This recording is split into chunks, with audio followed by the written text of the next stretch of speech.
Chapter 1. 3 days after my real mother passed away, my real father brought his mistress and their illegitimate child to visit. Qingluan, your mother has passed away, and you're still studying without anyone to take care of you. This is your Aunt Lin, whom I invited to look after your daily life. Behind her are her son and daughter, who will be your companions in studying that I hope you can study hard and not let your mother down, so she won't have any regrets in the afterlife. It was early morning, 3 days after my mother's death, that a man in his 40s, handsome and well-maintained, spoke to me with a kind expression and earnest words. Behind him was a seemingly kind, middle-aged woman leading 2 young people, about my age, whose expressions were filled with reluctance. I naturally understood why they were unwilling. They were witnessing their biological father comforting his legitimate children, while they, the illegitimate ones, could only secretly refer to each other as uncle. That feeling must be unpleasant. Dad, don't worry, I will study hard. Will Aunt Lin and her children live here with us? I looked at the man with an innocent expression. Aunt Lin gently patted my head and smiled, while also reminding her daughter to keep them around. I wasn't stupid. How could I not know what that dog of a man was thinking? I nodded obediently, but inside I was disgusted by him. It had only been 3 days since my mother passed, and he couldn't wait to bring his mistress and illegitimate child home. Did he really think I was easy to manipulate as the legitimate daughter? Just wait. A gentleman's revenge is never too late. Dad, don't worry. I'm not that petty. We have plenty of rooms. They can stay however they want. I have no objections. By the way, Dad, in going out to play with my classmates later, could you give me some pocket money? I wore a bright smile, looking at Ji Qingluan with lively eyes. Sure, go have fun. There's $1 million in this card. Spend it however you like. Ji Qingluan seemed very pleased and became generous with the money. Usually, he would be stingy and only give a little, questioning me about its use. He didn't even think about where this money came from. I skipped into my room to grab my bag and walked outside. Go ahead. Have a good time. Ji Qingluan beamed as he watched me leave. But the moment I closed the door, his smile vanished completely. The other 3 looked coldly at me as I disappeared before turning to Ji Qingluan. Dad, that's our family's money. Why did you give her so much? Lin Zio's sharp voice rang out. Thinking of my father giving me $1 million made her feel a pang of pain. What do you know? I have to make her happy now so that I can marry your mother and take the company and house from her. Ji Xinchang's face darkened as he scolded. Did Lin Xiao think he wanted to? If he couldn't win over that woman's daughter, he wouldn't have it easy either. Moreover, that woman had long made a will before her death, leaving all her inheritance, including the house and company, to me. Now he wanted to take these things from me. How could he not curry favor with me? Although he was my father and should inherit my property after my death, that dead woman had written in her will that if I died before turning 25, the inheritance would go to charity. Wasn't that like saying all his years as a son-in-law were for nothing? Ji Qingluan was naturally very unwilling. Plus, that dead woman had prevented him from meddling in company affairs. Even if he wanted to enter the company and manipulate the shareholders, it was impossible. Now he could only rely on me to hand over everything to gain the inheritance rights. How could he not appease me? Yao, your dad is doing this for our sake. Don't hold it against him. Once we take over the Ji family, what's money? The company and the house will all belong to us. Lin Suqin comforted her daughter while viciously thinking that my mother had a guard against Ji Qingluan even in death. Without this twist of fate, I would have been dealt with long ago. If my mother hadn't fallen for Ji Qingluan and he hadn't concealed their relationship to enable her to live a wealthy life, would she have had to suffer so much? Watching Ji Qingluan laugh and flirt with another woman while raising 2 children, how could it not hurt? It was all that woman's fault. If she hadn't come between them, would she have had to hide in the shadows? Lin Suqin cursed Su Qingling. Little did she know that Su Qingling had actually been trapped by Ji Qingluan otherwise. After being together for 18 or 19 years, why would she still be wary of him? Lin Suqin believed that Su Qingling had stolen Ji Qingluan from her, cursing her to death every day. Finally, she got her chance when all of Su Qingling's relatives died in an air disaster, leaving all her assets to Su Qingling. Now that she was dead, all her property ended up in my hands. As long as I handed over all the assets, Lin Suqin could die happily. Why then, no one would be able to stop her from being with Ji Qingluan. She could walk the red carpet at high society events as Mrs. Ji, shining brightly under the spotlight. That I understand, Mom. I will wait until Ji Qingluan has nothing. Lin Xiao nodded, her eyes flashing with fierce light. her fingers digging deep into her palm. She was just 1 year older than me, but had to live in a drafty house. During kindergarten parent-child activities, while others laughed with their families, she had to watch her father smile at me, the little princess everyone adored. How could her heart not ache? It felt like being pricked by needles. Now, it was finally Ji Qingluan's turn to experience that feeling of watching others have a happy family. All right, don't think too much. It's just us today. What do you want to eat? He'll have the servants prepare it for you. Ji Qingluan rubbed Lin Zio's head. This daughter resembled him the most. Yao Yao, the grievances of today are to help you go further tomorrow. Remember, enduring humiliation now will make you a person of stature in the future. Chapter 2. The fool comes to the door. I understand, Dad. Lin Xiao nodded, gazing at Ji Xinchang's coldly handsome face. She thought to herself that it was no wonder Ji Qingluan's mother was infatuated with him. Ji Xinchang's face was more handsome than the top male star in the country. Even though he was older, that mature charm still made people want to scream. This was her dad. From now on, she could proudly say this is her father. Lin Xiao thought deeply, but didn't realize that her good days wouldn't last long. After leaving, I had the driver take me to the city center, and I went directly into a coffee shop to book a private room, ordering a cup of coffee. System, you said there's only a month left until the apocalypse, right? Ji Qingluan spoke to the system that had appeared in her mind 3 days ago. Yes, novice player. All right, are there any events for spending money right now? Ji Qingluan's lips curled slightly. Since the apocalypse is coming, she has to give Ji Xinchang a big gift, right? The current spending event for novice players is that if you recharge 500 gold bars, you will receive a primary camp with an area of 5,000 square meters and 20 buildings of 80 square meters each. Additionally, for every subsequent recharge of 500 gold bars, you can participate in a system lottery with prizes based on luck, including luxury apartments, villas, and ferry houses. The system explained in detail. 500 gold bars. Let me calculate how much that is. Ji Qingluan took out her phone to do the math. The system immediately provided the answer. 21 million? That's so much?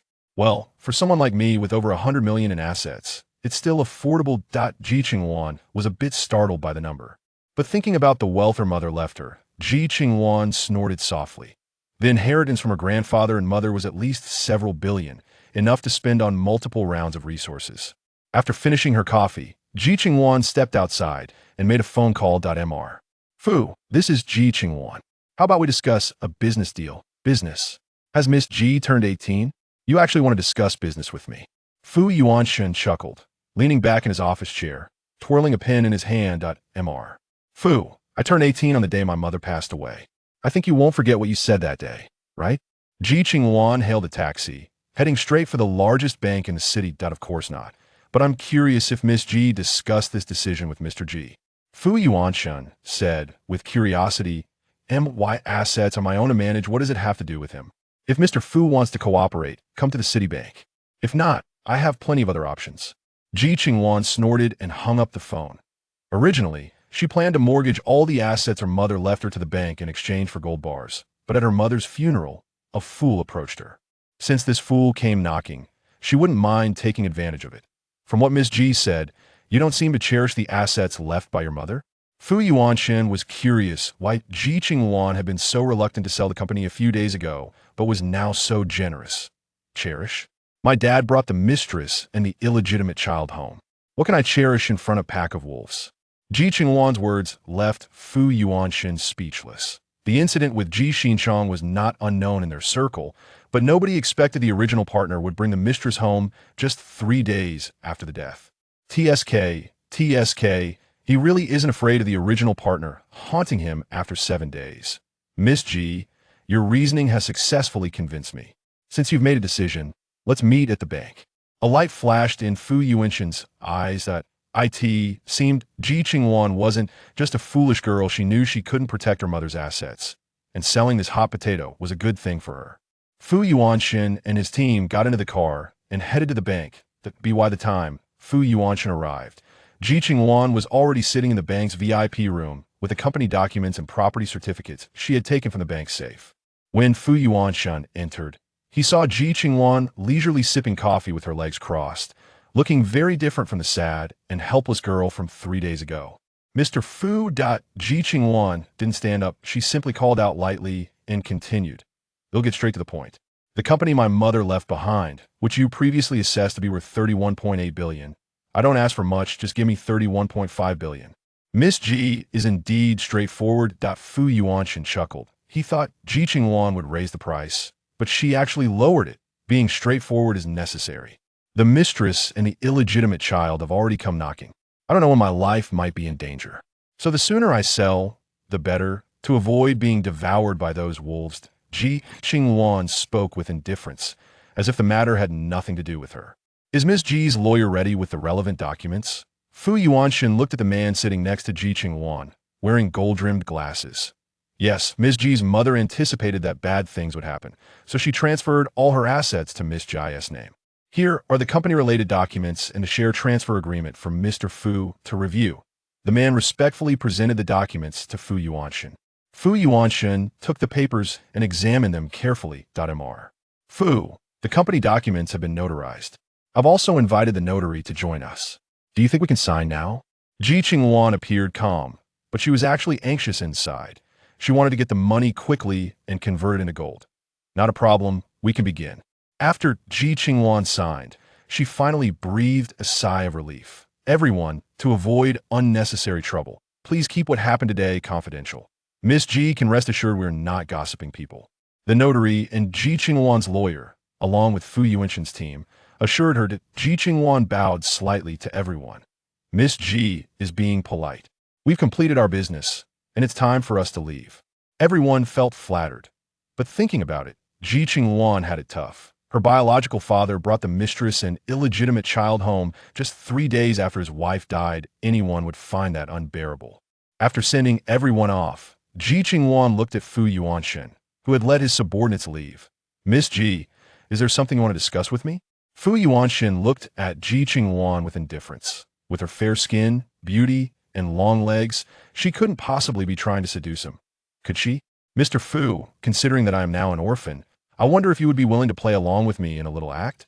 Ji Qingluan's lips curled slightly. What act? Chapter 3. The crazy acquisition of gold. Fu Yuanshan became interested. Let him act. This little girl is quite interesting. I wonder if asking him to act is to let him watch a good show, or if she wants him to get into character. I want the scumbag and the mistress to embarrass themselves publicly. Can Mr. Fu cooperate? Ji Qingluan gazed at the handsome man in front of her. Fu Yuanshan, 25 years old, holds dual doctorates in management and electrical engineering. He is a well-known golden bachelor in the city. With his cooperation, she believes she can bring unexpected results to the scumbag and the mistress. Oh, how do you want me to cooperate? Fu Yuanshan chuckled.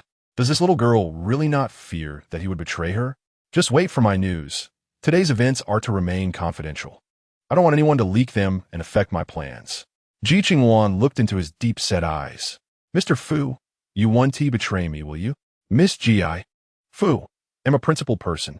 If I were to betray, I'd probably find it hard to make a living in this industry afterwards, right? Fu Yuanshan looked at her with amusement, eager to see how Ji Qingluan would deal with Ji Qingchang. Not necessarily. Mr. Fu is young and accomplished and attractive, the type that all prominent families' daughters like. Even if he betrays, if his reputation suffers, as long as he catches the eye of a prominent family's daughter, a strong alliance could still lead to great heights. Ji Qingluan lightly chuckled. Fu Yuanshan glanced at her, his dark eyes seemingly trying to see through her. Miss Ji, you're only 18 this year, right? If I didn't know your age, I'd suspect that an old monster lives in this body, so worldly and shrewd, completely unlike an 18-year-old girl. Fu Yuanshan's voice was clear and pleasant, but it carried a hint of inquiry. Mr. Fu, people can change. Besides, I also come from a prestigious family. Without that demeanor, wouldn't I just be seen as a country girl? Ji Qingluan lightly hoofed, appearing somewhat dissatisfied. Although she wasn't as tall as Fu Yuanshan, he couldn't help but feel her poise and aura. After all, she was a descendant of a prominent family, and her background was still evident. Fu Yuanshan smiled. Miss Ji is right. I was rude. I have matters to attend to, so I'll take my leave first. Mr. Fu, please, Ji Qingluan said, extending her hand to shake his without a second thought. After sending Fu Yuanshan off, Ji Qingluan turned to find the bank manager. Miss Ji, planning to buy gold? The bank manager, aware of the transactions between Ji Qingluan and Fu Yuanxin, was momentarily taken aback upon hearing her mention buying gold. Having a lot of cash can lead to depreciation, but gold is different. It retains its value. How much gold do you have here? I want it all, Ji Qingluan exclaimed, not wanting to waste words. Time was of the essence. She needed to act quickly. Miss, although our bank is the largest in the city, we only have about 30 Jin of gold in reserve, which amounts to about 24 million. The bank manager looked at Ji Qingluan with a headache. Then help me contact other bank managers and have them send all their gold here. I'll give you a 1% commission, Ji Qingluan decisively stated.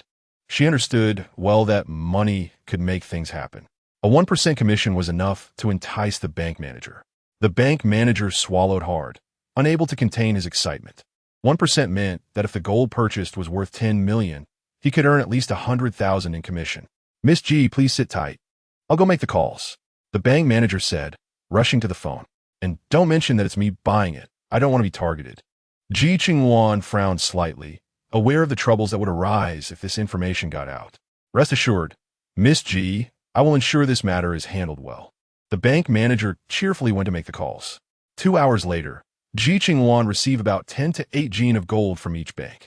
After tallying up, there were 42 banks in the city, and the total gold collected was 458 Jin, adding the bulk purchase discounts and the commission for the bank manager. Ji Qingluan spent a total of 35 million, not even a fraction of 315 billion left. Manager, do you have a larger safe? Ji Qingluan looked at the gold she had collected. Carrying it away like this was too obvious. It was better to pretend it was stored in the bank while secretly moving it. Yes, Miss Ji, please follow me. The bank manager personally led Ji Qingluan to another door inside the vault that held larger safes. Miss Ji, these safes are more than double the size of the ones outside. Your 70+ Jin of gold will fit perfectly. The bank manager respectfully helped Ji Qingluan place the gold inside the safe. The commission he earned for contacting other bank managers to buy gold totaled 916,000. Ji Qingluan rounded it up to give him a total of 950,000 in commission. How could he not be pleased? There's only one key for this safe, right? Ji Qingluan asked the bank manager. She didn't want anyone to discover that the safe was empty. Yes, Miss Ji, you can rest assured. Each safe is equipped with a lock that requires a key, and it can also be opened with the owner's fingerprint. You can record any fingerprint here. If someone accidentally gets your fingerprint, the safe will lock after 3 incorrect attempts. The bank manager explained. That's good. Please turn around. I have something to put inside. After I'm done, I will lock the door. Ji Qingluan wanted to ensure no one discovered she had taken the gold. All right, Miss Ji. The bank manager nodded and turned around. Ji Qingluan pretended to place something inside, but in reality, she stored all the gold in her system space. Once the safe was locked, no one would know it only contained a bottle of nail polish. With the bank manager escorting her, Ji Qingluan left the bank and directly bought a high-speed train ticket, preparing to raid the banks in a nearby city for gold. With gold in mind, where did she go without gold? Ji Qingluan planned to do 10 consecutive draws, hoping to get something really good. A 10 consecutive draw meant she needed at least 1,000 Jin of gold. Most people would be amazed to have a few dozen grams of gold at home. Thinking of 1,000 Jin, that would require quite a large gold brick. Unbeknownst to Ji Qingluan, after she left Fu Yuanxin, curious about how she would use this enormous sum of money, ordered an investigation and discovered that Ji Qingluan had purchased all the gold in the city, leaving him stunned. President, Miss Ji is quite interesting. Keeping the money in the bank earns enough interest for her to live worry-free, yet she chooses to buy gold. No matter how much gold appreciates, can it compare to the interest she earns daily? Chapter 4. Using a scheme to hook the scumbag father Fu Yuanxin as assistant couldn't he quite understand Ji Qingluan's actions. Looking at the data on the gold she purchased, Fu Yuanxin raised his eyes to his assistant. Where is she now? According to the investigation, Miss Ji bought a high-speed train ticket to Rongqing. The assistant reported respectfully. Rongqing? We have a base there, right? Call the people stationed there to investigate whether Ji Qingluan is buying gold at the bank there. Fu Yuanxin's finger tapped on the number of gold. His dark eyes lazy and dreamy, as if lost in thought. Understood, President. If Miss Ji is buying gold, should we have her people there stop her? The assistant wondered if Ji Qingluan had gone mad, buying so much gold as if she wanted to build a house of gold. No, on the contrary, cooperate with her. I want to see what this little girl is really up to. Fu Yuanshen looked at the photo of a smiling girl on the table, unable to believe that Ji Qingluan would do this for no reason. There must be some underlying reason. Yes. The assistant nodded and left Fu Yuanshen's office. At this moment, Ji Qingluan had just gotten off the high-speed train and rushed to the largest bank in Rongqing, using the same method to buy a large amount of gold for storage. Compared to her home city, the bank manager here was surprised to see such a young girl able to produce so much money, wondering if she was joking.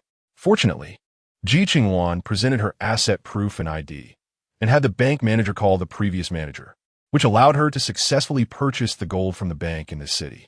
Following the same procedure, Ji Qingluan visited 2 cities in one day, and combined with the gold collected in her own city, she had a total of 218 pounds, with total expenses not exceeding 60 million.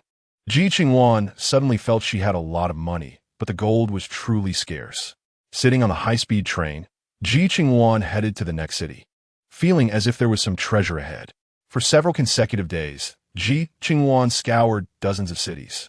Meanwhile, Ji Xinchang had not received any calls from Ji Qingluan after she called the next day to say she wanted to unwind for a few days, which made him feel relieved. As it was already the 7th day of collecting gold, Ji Qingluan felt it was time to make plans. She took out her phone and called Ji Xinchang. Dad, I'm still out traveling with my classmates. Are you doing well at home? Yes, very well, Ji Xinchang replied cheerfully. How could it not be well? With his lovely wife and children. Without Ji Qingluan, he was enjoying life. That's good. I thought about it. Dad is still young, and I'm still small. The family can't be without a person in charge. That Aunt Lin seems pretty good, but unfortunately, she's married. Otherwise, she and Dad would be quite a match. Ji Qingluan thought to herself. Ji Xinchang smiled but said, Qingluan, don't talk nonsense. I have nothing with your Aunt Lin. Dad, what kind of person do you like? I was thinking since Mom is gone, we can't keep being sad. I want a warm home as soon as possible. And I want another mom who loves and cares for me. Dad, can you find me a new mom soon? I really want someone to love me. Ji Qingluan pretended to Tsri sadly. Hearing her sobs, Ji Xinchang felt a pang of heartache. After all, she was his daughter. So, Qingluan, do you really like Aunt Lin? Do you want her to be your mom? Ji Xinchang asked tentatively. The more Ji Qingluan spoke, the more excited she became. Next week? Isn't that a bit fast? Ji Xinchang thought he would wait a while. Why not, Dad? You wouldn't want others to see our family and think it's just the 2 of us, right? Ji Qingluan complained. Ji Xinchang tried to comfort her on the other end of the line. Okay, I will definitely give you Aunt Lin a grand wedding. Ji Xinchang didn't know what stimulated Ji Qingluan, but wanting Aunt Lin Suqin to become her new mom was a good thing. After hanging up, Lin Suqin, who was sitting next to Ji Xinchang, quickly asked, Honey, what happened? What did that wild child say? What wild child? Ji Qingluan said she wants a new mom and wants me to marry you soon so that you can appear at her school opening ceremony. Ji Xinchang felt uncomfortable hearing the term wild child. After all, Ji Qingluan was his child. Being called a wild child would sound terrible if it got out. Lin Suqin's displeasure diminished somewhat after hearing this. How could she suddenly want to marry you? Isn't there something wrong here? Mom, there's no problem. Ji Qingluan has always liked to show off at school. Now that her biological mother can't attend her school opening ceremony, if her classmates find out that only her father is there, won't they laugh at her for being motherless? If there's a new mom, who cares for her? Don't you think her classmates will envy her? Lin Xiao imagined that scene, with jealousy and resentment brewing in her heart. Yes, Mom. You don't know how much we envy others during school opening ceremonies and parent-child activities when they have both parents with them. Ji Qingluan definitely doesn't want to be talked about for not having her parents. Lin Ziqing, Ji Xiao's younger brother, nodded in agreement. Lin Suqin had some doubts about whether Ji Qingluan had ulterior motives, but after hearing them, she felt that Ji Qingluan didn't seem like a scheming little girl. Perhaps she really just wanted a mom. Honey, did Qingluan say when we should get married? She even said you should give me a grand wedding? Lin Suqin recalled hearing the words grand wedding earlier, and her face flushed slightly. She said next week would be best.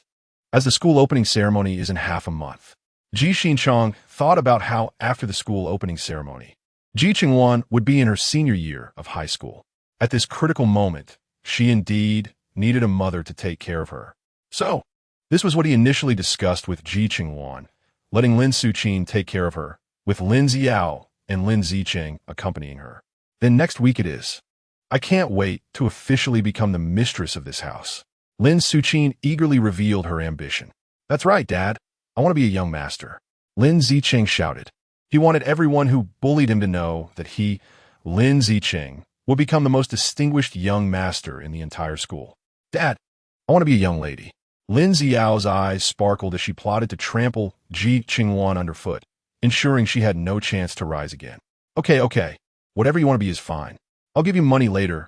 You go buy clothes. You and your mom need to dress nicely for the wedding. Ji Qingluan smiled. After waiting for 20 years, he had finally reached this moment. Great, we're finally going to enjoy the fruits of our labor. Lin Suqin was so happy that she couldn't help but shed tears. Soon we'll be able to live a good life.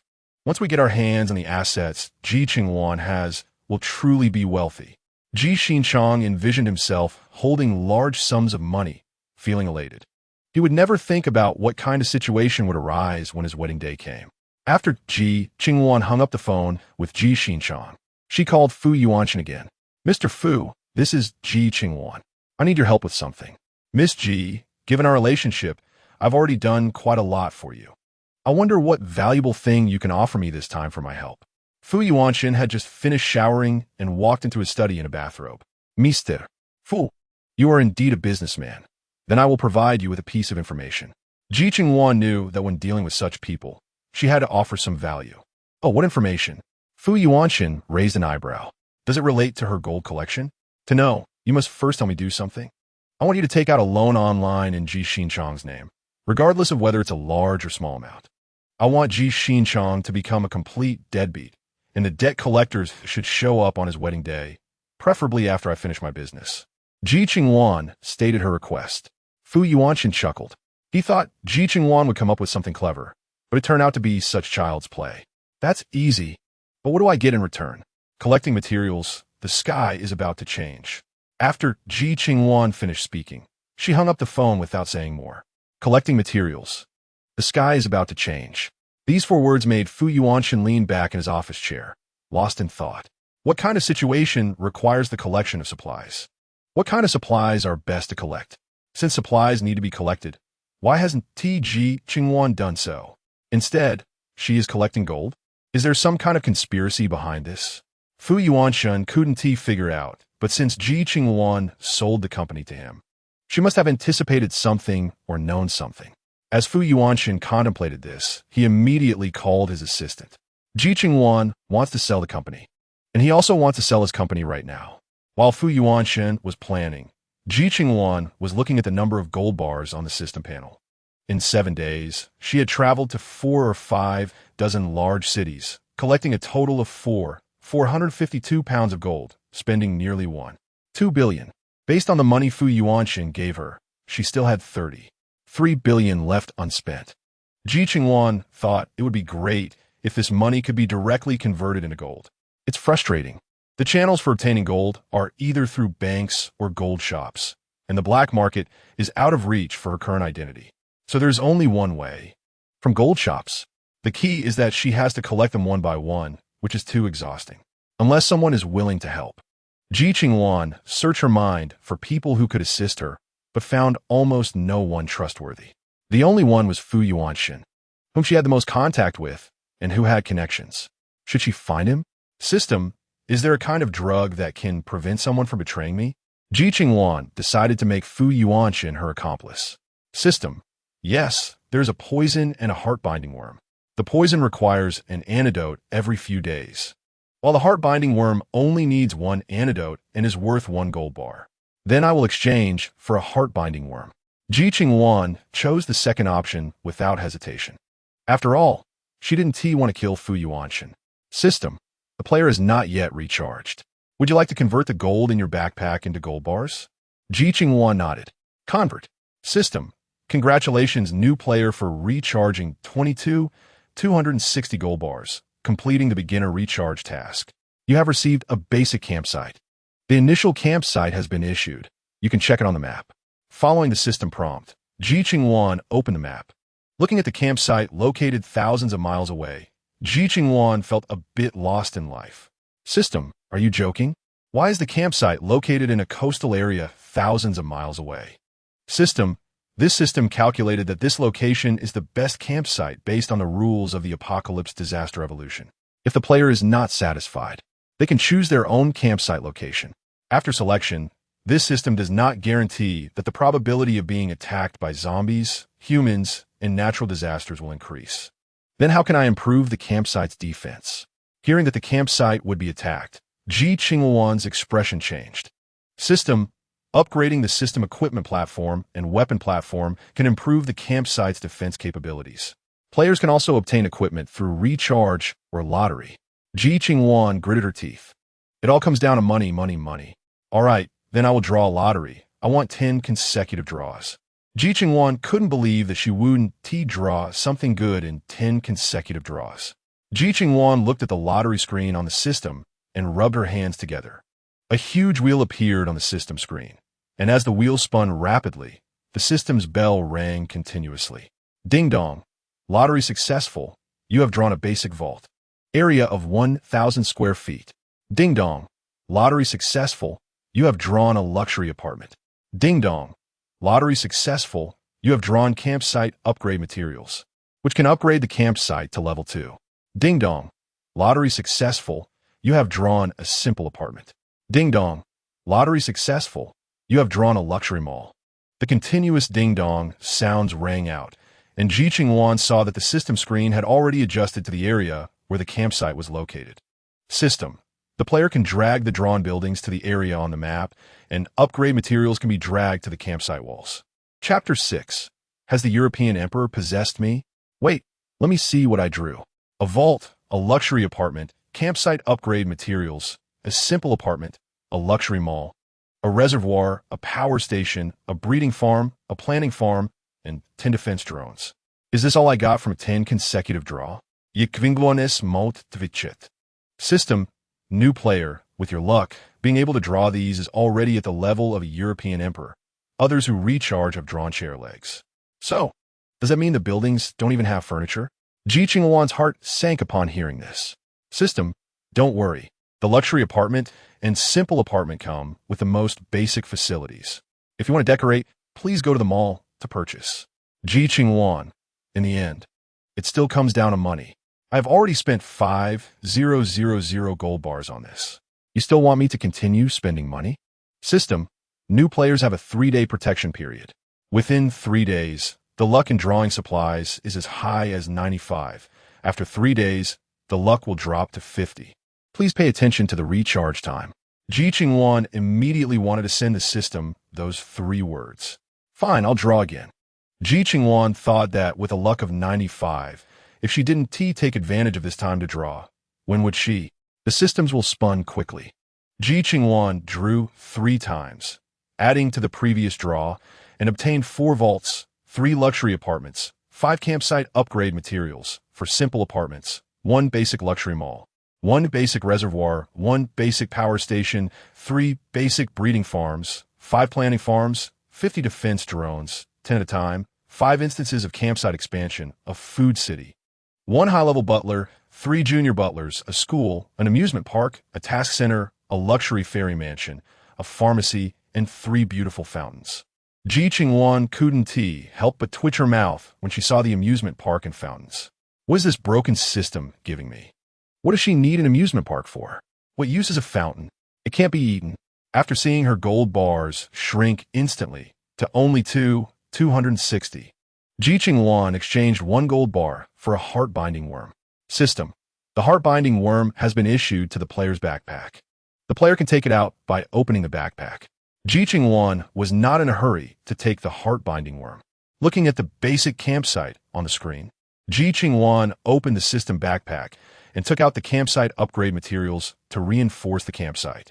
The original campsite was surrounded by shabby wooden fences.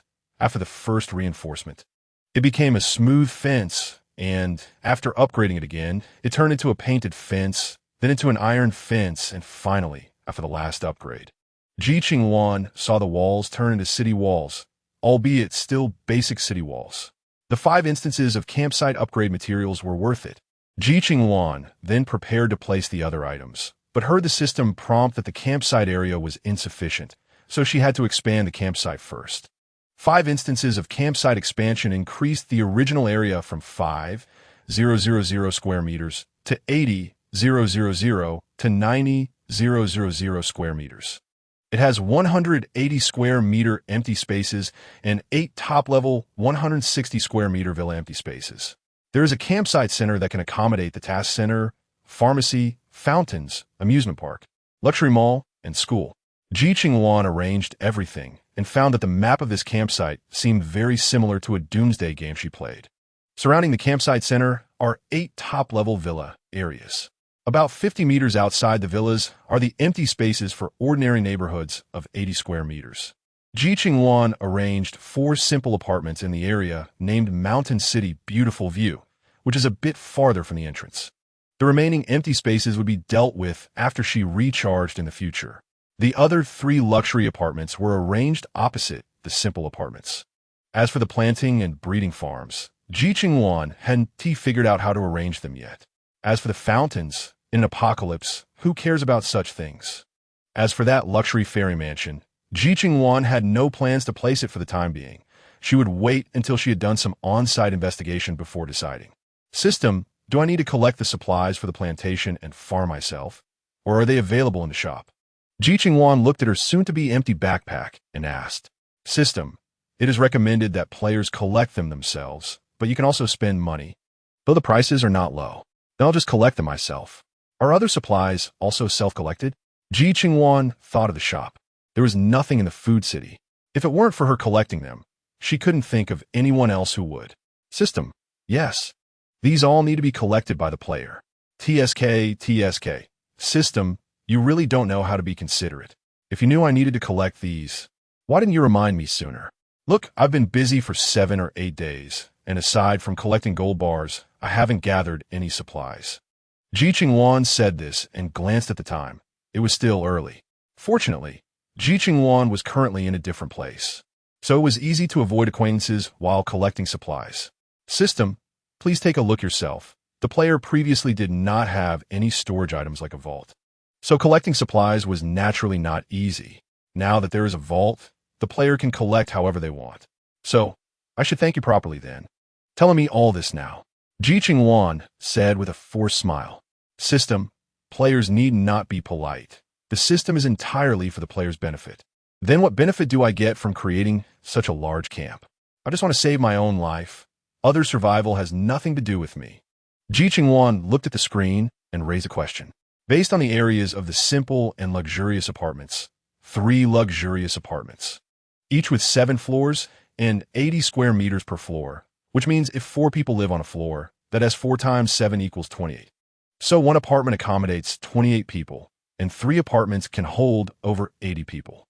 Adding 4 simple apartments, that is at least 100 people. Does 1 person need such a large space? The system suddenly lagged. Players, as humans, belong to social animals and cannot be separated from the crowd. All right, stop making excuses. I guess it's because you're just a management-type system, right? Without management, you can't survive. Ji Qingluan's words made the system whimper a bit. The player is quite perceptive. I must tell you that various disasters will follow in the apocalyptic world, and only the player's camps will be the last sanctuary. Moreover, only the highest level shelters can withstand all disasters. The player can disregard others, but they must also consider themselves. Additionally, the player is building quickly now. Once the apocalypse comes, they won't have to worry about collecting supplies. Then if I build quickly now, what will those people outside give me when they move in? Chapter 7. Drugging Fu Yuanshan survivors can exchange the supplies they collect for points, which can support their living and be exchanged for other supplies. The supplies they collect can help players upgrade and build. Once a certain level of prosperity is reached, the camp can be upgraded. The system explained hastily. Prosperity? You're saying the camp upgrade requires prosperity? Ji Qingluan stroked her chin. Upgrading the camp involves not just material upgrades, but also the camp's prosperity. Players have played similar games before. I think you understand that constructing a camp also involves consumption. If no one contributes, the camp will cease to exist. The system's words held a hint of threat. Ji Qingluan understood that in the apocalypse, a girl wanting to survive without a strong backing or physical strength would ultimately become a victim of the survival of the fittest. The camp was her greatest reliance. She couldn't just watch it disappear. Otherwise, with her abilities, how could she cope with future disasters? I understand. So, basically, someone has to maintain the camp stability, right? Ji Qingluan looked at the screen. Players are smart. The more prosperity, the more players can exchange it for items. These items can help players fare better in the apocalypse. The system said proudly. Well then, let us not wait any longer and go collect supplies now. Ji Qingluan closed the system panel, finished her lunch, and left the hotel room. She directly had the hotel pack dozens of meals. After the apocalypse, who knows if these people can survive, or if they will ever taste this food again. Ji Qingluan spent 2 days collecting a large amount of supplies, but she still had 32 billion left unspent, which was quite a headache. Plus, now that she had taken all the gold from the banks, she could only go find Fu Yuanshin to collect more supplies. In the coffee house's private room, Fu Yuanshin elegantly crossed his legs and casually looked at Ji Qingluan.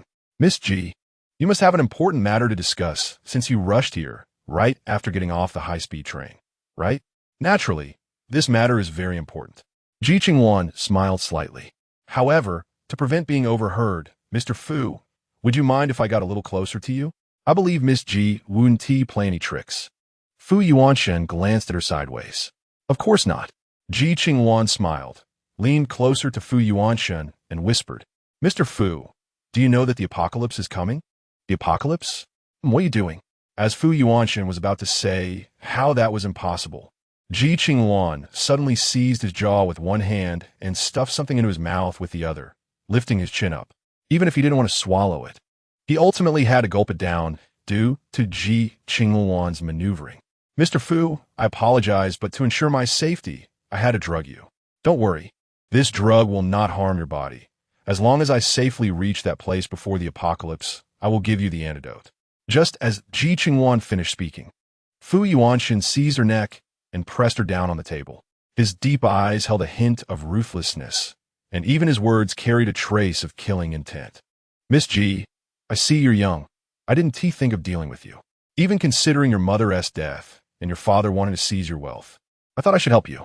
Yet I didn't expect you to treat me like this. Before Fu Yuanshin could finish his words, he suddenly felt a sharp pain in his heart. The hand that was gripping Ji Qingluan softened, and he collapsed directly onto her, spilling coffee onto the floor with a loud crash. The crisp sound immediately attracted the assistant's attention outside, who quickly opened the door. Upon seeing Fu Yuanshin sprawled over Ji Qingluan and seemingly doing something, the angle made it appear as if they were preparing to play poker. Sorry to interrupt. The assistant quickly realized and was about to close the door. Once the door was shut, Ji Qingluan quietly said, Mr. Fu, if you don't want to feel heartache, we should calmly sit down and talk. After all, the apocalypse is no small matter. It concerns whether we will survive or not. If you're willing to speak calmly, just blink. If not, I can only continue to lecture you. Fu Yuanshin looked at her face close at hand and finally unpleasedly blinked. Ji Qingluan released her hand from covering him, watching him get up and straighten his suit. He really looked like someone who had just finished something. You say the apocalypse is coming. What evidence do you have? Fu Yuanshin coldly looked at her as she climbed off the table. Mr. Fu, although I'm young, I'm not without brains. The reason I spent so much time buying gold and collecting supplies is to prepare for the apocalypse. Isn't it? Ji Qingluan adjusted her clothes. Just now, Fu Yuanshin, pressing her on the table, nearly ripped her chest button open. Fu Yuanshin sat back in a chair, his deep black eyes holding a bit more vigilance toward her. According to calculations, it will be 20 days later. As for how the apocalypse will manifest, I don't really understand because what I know is that many disasters will occur after the apocalypse. If you don't want to die, you can only go to a shelter camp in Chong County. Ji Qingluan noticed the vigilance in his eyes and knew what kind of harm she had caused him. After all, who would feel comfortable after being drugged. The shelter camp in Chong County? The specific location. Also, are you reborn or do you have a system? Fu Yuanshan's simple question made Ji Qingluan unable to be cautious. I can give you the address of the shelter camp in Chong County. As for whether I am reborn or have a system, Mr. Fu, that is personal privacy. If you find out, I think you won't be able to escape my control for the rest of your life. You gave me poison? Fu Yuanshan covered his chest. He felt that as long as he had the slightest thought of wanting to kill Ji Qingluan, his heart would hurt. Chapter 8. Making a deal with Fu Yuanshan, it's not poison, it's a curse. As long as you don't do anything to harm me, it won't affect you. And it only takes 20 days. As long as I safely appear at the shelter in Chong County after 20 days, I will give you the antidote. Ji Qingluan looked at him, covering his chest, frowning, and felt a bit sorry for him. However, she couldn't be soft-hearted. The more handsome a man, the more poisonous he is. Just like Ji Qingluan, who ultimately caused the death of the original owner's mother. Fu Yuanshan's expression relaxed slowly upon hearing the liberation. So what do you want me to do while you control me now? With my current ability, I can't quickly gather supplies. I think your connections are strong. I want you to help me collect gold and various supplies. You can store them in a warehouse, and once it's full, I will come to collect it. Of course, I won't let you help me unconditionally. Once it's done and I reach the shelter in Chong County, I can give you a whole luxurious apartment. Ji Qingluan felt that it was unreasonable to ask Fu Yuanshan for help without some compensation. A luxurious apartment? Miss Ji, do you think I can be satisfied with just one luxurious apartment? Fu Yuanshan nodded lightly. Then what do you want? Currently, I only have 3 luxurious apartments and 4 simple apartments. If you're not satisfied, you can fund me with gold, and if I draw a villa, I will give it to you. Ji Qingluan gritted her teeth. This man is indeed a shrewd businessman, really knows how to bargain. She really should ask the system for a drug that listens to people. Gold. Draw? So you are collecting so much gold to draw items. It seems you have obtained a system. A glint flashed in Fu Yuanshan's eyes. Ji Qingluan wondered, can she eliminate this man after using him? Miss Ji is still young. You say that as long as you have gold, you can draw a villa, right? Tomorrow I will prepare a large amount of gold and supplies for you. You can wait for my call. Fu Yuanshan stood up from his chair, brushed off the invisible dust on himself, and adjusted his light-patterned tie. A calculating look flashed in his deep-set eyes.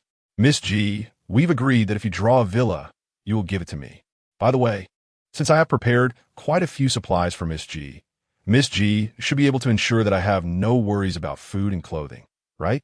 Mr. Fu, are you saying that you can't support just yourself? Ji Qingluan looked at Fu Yuanshan with a forced smile. A family. Fu Yuanshan slowly uttered 3 words. Ji Qingluan's expression darkened, clearly showing signs of wanting to explode. If he mentioned a family, who knew if they would create chaos and leave her impoverished? Mr.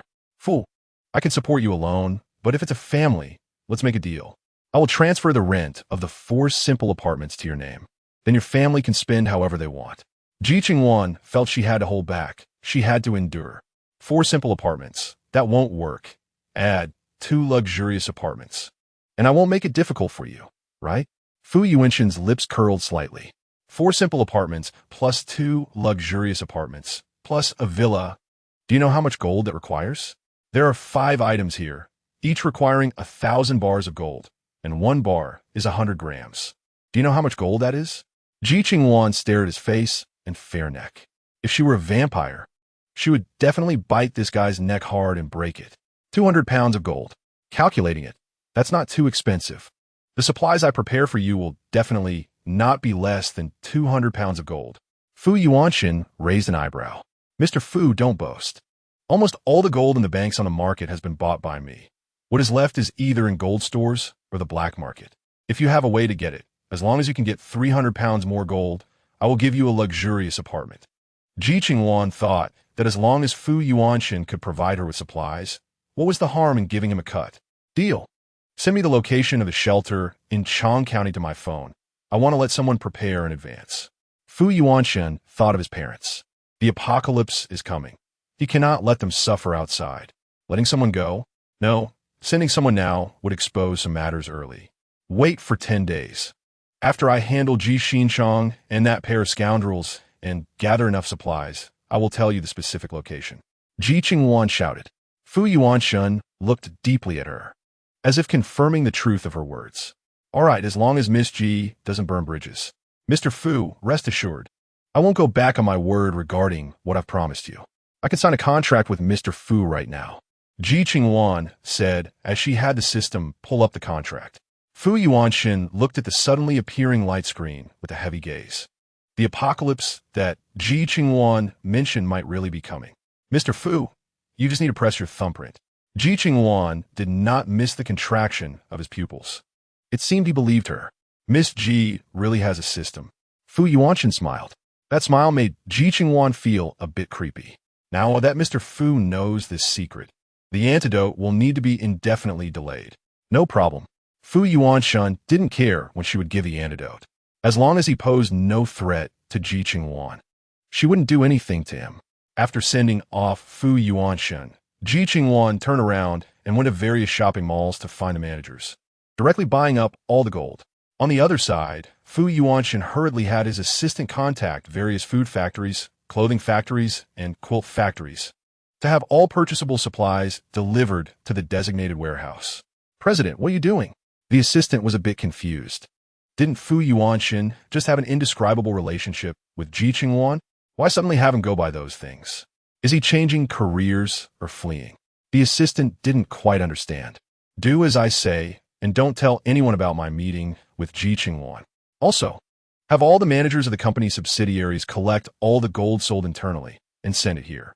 After Fu Yuanshan finished giving instructions, he rubbed his temples. "Also, all the pharmacies under our company must stop selling medicines and say they're undergoing renovations, sending all medicines to the warehouse." "Yes, President." The assistant wanted to ask what was happening, but it was clear that Fu Yuanshan seemed very busy, preparing to contact people. Meanwhile, no one knew about Ji Qingluan buying up all the gold in the city. All the gold store owners and managers, having benefited from Ji Qingluan, told others that they were bought by a mysterious person. For a time, the topic of gold being bought out spread wildly on the internet, even causing gold prices to rise and the stock market to fluctuate. Some even suspected that it was a plot by the ugly country to create a financial crisis, causing a commotion in the city. Chapter 9. Crushing the mistress. This place has become the home of Ji Qingluan, the mistress, and their 2 children. "Aunt Lin, thank you for taking care of my dad all these days. This is a gift I brought for you. Do you like it?" Ji Qingluan smiled slightly, but inside she sneered coldly. This little mistress really treats this place like her own home. She doesn't even consider if she can keep this home. Ji Qingluan took out a stylishly packaged box and handed it to Lin Suqin. Lin Suqin saw that the box Ji Qingluan brought out was quite valuable, and a different light flickered in her eyes. Ji Qingluan had previously spent money lavishly, and the things she bought were worth at least several $100,000. The item in this seemingly valuable box must also be worth a lot. However, since she and Ji Qingluan were not yet married, accepting this gift seemed a bit inappropriate. Lin Suqin quickly pretended to decline. She couldn't let Ji Qingluan see that she was too eager, or else this little illegitimate child might start to suspect her. No. Qingluan, I should take care of your dad. I can't accept this gift. Aunt Lin, we will all be family from now on. Since we are family, we don't need to be so polite, right? This is just a small token of my appreciation. Please accept it.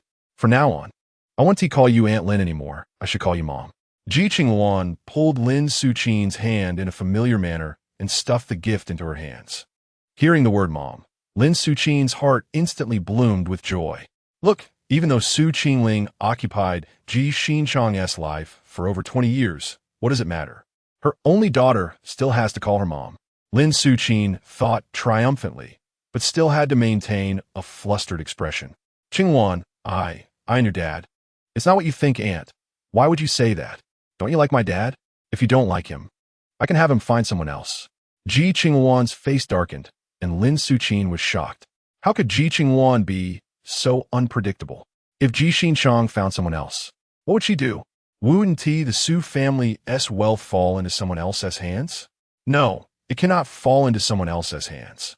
Qingluan, Aunt truly likes your dad. I don't dislike him, It's just, can you accept Aunt bringing 2 kids? Lin Suqing thought that, as the favored daughter of heaven, Ji Qingluan would definitely be unwilling to accept becoming siblings with others. Right? Accept? Why can't I accept? My mom only gave birth to me, which meant I grew up without siblings. Isn't Aunt bringing me siblings? Why would I accept such a good thing? Ji Qingluan smiled. Lin Suqing was deeply moved, but she didn't notice that Ji Qingluan's smile didn't reach her eyes at all.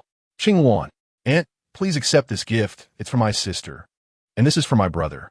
Ji Qingluan took out 2 more valuable boxes. Lin Suqing didn't expect Ji Qingluan to care so much about Lin Ziyao and Lin Ziqing after only meeting them once. It really made her unable to guess whether Ji Qingluan genuinely cared about them and wanted them to be her family, or if she had some ulterior motive. Ji Qingluan yawned. Lin Suqing nodded and watched Ji Qingluan walk toward her room.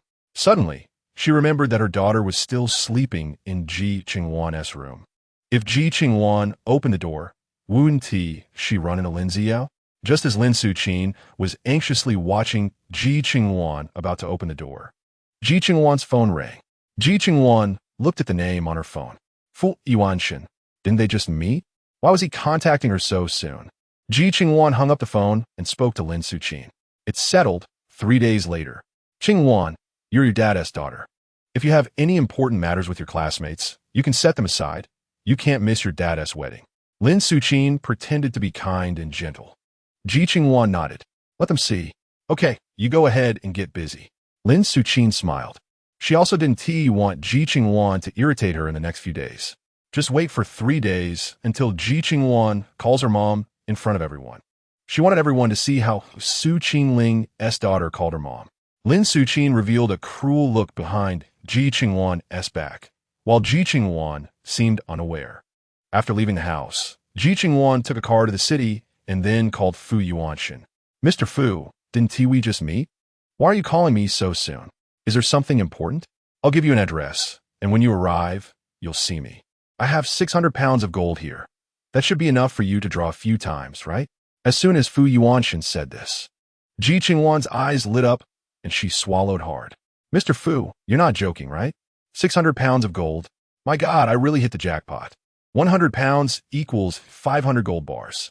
600 pounds equals 3,000 gold bars. Enough for her to draw 6 times. However, she had previously told Fu Yuanshan that she could only draw 3 times. Doesn't this mean she could cheat him 3 times?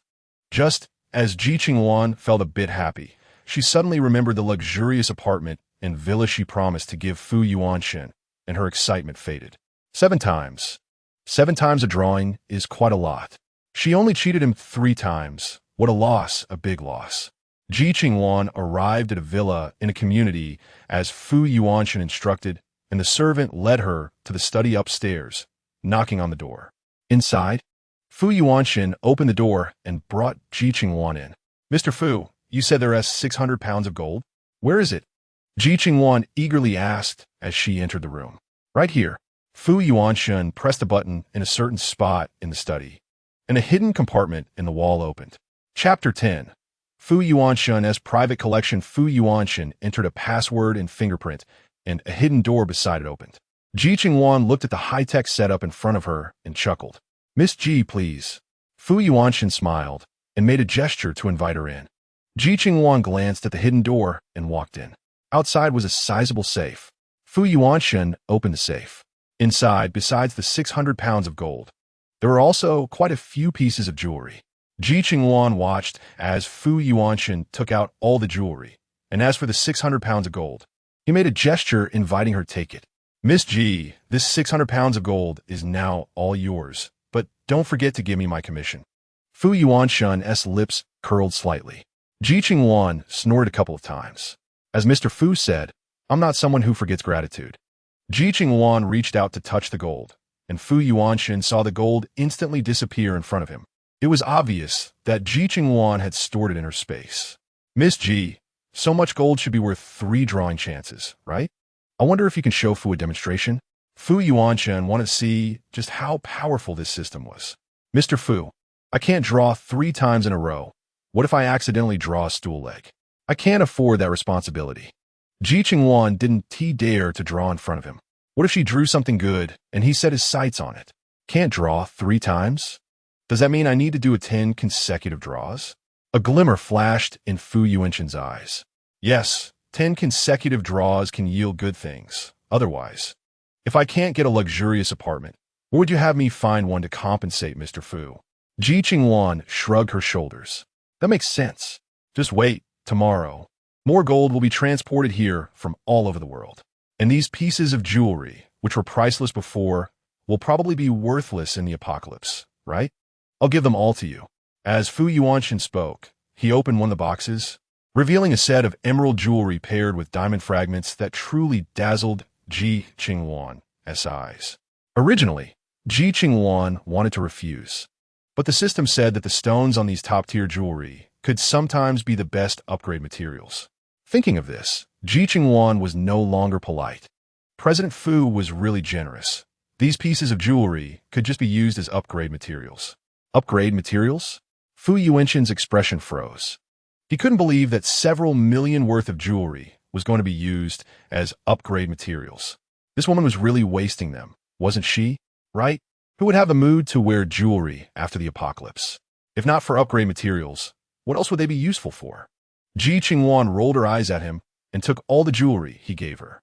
Fu Yuanshan wanted to argue, but he found her reasoning quite valid. He couldn't refute it at all. President Fu, I've taken the items. If there's nothing else, I still need to go collect other supplies. In the apocalypse, the more supplies I gather, the better. By the way, my scummy dad is getting married in 3 days. My grand gift to him will be to sell the house and the company, letting him know he won't get a penny from me. And how's it going with the loan, using my scummy dad's identity? I want him to be left with nothing in 3 days. Ji Qingluan said, while thinking about what else she had overlooked. The loan is all set. Miss Ji's company? I've sold it to someone else. I'll notify them to go to Ji Qingluan's wedding in 3 days. But I remember that Miss Ji's house hasn't been sold yet, right? Fu Yuanshan recalled the documents Ji Qingluan took out from the bank, which included both the company and the house. It's sold. The underworld is waiting for my notice to collect the house. Ji Qingluan's lips curled up. But the underworld is different. They are fierce and ruthless. Ji Qingluan won't be able to handle it at all. Miss Ji is indeed extraordinary. Are you trying to make Ji Qingluan completely lose everything? Fu Yuanshan gestured for her to go ahead. Ji Qingluan raised an eyebrow. Fu Yuanshan chuckled a couple of times. This little girl was indeed full of thorns. Miss Ji, it's getting late. The first storage is full. Let's head over. The second storage will also be full in 2 hours. Miss Ji, can you handle this much storage? Fu Yuanshan took Ji Qingluan downstairs and drove directly to the warehouse.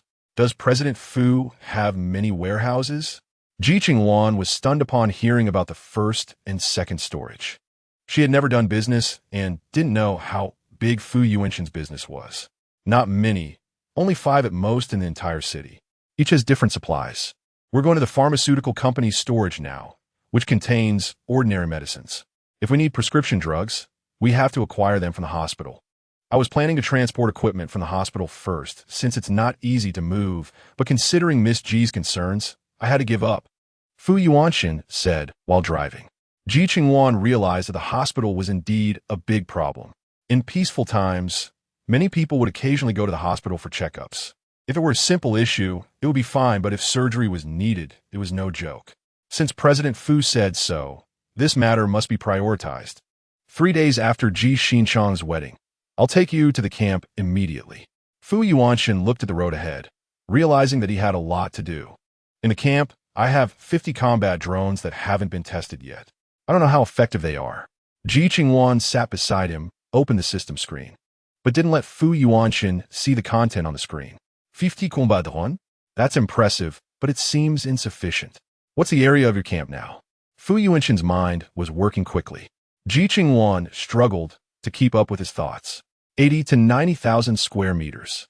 80 to 90,000 square meters with only 50 combat drones is not enough. We need to buy weapons. You calculate it. You don't have relevant channels. Leave the weapons to me. Also, you still have over 30 billion, right? Can you still spend it? Fu Yuanshan frowned slightly. Ji Qingluan, even with the system, was still a young girl. He thought it was unrealistic to expect a young girl to accomplish great things. I can spend it, but the speed of spending is too slow. Do you have a way to help me convert it all into gold? Ji Qingluan was indeed a bit conflicted. Once this money entered the apocalypse, it would be worthless paper with no function at all. Chapter 11. President Fu's cash ability. Fu Yuanshan thought it through. Domestic supplies were indeed limited, but foreign supplies were not necessarily so. Ji Qingluan was stunned upon hearing the words go abroad. Fu Yuanshan noticed they were approaching the first storage and slowed down the car. Ji Qingluan was a bit worried. Carrying so much money out was a little dangerous. Fu Yuanshan drove the car into the storage. Ji Qingluan looked at the warehouse in front of her and swallowed hard. Fu Yuanshan was indeed a businessman. With more than a dozen warehouses, each occupying at least 500 square meters. Her vault only had 4, all of which were basic, totaling only 4,000 square meters. President Fu, I don't think I can handle so many supplies right now. I need to extract gold from the vault. Without a vault, I can't store this much. Ji Qingluan looked at Fu Yuanshan with pleading eyes. Fu Yuanshan's mouth twitched at her words. He checked the time. If they moved quickly, they could reach the neighboring country by this afternoon. What? Go to a neighboring country? We can't just decide when to fly. Ji Qingluan's eyes widened. She realized she was not the chosen one after all. Fu Yuanshan was the real chosen one. Look at his attitude. He just says let's go as if it's nothing. If we hurry, we can catch the next flight. Fu Yuanshan said as he grabbed her hand and got her on the plane, not giving Ji Qingluan a chance to object. Following Fu Yuanshan, they boarded a plane heading straight for the nearest neighboring country, the one rumored to be dangerous. Ji Qingluan didn't understand the language there and watched as Fu Yuanshan chatted with the locals effortlessly, realizing he even understood their language, which was impressive. Fu Yuanshan had Ji Qingluan take out her card, and after paying, the gold was stored in a local bank's safe. But it had already been transferred to Ji Qingluan's system backpack. Over the course of 2 days, Ji Qingluan collected 4,000 to 5,000 pounds of gold. If not for the need to attend Ji Xinchang's wedding, she could have gathered even more. The system credited her with 510 gold bars, plus the previous 259, totaling 769 gold bars. Ji Qingluan quickly opened the lottery system. Fortunately, there was still an hour left before the system's stated time. She could draw a total of 60 times. Ji Qingluan looked at the system screen, clasped her hands, and prayed, "Heaven, please let me draw a bigger vault so I can stockpile more supplies." After praying, she tremblingly reached out and clicked the lottery button. As the wheel spun continuously, Ji Qingluan soon saw the rewards for the 60 draws. For basic vaults, 3 intermediate vaults. For advanced vaults, 15 luxury apartments, 7 simple apartments for basic apartments, 1 luxury hospital, 1 waterfall, 1 river, 50 combat drones, 10 at a time, 10 camp upgrade materials, and 5 building upgrade materials. Ji Qingluan looked at the text and twitched her lips. What on earth were these things? A waterfall and a river, what were they for? This was ridiculous. Fortunately, this time she got 15 luxury apartments, which could finally explain to that Zhou Poppy Fu Yuanshan. After placing the luxury apartments, she arranged the other buildings in the vacant areas and was just about to breathe a sigh of relief when a ringtone interrupted her. Ji Xinchang. He hadn't called her in the past few days, and today he specifically called. It must be about his wedding tomorrow. Ji Qingluan knew very well that Ji Xinchang actually didn't want to see her. After all, having another blood-related person join the family reunion was quite awkward. When the call connected, Ji Qingluan still had to put on an act. "Dad, I was just about to call you. I didn't expect you to call me at the same time." Ji Qingluan's sweet voice reached Ji Xinchang's ears, and he didn't feel anything unusual, still treating her as the same cute girl as before. Ji Xinchang said irritably. Ji Qingluan didn't want Ji Xinchang's topic to revolve around her, so she simply changed the subject. Ji Xinchang looked at the time. He had many things to do and couldn't keep chatting with Ji Qingluan on the phone. Sure enough, as soon as Ji Xinchang heard this, he instantly became serious. "What did you say? You have a boyfriend?" "Dad, I'm not young anymore. It's normal to make friends. I'll bring him to see you tomorrow. If you don't like him, I won't see him again. If you do like him, then we can continue dating." Ji Qingluan's voice was soft and adorable, sounding very obedient. Chapter 12. The wedding of the scumbag, Dad hearing this. Ji Qingluan's expression softened. Qingluan, listen to Dad. You're still young. If you want to date, it's better to wait until after you graduate from university. I can find you a more suitable man. Dad, I really like him. How about you meet him tomorrow? If you really don't like him, we can talk then, okay? Ji Qingluan's voice had a hint of choking. Ji Qingluan was too preoccupied to pay much attention to her at this moment, and just hummed a couple of times. All right, just bring him over tomorrow. Dad will help you screen him. Thank you, Dad, you're the best. Ji Qingluan made a wave sound on the other end of the call. Ji Qingluan felt as if she were right beside him. You need to take care of yourself out there. You're just now an adult, still young, so you can't hang out with any random boys. Your mother is watching you from above. Ji Qingluan sighed lightly, not feeling this statement applied to him more fittingly. Ji Qingluan hummed in response, but let out a cold laugh in her heart. If Su Qingling had a spirit, she would definitely bless you two dogmen and women to have a bad end. After a brief conversation with Ji Qingluan, Ji Qingluan hung up the phone. Seeing that it was still early outside, she simply ordered various takeout. The apocalypse was coming, and after that, she might not be able to eat these takeout snacks anymore. While Ji Qingluan was frantically ordering takeout, Ji Qingluan was bombarded with questions from Lin Suqin right after hanging up the call. Lin Suqin heard that Ji Qingluan had called Ji Qingluan. After all, they were getting married tomorrow, and it was indeed a bit unreasonable for Ji Qingluan, as the daughter, not to show up. Ji Qingluan shook his head. Upon hearing this, Lin Suqin initially thought Ji Qingluan was up to something. But now it seemed she had gone off to meet a man. I said this girl should stay at home, but she's out all day and night, disappearing without a trace. I thought she was plotting something. Turns out she was out fooling around with a man. How wonderful. She really is Su Qingling's daughter. Just as despicable. Lin Suqin's eyes were filled with disdain. You need to keep a close eye on her. Make sure she doesn't get deceived. Don't worry. Before she gets her inheritance, how could I let her run off with someone else? No matter who her boyfriend is tomorrow, he must be chased away. I absolutely cannot let him swindle Qingluan's inheritance. At this moment, Ji Qingluan didn't feel any joy about getting married. Lin Suqin nodded at him. Qingluan's inheritance belongs to us. How could it be given to someone else? Both husband and wife were plotting against Ji Qingluan, thinking about how to swindle her inheritance. That night, the couple didn't rest well. The next morning, they had a simple breakfast, put on their wedding attire, and arrived at the Quanhua Hotel accompanied by their children. At this point, many reporters outside the hotel had received a message the night before. The husband remarried less than half a month after the wife's death. This wasn't really big news, but the following sentence made it more sensational. The biological daughter of the deceased wife will present a generous gift. Is this a decline in morality or a distortion of human nature? How would the daughter of the city's largest leading enterprise, the Su Group, face her father remarrying less than half a month after her mother's death? Given the phrases largest leading enterprise and Su Group heiress, reporters couldn't help but rush for the news. Moreover, many of them were invited by Fu Yuanxin. Mr. G, what do you think about remarrying so soon after your wife's death? Mr. G, does your daughter know you've remarried? Have you considered Ji Qingluan's feelings?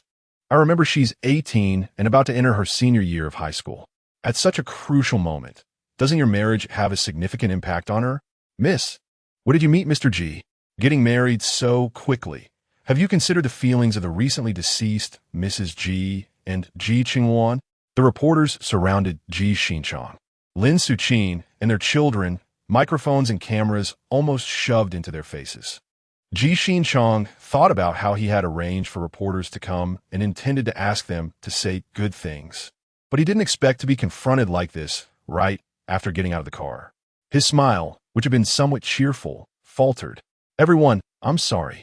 Today is my and my beloved's big day. Could you please wait until after our wedding to ask your questions? Lin Suqin was very irritated by the reporter's aggressive questioning. But seeing that some were live streaming, she could only endure it.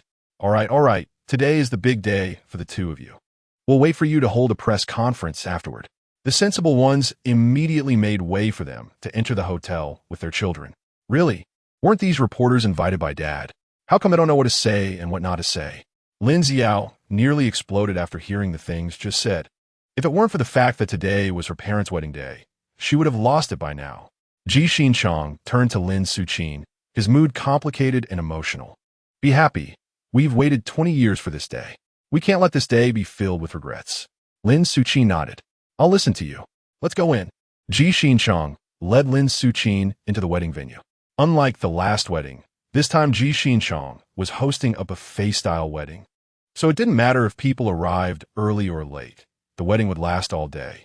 Ji Qingluan and Lin Suqin initially thought that since they were arriving early, there wouldn't be many people in the hotel, but they were stunned when they opened the door and saw a packed banquet hall. There were even reporters taking pictures. Shouldn't the guests they invited be on their way at this time? How did they arrive at the venue so quickly? Mr. Ji, congratulations. You've quickly moved on from your sadness, having such a beautiful young wife and a pair of children. Congratulations, really. Mr. Ji, you really don't waste a good face. Look at our same age. None of us look as young as you do. Isn't that right? Mr. Ji has been living off his looks for 20 years without facing wind or rain.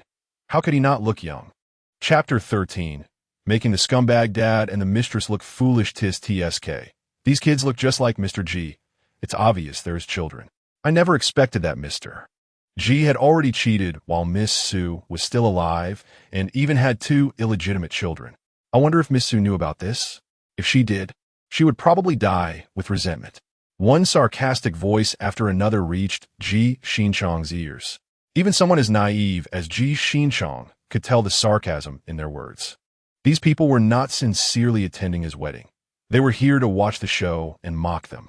How can you speak nonsense? My mother is the legitimate wife, and that woman is the mistress. If it weren't for that woman stealing love, would we have grown up without parents? It's all her fault. Lin Xiao couldn't stand being called an illegitimate child, disregarding her current identity, and shouted sharply, drawing everyone's attention. An illegitimate child is just an illegitimate child, unworthy of the occasion. How dare they speak so arrogantly in such a setting, showing no upbringing at all? It's true what they say. People of the same kind gather together. Luckily, the Su family's wealth didn't fall into their hands. Otherwise, who knows what kind of chaos they would create.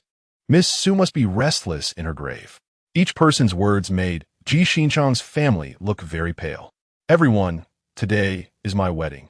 If you have any objections to me, you can leave now. Ji Qingluan, do not welcome you. Everyone, we kindly invited you to attend the wedding, yet you keep calling me an illegitimate child. Is this your upbringing? Ji Qingluan and Lin Suqin both accuse the people in front of them. The wife of Ji is quite eloquent. Does she really think that just sitting in the position of Mrs. Ji means she can enjoy the Su family's wealth?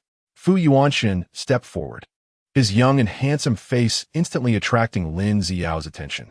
This man is so handsome. Looking at his designer outfit, he must be a wealthy young master. What nonsense are you talking? What I value is my husband. I have no interest in the Su family's wealth at all. Lin Suqin's gentle expression instantly froze. That's perfect. I announced to everyone that Miss Ji and I have reached an agreement. The Su group now belongs to me, Fu Yuanxin. If anyone wants to cooperate with me, feel free to come to the Su group. Fu Yuanxin's voice was loud, and everyone heard it clearly. Ji Qingluan's eyes widened in disbelief, shouting angrily, "How is this possible? What right do you have to manage the Su family's business? You're just an outsider. How could Qingluan let you manage the Su family's assets?" Because I sold the group to him. Ji Qingluan stepped out from behind Fu Yuanxin, looking at her daughters in different expression. Ji Qingluan could never have imagined this was his sweet-looking daughter. "Qingluan, what are you saying? You sold the group to him? That's the hard work of your grandfather and mother. How could you sell it to an outsider?" Yi Qingluan scolded loudly. "Selling it to an outsider is better than letting you and this mistress along with 2 illegitimate children swallow it up, right? My mother just died a few days ago, and you can't wait to let the mistress and the 2 illegitimate children move into my house without considering my feelings at all. Do you think that bringing them into the house means you can completely occupy my mother's assets? How naive." Ji Qingluan's eyes were filled with disdain. "And those 2 illegitimate children, do they really think that moving into my house makes them young masters and young ladies? It's laughable. They don't even look at themselves. Do they think that with a few feathers, they can turn into phoenixes?" Ji Qingluan's sarcastic remarks pained Lin Xiao deeply. "You are the illegitimate child. Your mother is the mistress. If your mother hadn't taken my dad, would we have grown up without love? It's all your and your mother's fault, and I want to tear your mouth apart. Lin Xiao charged forward but was kicked away harshly by Fu Yuanshan just as she was about to reach Ji Qingluan. A lowly thing daring to be arrogant in front of the legitimate daughter. Is that the face your mistress mother gave you? Fu Yuanshan looked at Lin Xiao with disgust. Lin Xiao stared at the faint shoe prints on her white dress, unable to believe that Fu Yuanshan would actually lay a hand on her. He looked so refined. How could he do something like that? It was obvious, aside from her mistress mother, there was also her good-for-nothing father. Otherwise, how could they be so arrogant? Ji Qingluan scoffed. That laugh ignited a fire in Ji Qingluan's heart. Qingluan, if you don't like your Aunt Lin, why did you still want me to marry her? Didn't you say you wanted her to be your mother? Is this how you treat your mother and your brother and his sister? I like her. Which eye of yours saw a legitimate daughter liking a mistress? I'll let you marry her merely because I thought that scum and lowly woman are always a pair. If they aren't together, should they go harm others? As for letting her be a mother, if I don't say that, how can I let you two dog lovers and those two illegitimate children embarrass themselves in public and see your true colors? Ji Qingluan coldly looked at him. Ji Qingluan's face turned pale. This daughter was unexpectedly calculating and ruthless. Qingluan, he is your father. How can you treat him like this? Aren't you afraid people will say you are an unfilial daughter? Lin Suqin shouted loudly, looking at the hostile gazes from the crowd. She had initially thought that these people would look at her with envy and jealousy. However, once she found herself here, she realized that these self-proclaimed upper-class people would never allow an obscure person like her to step into their social circle so easily. If being unfilial, then so be it. After all, his children are not just me. Aren't there those two illegitimate children? Let them earn money to support him. Ji Qingluan didn't mind being labeled as an unfilial daughter. Anyway, the apocalypse is coming soon, and if others have the mood to care about this, they might as well take care of themselves. He is also your father, and you are so unfilial. Lin Zicheng was the first to stand up and criticize Ji Qingluan. If their family had money, it would be fine, but the key is that once this matter blows up, their family would probably have a hard time in the future. Ji Qingluan looked at Lin Zicheng, dressed in a suit. Truly, even when wearing human skin, he didn't look like a person. What did you say? You sold the house. Ji Qingluan, no matter how composed he tried to be, could no longer hold his expression upon hearing this. Chapter 14, let this pair of dog lovers have nothing. That is his home. How dare Ji Qingluan do this? Yes, the house is in my name. I can sell if I want. Ji Qingluan shrugged. That is also my home. Why didn't you discuss this with me? Ji Qingluan's eyes turned red. This daughter was truly beyond his expectations today, completely refreshing his bottom line. Why should I discuss it? It's my own property. I can handle it however I want. Who are you to control it? Ji Qingluan said, turning to look at the others. Uncles and aunts, do you think he has the right to control it? Qingluan, the assets left by your mother are yours. What qualifications does he have to control them? Since he wants to form another family, the previous woman's assets should not belong to him. I don't know where he gets the face to ask this. It is said that he is living off a woman. Without a backing, what else can he rely on? That's true. One after another, they looked at Ji Qingluan with nothing but disdain, except for the first few years after marrying Su Qingling, when he could still bear such gazes. In the other years, who didn't he envy him? Now he realized that these people had not forgotten his past and did not overlook the fact that marrying Su Qingling did not change the reality of him living off a woman. You guys, Ji Qingluan, are you just going to watch these people humiliate your dad? Are you even human? Ji Qingluan's heart raced with anger, wanting nothing more than to grab Ji Qingluan and teach her a harsh lesson. You deserve to be humiliated. Some people insist on being dogs, perfectly matching with a mistress to form a pair of dog lovers. Ji Qingluan's words deeply hurt Ji Qingluan, Lin Suqin, Lin Zicheng, and Lin Xiao. Clearly, they were the rightful couple, but because of Su Qingling, they became an unjust pair, and now they were being scolded as a promiscuous couple, with their children being called bastards. How could they bear this? Mom, let's go. I don't want to stay here. Lin Xiao covered her stomach, which was kicked and hurt, glaring fiercely at Ji Qingluan. Today was supposed to be the happiest day for their family, but it was ruined like this. It's all Ji Qingluan's fault. She caused this. She and Ji Qingluan wouldn't end things like this. Let us go. We need to hurry, or we might end up homeless. The family of Ji Qingluan left. Fu Yuanshen took over the sales order for today's banquet, using the excuse of having business to quickly take Ji Qingluan away. Fortunately, the clothes they wore weren't very formal, so they grabbed their things and rushed to the airport. Time waits for no one. They had to quickly gather various supplies. All items belonging to Ji Qingluan's family were thrown out. However, after so many years of living in luxury, the money Ji Qingluan used was all from the Su family, so he hardly had anything that belonged to him. Meanwhile, Lin Suqing's family had left their old clothes behind to pursue a wealthy life. In fact, the money Ji Qingluan used still came from Su Qingling. Seeing his clothes thrown onto the street, Ji Qingluan was furious. What gives you the right to break into my home and touch my things? Mr. Ji, this is no longer your home, and your belongings belong to the intruders. We're just kindly helping you to take them out. If you have a problem, you can talk to them. The lawyer pointed to the underworld figures drinking tea not far away. Ji Qingluan initially thought of selling the house and first considered the bank. But realizing the bank staff wouldn't be as intimidating as the underworld and would definitely be more lenient with Ji Qingluan, she thought of the underworld. Only they could make these scoundrels feel scared. Mr. Ji, if you have any issues, just let us know and see whether you scoundrels are right. Or if my fists are right. Ji Qingluan, who was glared at by the lawyer, couldn't help but swallow hard. He could be arrogant towards others, but in front of these underworld figures, he could only flee in fear. Ultimately, Ji Qingluan's family was kicked out. Watching the house that should have belonged to them being sold to someone else, their feelings were quite complicated. It's all that damned Ji Qingluan's fault. She made them lose face like this, and they couldn't let her off. Lin Xiao clenched her fists, her eyes bursting with hatred as if she would be consumed by flames in the next second. Ji Qingluan said fiercely, "Right now, talking is useless. What do we do now? We have no home. Where do we go now?"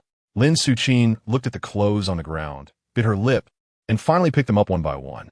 If they had money at home, they could just throw away these clothes. The key was that they were being driven out, and they probably didn't have much money on them. Let's stay in a hotel.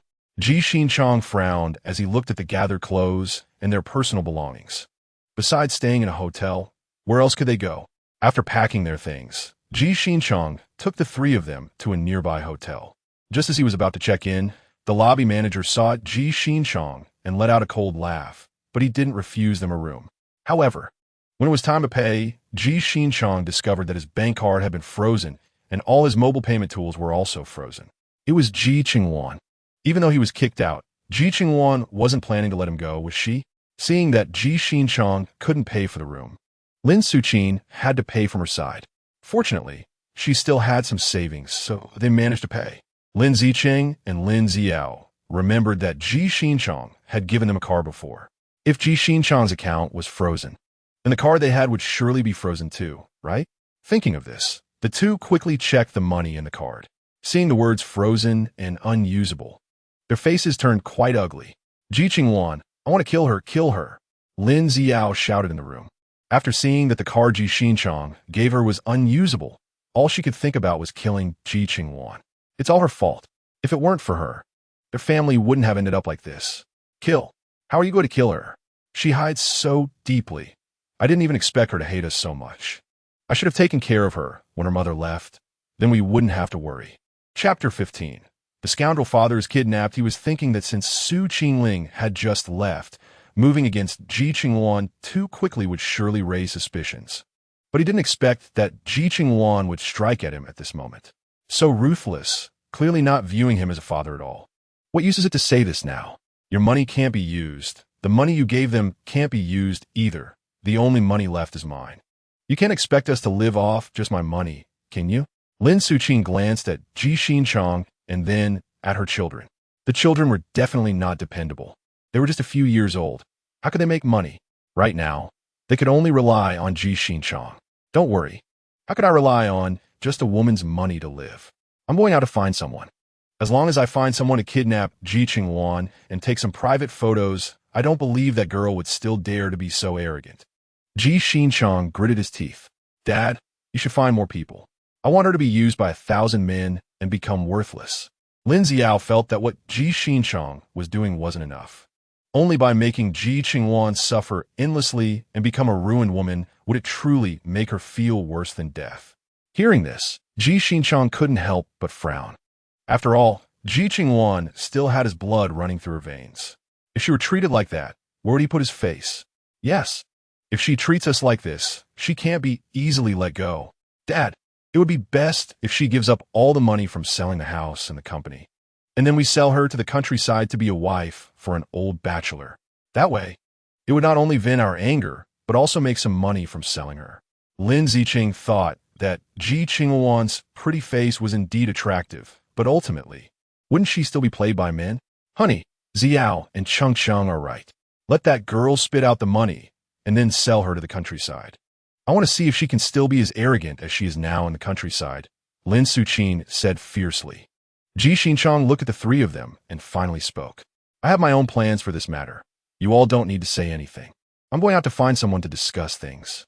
You all wait for my news here. They only had a few tens of thousands from Lin Suqin's card, and they didn't know how long that would last. Ji Qingluan nodded, patted Lin Xiao's head, and turned to leave. Just as he stepped out of the hotel and waved to call a taxi, a van suddenly drove up in front of him, and two people came up and pulled him into the car. Who are you? What do you want? Ji Qingluan was terrified as he was dragged into the car. You are Ji Qingluan, right? The person in the front passenger seat glanced at him. Yes, I am. Who are you? I don't know you. What do you want? Ji Qingluan had never encountered such a situation before, especially seeing the other party playing with a knife. He suddenly had a bad premonition. These people must be here to cause him trouble. What do you mean? You borrowed hundreds of thousands online, and you promised to pay it back in 3 or 4 days. You haven't forgotten, have you? The man in front looked at him coldly. Borrow? I didn't take out a loan online. Do I need to take out a loan online? Ji Qingluan was exasperated. I'm a person of some stature in this city. Would I take out a loan online? Someone must have used my ID to take out a loan. I can report it to prove my innocence. Report it?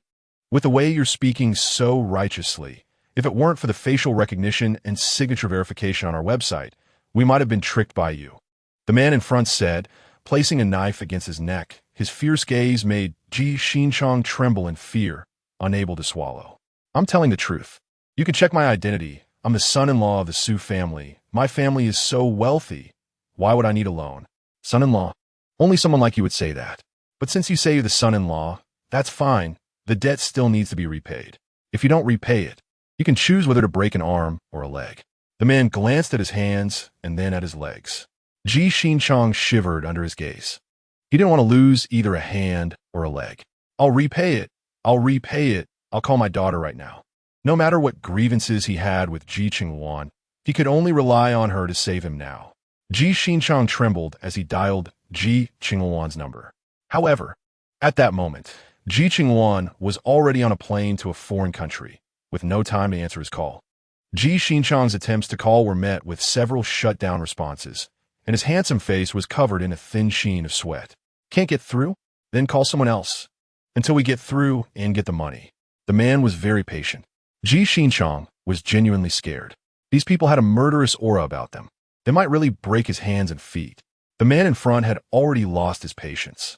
Ji Qingluan, hearing his words, shouted, Bro, let's talk this out. As long as you don't disable my hands or feet, anything can be discussed, anything. Oh, so you agree to repay the debt in another way, right? The man smiled at him. Yes, I'll do whatever you ask. Ji Qingluan nodded in fear. As long as they didn't cut off his hands or feet, anything was acceptable.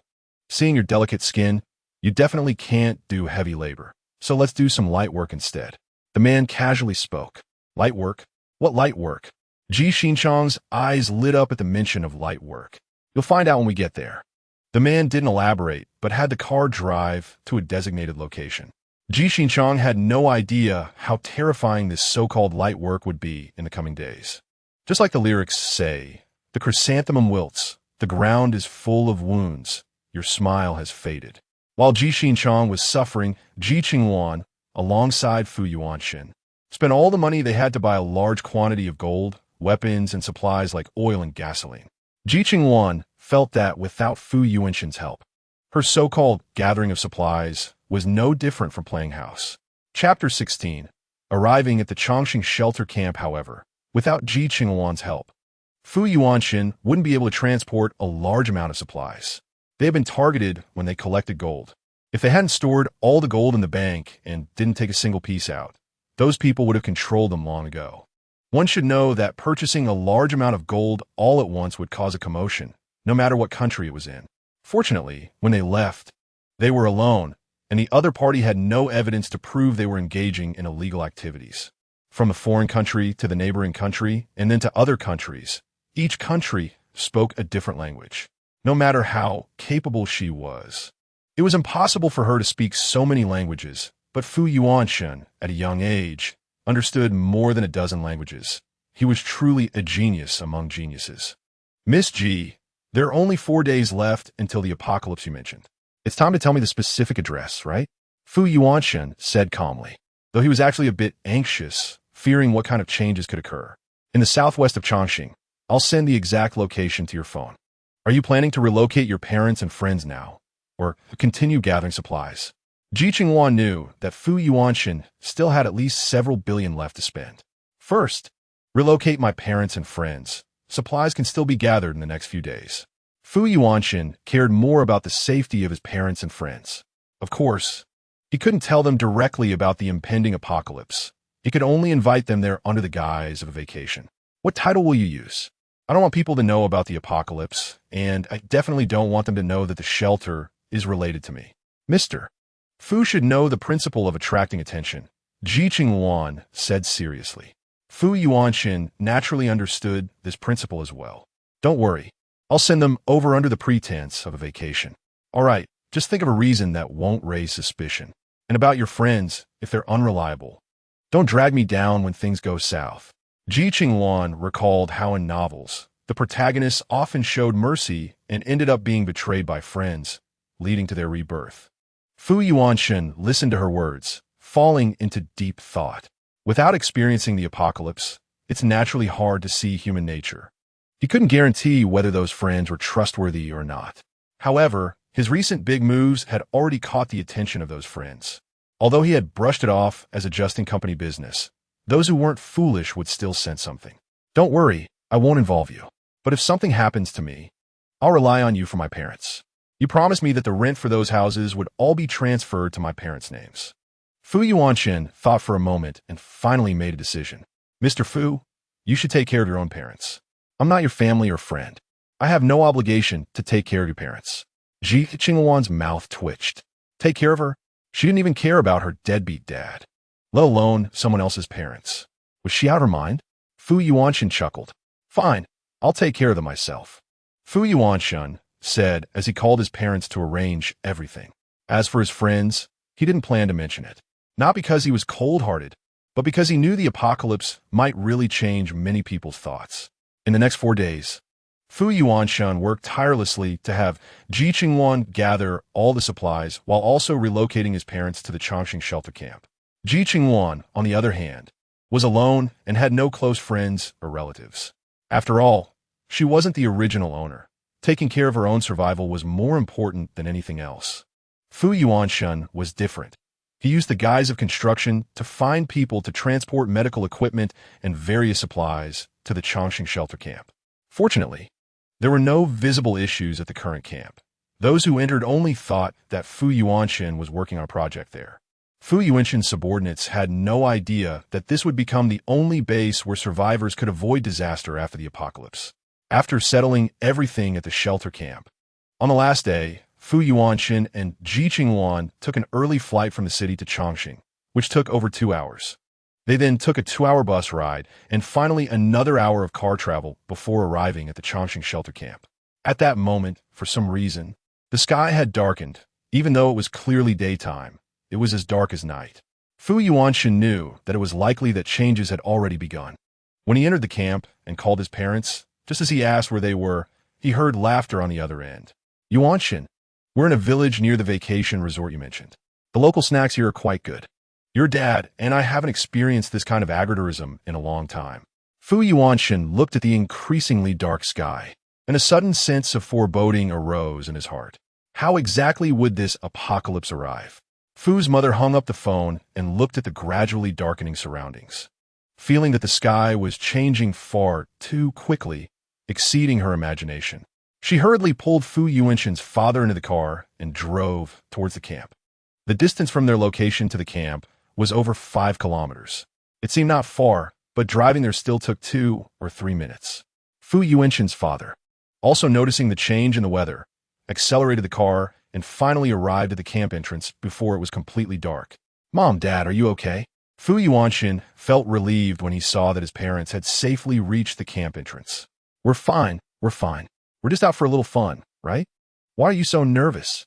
What happened?" Fu's mother looked at Fu Yuanshan with annoyance. Ji Qingluan, seeing that Fu's mother seemed to want to chat with Fu Yuanshan in the middle of the road, quickly spoke up. "Who are you?" Fu's mother turned to glance at Ji Qingluan upon hearing her voice. Fu Yuanshan looked at Ji Qingluan, who was alone, unsure if she was scared or not. Chapter 17. The black rainy day, after Ji Qingluan finished speaking, she turned and walked away. She chose to live on the top floor of a luxurious apartment, which had an excellent view and allowed her to clearly see the surrounding situation. This was exactly the effect she wanted. Fu's mother frowned as she watched Ji Qingluan's retreating figure. "A young girl follows my son to this strange place for vacation. And you expect me to believe there's no problem? Mom, don't say that. That girl just turned 18. We're just ordinary friends. Please don't overthink it." Fu Yuanshan felt a headache coming on. "What time is it? And you still have the energy to worry about this? Just ordinary friends? Then why did you bring her to this remote place? Don't her parents worry?" Fu's mother was somewhat skeptical. "Really, just ordinary friends. And it wasn't me who brought her. It's complicated to explain. Mom, since you have time to care about my affairs, shouldn't you think about why the sky has changed so strangely?"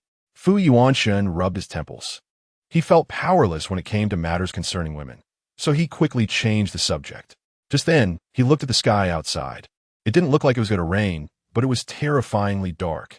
Fu's mother saw the car stop in the villa's garage and had just gotten out when a thunderous roar echoed, nearly scaring her to death. Fu's father frowned as he looked at the sky outside, thinking back to the rumors in recent years about a major disaster looming over the earth. He had never believed such rumors. However, given the current situation, it was hard not to suspect that something terrible was about to happen. After entering the villa, Fu's father turned on the TV to check the weather news, while Fu's mother went to see if she could find something to eat in the kitchen. Fu Yuanshan went upstairs to find his own room.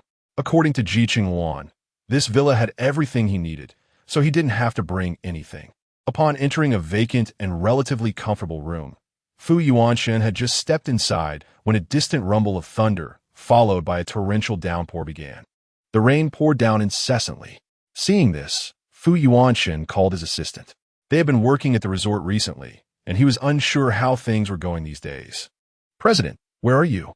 The weather outside is quite frightening." The assistant, living in a luxurious apartment not far away, was sitting in the living room looking at the dark sky, which was indeed terrifying. "I've arrived at the villa. How are the others?" Fu Yuanshan closed the glass door to the balcony, blocking all sounds from outside. "Everyone else is fine, but President, the progress on the task you assigned might slow down." The assistant looked frustrated as he gazed at the sky. "With this weather, it seems like it won't stop anytime soon. Do you have any food?" Fu Yuanshan looked towards the sky outside. Given the situation, delivering food to this place would be difficult. He certainly didn't want his subordinates to starve. "We have some, but not much. I was thinking of going to the nearby town to buy more once the rain stops," the assistant said, feeling distressed. Originally, this place was quite remote, and they hadn't thought to stock up on food. Now, with the weather like this, it was uncertain when it would get better. "Don't go out for now. I'll call the property management to see if they can send some food over." Upon hearing that he wanted to go out, Fu Yuanshan couldn't help but frown. Going out was likely dangerous. They still didn't understand what the situation was outside, so it was better not to go out recklessly. "Is there property management here?" The assistant recalled seeing only a few middle-aged people in suits who appeared friendly when they arrived, and they introduced themselves as the housekeepers. These people had taken him to the villa. Since then, apart from work-related matters, he had hardly seen the housekeepers. In his opinion, this should be a newly developed resort or a small town, but there should be more people around. Why were there only a few of them? "Didn't you say you were supposed to contact the people here? Aren't they the property management?" Fu Yuanshan's curious tone made the assistant remember those somewhat strange housekeepers. Should I contact them? The assistant was somewhat reluctant to interact with them, feeling that something was off. If you don't contact them, who else do you want to find? They're locals. They know this place better than we do. If there's something, just ask them. If they really refuse to help, we can handle it ourselves later. Fu Yuanshan looked at the sky outside, which had turned as dark as ink. It no longer looked like daytime. It was completely a terrifying night. Then I'll go find them, the assistant said as he hung up the phone, just as he was about to call the housekeeper. A few people he lived with rushed over. Song assistant, it's bad. Look at the news online. It says people who were caught in the sudden downpour are experiencing breathing difficulties and high fevers, and they're all being sent to the hospital. So serious? Did you inform your families not to go out? Song Zichen was astonished. He had never encountered such a situation before. Could rain cause such a reaction? This was too abnormal. We were just about to call. Song assistant, you should also call your family to ensure they're safe. After hearing this, Song Zichen hurriedly called his family. Once he confirmed that his family was okay, he called Fu Yuanshan to inform him of the situation. I understand. You all be careful too. Since this rain is so strange, don't touch it. Stay inside the house. If you run out of food, let the property management send some over. Don't go out yourself. Fu Yuanshan instructed before turning to leave the room to remind his parents. I understand, President. You take care too. Chapter 18. The pitiful scumbag father. After hanging up the phone, Song Zichen quickly called the housekeeper he had contacted earlier, asking him to help deliver some supplies. Meanwhile, Ji Qingluan installed the floodlights she had purchased onto the lighthouse and then placed a few lighthouses near the gates around the camp. This way, it would be easier to observe the situation outside the camp, preventing her from being completely unaware of what was happening outside. System, how many gold bars do I have left? Ji Qingluan asked as she looked at the camp interface in front of her. The player currently has 539 gold bars. So many. Upon hearing this number, Ji Qingluan instantly felt like she had struck it rich overnight. Remembering how Fu Yuanshan had taken her around to buy gold before, she had to admit that without him, she wouldn't have such wealth now. Should the player continue to draw prizes? Look, the camp has now expanded to 120,000 square meters, and the building area has been updated to over 160 plots of 80 square meters each. Doesn't the player feel the urge to fill it up? If the system could turn into a person, it would definitely be staring at Ji Qingluan with eager eyes. No, there are only a few of us in the camp right now. Do you think we can fill the entire camp with just a handful of people? Ji Qingluan shook her head. There's still few people, and if we build a lot at once, it will deplete all the funds I have. It will be hard to draw more resources later. Plus, once the apocalypse starts, it will be even more difficult for me to stockpile gold. But many people will definitely come in the future. Don't you want them to see those places empty while buildings suddenly rise up? The system said with its little hands clasped. What's terrifying about that? Didn't you say the apocalypse has already arrived? Isn't it even more terrifying that things like that are already happening? Ji Qingluan looked at the television on the wall and turned it on. Ooh, that's not the same. The system pouted. Ji Qingluan watched the news on the big screen, reporting on people developing fevers due to the rain, and thought about her scumbag dad. She wondered how he was doing. What busy? The system's eyes lit up. I want to know how my scumbag dad and his family are doing now. Can you show me? Ji Qingluan wanted to see how miserable Ji Xinchong and the others were. Sure, but I need gold bars. 1 gold bar for 48 hours of viewing time. If you don't watch, time will stop, and next time you want to watch, it will cost you again. The system spoke softly. All right, no problem. By the way, have you settled things with Fu Yuanshan? I don't want to be entangled with him in the future. I've arranged everything, but player, you are really generous, giving him 15 luxury apartments, 10 simple apartments, and a luxury villa. Do you know how many points that would cost if it were to be calculated? The system thought Ji Qingluan had given away too much. Then tell me, if I didn't give it to him, could he help me get such resources? Do I still have gold bars to give you now? Ji Qingluan rolled her eyes. Without Fu Yuanshan, that 30 billion wouldn't be spent at all, right? That's reasonable. I'll deduct the gold bars now. Do you want to see how your scumbag dad is doing or how your stepmother is doing? The system watched as Ji Qingluan sat on the bed, gnawing on a peach. Aren't they together? Ji Qingluan showed a puzzled expression. Didn't you tell Fu Yuanshan to use your scumbag dad's ID to take out a loan? Then those debt collectors found your scumbag dad, kidnapped him, and said they would break his hands and feet if he didn't pay. Your scumbag dad couldn't contact you and knew your stepmother had no money, so he said he would work to repay it. So, do you know what kind of work your scumbag dad is doing? The system chuckled mischievously. Upon hearing that, Ji Qingluan knew it wasn't good. However, she was curious about what Ji Qingluan was actually doing. I don't know, let me see. All right, let me show you. The system changed the screen, and 2 men appeared in the frame, one on top and one below. It was clear that something was happening. The key was that the man below was none other than Ji Qingluan. Ji Qingluan was relieved that the system had pixelated the screen. Otherwise, she would have really felt ashamed. So impressive, Ji Qingluan is doing this to pay off his debts. He truly has no bottom line. By the way, can you save this little clip?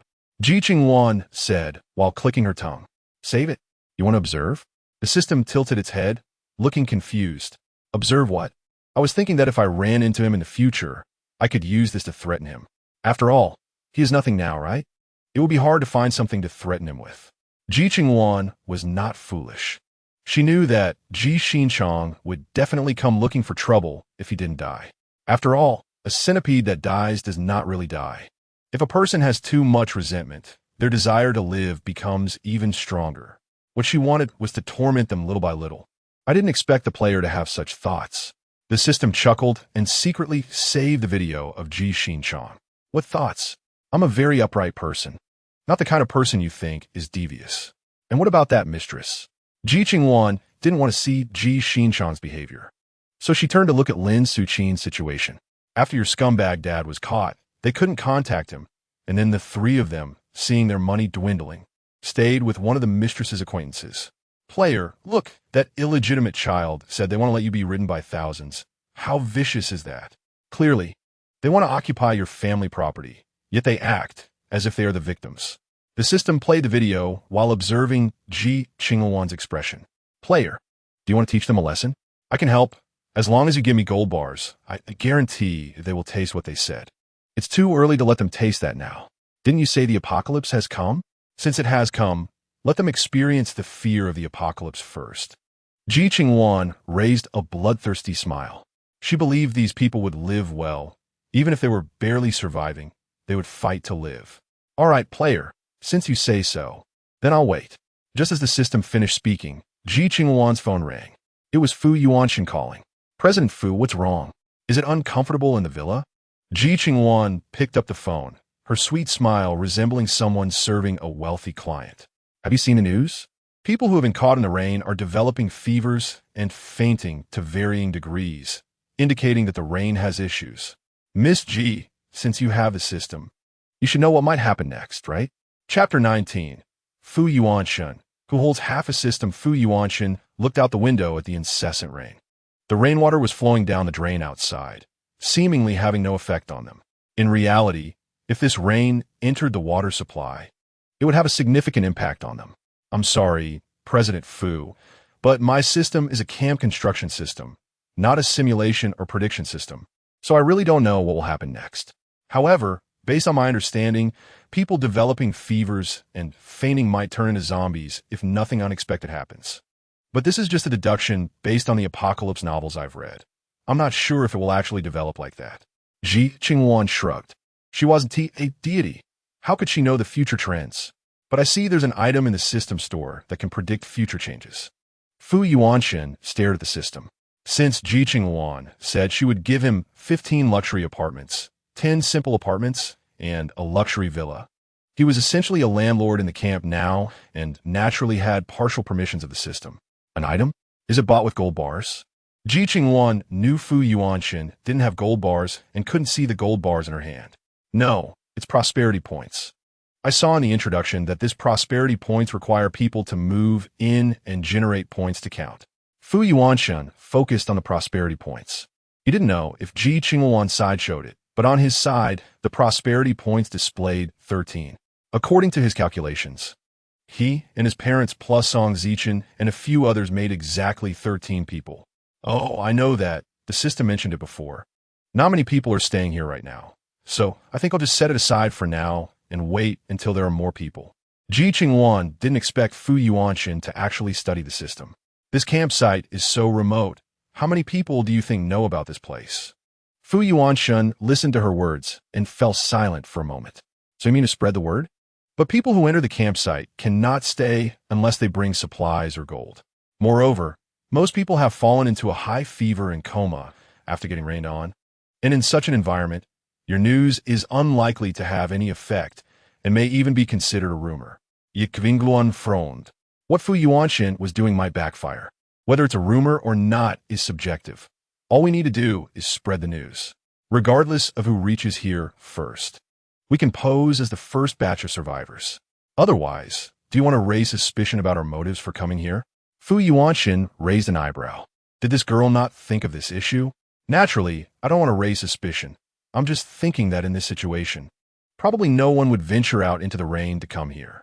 Is what we are doing appropriate? Ji Qingluan felt it was a bit risky. This place is quite remote. A county town here doesn't even have a population of 30 or 40,000. And people from the surrounding villages are all familiar with each other. Once the news is released, no one knows what kind of consequences it might bring. Don't worry, I have my considerations. Miss G, we are both in the same boat now. Whoever dies will not benefit the other. Furthermore, if I can help you gain prosperity, I can also earn points for myself. I believe these points are used to purchase supplies in the campsite, right? Fu Yuanxin had already started researching this system since Ji Qingluan gave it to him. Supplies, points, prosperity, gold bars. The first two are the most important for ordinary people. The latter two are used to purchase special items and props, while the other is used to draw system supplies. The materials drawn from gold bars are mainly construction-related, including houses and house upgrade materials. So from the system's information, apart from food and necessities, the system can cover everything else. As for food and necessities, they have to collect and plant them themselves. If there are few people, it might be manageable. But if there are many, the supplies they gather might not be enough. I wonder what Ji Qingluan's subsequent methods will be. Yes, but are you sure that sending out that message now won't have too much of an impact on us? Ji Qingluan still had some concerns. Don't worry, I know how to handle things. Just watch. Additionally, I checked the supplies in the system and found that there isn't any food. Although we collected some food before, it definitely won't hold up against a large population. If you have a good solution, it's best to tell me in advance to avoid unnecessary chaos when people come in without food. Fu Yuanshun didn't care whether others had food. He only wanted to know if his family and the people he brought had food. As for food, there is no need to worry too much for now. The campsite is spacious, and the system has already planned planting and breeding areas. There are also river delicacies collected from the waterfall and river. I think even if those survivors have enough points, they can't eat a big meal all at once. Ji Qingluan thought about the supplies stored in her vault. Several warehouses combined occupy over 10,000 square meters of supplies, enough to last a long time. As long as you feel confident, that's fine. I only have one question. Since the campsite was built by the system, why isn't it shielding the rain? This rain has actually fallen into our drinking water source. Do you think drinking that water will cause problems? Fu Yuanxin questioned sternly.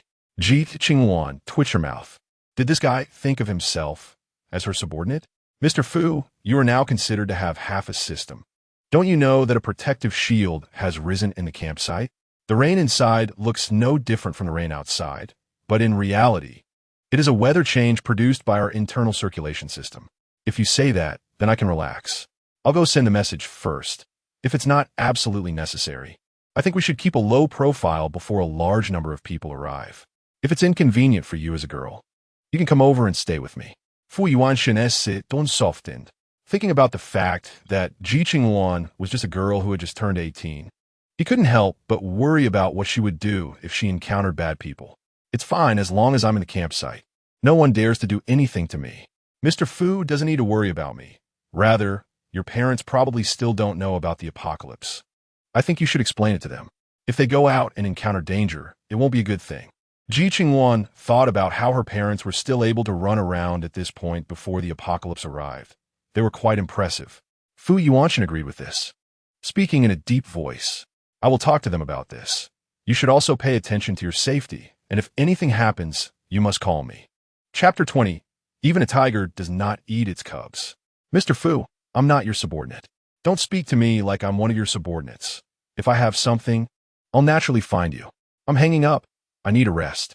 Fu Yuanxin looked at the hung-up phone chuckled in annoyance, and turned to tell his parents about the apocalypse. At this time, many people did not believe that the apocalypse had really come. Everyone thought that getting rained on and catching a cold was normal. But fainting was indeed a bit serious. Ji Qingluan, who was imprisoned somewhere, endured the pain in his lower back as he put on his clothes. He didn't expect that the easy task he had casually agreed to would turn out to be such a thing. When the other party pressed him down to commit violence, he called Lin Suqin for money. He didn't expect that as soon as the woman heard it would be hundreds of thousands, she directly hung up. As a result, when he had to choose between being mutilated or doing this kind of thing, he had no choice but to go through with it.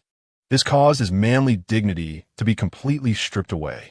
If anyone found out about this, he would really never want to be a man again. However, he was fortunate to have a good-looking face, which he usually maintained well. In this regard, there was still room for exploitation. Otherwise, he would have already been mutilated. But right now, that place was burning with pain, making it hard for him to even walk. What the hell is going on outside? Isn't it broad daylight? Why is it so dark? The muscular man, now dressed, looked at the darkened sky and stopped, walking to the door to look outside. He didn't know what was happening. The news said the rain outside was a bit strange. Another muscular man lit a cigarette and said, "Strange? What's strange about it?" The first muscular man frowned. "I heard that those who got rained on have developed fevers and fainted. Now the hospitals are surrounded by these people, and no one knows what is going on." Just as the second muscular man finished speaking, he saw Ji Qingluan coming out while supporting himself against the wall, revealing an ambiguous smile. "How is it? Is it enjoyable? Can you let me go now? I've been locked up by you guys for 4 days. Ji Qingluan saw him looking at himself, and, upon hearing the word enjoyable, he couldn't help but shiver. This muscular man was even more ruthless than the previous one, and he was scared. Selling your rear for 4 days can earn you hundreds of thousands. Do you think this business is that easy? Everyone can do it. The muscular man snorted. Ji Qingluan wanted to angrily curse back, but he was afraid the other party would hit him. He had had enough of this treatment. He had to escape. He must escape. Old man, you should be glad that your face can still be worth some money. If you looked worse, you'd be directly mutilated for parts. The other muscular man coldly snorted. The words parts in that conversation made Ji Qingluan instinctively take 2 steps back. He had heard about people having their parts dug out along the way, so he was reflexively scared of this matter now. "So when you plan to let me go?" Ji Qingluan shouted timidly. The muscular man, who still had Ji Qingluan's scratches on him, chuckled wickedly. Upon hearing the word sell, Ji Qingluan's expression changed drastically. "You can't do this, it's illegal. Damn it. We are people who mix in the gray area. You old man know the dangers of online loans, yet you dare to get involved with them. Now that you're in trouble, do you think you can get out without paying a price?" The muscular man with a cigarette stepped forward and pinched his handsome face, blowing a puff of smoke into his face. Ji Qingluan had never smoked before, and after inhaling a couple of puffs of secondhand smoke, he couldn't help but cough. It's not me. I really didn't take out a loan. It must be my daughter. That girl is the troublemaker.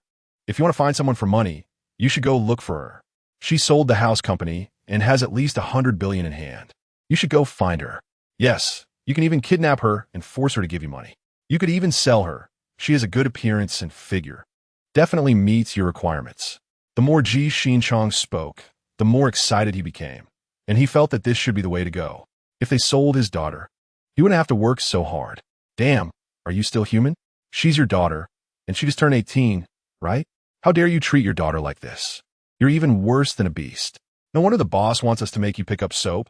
It turns out he knew what kind of person you are, which is why we are dealing with you." The muscular man with the cigarette grabbed his hair and dragged him directly into the room. No. How can this be my fault? It's that damn girl. If she hadn't kicked me out of the house, would I be in this situation? Ouch, it hurts." Ji Qingluan wanted to argue, but couldn't withstand the muscular man's intentions to make him pick up soap. "Damn, you look for a mistress and still dare to blame your child for kicking you out? If it were me, I would kick you out too.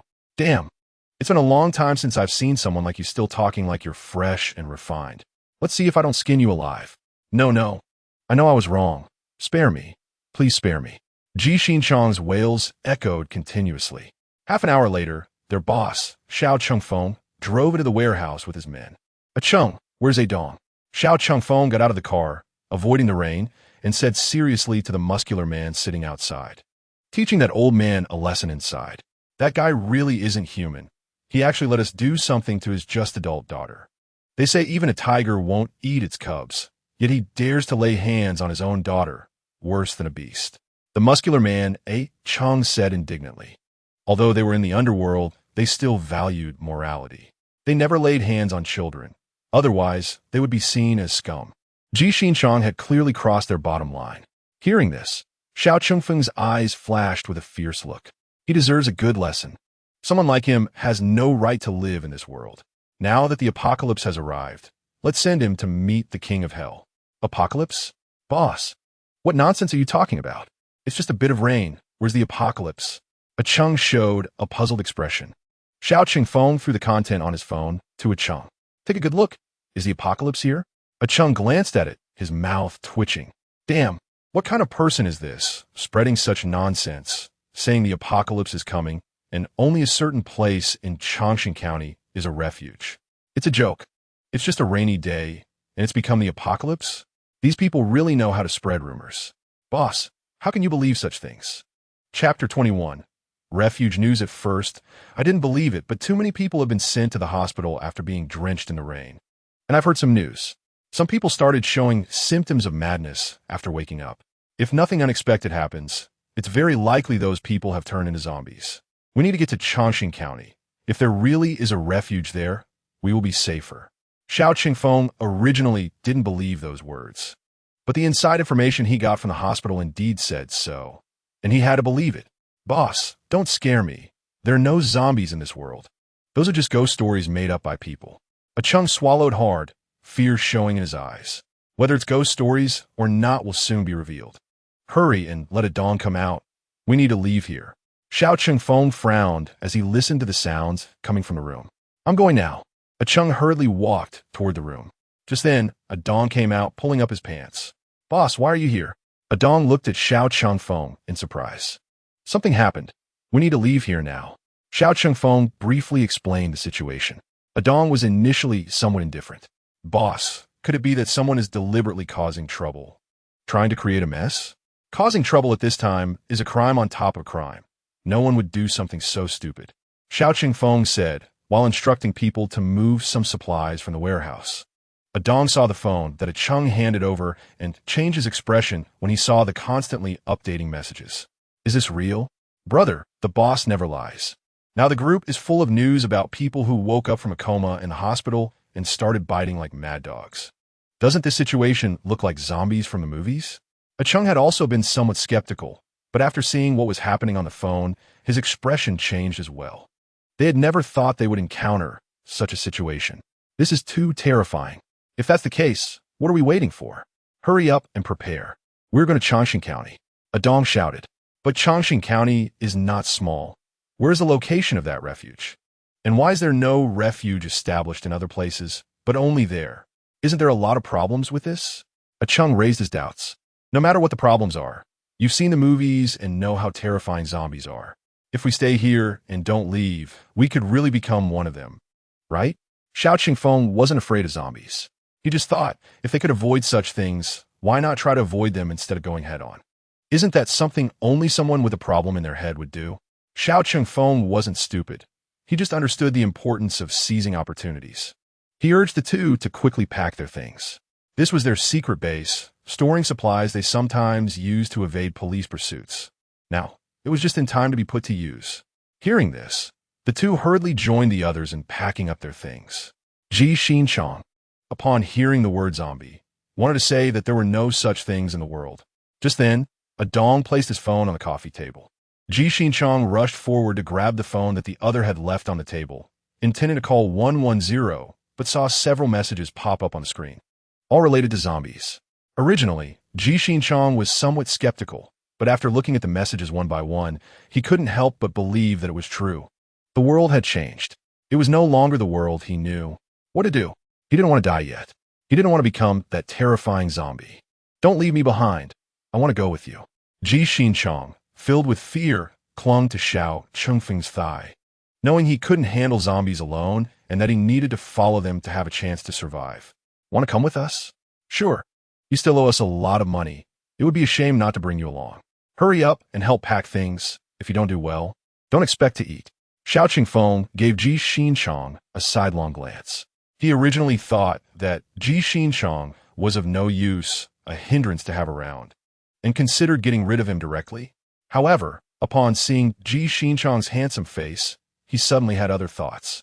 When the world's order collapses, both attractive men and women will become significant assets in the apocalypse. Perhaps Ji Qingluan would still have some value for exploitation later on.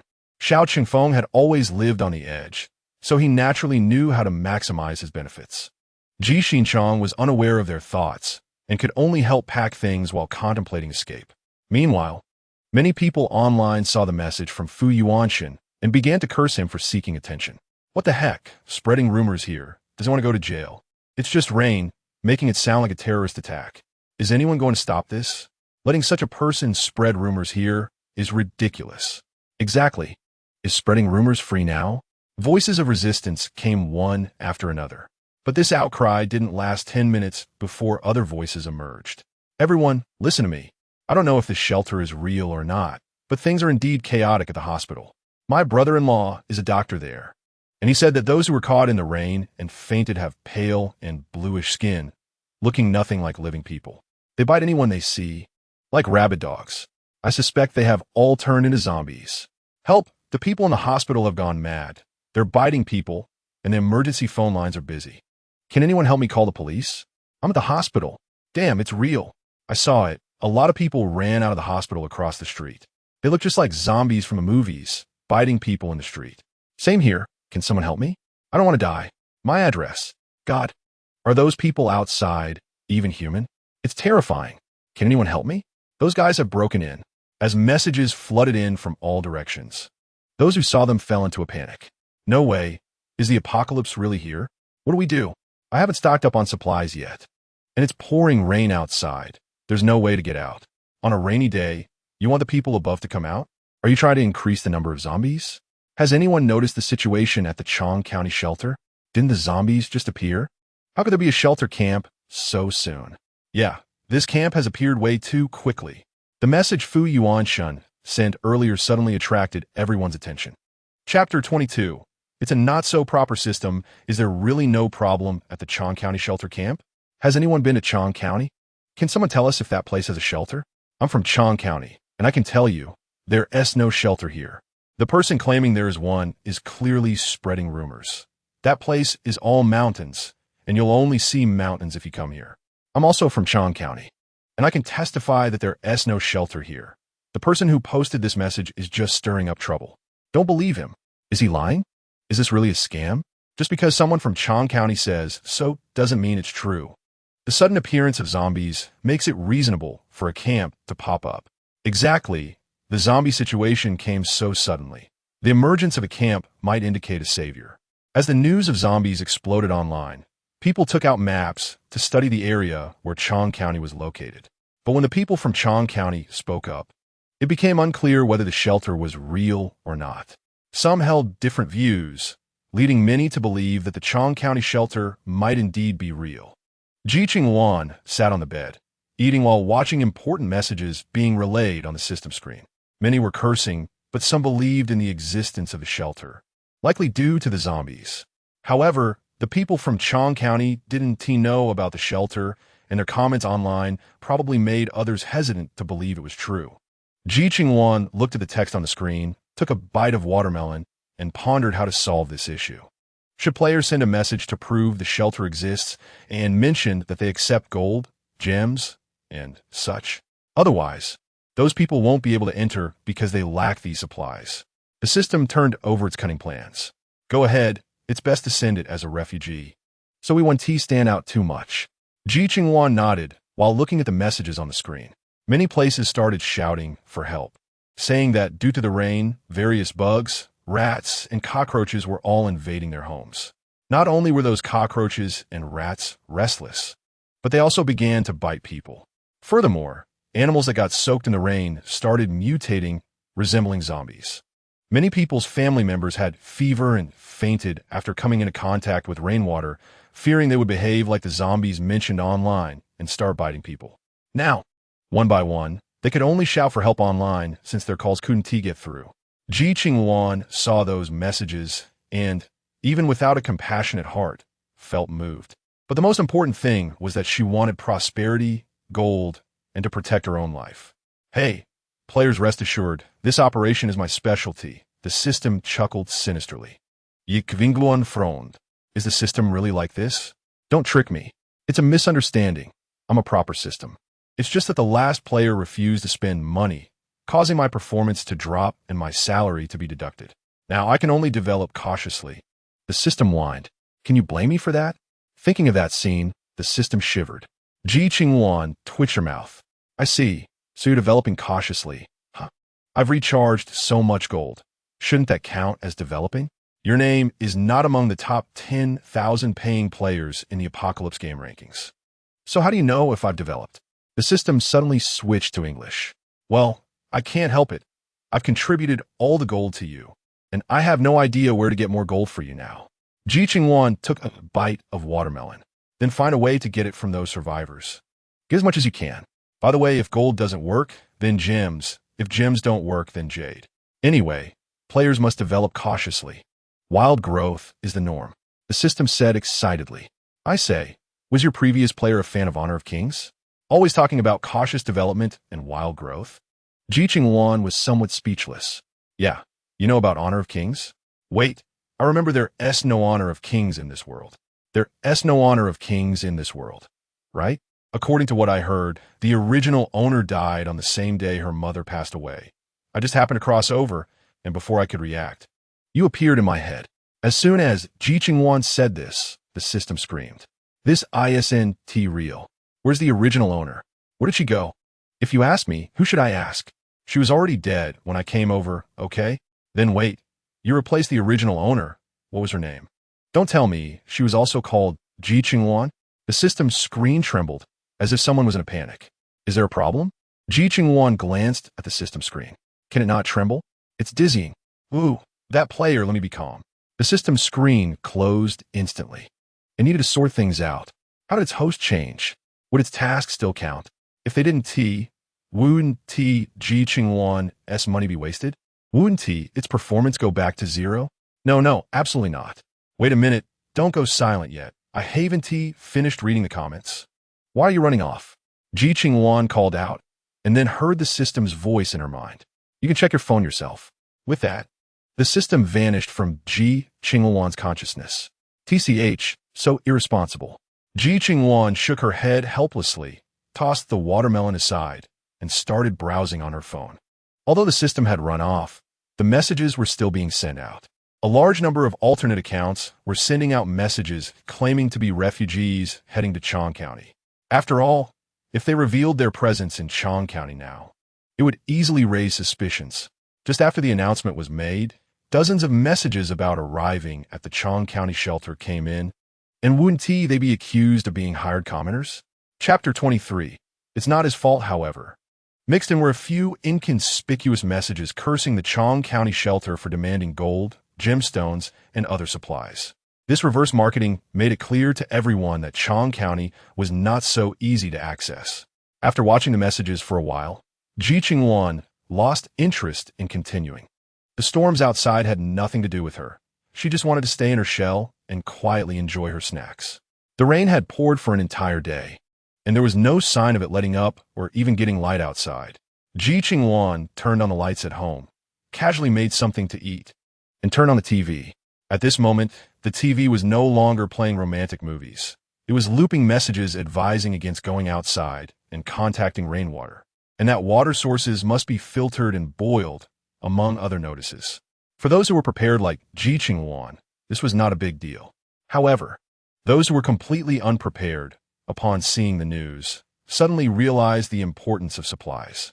They tried every possible way to scavenge for supplies, but were hindered by their inability to go outside. They could only call out to the heavens and ground in vain. Similarly, on Fu Yuanshan's side, his parents were stunned when they saw the news online and the messages from the shelter. Yuanshan, you brought us to this place. It's not because of the apocalypse, right? Fu's father was the first to react. He had found it strange when Fu Yuanshan brought them here. This was a remote place. What was there to enjoy? Moreover, there were no people living in the houses. Why did Fu Yuanshan want them to come here? Now it seemed that Fu Yuanshan brought them here because he knew the apocalypse was about to happen. But why didn't he tell them? Em sorry, Dad. I didn't mean to hide it from you. It's just that this matter is truly unbelievable, and I had a hard time accepting it first. Fu Yuanshan looked at his father with some guilt. I was worried you wouldn't believe this, so I kept it from you. You're right. If one hasn't experienced it firsthand, no one would believe this is real. But Yuanshan, does that girl also know about this? Fu's father said in a low voice. Thinking of Ji Qingluan, Fu Yuanshan definitely didn't bring her here for no reason, and it was obvious that the girl was also living here, clearly aware of the apocalypse. Dad, other people's matters have nothing to do with us. It's better to ask less and manage less. Also, try not to talk too much about when we arrived here, to avoid unnecessary trouble. Fu Yuanshan knew that once someone focused on this place and started investigating, they would find out when they arrived. I understand. I'll talk to your mom. Fu's father nodded. If others discovered that his son knew about the apocalypse earlier than they did, it would definitely cause unnecessary trouble. And it's not safe outside the camp right now. So we shouldn't go out unless necessary. If we want to do something, we could do it inside the camp. Fortunately, we're not far from the camp center. Everything is available there. But those things require points to purchase, so we need to prepare some points. As Fu Yuanshan explained the origin and usage of points to his father, he thought about how he had asked Ji Qingluan for points before, just to prevent situations like this from happening. Fu's father had some guesses in his heart, but if this matter was related to his son, then Fu Yuanshan's safety would be concerning. Dad, don't think too much. The secrets in this camp are not something we can pry into. Curiosity killed the cat. You don't want to say our family got kicked out for discovering a certain secret, do you? Fu Yuanshan said with a slightly cold face. They had worked hard to get news about the future of the apocalypse and prepared in advance. If trouble arose from something trivial, it would truly be not worth the loss. Upon hearing his words, Fu's father's expression stiffened. Ahem, Yuanshan, I was just thinking, can we really be safe here for a lifetime? If zombies come here, don't we need to find an escape route? Dad, there's no better escape route than here. I know you're worried that this unknown place will pose a threat and harm to us. But as your son, I'm the one you should trust the most. So Dad, please believe me, this is our best choice. Fu Yuanshan said seriously. Fu's father looked at his capable son and finally nodded. Yuanshan, your dad and mom believe you. Whatever you say, we'll follow. All right, Mom and Dad. People might come to this camp at any time. So if we don't have to, we want to go out. There are food and drinks in the basement. Enough for us to wait until the situation stabilizes inside the camp. Also, don't harbor a curious mindset towards others. If we offend them unintentionally, we might get stabbed in the back. Fu Yuanshan looked at the two of them. The apocalypse was about to begin, and people living in peaceful times probably didn't know the cruel reality of it. His parents were ultimately accustomed to a life of comfort, and he was still somewhat worried. Moreover, if Ji Qingluan felt that his parents posed a threat to her, she might take action against them. He couldn't let that happen. Yuanshan, Mom and Dad aren't that foolish. They just saw you with that girl and asked a few questions. We won't ask anymore. We won't ask anymore. Fu's mother, seeing her son so serious, also began to take this issue seriously. Mom and Dad, just remember this. I have things to handle upstairs. Fu Yuanshan thought about the instructions he still needed to give to his subordinates, and then left for upstairs. After watching Fu Yuanshan go upstairs, the two exchanged glances. Chapter 24. Fu's issues their son was grown up, and he must have some thoughts in his heart. They indeed asked a bit too much. Fu's mother sighed lightly.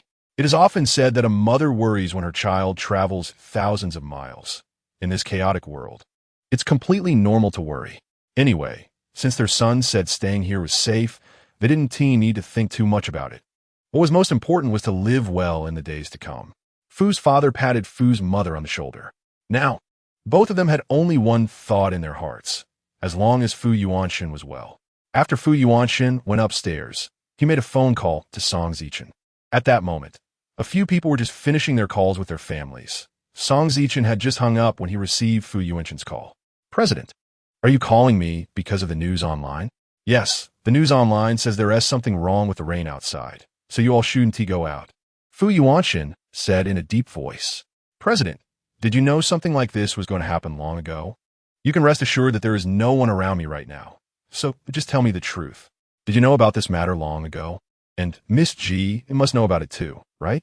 Otherwise, you wouldn't be collecting gold in large quantities just to prepare for this day, right? Song Zichen. I didn't tell you about the apocalypse because if this information leaks, it will not only cause panic, but both Miss G and I might even be invited to have tea. So I chose to hide it. If you want to blame someone, blame me. You must keep Miss G's matters secret. Fu Yuanshen did not deny it. From a situation of them collecting supplies in large quantities, anyone with eyes could see there was something wrong. In a novel, if someone buys a lot of supplies without being noticed, it would be impossible. It's just that it gets overlooked because it's a novel. President, I didn't mean to blame you. The apocalypse is coming. And you still remember bringing me along? Honestly, it really moves me. If it were someone else, they would have abandoned me long ago for self-preservation. Song Zichen is not foolish. When the apocalypse comes, who would he think of themselves first? The fact that Fu Yuanshen can bring him along shows that he still holds some weight in Fu Yuanshen's heart. Song Zichen, you don't blame me for not telling you earlier, which could have allowed you to be on guard. Even your parents could have been more cautious. Fu Yuanshen stood by the window, looking at the lights of the luxurious apartment across the street. The lit area was where Song Zichen and the others lived. President, you've already helped me enough. As for my parents, Song Zichen didn't finish his sentence. When he called, his mother answered and mentioned his father's situation. But in an instant, he heard the beast-like roar and his mother calling for his father. Then he heard a scream. It was his mother's scream. Only his parents were left at home. His father had turned into a zombie after being caught in the rain, and his mother went looking for him. If that scream was any indication, his mother was probably also turning into a zombie. The call eventually ended, either due to a dead battery or some other reason, turning into a shutdown state. After a long while, Fu Yuanshen called. He knew what Fu Yuanshen wanted to say. He really didn't blame Fu Yuanshen. Without him, he still wouldn't be able to save his parents who were thousands of miles away. Fu Yuanshen didn't know what to say and could only leave these 4 words. President, I'm fine. You don't need to worry. But what should we do next? Is this really the only shelter? Song Zichen took a deep breath and spoke, his nose slightly sour. I don't know if it's the only shelter, but we will definitely stay here for a while. Are you doing well where you are now? Fu Yuanshen heard him sniffle. After all, they were his family. How could he not feel upset? I'm fine. President, no need to worry. There is food and drink. It's just that the butler looks so cold, as if I owe him millions. Thinking of the butler's sour face made Song Zichen feel depressed. This is normal. I exchanged so many supplies and gold for the building and villa, and now we need to sort out the rest ourselves. Now, because of the rain, we need him to bring out supplies. How could he be happy about that? Fu Yuanshen chuckled lightly. President, so you collected dozens of warehouses of supplies and gold just to exchange for a building here? Why didn't you tell me? I would have helped you out too. I wouldn't mind sharing a suite instead of a whole building. Song Zichen thought about the supplies he helped Fu Yuanshen collect, realizing their purpose was here, and suddenly felt that his boss really knew how to do business. That suite is yours, 2-story with a wide balcony. Aren't you satisfied? Fu Yuanshen raised an eyebrow. Thank you, boss. I really appreciate your generosity. President, you are too good to me. While others are panicking and fleeing in the apocalypse, you've given me a home. You're truly like my living parents. I must hold on to your thigh tightly for the rest of my life. Song Zichen smiled, almost bowing. Fu Yuanshen ese mouth twitched. Look at what the president is saying. Without you, I might have been bitten by zombies by now and reunited with my parents. Song Zichen laughed. Zichen, I know you are sad. If there is anything, just tell me. Don't keep it bottled up. Fu Yuanshen comforted him. Then I'll say it. Song Zichen's muffled voice came through. Go ahead. Fu Yuanshen sat in his chair, ready to listen to his venting. Then I want to ask, when you and Miss G met in the CAF, did you two kiss? As soon as Song Zichen asked this, Fu Yuanshen felt the veins on his forehead throb. Song Zichen, do you know how to speak? There is no relationship between Miss G and me. If there is, it's just a cooperative relationship. After all, we are all trying to live better in this apocalypse. Fu Yuanshen initially had some anger, but as he spoke further, his voice seemed to carry a hint of sadness. President, Thank you for saving my life and giving me a shelter. Whatever happens in the future, just let me know. I, Song Zichen, was your assistant before, and I will continue to be your assistant in the future. Listening to his voice, Song Zichen felt a wave of sadness. No one wants to encounter such situations. Chapter 25, they were deceived. Someone like Fu Yuanshun, a prodigy, suddenly turned from the president of a billion-dollar conglomerate into a wandering survivor in the apocalypse. This transformation is truly immense. Song Zichen, I want to treat my subordinates as if they are my people in life and my ghosts in death. I'm not into that. It seems like it will rain continuously outside for the next few days. You need to reassure the others in the apartment and prevent them from going out. If you can't reassure them, then let them go. Everyone must take responsibility for their own actions. They chose to walk that path. So let them be prepared to pay the price for that choice. Fu Yuanshun looked out at the sky. He could only do his best and leave the rest to fate. Help if he can, but he wants to force help if he can't. I understand, President. It's the apocalypse, and there is still good food? Song Zichen thought that in apocalypse novels, people couldn't even get rice, let alone meat. Yes. Just wait and see. Okay, I'll wait. Song Zichen nodded. Sure enough, being with the president means there's meat to eat and soup to drink. It's great. After hanging up the phone, Song Zichen saw his subordinates, each with a sorrowful expression on their faces. Assistant Song, we don't know why the president arranged for us to stay here, but we know he must have good intentions. However, we are still worried about our parents. It's really impossible for us to stay here. A tall man lowered his head and choked up. They say men don't easily shed tears. But it's just that the Haven tea reached the point of heartbreak. Everyone, my feelings are the same as yours. I also have parents at home. But with the current situation outside, can we still go out? Once we go out, we will become zombies. Can you really bear to become a walking corpse before seeing your parents? Song Zichen took a deep breath and said, but we can't just watch our family suffer like this. We really can't stay. A big man shouted loudly. Then go out. Once you go out, you'll become a zombie. Can you still see your parents? You have to think, if the Haven Tea encountered any accidents, you still have a chance to meet again and reunite. So, everyone, let us wait for the rain to stop. If your family is still alive, the president and I want to stop you from finding them. Song Zichen could empathize with their feelings. If his parents were still alive, he would also risk everything to find them. Damn it. How could such a thing happen suddenly?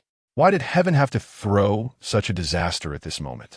Everyone is cursing the heavens for bringing such disasters. Song Zichen also wanted to ask why, but he knew it was pointless to ask. His phone said there was a shelter camp in Chang'an County. My mother told me to go there. They said they would come to find me once the rain stopped. But where is this Chang'an shelter camp? A big man shouted in distress. This is the Chang'an shelter camp, Song Zichen replied, looking at the big man. Assistant Song, what are you talking about? This is really the Chang'an shelter camp?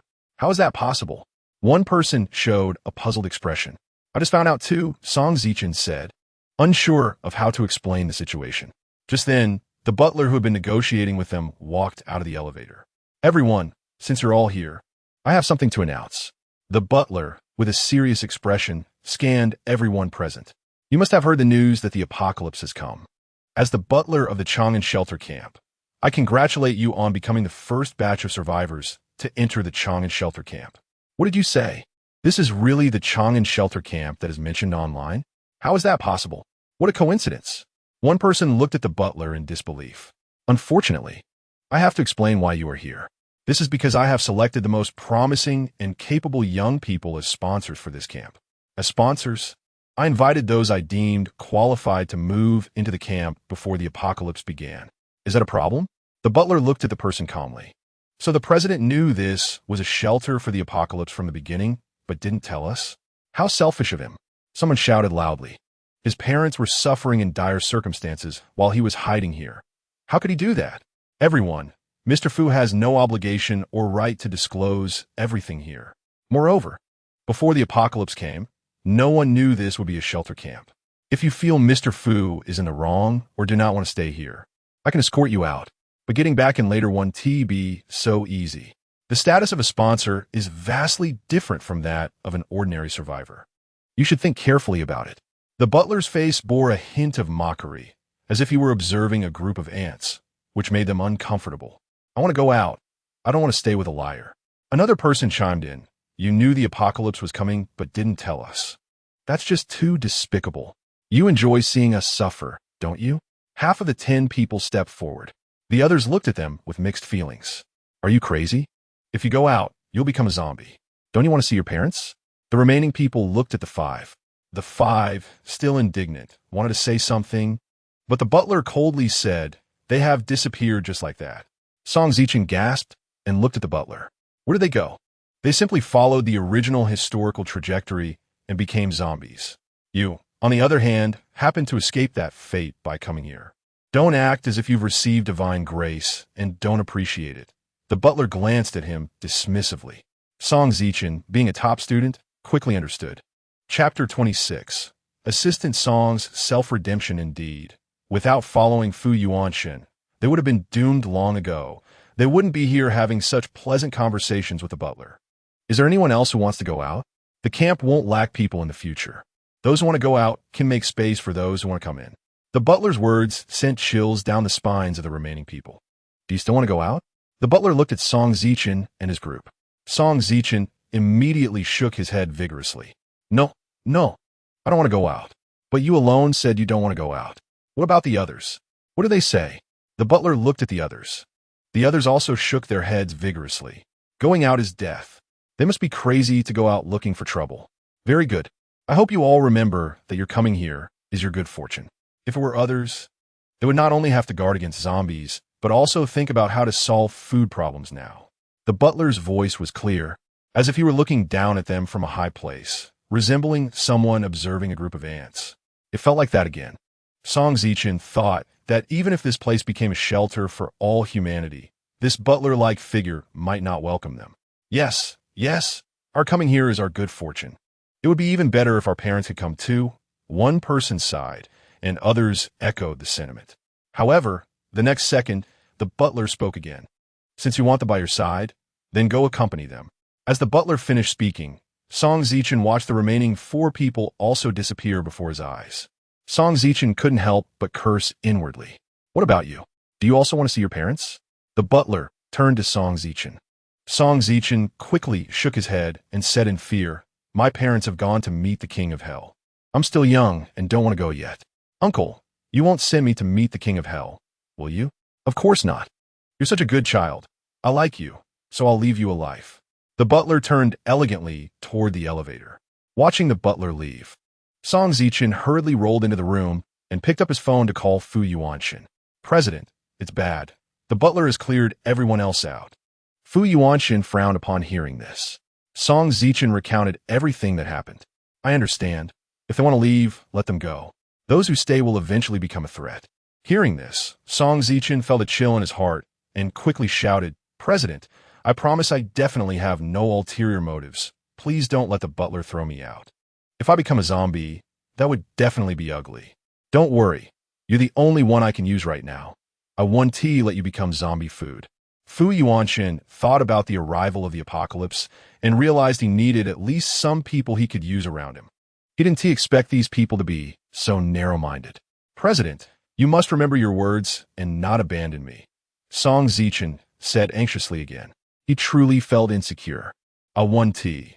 Fu Yuanshen could clearly sense that his assistant was probably frightened by the butler's actions. It seemed he needed to have a good talk with Ji Qingluan. Then I can relax. Song Zichen murmured to himself.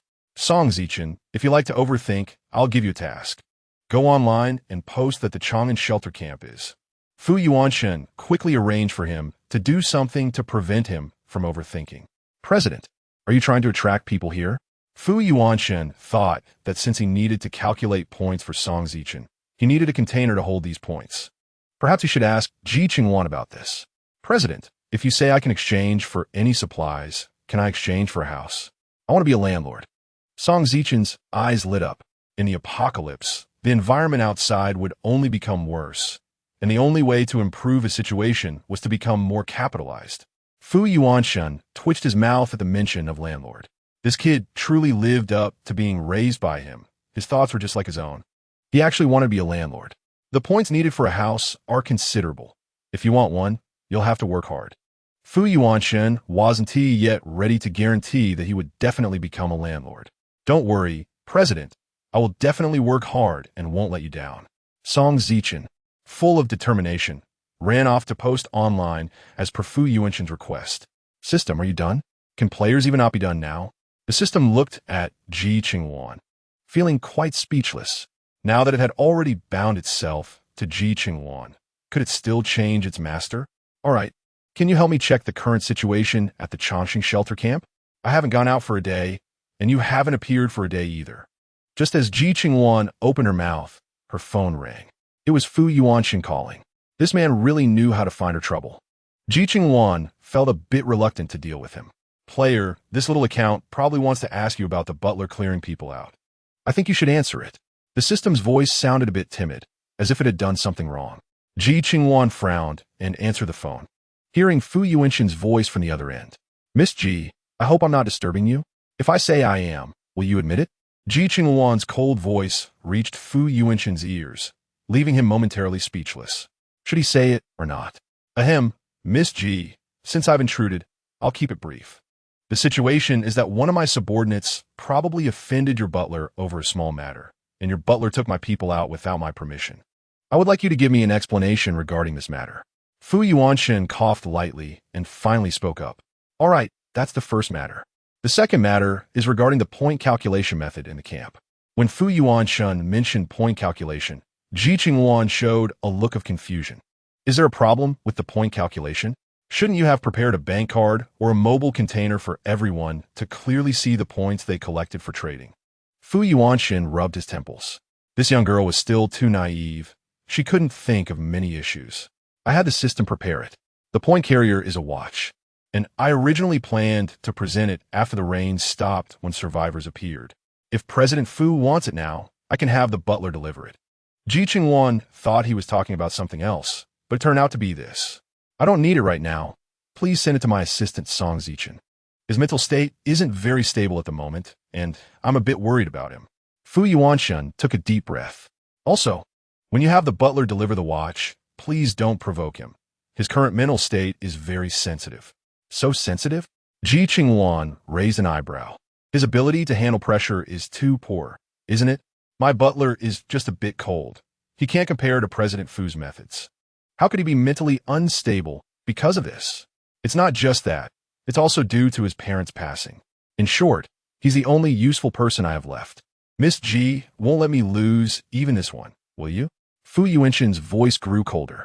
From what President Fu said, how precious your assistant is, I wouldn't know. How could I let you be without a single useful person? I'll have the butler be gentler. That should be fine, right? Ji Qingluan replied irritably. Clearly, I'm the master of this camp, yet Fu Yuanshan, as the second landlord, is more arrogant than me. Shouldn't I just burn the bridge and send him to see the king of hell? Thank you, Miss Ji. My assistant is also quite capable. The camp is so big that there are times when you might overlook things. I believe my assistant can help in some areas. If you need any assistance, feel free to ask him. Fu Yuanshan quickly said, sensing Ji Qingluan's dissatisfaction. Ji Qingluan raised an eyebrow. This Fu Yuanshan is interesting. Is he afraid that I would think Song Zichen is of no value and get rid of him? President Fu, I'm reassured using my own people. He is your assistant. I believe you trust him more than I do. If there's anything, I'll call the butler. Also, you're now considered half a member of the system. If you have any issues, just contact the system. You don't need to tell me everything. Ji Qingluan said impatiently. Rumor has it that Fu Yuanshan is a smiling tiger. Gentle and humble towards people, but sometimes can make one's hair stand on end. But she didn't expect someone who seemed to speak very little to call her several times in a day, exceeding hundreds of words. Does he not have to pay for his words? Ji Qingluan began to suspect he was deliberately looking for her to talk. Fu Yuanshan was taken aback. Was it his voice that sounded unpleasant or the content too dull? Why did this young girl seem so impatient? Miss Ji, I think since you are the camp leader, there are some things you should know. Fu Yuanshan said patiently. Now that I know and have resolved it, does President Fu have anything else? If not, I'm going to cook. Ji Qingluan felt a headache coming on. Did Fu Yuanshan treat her as a subordinate or as a superior? Couldn't he just let her have a quiet day? Nothing else, Miss Ji. Goodbye. Fu Yuanshan quickly hung up the phone to avoid Ji Qingluan getting angry.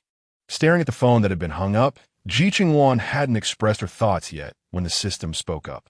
Player, no matter what, he is the second landlord. How can you be so impatient with the second landlord? I think he has helped you quite a bit before, and now you have developed him into a half-line.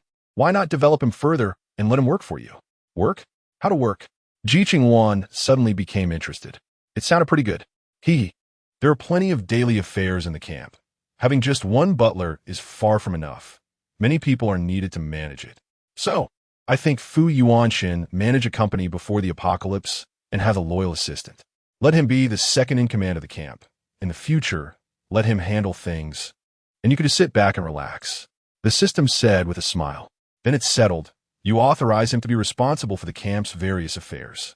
Ji Qingluan rubbed her chin. Having a high-level worker is also pretty good. I'll authorize him right away. Without further ado, the system immediately proceeded with the authorization. After Fu Yuanxin hung up the phone, he thought that if there was a next time, he should try not to involve Ji Qingluan as much as possible. It was obvious from her demeanor that she didn't want to have too much contact with him.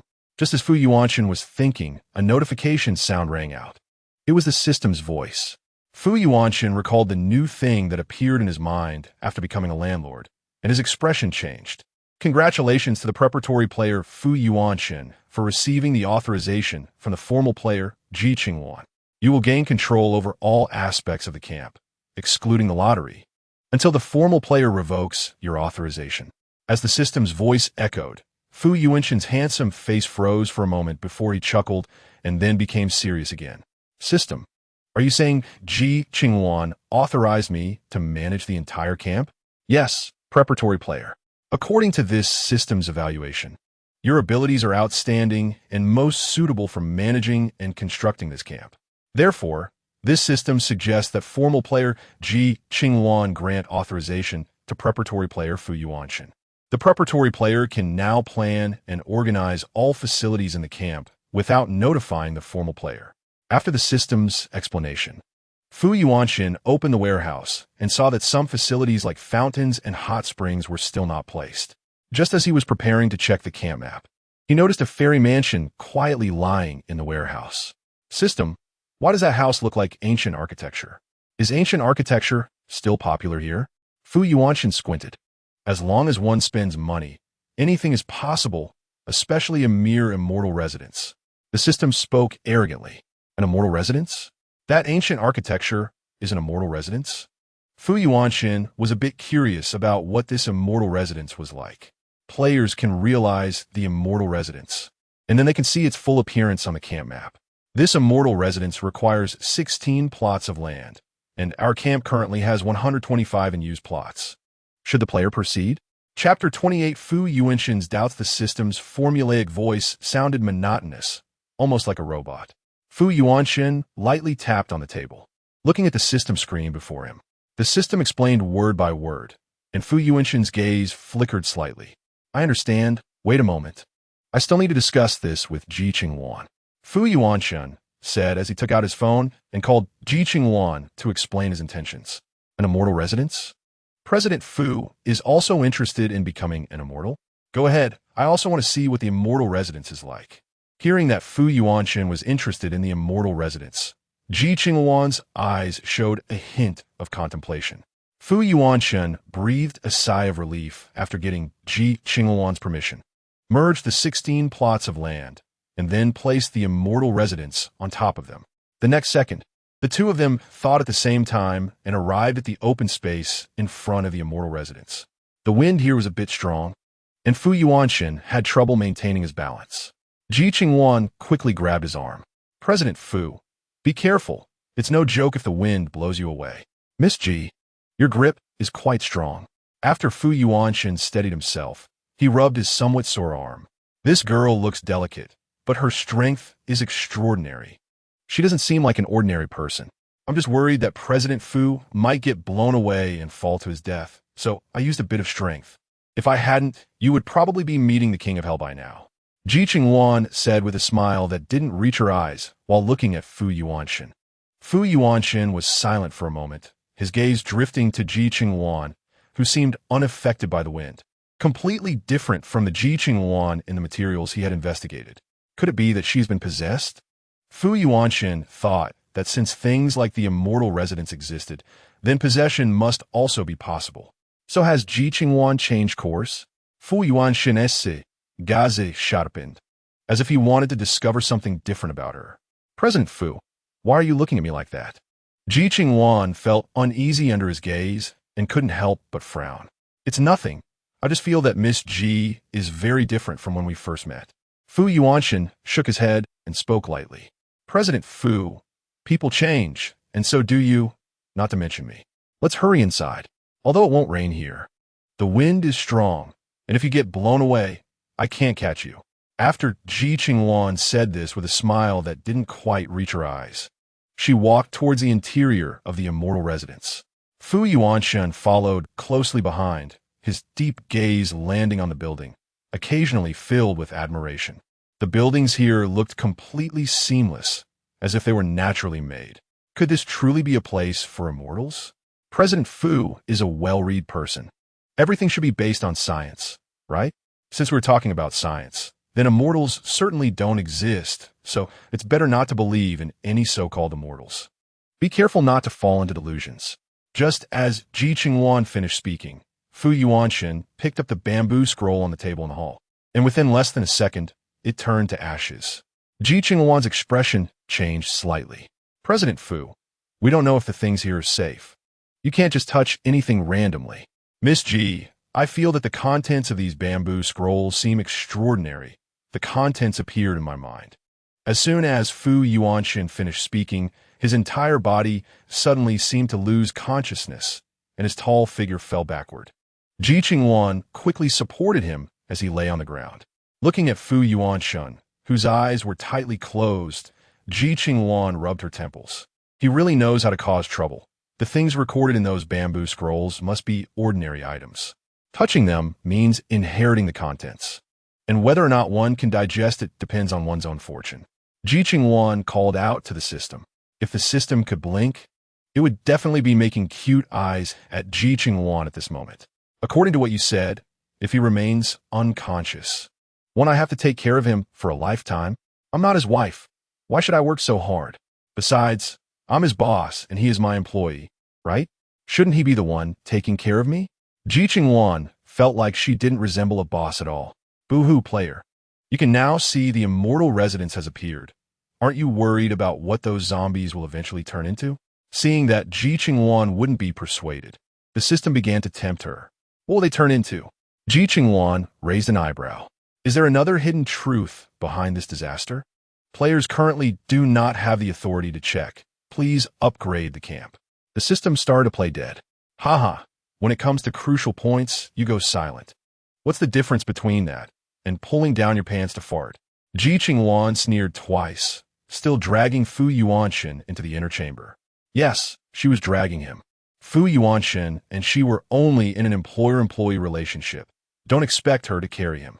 After dragging Fu Yuanshan onto the bed, Ji Qingluan looked at his shoes for a long time in silence, finally taking a deep breath, grabbing his feet, and removing his shoes. No one has ever made me serve them like this. Fu Yuanshan, you are the first person I've served. If you don't work hard for me, I'll fire you and leave you homeless. Ji Qingluan showed a fierce expression and patted Fu Yuanshan's face. Unexpectedly, the next second, Fu Yuanshan opened his eyes. Those eyes sparkled like a galaxy. Ji Qingluan said this and stood up calmly. Miss Ji, I just heard you say that I am the first person you have served. And if I don't work hard, you will fire me. Is that true? Fu Yuanshan climbed up from the bed, his deep eyes fixed on Ji Qingluan. Chapter 29. President Fu is still immortal. President Fu, do you think I'm lying? Dragging you from the hall should have been an act of support. Was it easy for me? And taking off your shoes. Do you think someone like me, a young lady from a wealthy family, has ever done this for anyone? If you don't work hard, I really will fire you. Ji Qingluan gritted her teeth, looking dissatisfied. Fu Yuanshan did not miss her emphasis on dragging, his gaze sharpening slightly. Miss Ji, since the system can move us from one place to another, why didn't you let the system move me instead of doing it yourself? After Ji Qingluan finished speaking, she turned and left. Fu Yuanshan watched her back, remaining silent for a long time. Once Ji Qingluan left, Fu Yuanshan opened the system. The player fainted due to touching the immortal scroll. To ensure that the player does not suffer from bleeding from the 7 orifices and die madly, the system formally requests the official player to provide rescue. After a struggle of thought, the official player finally decided to help the player. I only touched the bamboo scroll. How could it lead to bleeding from the 7 orifices and madness? You can fool anyone with this system, but you can't fool me. Fu Yuanshan spoke coldly. Players can remember the content of the bamboo scroll, which is a cultivation method. During the fainting period, the player will enter a meditative state for cultivation. If the cultivation is done well, the player will wake up easily. If not, they will bleed from the 7 orifices, go mad, and die. For the sake of the player's life, I had no choice but to let the official player take care of you. The system acted as if it were in the right. Fu Yuanshan listened to its explanation, stunned. Do you mean that I might lose my mind and need her to pay attention to my situation? Bingo, that's right. I'm not human, so I naturally can't take care of players. Only players can take care of each other. The system instantly became quite humane. When Fu Yuanshan heard the word bingo, his gaze shifted slightly. So what you said before about the bamboo scroll being a technique means that the other bamboo scrolls in this immortal mansion hide other techniques? Will I encounter the situation you mentioned if I practice those techniques? If players strictly follow the techniques on the bamboo scroll, there will be no issues whatsoever. The system returned to its usual seriousness. Now I understand. Fu Yuanshan got up from the bed and walked to the cabinet where the bamboo scrolls were stored. With a touch of his finger, the contents of the bamboo scroll seemed to be absorbed into his body like grains of sand. For nearly half an hour, Fu Yuanshan absorbed a large amount of content from the bamboo scrolls. If it weren't for the worry that his prolonged absence would cause his parents concern, he could have stayed longer. Such incredible things should be shown to others later. Now is clearly not the right time. After settling everything, Fu Yuanshan thought for a moment and decided to call Ji Qingluan. Miss Ji, I've already put away the immortal mansion. There's still some bamboo scrolls inside, and I think you should take a look at the content. President Fu, have you tasted the benefits of immortal techniques? Ji Qingluan raised an eyebrow as she listened to him. It's not about tasting any benefits. I just find this thing quite exquisite. And since it comes from you, I think you should take a look. Fu Yuanshan sensed that Ji Qingluan's words seemed to imply something else. I don't need to, President Fu. If you think it's good, just take a closer look without worrying about me. Listening to this, Fu Yuanshan felt that Ji Qingluan either didn't understand the significance of immortal techniques or was simply too young to have much interest in practicing the immortal path. Miss Ji, everyone loves to cultivate to become an immortal. Don't you want to cultivate to become an immortal? President Fu, what I want to do is my freedom, and what you want to do is your freedom. I think it's better for both sides not to interfere. If there's nothing else, I'll hang up. By the way, although immortal techniques are good, you can't become a big fat person in one go. You also need to be careful. Without solid groundwork, don't attempt more immortal techniques, as it can easily lead to trouble. Ji Qingluan could only advise up to this point. The rest depended on whether Fu Yuanshan was willing to listen. Fu Yuanshan narrowed his eyes slightly. Ji Qingluan clearly didn't seem like someone who didn't understand immortal techniques. On the contrary, she appeared quite familiar with them. Could it be that she's already practiced immortal techniques? Miss Ji, I will remember your words, and I won't disturb you any further. After Fu Yuanshan said this, he was about to hang up. Ji Qingluan responded and then heard the sound of the call being disconnected. System. Ji Qingluan shouted into the air. Yes, player. Do you want to draw a lottery? The system's serval voice sounded. Pay attention to Fu Yuanshan's situation. I don't want to lose someone to manage for me. As soon as Ji Qingluan finished speaking, a sound of a vehicle came from outside the window. It was still raining outside, and yet a vehicle arrived at this time. System, show me the situation outside the main gate. Ji Qingluan immediately straightened her expression. According to the time, Fu Yuanshan sent the message. The first batch of people arrived a day and a half after the message was sent. Okay, player. The system quickly displayed the scene outside the main gate. At that moment, the 2 lighthouses near the main gate also directed their searchlights toward the location of the vehicles. The foremost vehicle was occupied by a couple fleeing and a very cute little girl. Following behind were other vehicles, no less than 10 of various sizes. Ji Qingluan was just about to have the butler handle this matter, but the butler's voice had already sounded outside the main gate. This was a voice transmitted through a loudspeaker, directing the survivors to drive their vehicles to the nearest underground garage. After being washed by pure water, one vehicle after another arrived at the underground level, and after parking in the designated spots, the people inside began to get out of the cars. Welcome, everyone, to the Chong County Shelter Camp. I am the butler of the camp, and I am here to explain some precautions inside the camp. Please listen carefully. The tall and sturdy figure stood in front of these people, accompanied by several junior butlers and security personnel. The anxious and fearful people looked at the butler and the others, feeling an inexplicable pressure. Chapter 30. Survivor Check-In. What precautions? I read on the internet that you require supplies to check in and ensure safety here. One person looked at the butler with a wary expression. Before coming, they had thought about what to do if it was a trap. But after reading many accounts of people who shared their experiences of coming here, they couldn't wait to arrive. After all, who could stand living with those cockroaches and rats? More importantly, among those rats and cockroaches, there might be mutated ones. With one careless move, they could easily become zombies. Yes, our shelter camp is not a charity organization. To receive our protection, you must provide corresponding supplies. First, each person is required to pay 500 points worth of supplies upon entry. You can exchange 500 points for gold, gems, food, vehicles, gasoline, wood, and so on. Additionally, to enjoy services such as food, clothing, and shelter within the camp, you will need to pay additional points. As the butler spoke, he looked at the crowd with a detached gaze that showed no sign of welcome. Anyone who wants to stay can pay the supplies now. Those who do not want to stay can leave. Didn't you say this was a shelter camp? Since it's a shelter camp, shouldn't you not charge for supplies? Why are you still charging for supplies? Are you forcing us into a dead end? A person stepped forward to question. Seeing someone stand up, others followed suit. They had just barely escaped from the zombies and didn't have much supplies with them. Now, they were being asked to hand over supplies. Where are they supposed to get them?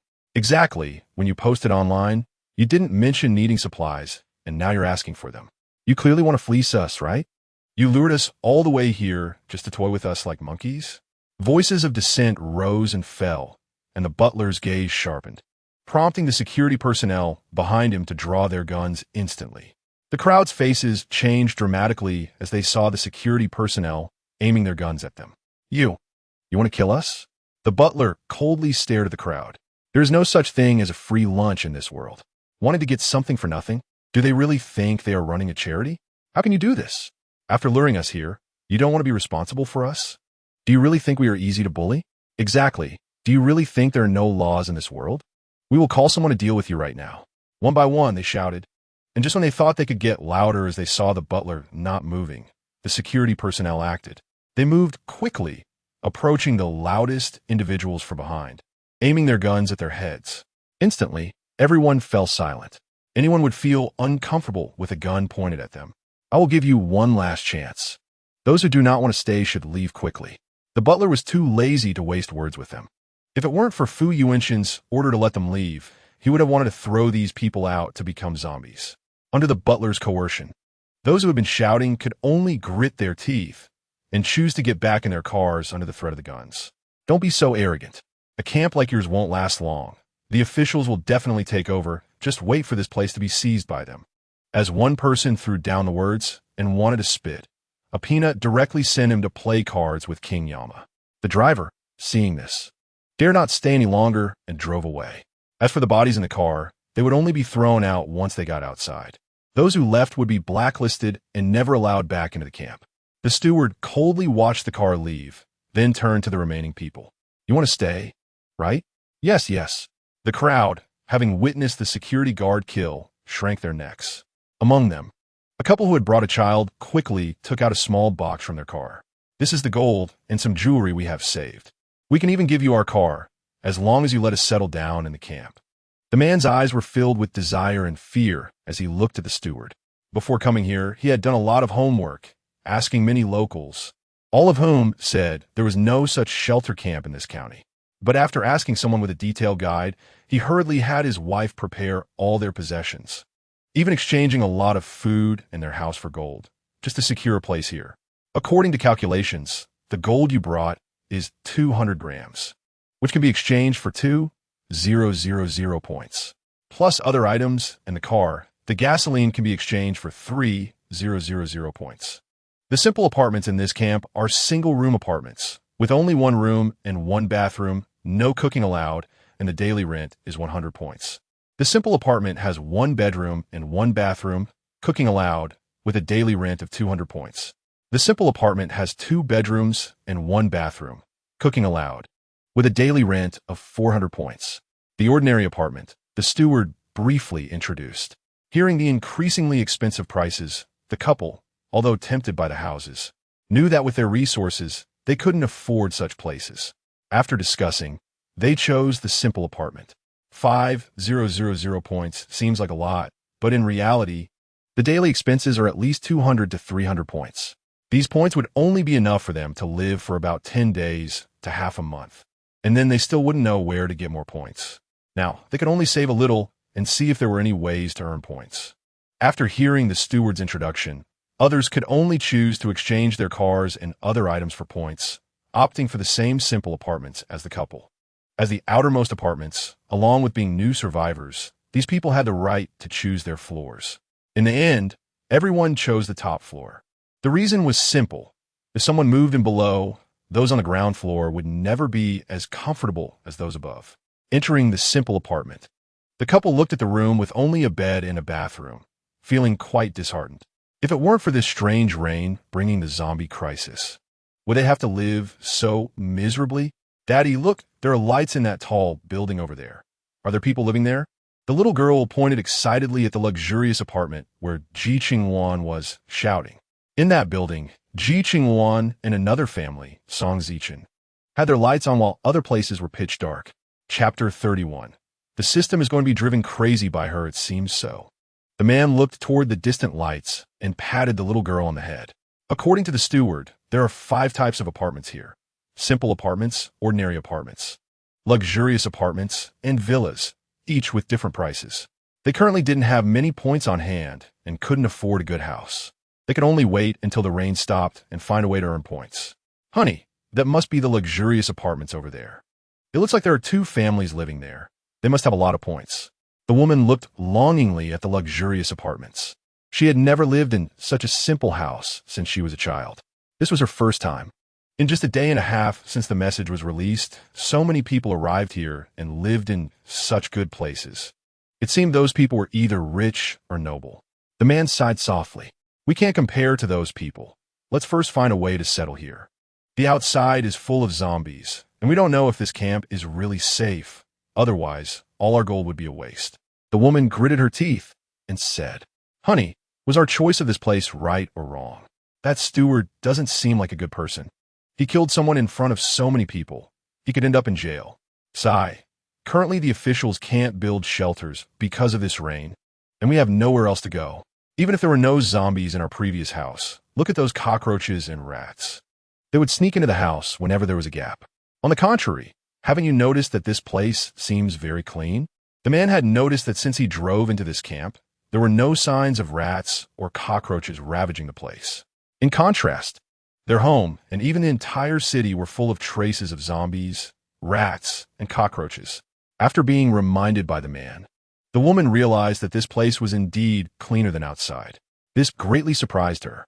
Honey, after hearing you say that, I also realize this place is quite unusual. It should be a remote and poor area, and besides rats and cockroaches, there should be other bugs, especially on such rainy days. But since we entered the camp, we haven't seen these things. This place is too unusual, so we came to the right place. The man's lips curled up slightly. He had made the right bet. This was indeed where they were meant to be. Thinking back to when the apocalypse first began, their family was in a flurry, completely unprepared. Food was insufficient. Protection measures were inadequate. In the end, they had no choice but to seek help through their phones. Coincidentally, they discovered the Chong County Shelter Camp. And the location of the camp was not far from their city, only an hour's drive before the apocalypse. Therefore, after much thought, they ultimately decided to come to this camp just to find a chance to survive here. Congratulations, player. You have achieved the Survivor Settlement achievement, rewarding the player with a gold bar. The system's voice entered Ji Qingluan's ears. Hearing that only a gold bar was rewarded, Ji Qingluan was somewhat speechless. Is this to brush off a beggar? Player, the game has such regulations. What can I do? Unless the player works hard to develop and improve the camp's various indicators, the rewards will become more abundant. The system said cheerfully. Oh, the zombies haven't upgraded yet, right? Once the zombies upgrade, more people will seek shelters, and then we can upgrade. Right now, there are too many properties. It's eerie to leave them vacant. Ji Qingluan didn't like to see her camp turn into a ghost town. Player, getting more now will save trouble later, won't it? Besides, you said it yourself. Once all the facilities are drawn up, what you'll have left is just waiting for revenue, right? The system encouraged Ji Qingluan. Enough. There are already 25 luxurious apartments, 10 ordinary apartments, 15 simple apartments, and 20 simple apartments here, which makes 70 in total. Ji Qingluan looked at the camp map.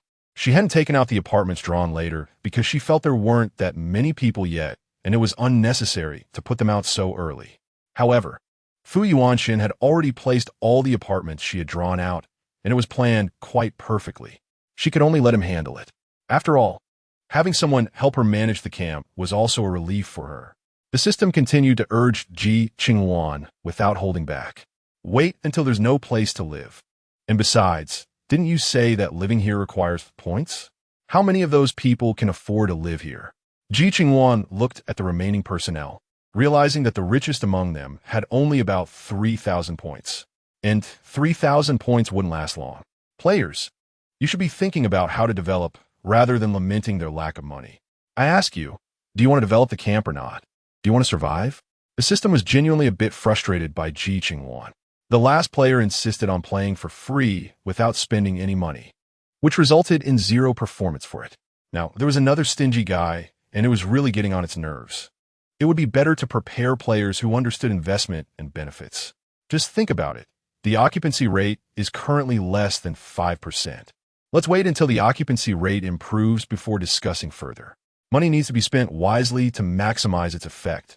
Just wait, I won't let you down. Ji Qingluan said as she closed the system interface.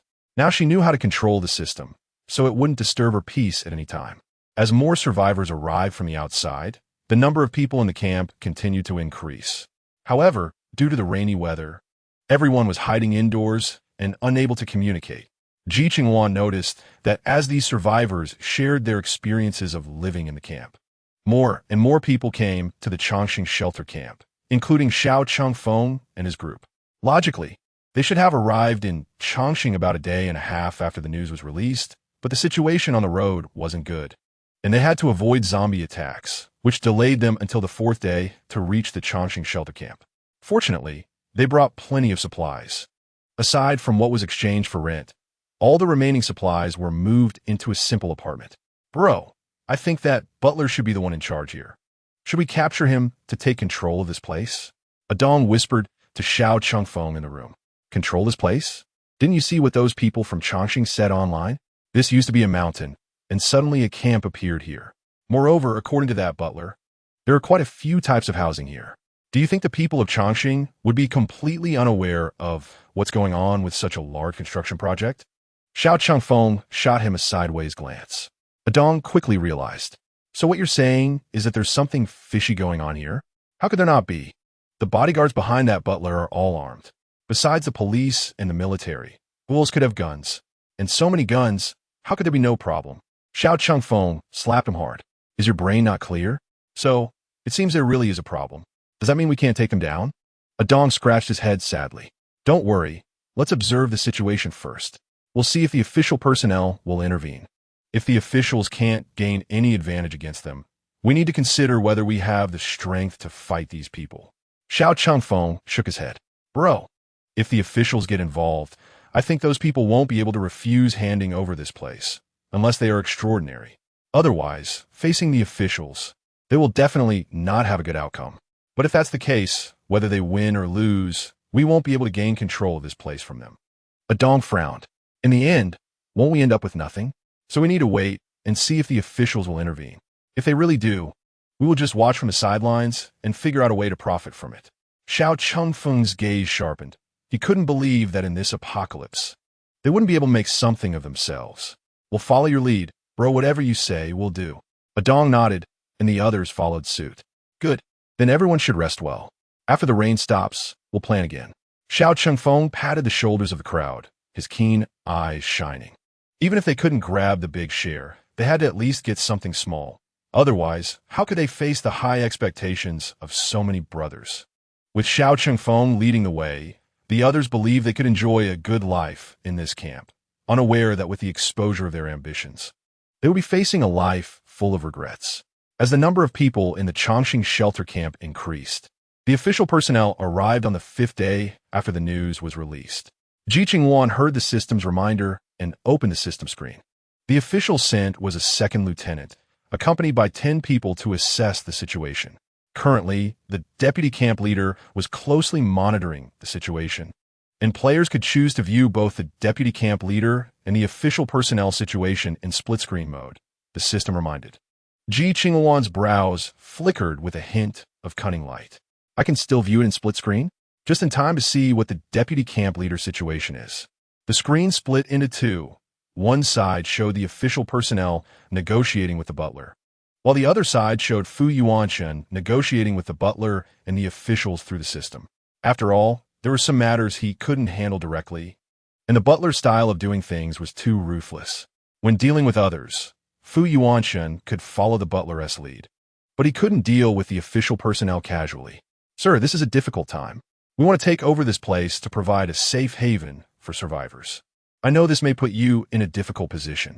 However, considering that all of humanity is in danger right now, please make it easier for us. The second lieutenant, still young, spoke sincerely. The butler glanced at him coldly. I'm sorry, regardless of who you are, this camp will not be handed over to anyone. If you want to stay, you're always welcome. But to take over here, you don't have that capability. The second lieutenant wasn't angry. At under 30, he should have been upset by the butler's words, but he patiently tried to reason with him. The capability you mentioned, I believe there are many qualified people above. Even if their abilities are lacking, I think we can ensure the safety of the people in the camp through collective wisdom. Unfortunately, the butler's expression remained unmoved. Well, since you were so capable, find a place to build your camp. This place was built by my master, and he doesn't want to hand it over, no matter how many of you come. If you want to provide a safe haven for survivors, figure it out on your own. Don't think about this place, otherwise. Don't blame us for not giving you face. The butler's voice was slightly cold. No one likes their home to be taken over casually. Although the officials had good intentions, this camp was not ordinary, and handing it over to them would not contribute to its development. I'm sorry, we were rude. We will leave now.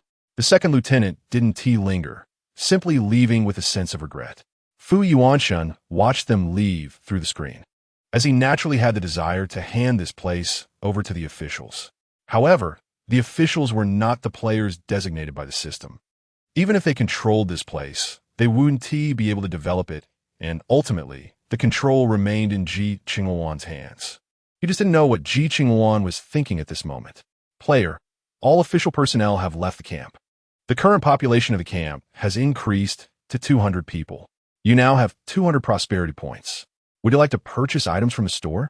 The system looked at the over 200 prosperity points, feeling quite envious. No, with just this little, what can I buy? It's better to wait until the prosperity points are higher for a big gamble. Ji Qingluan shook her head. More than 200 points weren't enough to do anything significant, and the items available in the store were quite useless. It was better to wait until the prosperity points increased to buy something useful. Upon hearing this, the system was instantly heartbroken. Another wait. My pocket is almost empty. No way. Ji Qingluan couldn't handle it here, so it went to find Fu Yuanshen. It just couldn't believe that it couldn't deal with Fu Yuanshen. Ji Qingluan didn't know the system's thoughts, so it turned off the system panel and looked out at the world outside the window. The dark sky had gradually started to brighten, and the rain had begun to lessen. It seemed that the rain that brought the zombie virus was coming to an end. While Ji Qingluan was thinking about this, it didn't know that the people outside the camp were in dire straits. Because the rain carried the virus, no one dared to rush out of their homes. Chapter 33. Encountering a wall. At first, the neighbors helped each other, but later, due to a lack of food and fear of going outside, there were numerous instances of robbery and murder among them. Even without zombie attacks, bloody scenes played out in the residential buildings. In the end, some people did not die at the hands of zombies, but rather at the hands of their companions. Others, even if they did not die at the hands of their companions, starved to death due to a lack of food. Even if the officials wanted to help, they couldn't support so many people's food and clothing needs. They could only watch helplessly as the death toll fluctuated. On the morning of the 7th day of rain, the sky finally cleared. While people were grateful to have survived, they remembered that the food at home was running low, and one after another. They rushed out of their homes to scavenge for supplies. However, the streets and neighborhoods were swarming with zombies, and those who had just wanted to go out to find supplies felt despair once again. Damn it! Why do we have to encounter such a thing? Why haven't the officials come yet? Are they going to abandon us? If we had known, we should have left earlier. Look at how many people online say that the Changxian shelter camp has no zombies, cockroaches, or rats, and that they sleep soundly every night. Unlike us, who are on edge every night, fearing we might be eaten by zombies, cockroaches, or rats. All right, don't you know how far this is from Changxian? Those people can go because they're close. We are so far away that we don't even know how many dangers we would face on the way. If only the official shelter could be built sooner. ISNT that, right? The officials say they are building a shelter, but who knows when it will be completed. Everyone longs for the Changxian shelter camp, but the mountains are high and the road is long. They can't go there. At this time, outside the Changxian shelter camp, cars were lined up, one after another, driving into the camp garage. The steward directly had people set up a broadcast in the underground garage, along with flyers explaining the rules of the camp to all who entered. Some chose to stay to collect supplies, while others chose to leave. Some tried to be clever, leaving only to turn around and drive back into the camp. However, when they thought they had succeeded, they found they were not in the camp at all, but instead sent back outside. After several unsuccessful attempts, they realized they really couldn't get in. What the hell? This is ridiculous. How could we not get in? Could it be that we are encountering a wall? It's broad daylight. How could there be a wall? Let's check online to see if anyone else is experiencing this. The people sitting in the cars felt a shiver run down their spines. It was clearly daytime, yet it felt inexplicably cold. Thankfully, the internet was not completely down yet. I'll ask if others have experienced this. As others posted about their situation, a layer of mystery enveloped the Changxian shelter camp. At this moment, Fu Yuanshin, who received a message from the system, looked at the post and thought about the officials sent previously, pondering for a moment. Deputy Camp Leader. You can't rely on the camp leader for this matter. You should think carefully about how to handle it. The system watched Fu Yuanshin deep in thought, not knowing what he was thinking. Post a message saying that the camp is beyond human control, and thus anyone who wants to control it or has delusions of sneaking in and not following the rules is not welcome. Fu Yuanshin's gaze sharpened. To avoid trouble, it was essential for everyone to believe that they could not gain any advantage in the camp, and they had no ability to control anything here. All right, Deputy Camp Leader. The system bounced off to post a message, even embellishing what Fu Yuanshin conveyed. The poster looked at a message that tagged him, which had the official wording of the Changxian shelter camp, and quickly opened it. Instantly, he was shocked. Not only him, but others were also stunned. What does it mean to be beyond human control? Could it be that the Changxian shelter camp was built by ghosts? Someone below posted that the Changxian shelter camp is a product of a higher dimensional space, and no mortal can control it. Damn, that sounds incredible. A product of a higher dimensional space? Does that mean the zombies, which appeared out of nowhere, are also products of higher dimensional space? What do they think we are? A testing ground or a slaughterhouse? Previously, when I saw some news about the Changxian shelter camp, I thought it couldn't be a good place. And now it seems to be true. Everyone, don't go there. You won't even know how you disappeared. That's right, we can still survive outside. We wouldn't even know how to survive inside. The internet was filled with people cursing at the message released by the system. If you want to come, then come. No one is begging you. And to those who are cursing at me, I remember what you look like if you dare to come to the Changxian shelter camp. Let us see if I want to keep you all outside. At that moment, those who posted messages turned pale. Damn, don't exaggerate. You know what we look like? You're not trying to invade our computer systems to see what we look like, are you? Damn, this official camp is too scary. Whoever goes will be unlucky. One by one, they angrily posted. Do these cannon fodder really think it is begging them to come? This world wouldn't be unable to survive without them. Fu Yuanshan frowned after reading the message sent by the system. This system seemed to have self-awareness. The statement it issued didn't resemble an official document at all, but rather the words of a child throwing a tantrum. Deputy Camp Leader, you haven't seen how despicable those people are. How can they slander me like this? The virus wasn't released by me. Why should I be blamed? The system was so angry it was grinding its teeth. Fu Yuanshan looked at the system screen with indifference. The number of people inside the camp is increasing, and the task center should start issuing related tasks. Otherwise, the people living in the camp will have no source of income, and soon they will have trouble even surviving. Chapter 34. The scumbag father shows up. What task does the deputy camp leader want them to do? The system immediately straightened its face. Shouldn't the tasks be issued by you? Fu Yuanshan was taken aback. The system knew that it should encourage Ji Qingluan to do nothing and let Fu Yuanshan collect gold to draw supplies instead. Changxian is a small county. These things are probably hard to collect. Fu Yuanshan narrowed his eyes. Deputy camp leader, just issue the tasks. Whether those people can complete them is their problem, not yours. Right? Besides, when you worry about whether they can collect supplies, did anyone care how much effort you spent collecting supplies to build this place? Didn't everyone want to take advantage of you? What the system said hit home with Fu Yuanshan. At that moment, he no longer hesitated to issue dozens of tasks. Enough to keep the people in the camp busy for a while. After issuing the tasks, Fu Yuanshan went to find Song Zichen. These days, he could only chat with his assistant over the phone, unable to discern his psychological state. He planned to have a good talk with Song Zichen.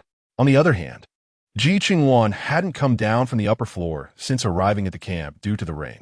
Now that the skies had cleared, she decided to come down for a stroll and check how the camp's planting and breeding grounds are going to be developed.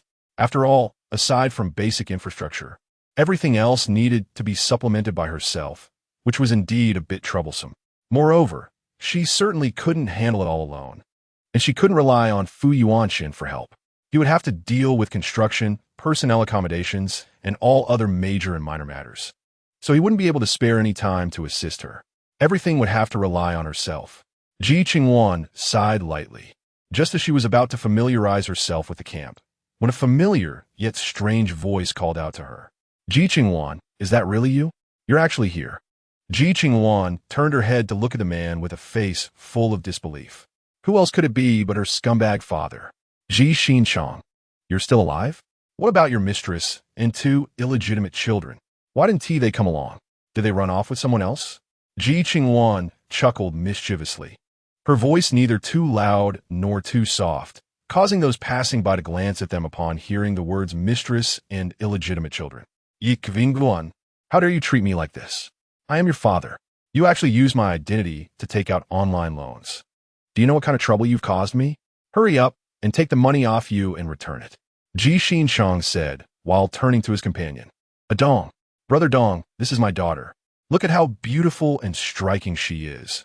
Marrying her would definitely be a gain for you. Besides, all the loans were taken out in her name. It said that debts should be repaid by the debtor. You should look for her. Ji Qingluan had been frightened by Dong these days, and seeing Ji Qingluan now, he didn't care whether his words sounded nice or not.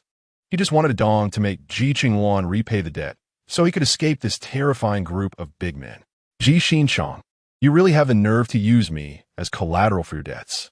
In the 20 years since you married my mother, you've lived off her, used her money, and even secretly took her money to support your mistress and your illegitimate children.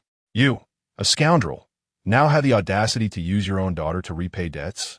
Don't you care about your face at all? Ji Qingluan crossed her arms, looking at the tall man in front of her with a cold smile. If it were the original owner, she would definitely suffer at his hands. Unfortunately, she was not the original owner, dreaming of using her to repay debts. Ji Qingluan's handsome face turned pale with anger. Debts should be repaid by the children. It's only right. Regardless of whether you use my name to take out loans. You should repay this debt. As he spoke, he reached out to grab Ji Qingluan. Just as Ji Qingluan was about to take action, a figure rushed in front of Ji Qingluan and kicked him away. Caught off guard, Ji Qingluan was sent flying to the ground. President Fu? Ji Qingluan turned to see who had kicked Ji Qingluan, and it turned out to be Fu Yuanshan. What a coincidence. Miss Ji, are you all right? Fu Yuanshan glanced at Ji Qingluan, who had her arms crossed and seemed completely unbothered. I'm fine. He can't hurt me. Ji Qingluan threw a disdainful glance at Ji Qingchang, who was climbing up from the ground. That's good. After Fu Yuanshan said these 3 words, his sharp gaze turned to Ji Qingchang. Mr. Ji, since you plan to start anew, Miss Ji has no relationship with you any longer. The debts you owe should also be repaid by your son, not by looking for Miss Ji. You don't have such a good daughter as her. You cough. Fu Yuanshan, I didn't expect you to be here too. Do you think you're still that high and mighty president with assets worth billions? Let me tell you, everyone here is the same. You're not much better off.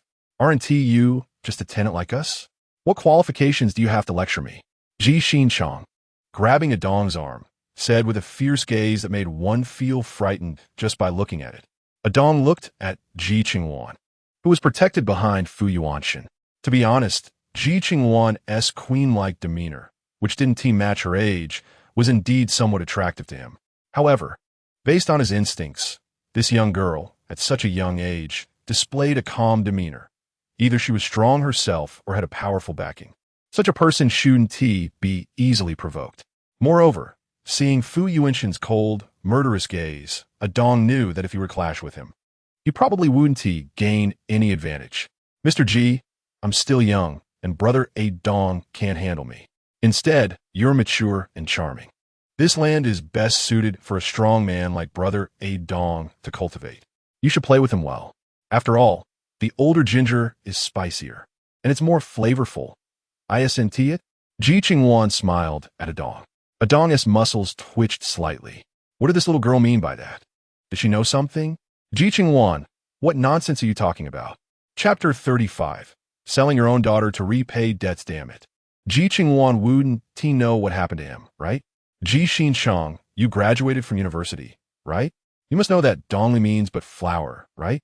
For someone like you, besides selling parts, the only other suitable job to repay debts is selling but flowers. Look at you now, standing here well. You must not be selling parts anymore.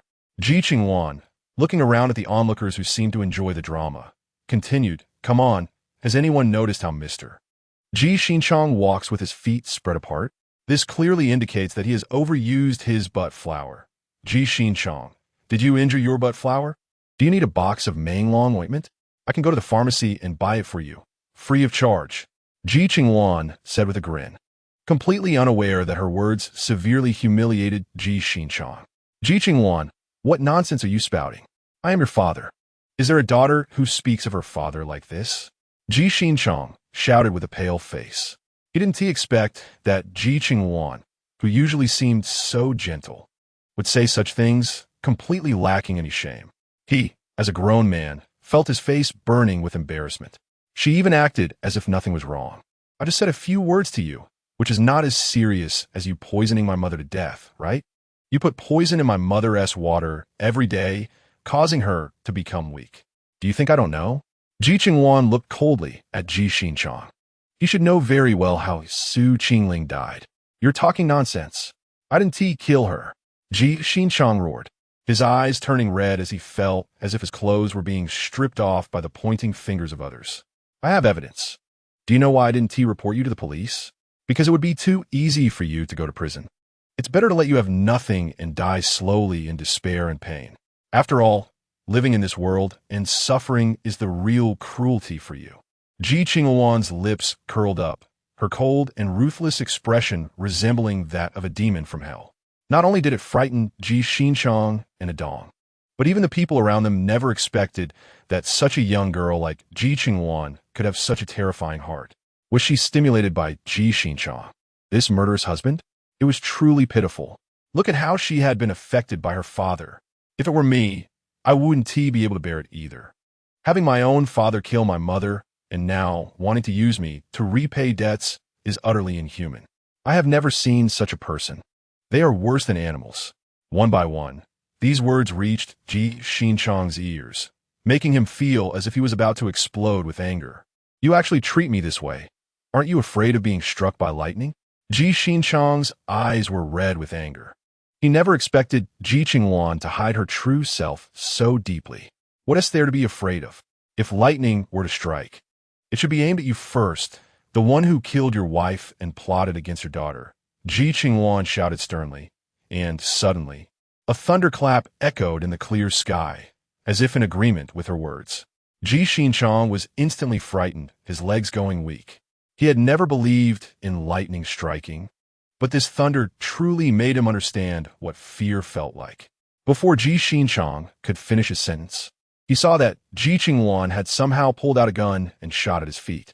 With a cold smile, Ji Qingluan raised the gun, aiming it at Ji Qingluan's head. A dong, standing to the side, was completely caught off guard by Ji Qingluan's sudden action. Moreover, she held a small, delicate lady's pistol, one with 7 rounds. A dong's expression shifted slightly. This daughter of Ji Qingluan was not simple. She could actually shoot. Wasn't she only 18? At that age, she and T even graduated high school. Furthermore, Yanwang was a country with very strict gun control. How did Ji Qingluan get her hands on firearms and ammunition? And she held the guns so steadily. It was evident she was used to handling guns. Otherwise, the recoil would have numbed her hand, and it was impossible for her to remain so composed. This girl probably had even Ji Qingluan unaware of her true nature. Right? Ji Qingluan, you dare to point a gun at your father? Do you think that with the appearance of zombies, there are no laws anymore? Let me tell you, this is not a place where you can do as you please. Butler, where are you? Aren't you going to do something? Someone is causing trouble in your camp, and you're just watching idly? Ji Qingluan's face turned pale. He never expected Ji Qingluan to be so ruthless, and without caring about his image, he shouted to the heavens. A fair official finds it hard to judge family matters. This is family business, and the camp won't interfere. The butler's cold voice came from behind Ji Qingluan, and upon hearing this, Ji Qingluan's eyes flashed with a fierce light. So, if I kill her, it's no problem? That's right, if you want to kill her, you can. The camp doesn't interfere with family matters. The butler's words gave Ji Qingluan a signal, but he didn't expect that in the next second. Ji Qingluan fired another shot at his feet. Ji Qingluan, who were you just saying you wanted to kill? Ji Qingluan's lips curled slightly as her gaze turned icy. I. Ji Qingluan's face turned ugly. Faced with Ji Qingluan's gun, he couldn't guarantee she wouldn't really shoot. So, after making a decision, he pushed the butler aside without a second thought and ran back the way he came. A dong saw him run and hurried to follow. Ji Qingluan owed them so much money. How could he just run? Wait, your name is a dong, right? As the saying goes, debts should be repaid to the rightful owner. Ji Qingluan owes you money, but he also owes me. If you want to collect a debt, you should know who to look for, right? I have no father-daughter bond with him, but his mistress and 2 illegitimate children have been well cared for by him. I think you should know who to collect from, Ji Qingluan stated clearly. A dong understood her meaning and gave her a deep look. Miss Ji, don't worry. I'm a reasonable person. I know who to look for. Ji Qingluan nodded. I understand this principle. Don't worry, Miss Ji, I'm not that foolish. After speaking, a dong took one last look at Ji Qingluan and turned to chase after Ji Qingluan. Chapter 36. Do I look like a kind person? All right, everyone disperse. Go do what you need to do. The butler, under Fu Yuanxin's orders, dismissed everyone. Miss Ji, if you leave Ji Qingluan alive, it will only cause you trouble later. Fu Yuanxin said to Ji Qingluan after most people had left. Do I look like that kind of kind person? I keep him alive just so he can feel that the human world can be more terrifying than hell. After all, I want to see his suffering in hell. But here, I can see him and his family suffering together. Ji Qingluan put away her gun. The reason she didn't kill Ji Qingluan was that she wanted him to remember the hatred constantly. To remember the feeling of wanting to kill her, but being unable to do so. He will bring you trouble, Fu Yuanxin frowned. Ji Qingluan was clearly not a person who would behave himself. He would definitely cause trouble for Ji Qingluan. Don't worry, he's under my watch. I can handle him however I want. If he goes elsewhere, it could be harder to manage. What about you? Where are you planning to go? I plan to find my assistant and get familiar with the internal situation of the camp, then think about how to plan and organize things. What about you? Fu Yuanxin thought Ji Qingluan wouldn't come out for no reason. I want to check the planning area and the breeding area. Our food sources in the future will rely on those 2 places. Ji Qingluan felt a headache just thinking about it. Those places required her to plant and harvest by herself. How much time would that take? Planting area and breeding area? Those two places are arranged in relatively hidden locations, and it will take quite a while to walk there. How about I drive you over? Ji Qingluan shook her head. Fu Yuanxin pondered for a moment. Indeed, I was just thinking of setting up some facilities and putting our previous supplies on the shelves. You can go alone, right? Of course. As long as no one in the camp can hurt me, you can go about your business. The sooner you get the camp built, the sooner your income can sustain your life. Ji Qingluan waved her hand and turned gracefully toward the breeding farm. Fu Yuanxin glanced at her and went to find Song Zichen with an annoyed expression. Ji Qingluan was also quick. It seemed like she had only taken a few steps, but she was already over 10 meters away, and in less than half an hour, she reached the planting area. However, upon seeing the seemingly endless planting and breeding areas, Ji Qingluan suddenly felt a sense of existential crisis. System, do I really have to plant crops manually? Can't I use machinery instead? Humanity has evolved to a semi-automated state.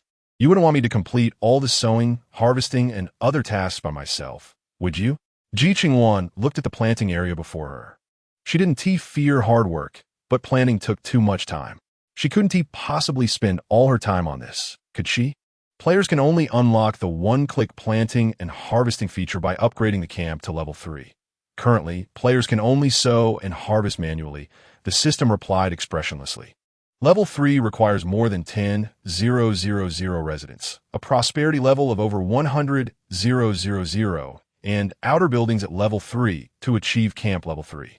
Currently, the outer buildings are only at level 2, the population is under 1,000, and the prosperity level is under 10,000, completely failing to meet the requirements for level 2, let alone level 3. Ji Qingluan frowned. This was too much of a challenge for her. Players can achieve anything as long as they put in a bit of effort. The system was annoyed by Ji Qingluan's unwillingness to spend money. Why should I work hard? I'm all alone. Isn't it easy enough to survive? I can just find a place to hide. Why make things so hard for myself? I'm starting to doubt whether my persistence is for my benefit or for others. Ji Qingluan said with a skeptical expression. The system's heart sank. Player, think about it. If you don't do these things, wouldn't you be constantly bothered by zombies, with no space to collect resources? You'd be living every day without enough to eat. Think about whether that life is worth living. Now look at you, staying in the camp, eating and drinking well. How comfortable is that? It's just asking you to work a bit. What are you dissatisfied about? What you said does make some sense. All right, you go tell Fu Yuanxin that the planting and breeding areas are too large for me to handle alone, and ask him to upgrade the camp to level 3. Or he can arrange for someone to come over for planting and breeding. After all, this can also be considered part of the task, so we don't have to upgrade the camp immediately. Ji Qingluan's eyes sparkled. She couldn't do this alone. She could definitely let someone else do it. Didn't Fu Yuanxin say he was going to the task center? Just let him post a few tasks, and wouldn't that be it? Thinking about it, she felt quite clever. And Ji Qingluan couldn't help but admire herself, making the system want to kick her out. Clearly, she should be an inspirational type of player, but she insisted on becoming a slacker player. It was simply too much. Changing the chip really made a difference. If it were the original host, under its encouragement, she would definitely have made her scummy dad and the others take notice. How could she remain so calm and laid back? The player's idea is good, but this way, the player would have to spend points for those people to earn, and even contribute all the supplies they had previously collected. Who knows how many supplies the player has to splurge? The system said lightly, seemingly very disappointed in Ji Qingluan. Speaking of which, have the supplies I collected before been transferred to the camp warehouse? Ji Qingluan's eyes lit up. Yes, they have been transferred to the camp warehouse, but so what? The system looked at her somewhat speechlessly. That means I can go outside to collect supplies now. Ji Qingluan said excitedly. System, is it still too late to change players now? Ji Qingluan said this, but knew that the camp wasn't stable yet, so she definitely couldn't just go out. It was better to wait until the camp stabilized before making any moves. Chapter 37, 100 Draws for the Floating Island. Ji Qingluan, after letting the system communicate with Fu Yuanxin, went to take a look at the previously arranged rivers and waterfalls. She had bought a lot of fish and river shrimp to ensure that she would have seafood to eat at any time in the future. Of course, she had also prepared for seafood from the sea, but she hadn't drawn anything related to the sea. As a result, those seafood she had collected before could only be stored in the treasury, waiting for the day they would see the light of day again. Ji Qingluan felt a bit heartbroken thinking about this. She loved seafood, and now it seemed she wouldn't be able to eat it for a while. Is the player feeling regret? No worries. There's a 10-for-1 event for spending money now, which has added a luxurious oceanarium covering over 10,000 square meters. Enough for players to breed a large amount of seafood. Would the player like to draw 20 times? The system sensed Ji Qingluan's thoughts and immediately jumped in to encourage her to spend money. An oceanarium? Can it really breed seafood? Wait, you mean I have to raise them manually, right? Ji Qingluan was momentarily happy, but then thought of the previous issue, and her expression instantly fell. If the camp isn't at level 3, it indeed requires manual breeding. Should the player draw a lottery first? After drawing, upgrade, and then take them out? The system looked at its already empty wallet and gritted its teeth. This time, it had to make Ji Qingluan cough up some gold, or how would it survive? System, are you making me spend money all the time? How desperate are you for money? Ji Qingluan stared at the system screen, the corner of her mouth twitching. The system became more and more heartbroken. Ji Qingluan said as she walked from the riverside to the center of the camp. At this moment, the camp center was bustling with people. Most of them crowded into the task center to take on tasks, while a small number entered the nearby supermarket to shop. However, since they didn't have many points on hand, there weren't many things they could buy. System, the things I collected before aren't that much either. I estimate they won't last long, right? Players can let survivors go collect. After all, they definitely need to earn a living, right? If you don't let them work, how will they survive? The system looked eagerly at Ji Qingluan, wondering if she was thinking about going outside again. That's reasonable, but I still think we should go out to collect a wave of supplies. So, today I will use up all the gold bars I could draw. And then I will leave the camp management to Fu Yuanshen while I go out to collect supplies to supplement the camp's income. Perfect. Ji Qingluan clapped her hands and turned to walk towards her apartment. On the other side, Fu Yuanshen found Song Zichen and arranged for him to help publish tasks in the task center and answer some questions. At the same time, he had the butler assign the newly hired personnel to their respective positions. The camp had truly begun to get on the right track.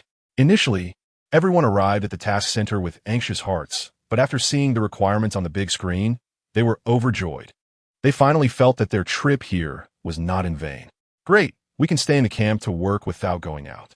Doesn't this mean we no longer have to fear being chased by zombies and can live steadily? Those trolls online said how bad it was here, but they really didn't know how great it was until they came. In the future, whoever wants me to leave, I will absolutely not leave. That's right. Even if you want me to leave, I won't. Enjoying the benefits brought by the camp, everyone was full of energy. Plus, with the additional second chance, a total of 22 draws. The spinning will turn very quickly. In less than 10 seconds, Ji Qingluan drew her items. 7 materials for camp upgrades, 3 simple apartments, 5 building upgrade materials, 2 simple apartments, 1 luxurious apartment, 2 ordinary apartments, 1 luxurious oceanarium, and 1 junior treasury. Ji Qingluan looked at the items she had drawn, the corner of her mouth twitching. System with 22 draws. Why did the items seem a bit trashy? Only 1 oceanarium and 1 luxurious apartment can be considered top-notch, while the other items are basically all useless things. Should the player draw again? 50 draws come with a floating house, which is a great treasure. You don't have to worry about anyone stealing from you. The system said flatteringly. A floating house, similar to a fairy mansion? Ji Qingluan rubbed her chin. She remembered that there was a floating house in a game she played before, which was super beautiful. She wondered what kind of floating house would come with 50 draws. Yes, players can browse the game announcement. There are models of floating houses inside. The system risked it all just to earn a little money. It showed Ji Qingluan the game announcement. Ji Qingluan looked at the introduction on the system screen. Her eyes brightened instantly. Floating island? There is actually a floating island. 100 draws? Ji Qingluan looked at the 100 draws, the corner of her mouth twitching. This system really doesn't treat itself as a person. Daring to set such a high price, Does it really think she would spend money? Ji Qingluan checked the system's gold bars. 460, 539 bars. Enough. 100 draws only cost 50,000 bars. System draw, give me 500 draws, continuous draws, I want the floating island. Ji Qingluan couldn't help but covet the floating island behind the floating house. When she drew the fairy mansion before, she suspected that the direction of this world was heading toward a cultivation world. It seems that this has indeed been confirmed. Great. After the system happily deducted 50,000 gold bars, it continuously drew a large number of houses, oceanariums, and other supplies for Ji Qingluan. Ji Qingluan had no mood to check the other supplies. She just wanted to see where the floating island would be placed. Congratulations, player. You have obtained 5 floating islands and 5 floating houses. Would you like to place them now? The system felt delighted after Ji Qingluan spent money. Place them. It's just right to let the officials know that our camp cannot be controlled, as they say. Ji Qingluan pulled up the camp terrain map. Where does the player plan to place the floating island? The system watched as Ji Qingluan brought up the terrain map. Let's place it above the waterfall, right? I also drew the waterfall, so let's arrange it this way. Chapter 38, taught a lesson by President Fu. Ji Qingluan dragged the floating island out of the warehouse and directly placed it 500 meters above the waterfall. Then, she placed the waterfall she had drawn on top of the floating island, and the water flowed down the edge of the island into the waterfall below. In an instant, a beautiful scene of a fairyland appeared before the eyes of the survivors in the camp. Looking at the island suspended in midair, everyone was stunned. Ji Qingluan then placed 3 more floating islands in an intersecting manner, along with the waterfall stream and the rainbow reflected in the sunlight, creating a feeling of being in a fantasy world. Oh my God, am I dreaming? What is that in the sky? My goodness, I said this camp was extraordinary, and now it really is. What else could this camp possibly lack? Even floating islands. The survivors looked up at the breathtaking sky and exclaimed in awe. Some even took out their phones to capture the scene and posted it online. Fu Yuanshen was arranging for personnel to settle in the food city when he heard people talking about the floating island and hurriedly left the food city. Seeing the island suspended high in the air, his deep eyes showed a hint of confusion. Ji Qingluan, what is she thinking? Why is she displaying such unbelievable things in front of everyone? What exactly is her purpose? System, contact the camp leader. Fu Yuanshen walked into the back of a store in the food city, closed the door, and directly opened the system.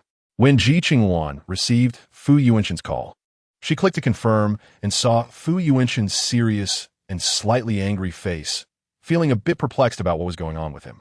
President Fu, has someone offended you? Miss Ji, I want to ask what your intention is in creating the floating island. Do you know what consequences this might bring? Fu Yuanshen's voice was low and hoarse, but exceptionally pleasant to hear. Ji Qingluan chuckled awkwardly at his tone. Fu Yuanshen's voice turned slightly cold, making Ji Qingluan feel like he was lecturing a subordinate. She thought to herself, isn't she not even his subordinate? Then President Fu, what do you want me to do now? Ji Qingluan asked with a forced smile. Since it's already like this, there's nothing more to say. I just hope Miss Ji can discuss any future actions with me to avoid catching me off guard. Seeing her strange expression, Fu Yuanshan realized that she clearly didn't look like someone who would heed advice. This girl was obviously not teachable. Fu Yuanshan felt a headache coming on. Then President Fu, if I say I want to go out to collect supplies, you definitely won't agree, right? Ji Qingluan slowly raised her hand. This statement left Fu Yuanshan speechless. Miss Ji, are you joking with me? You want to go out to collect supplies? Haven't you collected enough supplies already? As Ji Qingluan spoke, her beautiful eyes sparkled as she stared at Fu Yuanshan. President Fu wouldn't want to see everyone in the camp leave, right? It's too dangerous for you to go out alone. If you want to go, I will go with you. Fu Yuanshan was worried about her being outside alone. A girl going out alone was too dangerous. President Fu, if you go with me, who will manage the camp? It can't be left without a leader. Ji Qingluan raised her eyebrows slightly. I think having the system on hand, with remote control to manage the camp, is sufficient. Fu Yuanshan thought about how the camp was always managed by the butler, and even if they weren't physically present, he believed there would be no problem. President Fu, there are zombies outside. If you go out with me and something happens, your parents will be very worried, and you wouldn't want them to live in constant fear. right? Ji Qingluan shook her head with a laugh. Fu Yuanxin's intentions were good, but unfortunately, having a family was troublesome.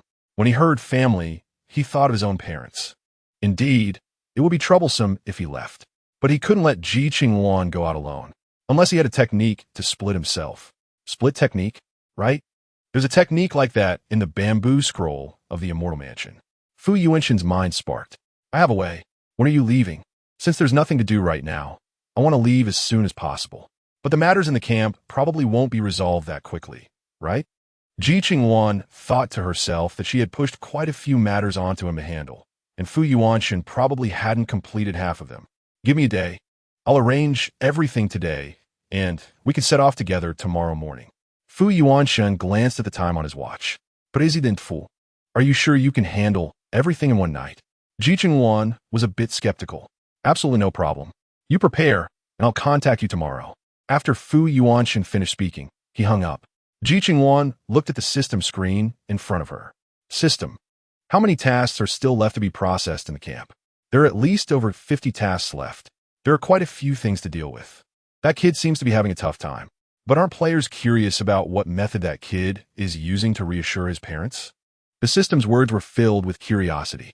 Not curious. It's his private matter. I'm not related to him. So why should I be curious about this? Ji Qingluan rolled her eyes at it. Why is this system even more gossipy than I am? Player, you're really not normal. Normal people would have some curiosity. Don't you have any at all? The system was a bit speechless. What is the point of being curious? What difference does it make to me if I find out the answer? Ji Qingluan replied, while organizing the supplies from the vault into the camp to clear space for other items. Assessment complete. Player is a straight woman. The system said in frustration. Ji Qingluan twitched her lips. Not being curious makes me a straight woman? So, being curious would make me a stalker? I'm not that twisted. Fu Yuanxin and I aren't even friends. At most, we're just collaborators. Do you expect collaborators to care about each other's private lives? Do you think that's possible? Chapter 39. The system not doing its job actually wants to play matchmaker. Isn't the player interested in developing something? I think that kid is pretty good. If you two could get together, it would definitely be a perfect match. Before the system could finish speaking, it was forcibly shut down by Ji Qingluan. No wonder they say performance is getting worse. The thoughts aren't focused on the right path. So how can performance be good? Ji Qingluan shook her head in disbelief. She had said that the system worked less hard than others, so its performance was poor. But now it seemed that the problem lay entirely with itself.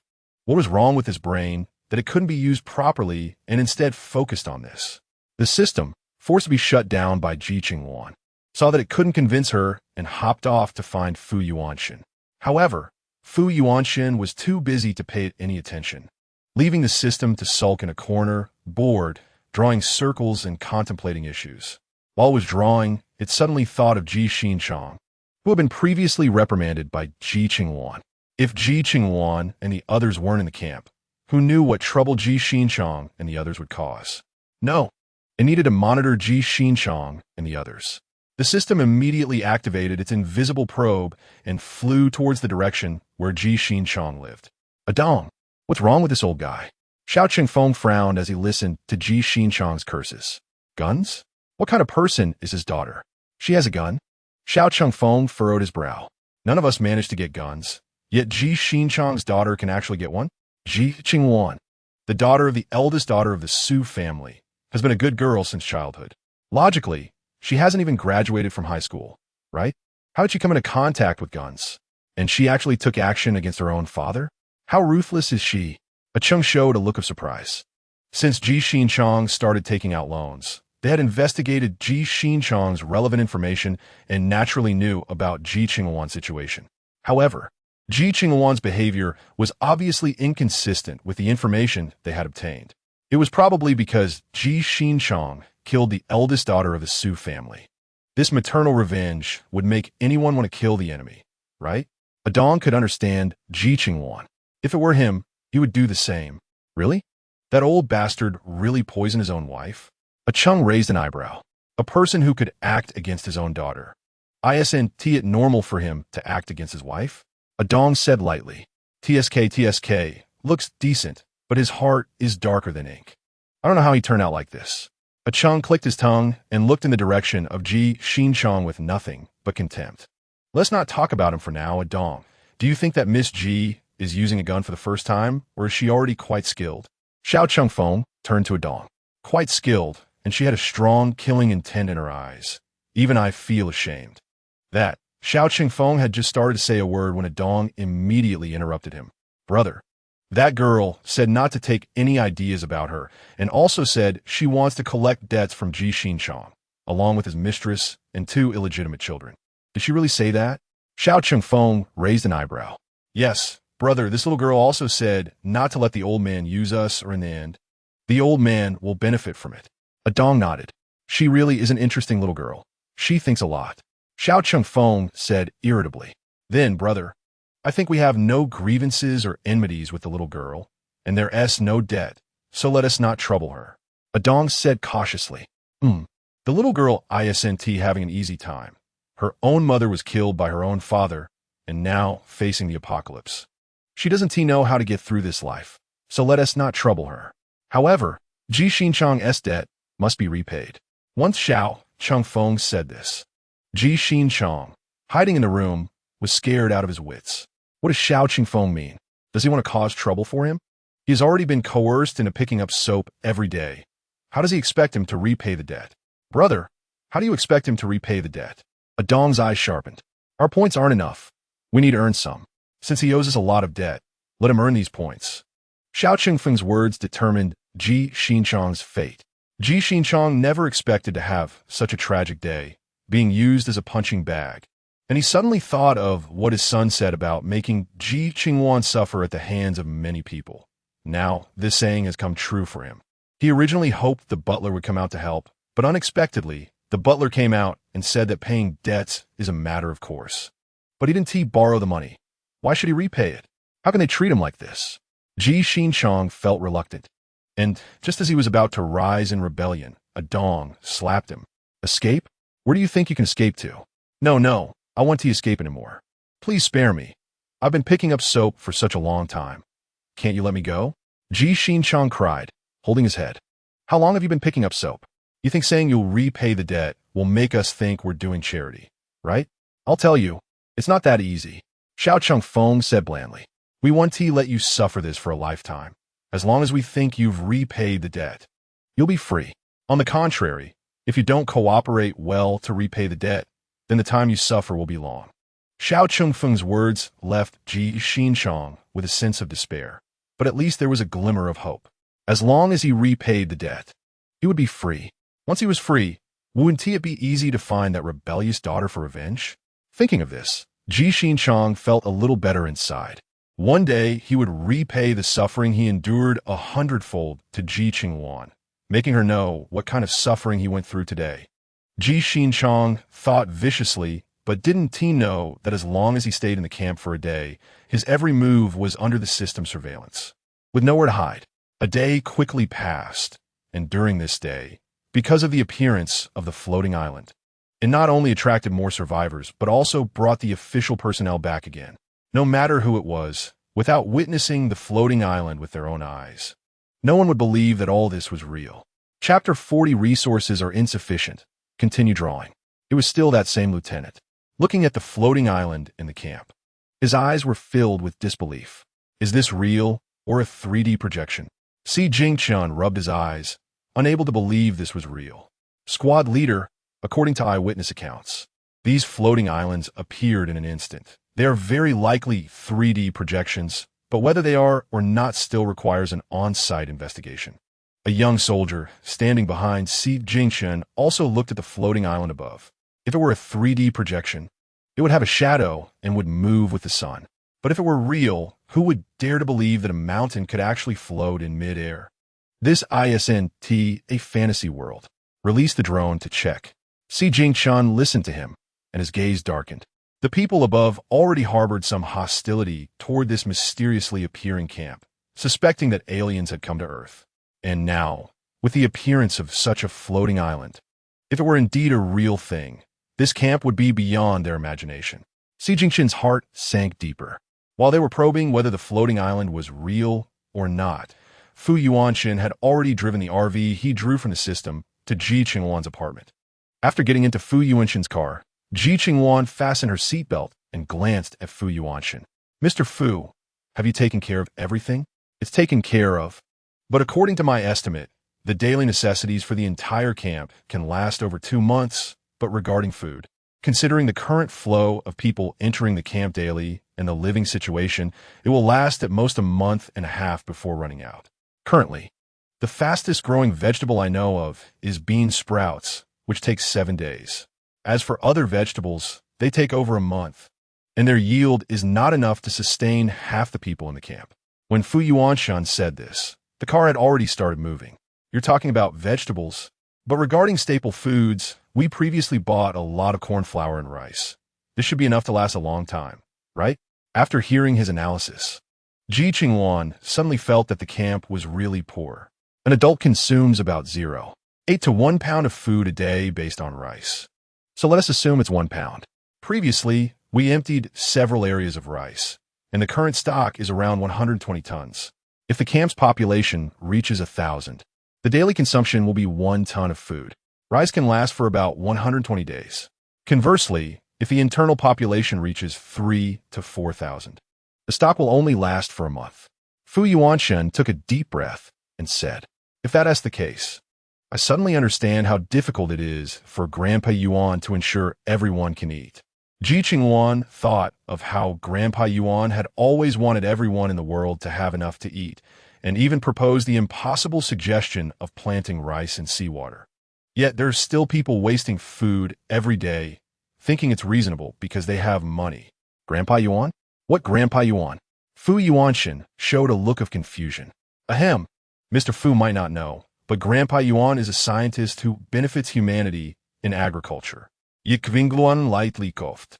She had forgotten that this place was different from her original world. There were none of those great figures here. I know many agricultural scientists, but I don't recall anyone named Grandpa Yuan based on age and surname. Fu Yuanshan frowned slightly. Was it that he hadn't encountered this person? Or was there something he missed? Mr. Fu, it's better not to think about such things. Let's focus on where we're going next. My little treasury is empty now, and I'm preparing to gather supplies. Ji Qingluan quickly changed the subject. She couldn't let Fu Yuanshan continue to dig deeper. Otherwise, she wouldn't be able to explain everything. The closest place from here is Qingshui City. I used to do business there. That place has agricultural wholesale markets and other supply wholesale markets, so we can start from there. Just as Fu Yuanshan finished speaking, he saw Ji Qingluan shake her head. No, we can't start from there. Why? Fu Yuanshan frowned. Ji Qingluan's idea was to let the survivors handle the supplies right in front of their homes. And since they had the ability, what was the problem with going a bit further? While driving, Fu Yuanshan thought that Ji Qingluan's reasoning wasn't wrong. Even rabbits don't eat the grass by their nests. They couldn't just deplete all the supplies because they were nearby. You make a good point. Then let's go to Longzhi City. That city has the most food processing factories in the entire province, so food won't be a problem. First, we need to solve the food shortage issue, and then we'll see if the food production can be increased at the planting site. Fu Yuanshan said in a deep voice. Ji Qingluan rubbed her temples. Initially, she hadn't thought about these issues, and now it was giving her a headache. It doesn't necessarily have to be about increasing the planting area. I asked the system, and if there are upgrade materials, the yield can keep increasing, and the planting speed can even be shortened. As soon as Fu Yuanshan said this, an image appeared in Ji Qingluan's mind. Now that you mention it, I remember that the planting site is divided into primary, intermediate, and advanced levels, and there are also yield-increasing fertilizers, but everything other than fertilizers needs to be drawn. Then let us draw now. After we draw, we can immediately increase the area and yield of the planting site. Fu Yuanshan immediately gave the order. Ji Qingluan promptly took action. Meanwhile, people who had received a mission to go to the planting site discovered something. The planting site, which originally seemed to have a limit, appeared to have expanded significantly. Ji Qingluan drew 100 times, leaving 539 gold bars. Among this 100 draws, it was unclear whether it was Ji Qingluan's wishes that took effect or because many draws were made, but the camp once again expanded its area, directly reaching 2 square kilometers, the area of a small town. However, the camp was still a level 1 camp.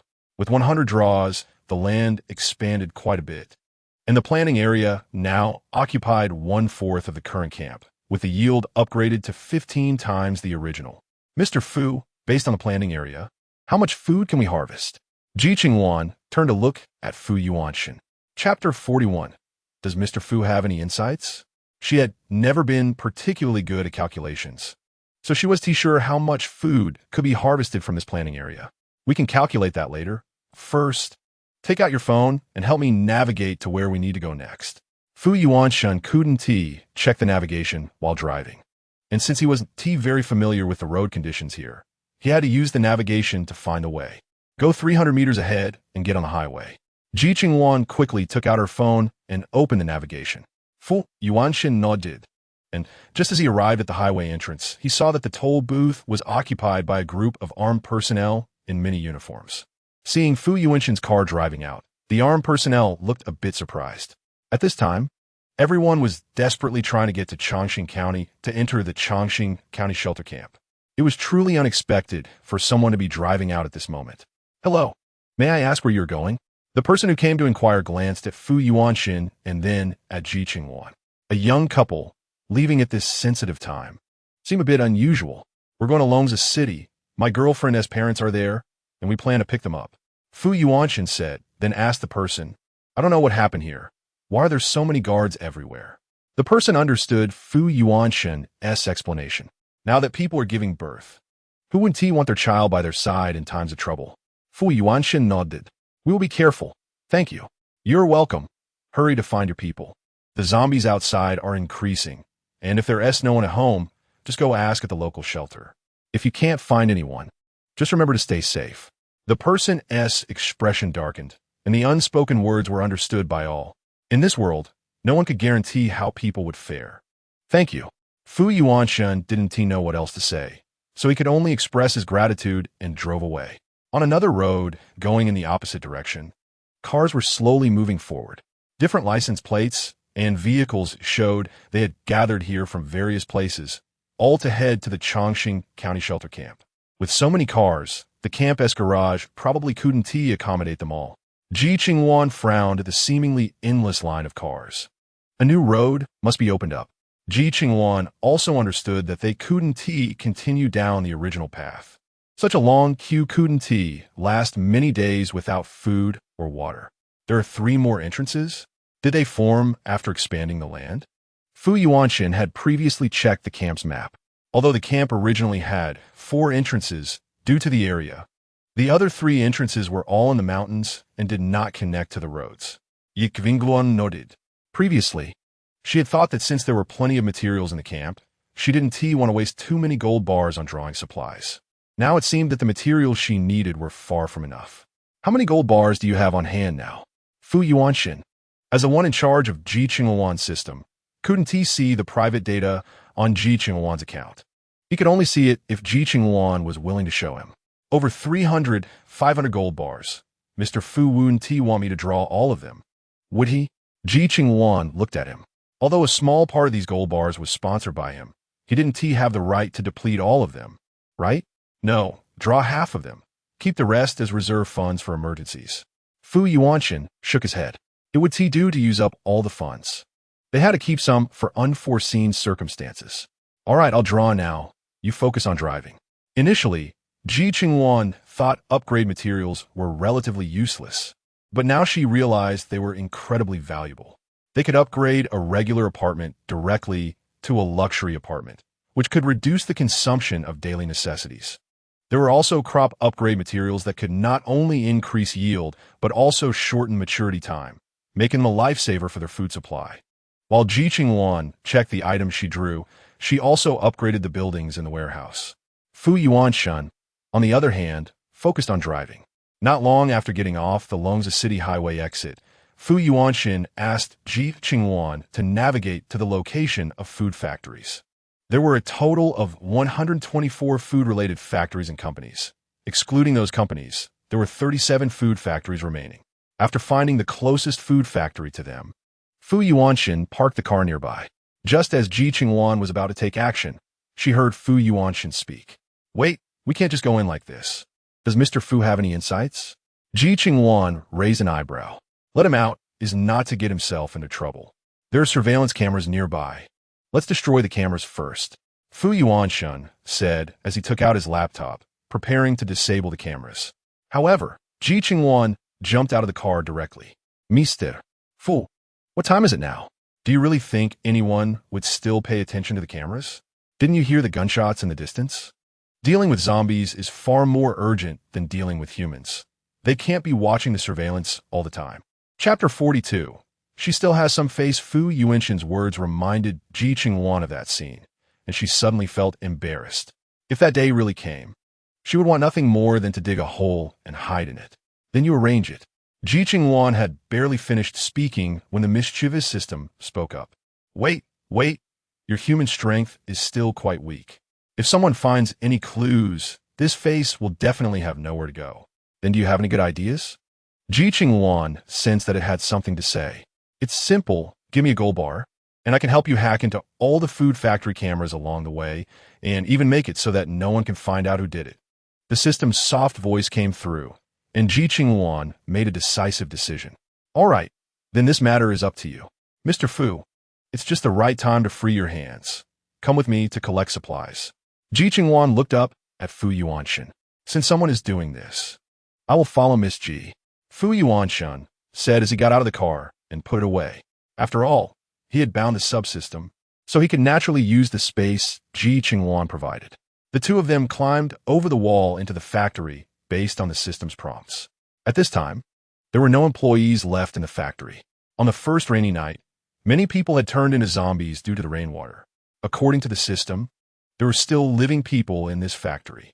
But at this moment, Ji Qingluan and Fu Yuanshan could not contact the living, to avoid both zombies and humans. Ji Qingluan offered another gold bar to the system. At the same time, to find the location of the factory warehouse, Ji Qingluan offered yet another gold bar. In an instant, Ji Qingluan felt that this guy was just here to make some pocket money. Otherwise, why would it always find reasons to ask for money? Be careful. There are two zombies ahead. After distracting them, the warehouse is just behind that small door.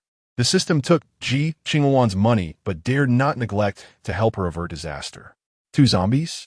No problem. Ji Qingluan thought there would be many zombies ahead.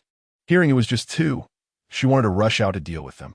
However, she didn't expect to be pulled back by Fu Yuanshan the next second. Miss Ji, what are you planning to do? Of course, I'm going to kill the zombies. What do you think I'm going to do? Ji Qingluan rolled her eyes. Why does Fu Yuanshan always stop her? How are you going to deal with them? With your physique, you might as well serve yourself up as a snack for them. Fu Yuanshan looked at her with annoyance. He hadn't noticed before, but now he felt that Ji Qingluan seemed a bit reckless. Mr. Fu, you can't underestimate a woman's abilities. Sometimes, she might just surprise you. Ji Qingluan said as she rushed out. Fu Yuanshan wanted to stop her, but it was too late. So he could only rush out to see if he could keep her safe. But as soon as he came out, he saw Ji Qingluan gracefully turn around and give him a triumphant look. The two zombies in worker uniforms fell down silently, their heads half gone, taken out by Ji Qingluan. Was it just a blink of an eye? Ji Qingluan had dealt with them? How'd she do that? Mr. Fu, don't just stand there. We still have a lot to do. Ji Qingluan looked at him, who seemed a bit dazed, and found him somewhat silly yet adorable. How did you do that just now? Fu Yuanshan was very curious. Martial arts. Mr. Fu must know about that, right? Quick, accurate, and ruthless, directly grasping the enemy's lifeline. Ji Qingluan wanted to demonstrate, but realized it was not the right time. Collecting supplies was more urgent. That looks like some kind of grappling technique. Fu Yuanshan frowned. Well, martial arts are originally from the same family. It doesn't matter what it is. Right now, collecting supplies is the most important thing. Let's go. We need to get to work. Ji Qingluan said with an awkward smile and walked toward the warehouse. Fu Yuanshan originally wanted to correct her, but hearing her mention supplies, he had to give up. Following Ji Qingluan into the warehouse, they saw a lot of packaged bread. Without thinking, Fu Yuanshan stepped forward and put all the packaged bread into the space. Ji Qingluan was not to be outdone and followed suit, collecting all the bread. After they finished gathering all the supplies, the two of them followed the navigation route to collect the remaining supplies in the food factory. By the time night fell, they had finally taken all the supplies from the last food factory. They had gathered a full load of bread, steamed buns, cakes, egg yolk pies, instant noodles, biscuits, and more, leaving none behind. However, now facing the night, they initially wanted to drive to the city center, but worried that the sound of the car would attract the attention of zombies. They could only look for a nearby hotel to stay for the night. Who would have thought that when they climbed into a room on the second floor of a hotel, they were met with a piercing scream that made them instinctively cover their ears. Hey, can you not scream? We're all human, just humans. Ji Qingluan covered her ears and looked at the person who screamed. Hearing it was a person, the one screaming finally stopped. Other people who heard the scream rushed into the room, seeing Ji Qingluan and Fu Yuanshan by the windowsill, revealing wary expressions. Who are you? How did you end up here? Don't be nervous. We just passed by and wanted to find a hotel to stay for one night. Fu Yuanshan stepped forward and said, Passed by? There's zombies everywhere outside. How coincidental is it that you passed by at this time? The speaker looked very vigilant. Big brother, we really just passed by. We were looking for a place to stay because it got dark and couldn't find anywhere else. Ji Qingluan pulled Fu Yuanshan behind her, smiling at the speaker. Since you're looking for a place to stay, why didn't you knock on the door? Why climb in through the window? If you say there are no problems inside, who would believe that? The person still seemed a bit skeptical of Ji Qingluan. I mean, think about it. There's zombies everywhere. If we knocked on the door, wouldn't we attract the zombies? Plus, we didn't know if anyone was inside, right? That's why we thought about climbing in through the window. We really didn't mean to frighten you too, just now. Ji Qingluan said to the woman they had startled earlier. If someone suddenly climbs into your house, wouldn't you be frightened? The woman snorted coldly. I'm really sorry. We didn't expect there would be people here. We're really sorry. Ji Qingluan apologized while addressing the earlier man. Big brother, look, it's getting late, and there are plenty of rooms in the hotel. Can you just let us have one room? We'll leave first thing in the morning. Chapter 43. This woman is just a troublemaker, all right? I'll let you stay here for one night. You can leave in the morning. No problem, no problem. Ji Qingluan nodded eagerly. Then come with me, the man said as he turned to leave the room. Ji Qingluan quickly pulled Fu Yuanshan's sleeve and followed the man's footsteps to another room. You can rest here, the man said to the two of them and was about to leave. Hey, big brother, I want to ask, do you have any food here? We too are quite hungry after avoiding zombies and coming this way. Ji Qingluan's stomach let out an untimely gurgle as she spoke. Hearing this sound, the man who had been somewhat skeptical immediately lowered his guard. There are no alms, but there are a few buckets of instant noodles. If you want to eat, help yourselves, he said as he went to another room and brought out several buckets of instant noodles, tossing them into Fu Yuanshan's arms. Fu Yuanshan had never eaten instant noodles before, and now he looked a bit helpless upon seeing them. Brother Chun, why are you giving them so many instant noodles? We don't have enough food as it is, and now you're giving them so much. Do you want us to starve? The woman who had screamed earlier changed her expression as she looked at the instant noodles Ji Qingluan and the others were holding. They didn't have enough to eat themselves, yet they were giving food to these people. Isn't that a bit excessive? How can you say that? We're all down on our luck. Shouldn't we help each other? The man retorted. Besides, there's a food factory not far from here. Don't you think you can get as much food as you want? Why are you so concerned about this little bit of supplies? The man gave the woman a cold glance. What else could she do besides scream and shout? But going to those places is too dangerous. If we're not careful and get scratched by a zombie, won't we end up like Xiao Wu? Brother Chun, with these instant noodles in their hands, we can last through one meal. Even if you don't think about yourself, you should think about the brothers. The woman's words prompted disapproving looks from the others. This food was earned with their lives, and Chun Yu had decided to give it away without consulting them, clearly not valuing them at all. Yes, Brother Chun, this food was earned by us brothers risking our lives. How can you just give it to others? What do our lives count for? Brother Chun, it's not that we're criticizing you, but letting them stay here is already a kindness. There's really no need to give away food. Others chimed in, each trying to persuade Chun Yu. Just as Chun Yu was about to speak, Fu Yuanshan interjected. Everyone, we won't take your things for free. We only need 2 buckets as a trade for information. Information? What information? Others turned to him. Information about the Chang County shelter camp. Just as Fu Yuanshan mentioned the location, he was interrupted. We don't need you to tell us about that place. There's a ton of information online. If we want to know, We can just look it up. Exactly. Others scoffed. If that's the case, then this deal can't be made. Fu Yuanshen sighed and returned all the instant noodles to Chunyu. Wait, if they don't want the information, then I want it. You tell me, and I'll trade with you. Pick your flavor.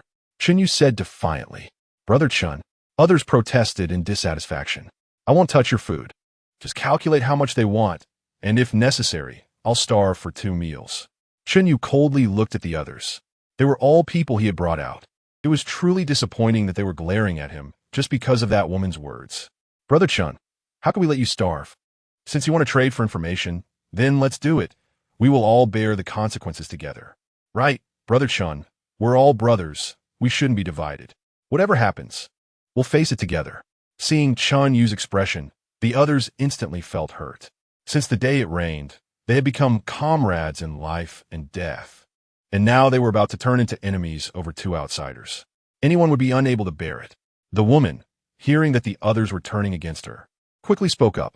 You can't. But before she could finish, Chunyu slapped her. Shut up. You keep chattering. Do you think this is your place to speak? You don't do anything but shout here. If it weren't for the fact that you're a woman, I'd have kicked you out already. If you keep whining, don't follow us. You. The woman covered her reddened face, tears welling in her eyes. I put up with you for a long time. If it weren't for you being Xiao Wu's woman, do you think you could still stay here? Chunyu said bluntly, showing no intention of sparing her feelings. The woman felt humiliated, gritting her teeth in anger as she turned and ran back to her room. With this troublemaker gone, Chunyu allowed Fu Yuanshin and the others to choose their instant noodles. You can rest assured, we don't want to owe you a favor. I can tell you that the Chong County shelter camp is the only place that can withstand zombie attacks, if you can get there. At least your lives will be safe. However, to survive inside, you must have points, which can be earned by completing various tasks. Fu Yuanshin casually beaked a box. And Ji Qingluan looked at the text on it, her mouth twitching. This doesn't taste good. Let me swap it for beef noodle flavor. That's fine. Fu Yuanshan glanced at the noodles she chose, completely unaware that he had just picked pickled vegetable flavor. What you're saying is already on the internet. This information is useless. Upon hearing this, others felt that Fu Yuanshan was trying to fool them. If that's useless, then the next piece of information will be useful. Do you know what can be exchanged for the most points and takes up no space? Fu Yuanshan scanned the crowd. This question stumped them. Suddenly, everyone was at a loss for words. Then do you know? Someone asked defiantly. I've been to the Chong County shelter camp, so of course I know. As Fu Yuanshan spoke, he raised his left hand and opened the watch on his wrist. Immediately, a 3D projection appeared before everyone.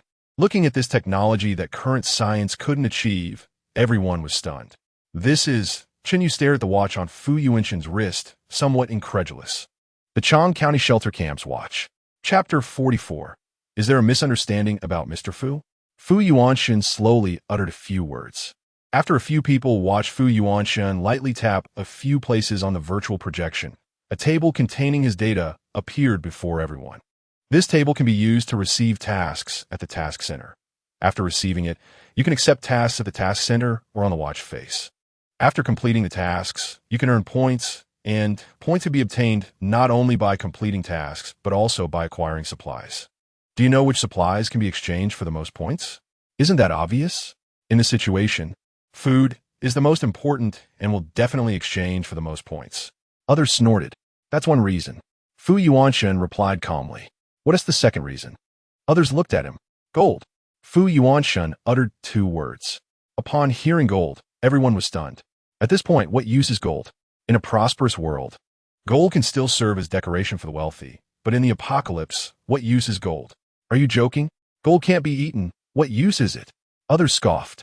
Gold cannot be eaten, and in our eyes, gold might as well be worthless scrap metal. But have you considered that gold might still be useful to the Chong County shelter camp? Otherwise, why would they collect gold at high prices? Of course. If you don't believe me, that's fine. I've already shared this information with you. Can I exchange it for a bucket of instant noodles now? Fu Yuanshan looked at Chunyu. He was the one with the most authority here. Sure. Chunyu nodded. What do you plan to use for the other bucket? Although the others were somewhat dissatisfied with this information, seeing that Chunyu had clearly accepted it, they could only give up. The main entrance of the Chong County shelter connects to Chong County. Currently, The expressway into Chang County has been taken over by the authorities, and cars trying to enter are already lined up in long queues on the highway. Fu Yuanxin paused as he spoke. So, what do you want to tell us? The others looked at Fu Yuanxin with dissatisfaction, asking him not to speak halfway. There is another entrance to the Chang County shelter base in a small town. If you want to go to Chang County, I can give you the location of that entrance. This counts as another piece of information. Fu Yuanxin looked at Qingyu, as it was up to him to decide. Should it be him who makes the decision? Get to us.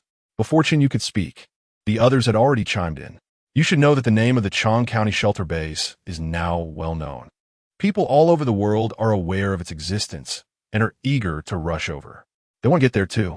Unfortunately, there are many zombies along the way, and they haven't found a suitable vehicle.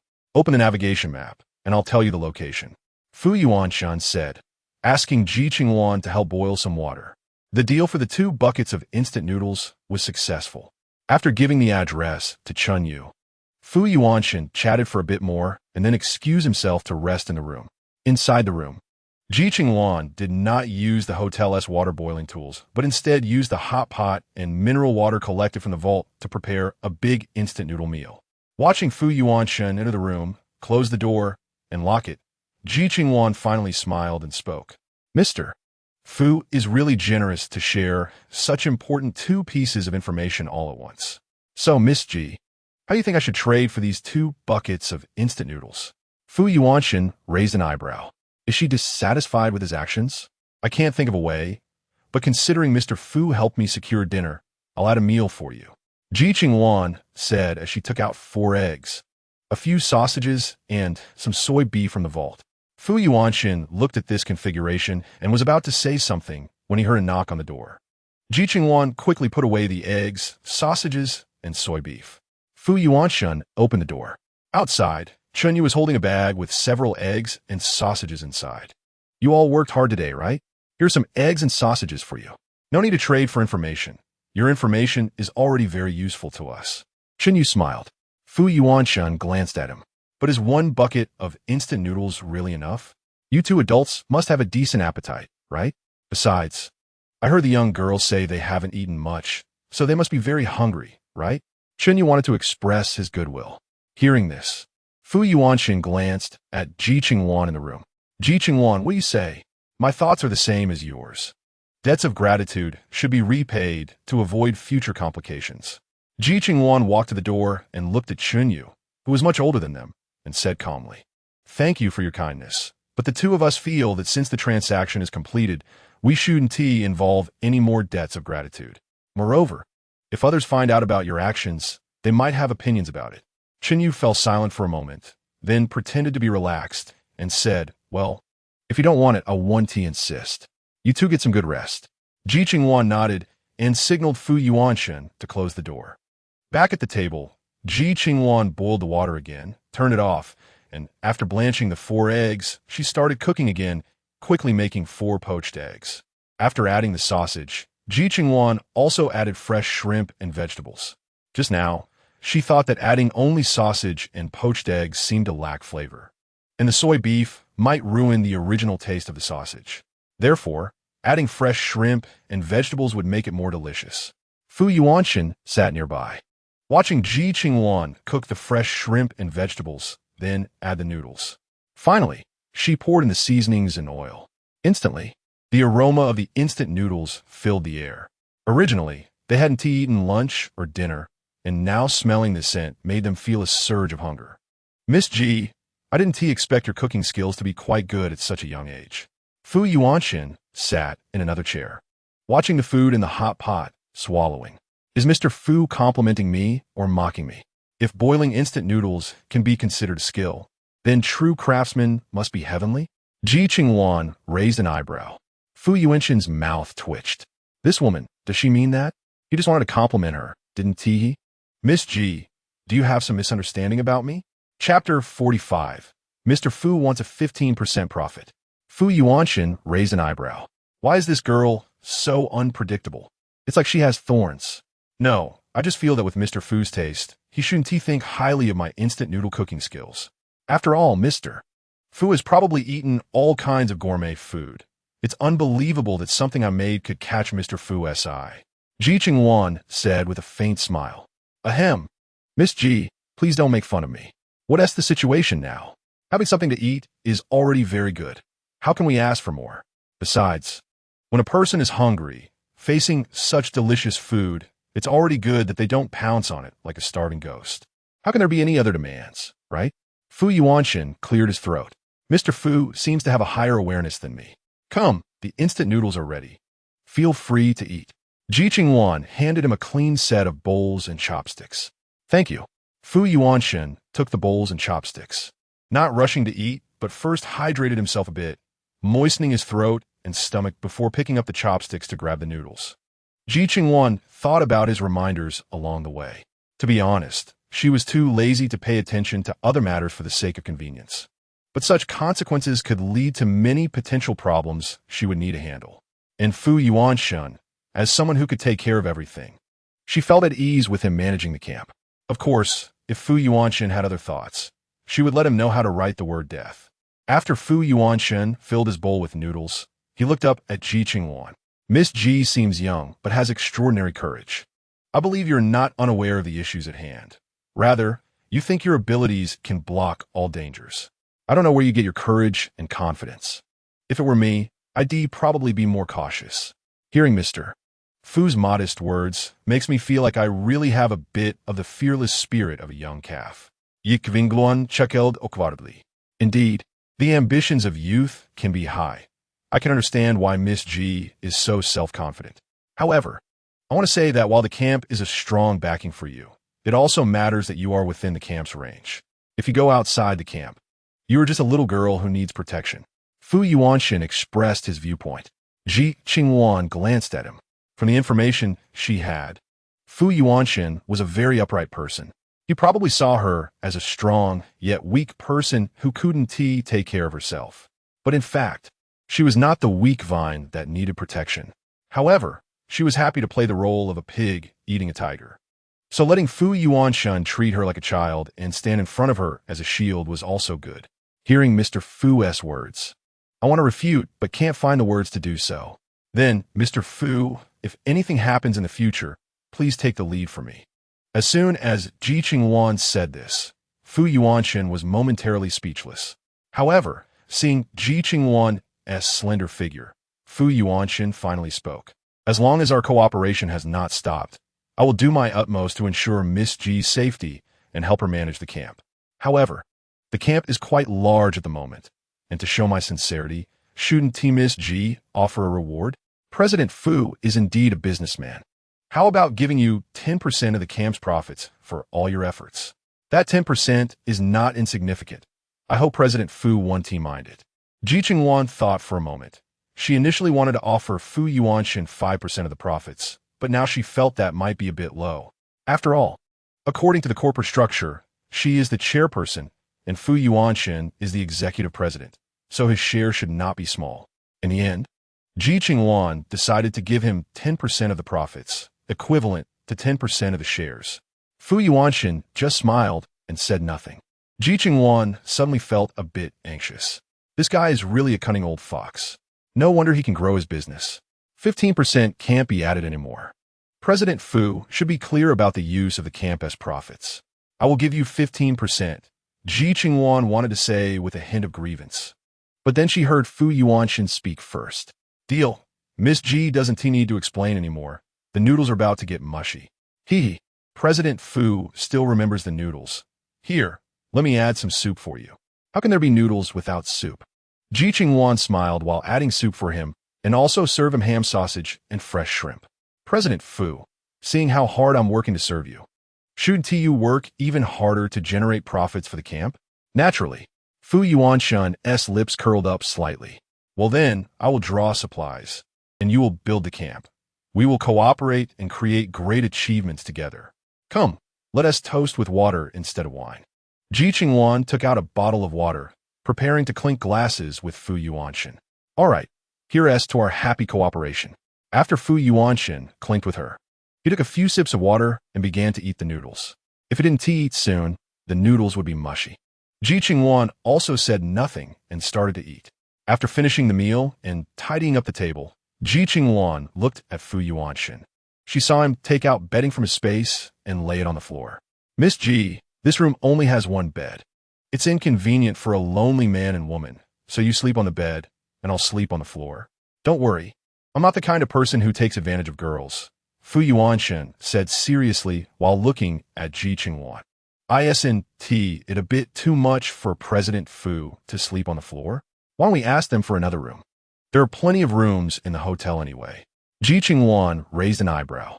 Although she had anticipated such a result, it still felt a bit strange to see Fu Yuanshan sleeping on the floor. There are plenty of rooms, but who knows if someone might have ulterior motives after we separate. For our personal safety, it's better to stay together.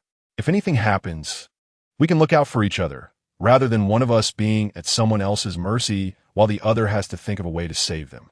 After Fu Yuanshan took off his jacket and placed it on a nearby chair, he paused and glanced at Ji Qingluan. Miss Ji, rest assured I don't snore, so you can sleep peacefully. Well then, since President Fu has his considerations, I have nothing more to say. I'll trouble you, President Fu, Ji Qingluan said as she walked toward the bathroom. It's common sense to brush your teeth after a meal. Over there, Fu Yuanshan watched her enter the bathroom, then sat down and opened the camp panel, arranging the buildings Ji Qingluan had drawn in different positions, while upgrading the areas that needed it to strengthen the defenses. Chapter 46. Senior Worker President Fu. Today, as prosperity has risen from just over 100 to over 2,000, the number of residents has exceeded 1,200. This means that today, at least about 1,000 jin of food has been consumed. Of course, those people can't just eat rice. They need vegetables too. The consumption of greens is the highest, but luckily, the prices of vegetables and meat in the camp are not low, and not many people can afford them. So the consumption is not too high. However, it will soon hit the bottom with the increase in personnel. Fu Yuanshan frowned as he looked at the inventory displayed in the warehouse. Increasing the inventory is crucial to effectively cope with the upcoming crisis. System. Can the supplies collected earlier be directly transported to the camp warehouse? Fu Yuanshan asked the screen in front of him. I'm sorry, but the current camp level is too low to transport supplies. This is similar to some game settings. However, prospective players need not be discouraged. They can use this system's mailbox function to transport supplies to the camp, with a fee of 1 gold bar each time. Hearing this, Fu Yuanshan couldn't help but find it amusing. In the end, this system is just about money. It speaks of transportation so elegantly. 1 gold bar. I don't have any money here, but wait a moment, I'll ask Ji Qingluan. As soon as Fu Yuanshan finished speaking, Ji Qingluan came out of the bathroom. What do you want to ask me? Ji Qingluan had changed into her pajamas after washing up. Mainly, she had been wearing clothes and walking outside all day. Fu Yuanshan explained the situation about the system wanting money. Ji Qingluan's mouth twitched. This damn system really knows how to ask for money. I've never seen such a greedy system. Fu Yuanshan looked at Ji Qingluan. It's really worth it. If this system were a person, I would definitely get rid of it. So greedy for money. It's really fallen into the money trap. Ji Qingluan brushed her hair and let out a cold snort. Falling into the money trap is fine. After all, compared to problems that cannot be solved with money, aren't problems that can be solved with money still considered problems? Fu Yuanshan has never minded spending a little money on such matters. Things that can be resolved with a small amount of money aren't really issues. Ji Qingluan yawned. She had been busy since early morning, so it was impossible not to feel tired. Fu Yuanshan responded and saw Ji Qingluan climb onto the bed and cover herself with a quilt. After closing the system, Fu Yuanshan cleaned up in the bathroom and also changed into pajamas before coming out.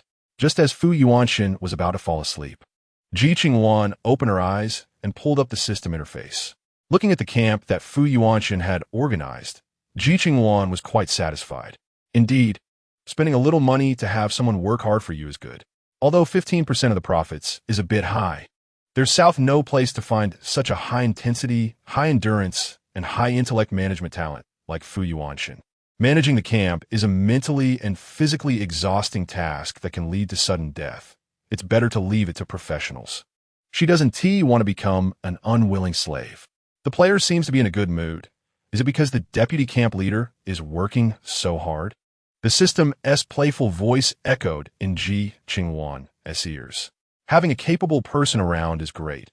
It saves her from dealing with various affairs all day long, which is exhausting. Ji Qingluan knows very well what it's like for today as office workers. Working from 9 to 5, there's not a moment of rest. They either work themselves to death or suffer a heart attack. If it weren't for the system binding her soul and her desire for a place to settle, she would never have established a camp. After all, she has no family or friends in this world. What would she do with such a large camp? She doesn't want to be any kind of queen or live a superior life. She just wants to be at peace in a corner. It's needless to say that if it weren't for Fu Yuanshan's help, she probably wouldn't have even been able to establish the camp. So those who live in the camp should really thank Fu Yuanshan. Without him, where would they find such a shelter from the wind and rain? Although players can free their hands and minds, they should also pay attention. If the deputy camp leader kicks the bucket, you may not find someone so satisfactory to help you manage the camp. The system's annoying voice echoed in Ji Qingluan's mind. Ji Qingluan's gaze slightly lowered. Isn't he practicing immortality? Since I have cultivated immortality techniques, my physical fitness should have improved, as long as it's not a fatal injury. I don't think he would easily kick the bucket. Players are so heartless, aren't they? At least the vice captain has put in so much effort. Don't you care a bit? The system thinks Ji Qingluan really shows no regard for feelings at all, and is indeed somewhat cold-blooded. Ji Qingluan rolled her eyes. They're just in a cooperative relationship, okay? Don't make it seem like they are very close. Player, you really don't resemble an ordinary woman at all. If you were an ordinary woman, you would have already developed feelings and rushed in. Are you planning to die alone? The system is really about to vomit blood. It has expressed its intentions so clearly. Does Ji Qingluan really not understand what it means? I mean, are you really a system? If you were a real system, shouldn't you have less human-like settings? Why do I feel like your emotions and ulterior motives are not at all like a construction system, but more like a matchmaker system? Ji Qingluan increasingly suspects that it must have been transferred from a matchmaking system, completely unreliable. The player is right. I was indeed a love strategy system before. Unfortunately, the previous host was already on the path of pursuing the male lead, and then the male lead unexpectedly paired off with someone else. As a love strategy system, I could only be kicked out of the love department of the system bureau and ended up in the apocalypse management department. Moreover, because I couldn't compete with other systems and failed to get the player to spend money, I ended up crying. Chapter 47. Those who are pitiful must have their despicable aspects, so that's how it is. No wonder people say that those who are pitiful must have their despicable aspects. A system like you, who mixes personal feelings into the game and doesn't work properly, no wonder you are not as good as other systems. Ji Qingluan finally understood why this seemingly serious system could be so human-like. It turns out it is inherently an unserious system. Player, what do you mean by that? Looking down on me? The system instantly exploded in anger. You are right. I do look down on you. Ji Qingluan said this without caring about the system's agitated voice and directly turned it off. She didn't know how the people in the system bureau could allow such an unreliable system to take on tasks. They weren't afraid of messing things up. Ji Qingluan lay on the bed, thought for a moment, and then closed her eyes. The night was long, and the outside world was pitch black. Aside from occasionally hearing a few zombie cries, it was terrifyingly quiet. Fortunately, it was quiet enough that the two of them slept soundly until dawn. After washing up and having a simple breakfast, they went out. Chinyu and a few others were sorting their luggage, looking like they were preparing to leave. Ji Qingluan hadn't looked closely at the two of them last night, but now she realized they really resembled the male and female leads from a movie. Well then, wish you a smooth journey. Chinyu didn't say much. They were all strangers and didn't need to waste too much emotion on others. Fu Yuanshan nodded, and, under Chun Yu's guidance, the two left through the back door of the inn. Present Fu, where do you think we should go next? Ji Qingluan asked Fu Yuanshan quietly. Fu Yuanshan thought of how, if Ji Qingluan's space was large enough before the apocalypse, they wouldn't have to face the current situation of going out on adventures. I'll try my best. Luck depends on the heavens. Whether we could draw it is up to fate. I can't control that. Ji Qingluan shrugged. Then draw more. It will increase the probability. Fu Yuanshan said, observing the terrain around them, and with Ji Qingluan, he set a direction and headed that way. On the way, they hardly saw any zombies, perhaps because this place was relatively remote. They found a secluded spot, took out their vehicle, and started heading towards Guang Province. Meanwhile, vehicles continued to enter the Chong County shelter camp one after another. Those who could accept the camp system were allowed to stay, while those who couldn't and wanted to linger were directly cleared out by the steward.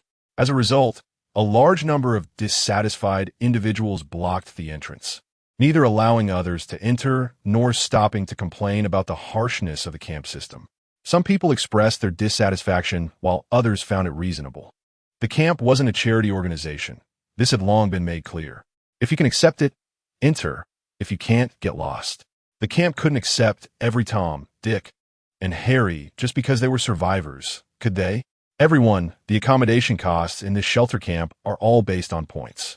Where do you expect us to get so many points? Right now, everyone is busy dodging zombies and mutated creatures. Where are the supplies for them? I say the official personnel should take over the camp, allowing all survivors to live inside. The speaker loudly proclaimed with a microphone.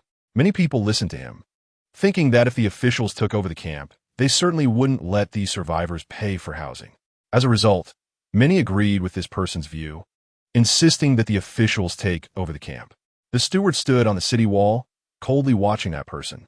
Let him continue his performance. Let's see how many people agree with him. All those people can be blacklisted. Want to take advantage of the camp? They should consider their own worth. The person spoke while provocatively looking up at the steward, as if saying, if you don't let us in, do you think we can't find a way to get in? As these people became increasingly aggressive in promoting the downsides of the shelter camp, another group wanting to enter the camp was directly blocked outside. Seeing that they couldn't get into the camp, a brawny man directly got out of a military truck and walked toward the person with the microphone, punching him and sending him flying. He picked up the fallen microphone and shouted to the crowd, "Hey, you bunch of poor people, if you think it's expensive, then find another place to live. The camp isn't begging you to stay here. There are so many houses in Chong County. You can live however you want. Stop trying to find a sense of existence here. Want to live here, but not want to pay? What is the difference between you and those who shout for no dowry, yet want women to marry them? Don't be delusional. Why the hell are you so shameless? Let the officials take over these houses. We can live however we want. Why should we let those people take over here? They feast and drink while we have to work hard like cattle for them. Why is that? Exactly. Why should we be their cattle? We'll rush in and drive them out, and we'll be the masters of the camp. Yes, be the masters of the camp." One by one, they were furious, their eyes filled with deep hatred as they looked at the steward, as if he had killed their entire family. They all thought the steward would be intimidated by them and would humbly invite them in. However, they not only didn't see the result they wanted, but instead saw the steward's indifferent gaze, as if looking at a group of ants, showing no emotion whatsoever. Such a gaze frightened them and made their hearts race. Damn it, even at this time, he still wants to act high and mighty. Does he really think he's so great? Everyone charge. If we take them down, we'll be the masters of the camp. The person who had previously used the microphone to denounce the camp rushed towards the camp's gate, shouting. Chapter 48. The unattainable others watched him charge forward and followed suit. Everyone wanted to be the master of the camp, to enjoy the royal treatment in this mysterious camp. However, when they rushed to the camp gate and were blocked by something that seemed like a transparent wall, fear appeared on their faces. They couldn't get in. They actually couldn't get in. This camp had a transparent barrier. The previous brawny man looked at this scene with disdain and cursed, "Dumbass." The information circulating on the internet shows that this camp is different from others and is completely beyond human control. This group of ordinary people still thinks they can rely on brute force to enter and occupy the camp, which is simply a wild fantasy. The other person sitting in the car with a muscular man adjusted his gold-rimmed glasses on the bridge of his nose, the corners of his thin lips curling slightly. "Chu Xianshun, how do you think that butler will deal with those people? Will he kill them, or will he let them live in pain and regret?" The muscular man showed a gloating expression. Of course, it's the latter. After all, killing them is just a momentary pain. If it's the latter, they'll be living in pain and regret every moment of every day. Just think, what could be more stimulating and pleasing than that? Chu Xianshun looked at the butler on the city wall, his emotionless eyes gazing down at the people below, as if he were watching a group of ants struggling and screaming in the abyss, ultimately collapsing in weakness. The initial shouter, seeing that they couldn't enter the camp that was so close, erupted with a gaze filled with hatred. You wait, the authorities won't allow you to ignore us survivors. Your doomsday will definitely come. The man shouted fiercely. The butler coldly watched him and those who wanted to rush into the camp, a smile creeping onto his lips. You wait, the officials will take over here sooner or later. The man, seeing that he could not enter the camp, had no choice but to leave angrily. After all, he didn't have much food on hand and couldn't stay there forever. Others were the same. Seeing they couldn't get in, they had to think of other ways. They couldn't just block the entrance without eating or drinking, could they? Unless they robbed people on the road to the camp. Thinking of this, some people began to have bad thoughts. The apocalypse gradually caused people to fall from the highest moral peaks. To survive, some had already abandoned morality. After those people left, the road returned to normal, and more cars began to enter the camp one after another. The earlier group found some excuses to board those cars, try to sneak in, only to be teleported out again the moment they entered the camp. From then on, everyone knew that trying to take advantage of the camp was impossible. They would forever be members of the camp's blacklist, never allowed to enter the camp for life. This little episode quickly passed, but the scene was recorded online. Before the internet was completely cut off, people saw this scene.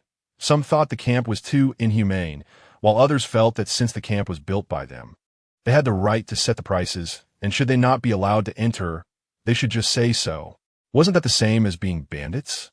Many people online held different attitudes towards this matter. Ji Qingluan, feeling bored on the way to Guang province, opened the internet to check on the camp situation and happened to see this news. Sitting in the passenger seat, she stared at the news, not knowing what she was thinking. Fu Yuanshan, focused on driving, didn't notice Ji Qingluan's current state. Ji Qingluan looked through the various comments below, and one comment made her chuckle. Huan Du Xinyan. Since the camp is said to be a shelter built for survivors, shouldn't it be free for survivors to stay? Why charge? If they don't want people to stay, they should just say so. Wait for the little tadpole. You're right, the official shelters are pretty good, free to stay. And they provide food too. You should hurry there. The Changshan shelter camp is really bad. It costs 500 points to get in. 100 points for a simple apartment. Electricity costs points, water costs points, and meals also cost points. It's really frustrating. Huan Du Xinyan. Then why do you still go? Wait for the little tadpole. Sigh, can I not go? Here I don't have to deal with a house full of cockroaches and rats. I can sleep soundly. And in the camp, I can take on tasks and eat safe, hygienic food without worrying about being infected by zombie viruses. How can I not go? Huan Du Xinyan. So you mean the official shelter is worse than the Changshan shelter? Wait for the little tadpole. Different strokes for different folks. But you definitely won't be able to enter the Changshan shelter. Huan Du Xinyan, what do you mean?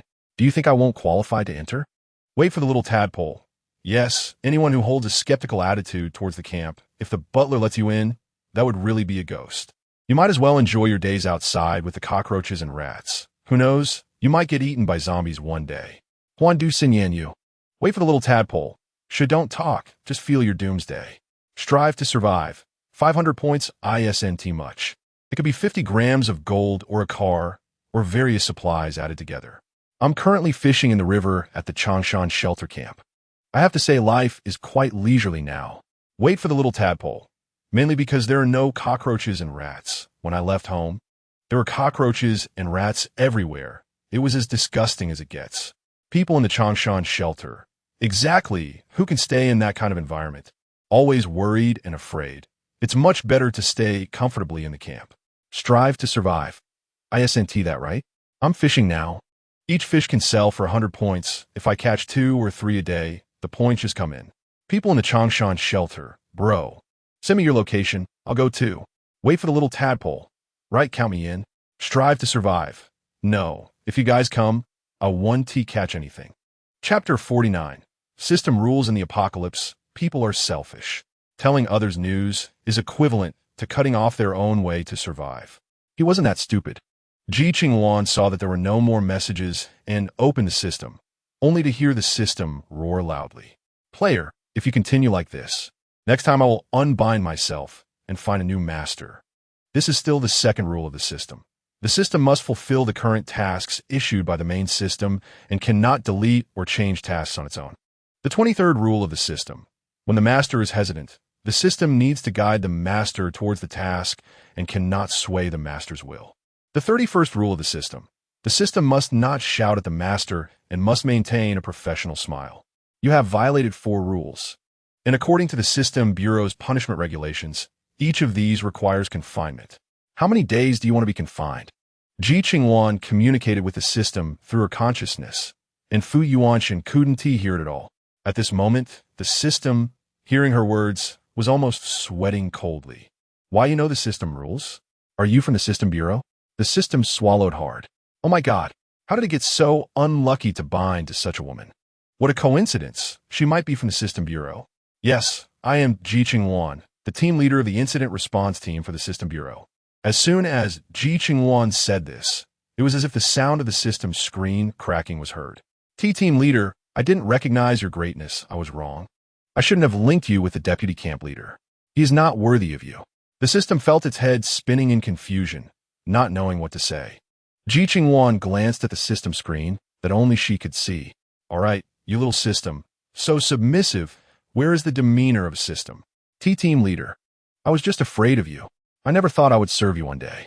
I don't know what brought you here, but I will do my utmost to solve your problems. The system said, bowing and scraping.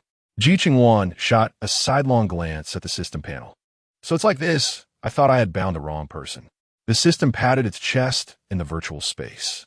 If Ji Qingluan had said this on a normal day, the system would have thought she was just being temperamental and wanted to bully it. But now that her identity has been exposed, the system only has one thought in its mind. How unlucky it is to encounter such a situation. Why did it have to kidnap the boss? It really can't shirk its responsibilities anymore. That group leader, if you hadn't traveled here, I definitely wouldn't have kidnapped the wrong person, right? So I have half the responsibility, and you also have half the responsibility, right? The system said humbly and pitifully. Ji Qingluan's words made the system's heart skip a beat. This group leader truly lives up to the rumors of being a demon. So terrifying that people can't help but feel intimidated. What to do? It doesn't want to die yet. Is there anyone who can save it? The system whimpered a couple of times. Group leader I. The system was still trying to muster its survival instinct when Fu Yuanshan suddenly said, sit tight. Ji Qingluan then noticed that there were quite a few wildcats and dogs appearing on the highway without her realizing it. These wildcats and dogs looked a bit abnormal. They were all staring at them, seemingly eyeing them like prey. What is going on? Why are there so many wildcats and dogs on the highway? Ji Qingluan stared in shock at this scene. I'm not sure, but it looks like they have their sights set on us, Fu Yuanshan said with a serious expression. He had already stepped on the gas. But the wildcats and dogs kept appearing on the road. Just as Ji Qingluan was about to analyze the situation, several figures suddenly lunged towards the car. The sound of thuds kept ringing on the front windshield. In an instant, the entire front windshield was blocked by soft bodies, making it impossible to see the road ahead. These creatures are trying to cause a car accident. Ji Qingluan thought to tell Fu Yuanshan to stop the car. Who would have thought that Fu Yuanshan not only didn't stop, but also turned on the windshield wipers? A normal car's wipers would definitely not be able to push these wildcats and dogs away. But this car is not an ordinary vehicle. It's a product of the system, and its functions are quite robust. Ji Qingluan watched as the wipers seemed like 2 sickles, directly slicing through the areas where the wildcats and dogs were clinging to the window, leaving behind thin layers of skin and flesh. And then the wipers swept those remains away completely. However, there were still many wildcats and dogs trying to climb onto the car, and Fu Yuanshan was now driving completely based on the navigation system. If any obstacles appeared in front, he wouldn't be able to dodge them. Ji Qingluan wanted to tell him to stop and wait until those cats and dogs were dealt with before driving. But seeing Fu Yuanshan's focused expression, she had to give up. This man always had a better sense of proportion than her. If it were inappropriate, he would surely stop. Ji Qingluan watched as he drove, and all the cats and dogs that managed to cling to the car window were skinned. At first, she didn't pay much attention, until she realized that these cats and dogs did not shed a drop of blood when they were cut. At that moment, Ji Qingluan understood that these wild cats and dogs had likely turned into zombies. Only zombies would not bleed at all when injured. Ji Qingluan's expression darkened at this thought. These wild cats and dogs had already begun to mutate. Didn't that mean the animals in the mountains had also started to mutate? What if those animals came down the mountain? Chapter 50. Arrival at Guang Province. The wildcats and dogs right outside the car window, when their flesh was sliced away by the wipers, emitted piercing cries. Ji Qingluan felt that the screams were definitely not due to pain, but rather a sound of anger. They were angry because they couldn't reach their food. It makes sense. Who wouldn't want to pounce on food that was so close when they were starving? As the wildcats and dogs on the windshield diminished, the car gradually began to see the surrounding road clearly. In that instant, they saw several abandoned cars on the side of the road, with individuals inside who had been bitten to death by unknown animals and turned into zombies. Peeking through broken windows, Ji Qingluan noticed their grayish faces, and their gray-white pupils quickly constricted upon seeing them. Clearly, they could see human figures and judge them as food. Miss Ji, aren't you afraid of having nightmares at night by staring so intently at those zombies? Fu Yuanqin asked after confirming that there was no immediate danger on the road ahead, and turned to glance at Ji Qingluan, only to find her gaze focused elsewhere, causing him to frown. Having killed zombies before, do you think I would still be afraid of them? Ji Qingluan snorted coldly. Fu Yuanqin then recalled the scene of Ji Qingluan killing zombies while gathering supplies. Indeed, this woman had killed zombies before, so she really wasn't afraid of them. Fu Yuanqin observed the condition of the other road. Dozens of cars were jammed together, and it would take considerable effort and time to clear them. It would have been easier before the apocalypse, since road maintenance would have come immediately. But in the current state, it was unthinkable. Unless one day this world returned to peace. This road should be fine in the short term, but if the previous situation occurs again, it might soon become impassable. The people in the camp are living well, while she has to run around to provide for them. It really isn't fair. Fu Yuanqin narrowed his eyes. If all the food factories in Guang Province haven't been emptied, then after we finish this trip, we won't need to come out again. If food is insufficient, we need to visit a couple more places and gather more supplies just in case. Hearing you say that, I feel like it would have been better to empty all the supplies in the world before the apocalypse, so we could enjoy comfort at home every day. Ji Qingluan thought. If she hadn't been afraid of drawing suspicion by buying too many things, she would have cleared out all the local supplies long ago. If you had that ability, I bet you would have been invited for tea by the police just a few days before the apocalypse, Fu Yuanqin replied irritably. So after thinking it over, I still think it's best to listen to you, Mr. Fu, and keep a low profile in both actions and demeanor. You see how obedient I am, Mr. Fu. You should work a bit harder in the future. Just as Ji Qingluan finished speaking, several vehicles appeared on the nearby road, seemingly heading somewhere. If nothing unexpected happened, Ji Qingluan felt those vehicles were definitely heading to the Chong County shelter camp. After all, the camp's reputation is now well known, and those who understand know how good the Chong County shelter camp is. No need for Miss Ji to remind me. I own 15 of the shares of the camp. Fu Yuanqin said as he watched the vehicle speed past them without any intention of stopping. Good. It's not that they don't want to inform the other party about the road ahead, but that they themselves are unwilling to stop. They can't blame anyone else for that. Fu Yuanqin didn't stop the car and continued to push the accelerator to the floor. It takes only 2 hours to get from Longzi City to Guang Province, but it would take at least 5 hours to reach the area with food factories. The two drove from morning until noon, encountering wildcats and dogs, snakes, and rats blocking the way. If Fu Yuanqin hadn't floored the gas pedal, they would have likely been bothered to death by those things. Fortunately, the car performed well and didn't let any snakes or rats get caught in the wheels. Otherwise, they would have had to stop to repair the vehicle. That would have wasted a lot of time just dealing with those snakes and rats. Upon arriving in Guang Province, the two of them didn't even have time to eat and started to get busy. With over 100 food factories, who knows how much of the supplies have been taken. The two could only act quickly to gather supplies. This place is somewhat different from Longzi City. The food processing plant here has a large number of employees, and there are also more zombies than the food factories of Longzi City. The two of them spent almost half an hour dealing with the zombies that came in response to the noise. The hidden staff only peeked out after all the sounds in the factory had disappeared. However, when they discovered that all the zombies had been dealt with, the supplies in the warehouse had also vanished. Let's call it a day.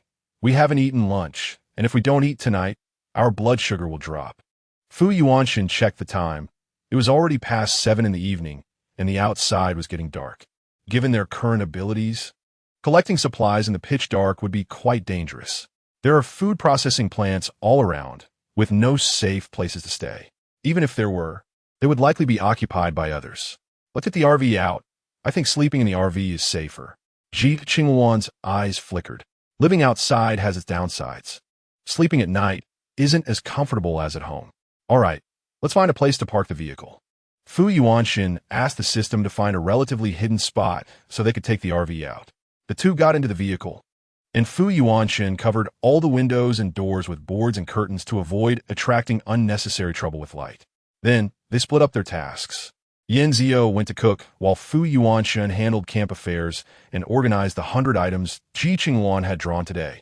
Currently, the entire camp covers an area of 2 square kilometers, with 476 plots of 80 square meters each, and 10 vaults with a total area of over 10,000 square meters, 40 luxury apartments, 56 ordinary apartments, 30 simple apartments, and 70 shabby apartments. There are 3 primary luxury shopping malls, 7 primary reservoirs, 2 primary power stations, and 15 primary farms, 3 intermediate farms, and 23 primary planting fields, plus 4 intermediate planting fields. Chapter 51. Who exactly is Ji Qingluan? A school that includes kindergarten, elementary school, middle school, and university. 2 food courts, an amusement park, and a task center. A fairy mansion, 3 pharmacies, and 10 fountains. 2 waterfalls, 2 rivers. 8 floating islands. 500 combat drones, and 100 offensive drones. 1 high-level butler, 3 intermediate butlers, and 15 junior butlers, with 120 security personnel. Additionally, there are 8 luxury villas and a pile of various upgrade materials. There's also a redemption store. Fu Yuanxin organized everything and checked the task acceptance situation at the task center, where tasks from various industries had corresponding people accepting them. Although the points were a bit low, it was relatively safe in the camp. However, high points require going out to collect supplies, which carries corresponding risks. The more high points one obtains, the more they can redeem life-saving pills, various weapons, equipment, strength-enhancing potions, and cultivation techniques in the redemption store. Yes, it's the cultivation techniques from the fairy mansion before. Fu Yuanxin didn't expect Ji Qingluan to draw a redemption store with cultivation techniques. This clearly indicates a desire for everyone to practice cultivation. But thinking about it, he had also been exposed to cultivation techniques before, so universal cultivation was not out of the question. However, the prices of the techniques were in the millions of points, which was beyond the current income of the people entering the camp. They could only wait until they had the ability to afford them. Fu Yuanxin thought that other items weren't too expensive, so he simply opened a redemption store. Those capable would buy expensive items, while those without the means would buy cheaper ones. Among the cheaper items were weapons, equipment, and ordinary potions. However, these items were not in unlimited supply. There were quantities available. Upon closer inspection, the weapons and equipment were actually those Fu Yuanxin had previously collected with Ji Qingluan, costing hundreds of billions to acquire. And there were all kinds of styles. This greatly facilitated the personnel in the camp when going out to collect supplies. System. I see that the redemption store has listed the weapons and equipment that I and the camp leader collected, showing quantities, construction, and upgrade options. Does this mean we can upgrade weapons and build them? Fu Yuanxin revealed a puzzled expression. Yes, you just need to spend corresponding points to upgrade and build. Similarly, if you can find the corresponding materials, you can also upgrade and build. The system nodded. It's just like a game. If you want convenience, you spend points. And if you don't want to waste points, you find materials. That's quite reasonable.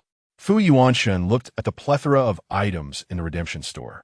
It also provided blueprints for making weapons, which is a convenient choice for the public. Any functionality found in general management games is available in this system.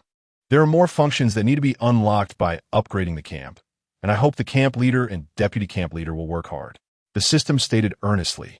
Speaking of which, the city wall has already reached level 3, and the population has reached 1,000, but the prosperity level is only over 2,000, not yet reaching 10,000. If the prosperity level reaches 10,000, will the camp upgrade automatically or manually? Fu Yuanxin thought that he couldn't watch the screen all the time. Deputy camp leader Don't worry. Once the prosperity level is reached, the camp will upgrade automatically, and each upgrade will enhance the defense. According to the current camp data, a level 1 camp has no defense and relies solely on combat drones. But when it reaches level 2, the defense will increase by 10%, allowing it to withstand attacks from level 1 zombies for 10 hours. Level 2 zombies for 5 hours, level 3 zombies for 3 hours, level 4 zombies for 1 hour, and level 5 zombies for 0 hours. When the system said this, Fu Yuanshin twitched his mouth. Level 5 zombies? This is the real world. It's not like a game where you can see the zombie levels. Yes, you only need to spend 1,000 points to see the levels of all zombies, allowing you to judge whether you have the ability to deal with them. The system guided Fu Yuanshin to activate the corresponding function. Is this a temporary or permanent function? Fu Yuanshin looked at the system as it activated the function on his screen, and a zombie level chart appeared in front of him. Once activated, it is permanent. Based on the deputy camp leader's current ability, he can handle level 2 zombies. The system prompted, and what about the camp leader? Fu Yuanshin was curious about what level of zombies Ji Qingluan could handle. The camp leader is exceptionally powerful and can handle level 5 zombies. The system, aiming to flatter its leader, directly stated level 5, instantly shocking Fu Yuanshin. Even Fu Yuanshin, who is usually as steady as a mountain, couldn't help but be moved at this moment. Level 5. Ji Qingluan looks like she has just come of age. How does she have such formidable strength? System, you said the camp leader is powerful. How did she gain this strength? Fu Yuanshin wanted to pry a little secret from the system. The system, after habitually opening its mouth to say a word, immediately turned around. Deputy camp leader has no permission to inquire about the camp leader's past. It would be better for the deputy camp leader to consult her directly if there are any questions. A glimmer flashed in Fu Yuanshin's eyes. The system had clearly just said a word, but immediately changed its words. It was obvious that the reason for the system's change was its wariness of Ji Qingluan's identity. Only such a reason could explain the abnormality of the system. But what kind of identity does Ji Qingluan have that makes the system so wary? Fu Yuanshin fell into contemplation until Ji Qingluan called him for dinner, pulling him out of his thoughts. Dinner's ready, isn't it? What is Fu always thinking about so seriously? Ji Qingluan brought over the meal. Yesterday, I only had a bowl of instant noodles. And this morning, I just had a simple meal. Now my stomach is already growling. If this continues, even if their stomachs are made of steel, they will eventually break down. It seems that I must have a proper meal on time tomorrow. I can't let the camp get busy and both she and Fu Yuanshin end up collapsing. It's nothing. Miss Ji, what delicious food have you made? It smells really good. Fu Yuanshin looked at the dishes in front of him, which were quite abundant. Meal packs, pre-prepared food, just need to be heated up to eat. This cooking skill is quite simple. Doesn't President Fu want to compliment me? Ji Qingluan playfully winked at him. Chapter 52, Ji Qingluan and Fu Yuanshin. Women are not so easy to provoke. Fu Yuanshin thought of the previous time he praised her cooking skills and instantly felt 3 black lines across his forehead. Miss Ji, let the past be the past. There's no need to keep bringing up black history. Let's hurry up and eat. By the way, could you give me a cup of warm water? I'm used to having a cup of warm water before meals. No problem. Ji Qingluan smiled and went to pour him a cup of warm water. Thank you. Fu Yuanshin nodded slightly at Ji Qingluan. President Fu, look at how hard we've worked to gather supplies on this journey, and we haven't eaten or drunk well. If our health deteriorates, it would really be not worth the loss. Ji Qingluan said, while adding vegetables to Fu Yuanshin's bowl. Fu Yuanshin raised an eyebrow. Does Miss Ji mean that we are not planning to collect supplies anymore? It's not that we won't collect, but we don't need to work so hard. After all, you can exchange your body for money, but you can't necessarily exchange money for your health. I think we should rest when we need to rest and eat when we need to eat, to avoid damaging our stomachs to the point that we can't even see a doctor. Ji Qingluan said this when she heard Fu Yuanshin speak. You can rest assured about this, Miss Ji. There are quite a few doctors recruited in the camp now. You can find any type of doctor you need. A mere stomach issue, I believe we can still find a doctor to treat it. Ji Qingluan said this and ignored him, starting to eat. Fu Yuanshin felt a bit helpless.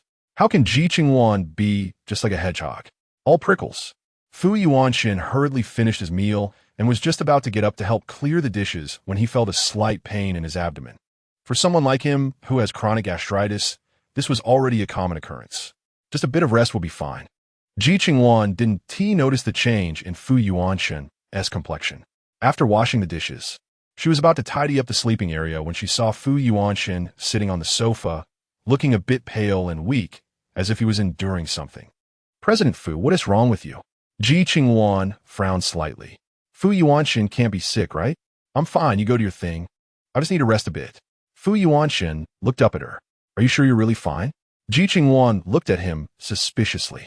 "Em fine," Fu Yuanshen said as he tried to stand, but felt a sudden sharp pain in his abdomen and fell back onto the sofa.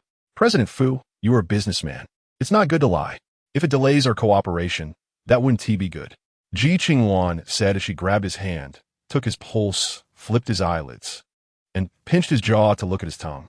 Fu Yuanshen felt a bit uncomfortable from the pain, cold sweat breaking out on his forehead, and being fussed over by her made the pain seem to intensify. "I'm fine, just need to rest a bit." "Don't say you're fine. Stomach pain is no joke. When it hurts, it can be life-threatening. You already have gastritis, and you haven't eaten well these past 2 days. You can't just do as you please tomorrow. Come on, open your mouth." Ji Qingluan didn't know where she got a few Western medicine pills and prepared to give them to him. "You're not a doctor. Is the medicine you're giving me safe?" Fu Yuanshen looked weakly at the pills in her hand. "Based on what President Fu said, I need you to work for me. How could I possibly harm you? Open your mouth." Ji Qingluan had already pushed the pills to his lips, and Fu Yuanshen had no choice but to open his mouth and swallow all the pills. "Drink some warm water." Ji Qingluan brought the cup to his lips, and Fu Yuanshen drank a few sips from the edge of the cup. "All right, you've taken the medicine. You should rest a bit to avoid stomach reflux," Ji Qingluan said as she took out a tissue to wipe the sweat off his forehead. Looking at her close face, Fu Yuanshen felt a bit uncomfortable and shifted his gaze. "I'm fine now. You can go to your thing." "Then fine. President Fu, you should rest for now." Ji Qingluan put down the tissue and turned to walk towards the bathroom. Fu Yuanshen sat on the chair, taking a couple of breaths. After finishing the meal, he felt much better. He wasn't sure if it was the medicine Ji Qingluan gave him that was effective. Fu Yuanshen picked up a tissue and wiped his forehead and neck, then threw the tissue into the trash can. After Ji Qingluan came out of the bathroom and saw Fu Yuanshen standing up, he seemed to be fine, but she still wanted to advise him. Men can sometimes be stubborn to the point of being hopeless. "President Fu, from what I understand, you're feeling a bit better now, so it's better not to stand up too quickly. I need to go to the bathroom. Miss Ji wouldn't manage that too, would she?" Fu Yuanshen looked at her with annoyance. "That was my mistake. Please go ahead, President Fu." Ji Qingluan made a gesture of invitation and turned to tidy up the table. After flattening the sofa, she pushed it aside to create a bed-like shape and then placed bedding on it. Tonight, she would sleep here. Fu Yuanshen came out of the bathroom and saw Ji Qingluan had arranged the bedding, causing him to frown. "Miss Ji, I can take care of my own sleeping arrangements. You don't need to help." "Ahem, President Fu, this is my bed, and your bed is over there." Ji Qingluan pointed to the bed that had been made next door. "That's your bed. This is my spot." Fu Yuanshen frowned. That bed looked more suitable for a girl. "President Fu, considering you're sick, I don't want to argue with you, but you have to sleep in that bed unless you want to share a bed with me." Ji Qingluan sat on the edge of the arranged bed, looking at Fu Yuanshen, who had turned his head away awkwardly. "Miss Ji, this joke isn't funny. You shouldn't make jokes like that," Fu Yuanshen said with a serious expression towards Ji Qingluan. "Then, President Fu, are you still going to compete with me?" Ji Qingluan glanced at him sideways. "Let be." Fu Yuanshen sat on the opposite bed, took off his sneakers, changed into slippers, and planned to take a shower later. "So, President Fu, next time in such matters, you should learn to give up in time. You can't win against a girl and are likely to lose easily." Ji Qingluan looked at Fu Yuanshen with a smile. "I'll remember what Miss Ji said. It's better to strike first in such matters in the future." After finishing, Fu Yuanshen took off his jacket and neatly folded it to the side. "That's right. If it weren't for President Fu being sick, this place would have been his. You see, why am I being so kind-hearted, letting you sleep here? It's not just about not gathering supplies for a few days. President Fu can also let me have my way." Chapter 53. The gold bars have run low. Do they want to rob a bank? Ji Qingluan provocatively looked at Fu Yuanshan. Hearing her bold words, Fu Yuanshan felt more and more that this woman was not like a normal woman at all. Instantly, Fu Yuanshan spoke with a serious expression. Miss Ji is after all a young lady from a respectable family. There are some things that should be said, and some that should not be said. Please be more mindful.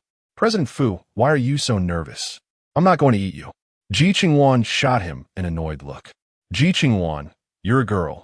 Your words should still have some measure. Even jokes should have their limits. Fu Yuanshan's voice was slightly cold.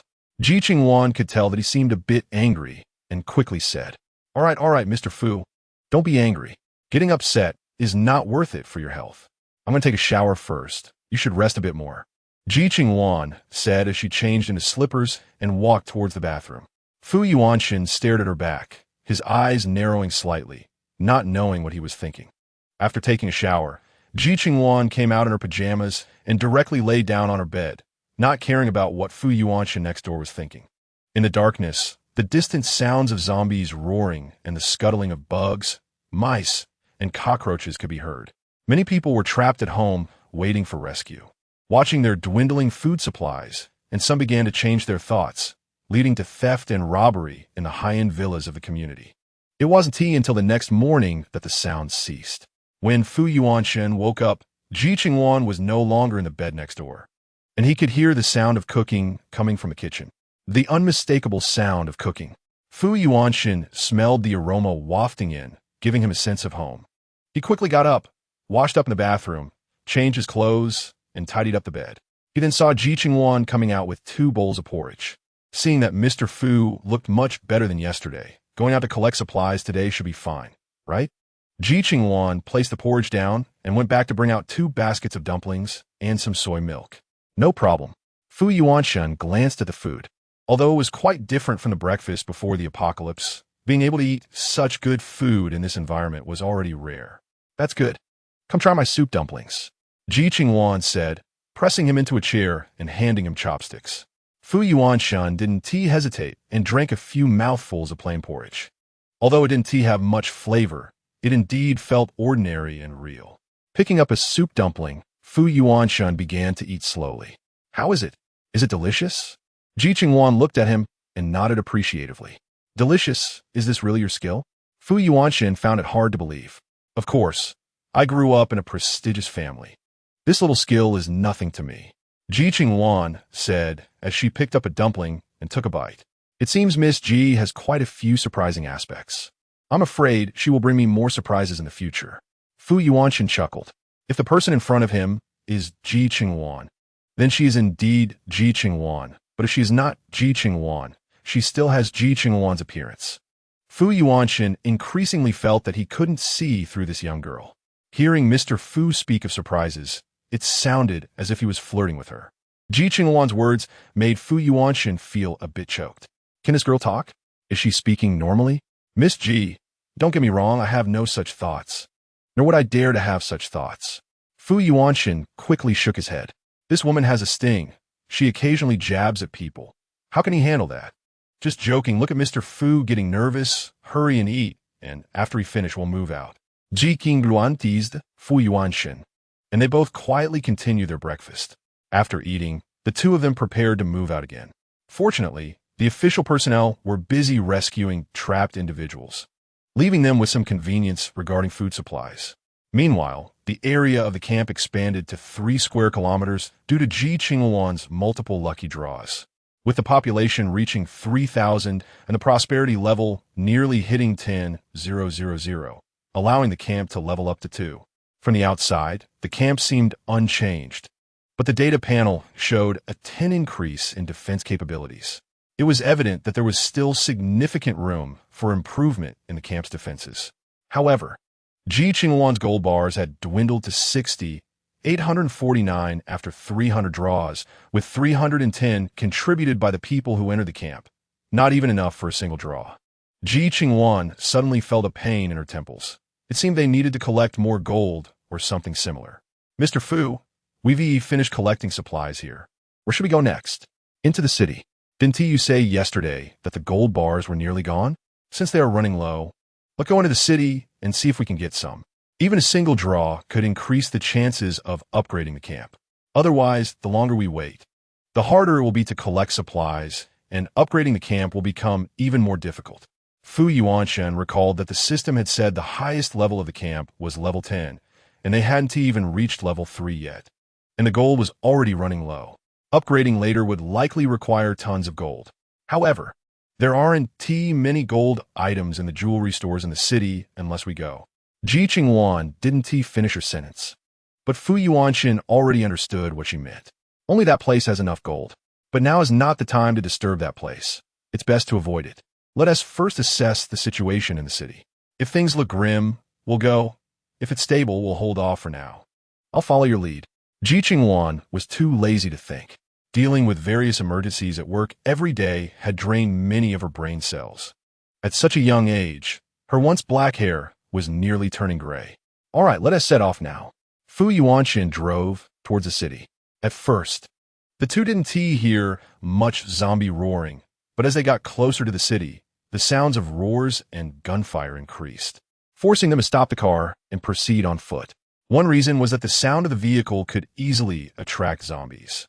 And the second was that the RV was too big a target. The noise could draw the attention of those hiding at home, which was not conducive to their actions. Chapter 54. The Mischievous Child Online. Originally, their actions were a bit suspicious. If someone discovered them collecting supplies, they could be accused of various crimes. It's understandable. In an apocalypse, if everyone was reckless, it would be one thing, but if they were caught, the label of thieves wouldn't be pleasant. They parked about 500 meters from the nearest bank. This was a suburban bank, and it didn't necessarily have gold. But since they were here, they couldn't just give up. Ji Qingluan had the system cut off the nearby network signals, and she and Fu Yuanshen cautiously entered the bank through the back door. After all, it was quite conspicuous in front, and there was no one paying attention to the back. Once they figured out the layout, Ji Qingluan and Fu Yuanshen, with the help of the system, opened the safe and obtained a small amount of gold. After exiting the bank, they looked at the map and started walking towards the city. There were still quite a few zombies wandering around, looking for something to eat. Ji Qingluan and Fu Yuanshen walked along a small road behind the bank. It wasn't long, about 70 to 80 meters before they reached the end. Intersecting with it was a main road where zombies were rampant. Crossing it required speed and minimizing attention from the zombies. This was a problem for Ji Qingluan, but it was different for Fu Yuanshen, who was just an ordinary person. Mr. Fu, do you have a drone? Ji Qingluan looked at Fu Yuanshen. You want to use the drone to attract zombies? But there are two directions outside. If we release the drone and the zombies run in one direction, it's very likely that some zombies will notice us at this intersection. Are you sure you want to be chased by zombies? Fu Yuanshen raised his eyebrows. So what does Mr. Fu suggest? Ji Qingluan was curious about how he planned to deal with those zombies. Look at the system screen. There are a dozen zombies over here and 20 over there. To completely divert them to pass through this road, the best way is to lead them away simultaneously. Fu Yuanshen opened the system screen. At the same time, how to divert attention? I can't operate a drone. Ji Qingluan frowned. You can't? Then the system operation shouldn't have any problems, right? Fu Yuanshen looked at the system panel. System can say there's a problem? With the team leader right there. It wouldn't dare say there's a problem, or Ji Qingluan would strangle it. All right, let it attract those zombies. Ji Qingluan agreed with his approach. System, it doesn't want to talk anymore. It's a construction system, not a reconnaissance system, okay? Does Ji Qingluan really not fear being discovered by the patrol team for making it do something out of bounds? Thinking this way, the system clearly knew the consequences of not complying. So, after compromising, the system controlled 2 drones to head in 2 directions to attract the zombies. While Ji Qingluan and Fu Yuanshen quickly passed through the cars piled together after the zombies were lured away, heading towards another road. Earlier, Fu Yuanshen had looked at the scroll, and some spells were already memorized. At this moment, following Ji Qingluan, he jumped from one car to another. Just as he was about to jump to the opposite street, a toy fell from the sky and smashed right onto the car window.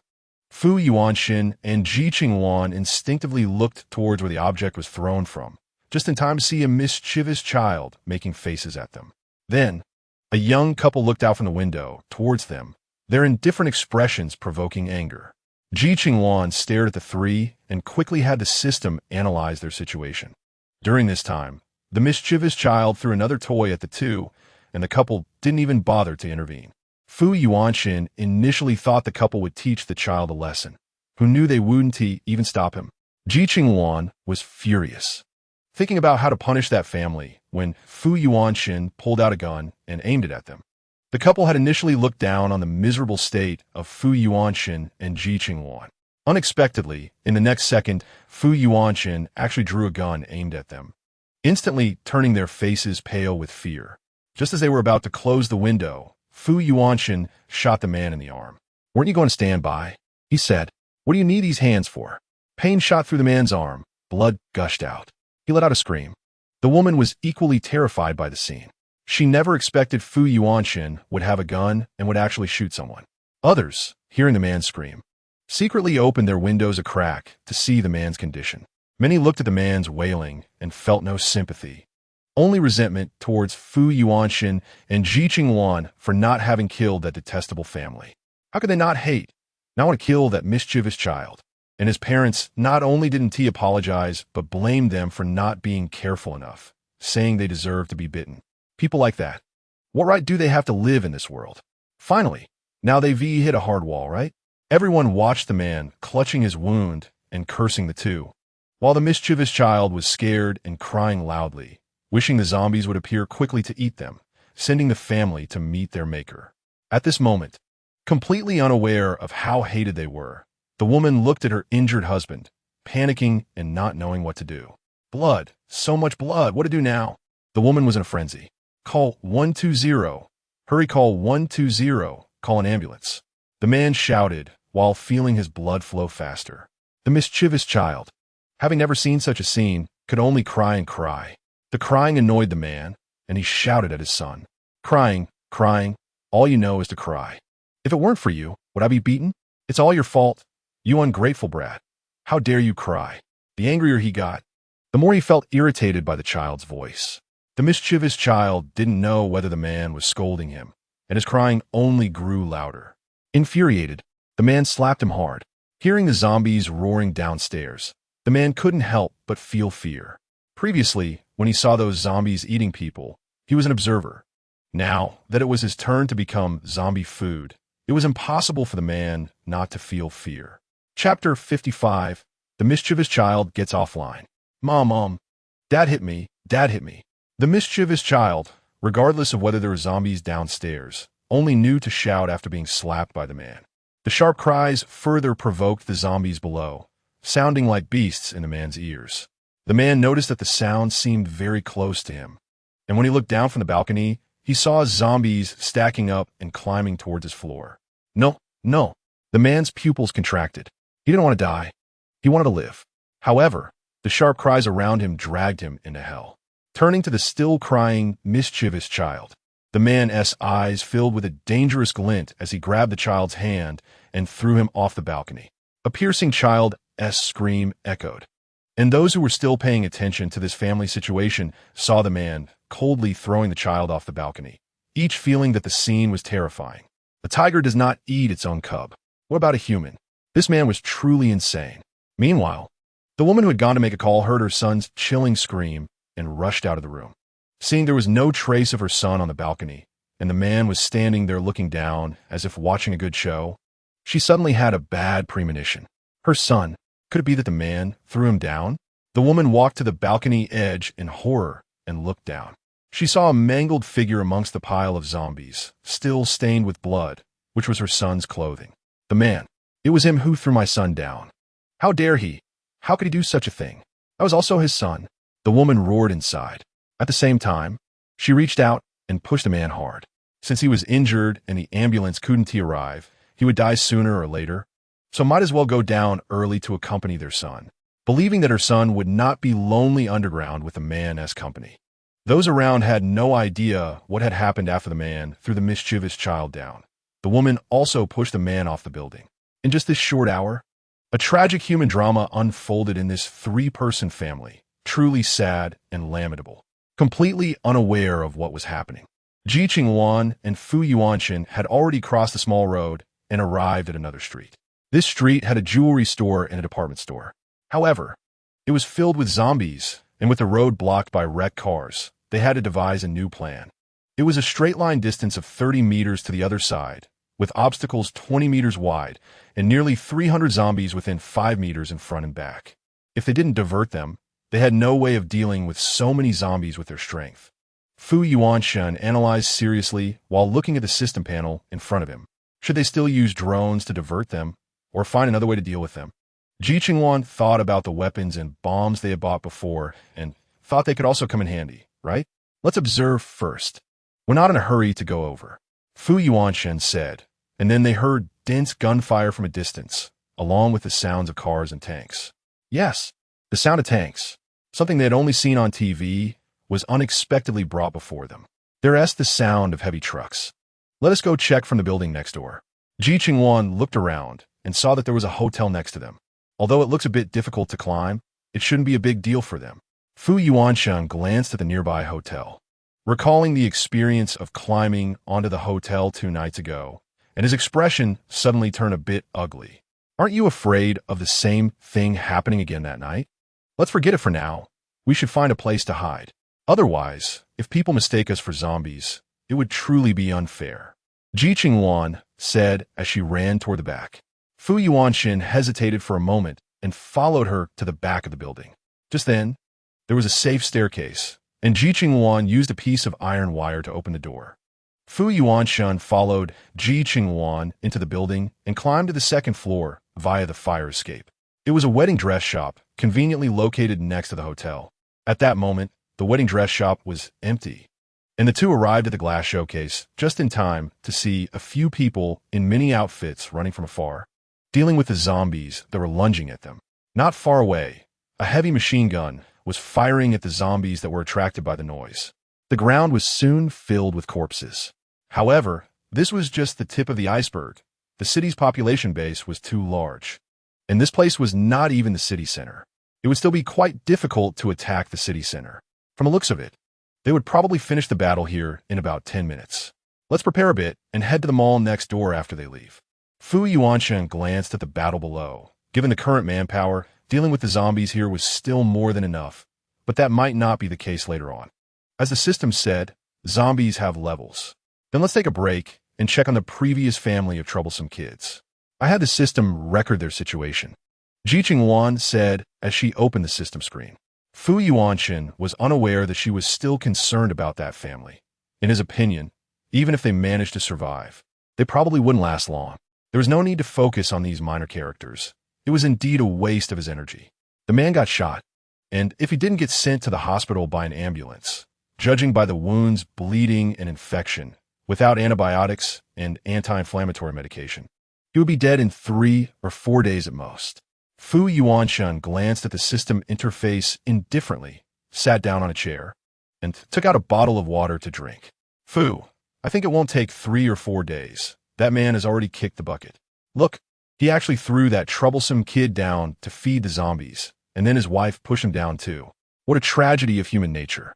Ji Qingluan understood that people's hearts could turn bad in the apocalypse, but she didn't expect it to be this bad. However, thinking of Ji Qingluan, she could understand.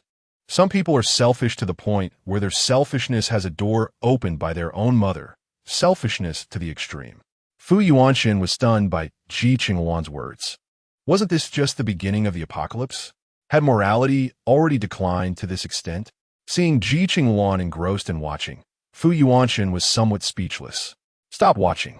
It's affecting your mood. Fu, your ability to handle pressure isn't enough. You should watch more of these scenes.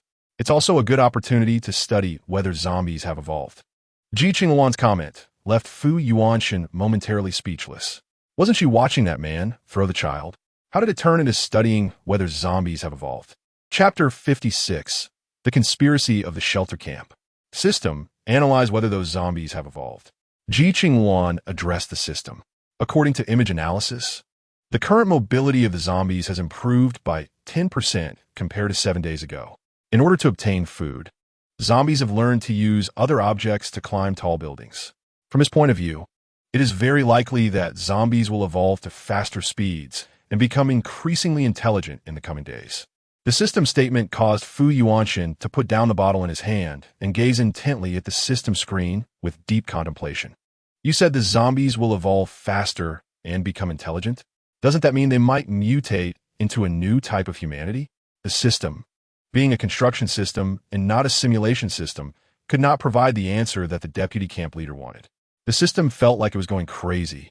It was a construction system, not any other type of system. Fu Yuanshan didn't get an answer and wasn't angry.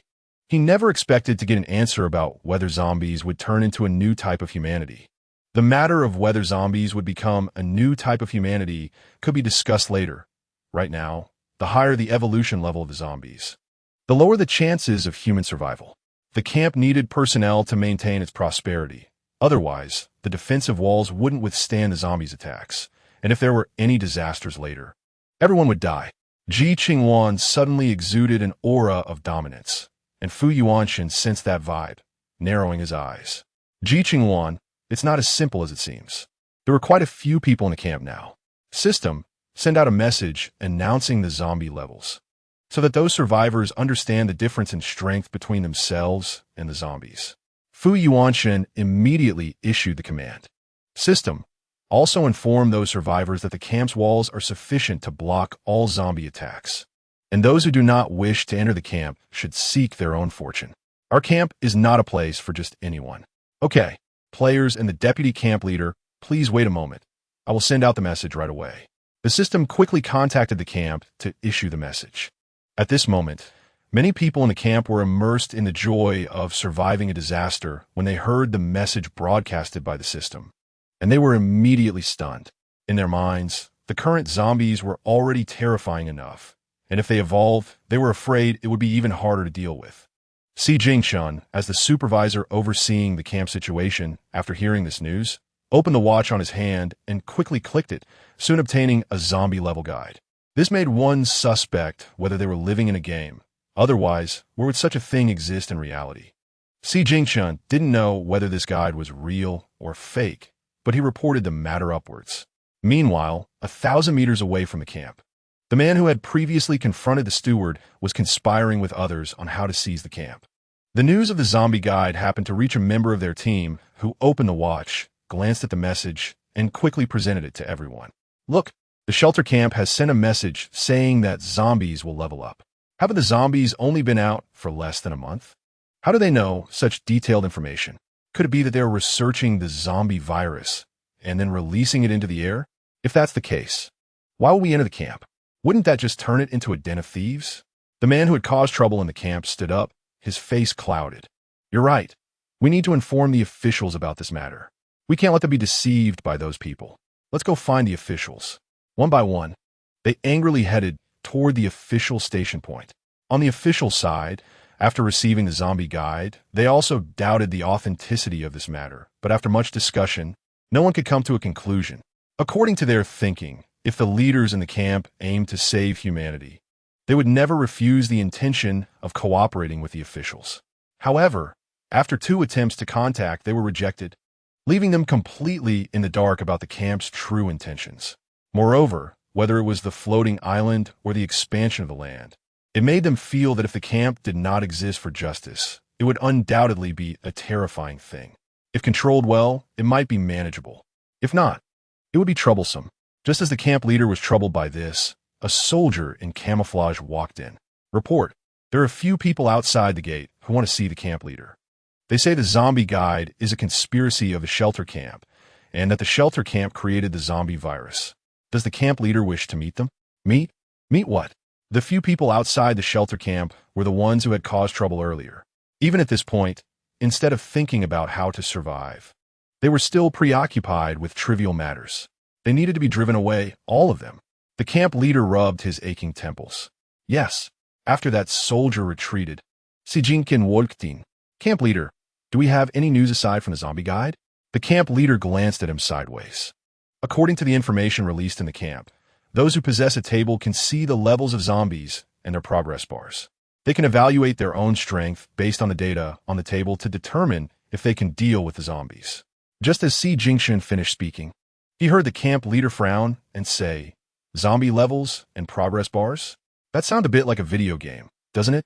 Camp leader: "I suspect this might have been intentionally designed this way. I saw various weapons and potions in the camp's exchange shop. Those potions were quite expensive, but they were labeled with effects like increasing stamina, intelligence, agility, and strength. Moreover, I saw that the shop also had immortal techniques that claimed one could cultivate them to become like the gods in TV dramas." Upon hearing this, the camp leader was immensely shocked. "You mean there are potions that increase stamina, intelligence, agility, and strength? And immortal techniques? Doesn't that mean our world resembles a video game, and we have become players? The camp serves as the system of the entire world, and its purpose is to train players?" Camp leader: "If what you're saying is true, then the order of this world is controlled by the camp's leaders, which is quite dangerous." Ji Qingluan listened to the camp leader's words and thought of the online games he had played. If it were really that mode, then the butler and the people below would be equivalent to customer service in a game. The danger shouldn't be too great. They should belong to a neutral faction, neither actively attacking nor helping humans. Chapter 57. This world is a video game. The camp leader didn't know how accurate his guess was. If it really was as they thought, the entire world would be akin to a video game. How could they, as players, possibly control the camp system? Camp leader: "If that's the case, are we just going to be led by the nose by them?" Ji Qingluan frowned slightly. The camp's operating style was both righteous and wicked, and they were unsure if the camp had any intentions of controlling them. "Do you have a better plan?" The camp leader shot him an annoyed glance. "Those who are not recognized by the camp or who haven't paid 500 points have no right to enter the camp. Not being able to enter means they cannot obtain a table or the latest information. If the camp's information is equivalent to system announcements or updates, then not knowing this information could lead to death." Ji Qingluan fell silent. The camp leader patted his shoulder.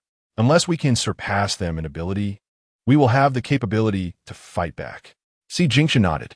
"To surpass an opponent, one must first stand on the same level as them to be able to stand shoulder to shoulder. Otherwise, it would be a display of overconfidence."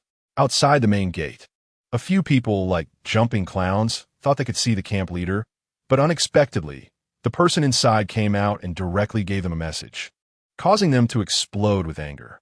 Colluding together, truly colluding together. The few people cursed angrily but felt helpless and could only choose to leave, thinking about how to deal with the camp next. Meanwhile, Ji Qingluan and Fu Yuanshan, who had no idea what was happening over here, quickly ran toward the shopping mall after seeing the road was mostly cleared, avoiding the accident scene and the zombie bodies. At the same time, people in the nearby buildings had also noticed that the zombies had been eliminated. Each of them thought about their dwindling food supplies and saw others running towards the shopping mall, so they quickly gathered their weapons and rushed in that direction. The first to arrive at the department store, Ji Qingluan and Fu Yuanshan used wire to quickly open the door, emptied the gold from the counter, and then turned to rush towards the supermarket. Outside the mall, some people clearly saw Ji Qingluan and Fu Yuanshan running in this direction.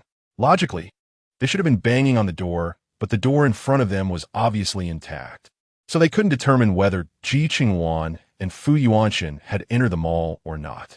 Strange, we clearly saw them arrive here. Why can't we see them now? Could it be that they found out they couldn't enter here and went in somewhere else? Let's see if there are any other places we can enter the mall. We should go in through that way. Other places must be more secure than this one. No need to look further. Let's just go here and smash the door in. After all, it's the end times. Who would catch us? That's right. Money has become worthless. Who would still catch us? Smash a hole in it. The crowd outside began to smash the door with their weapons. Inside, Ji Qingluan and Fu Yuanshan took most of the daily necessities and snacks, taking half of the rice and flour as well. It wasn't that they didn't want to take everything, but there was plenty in the granary, so they could go collect more from there.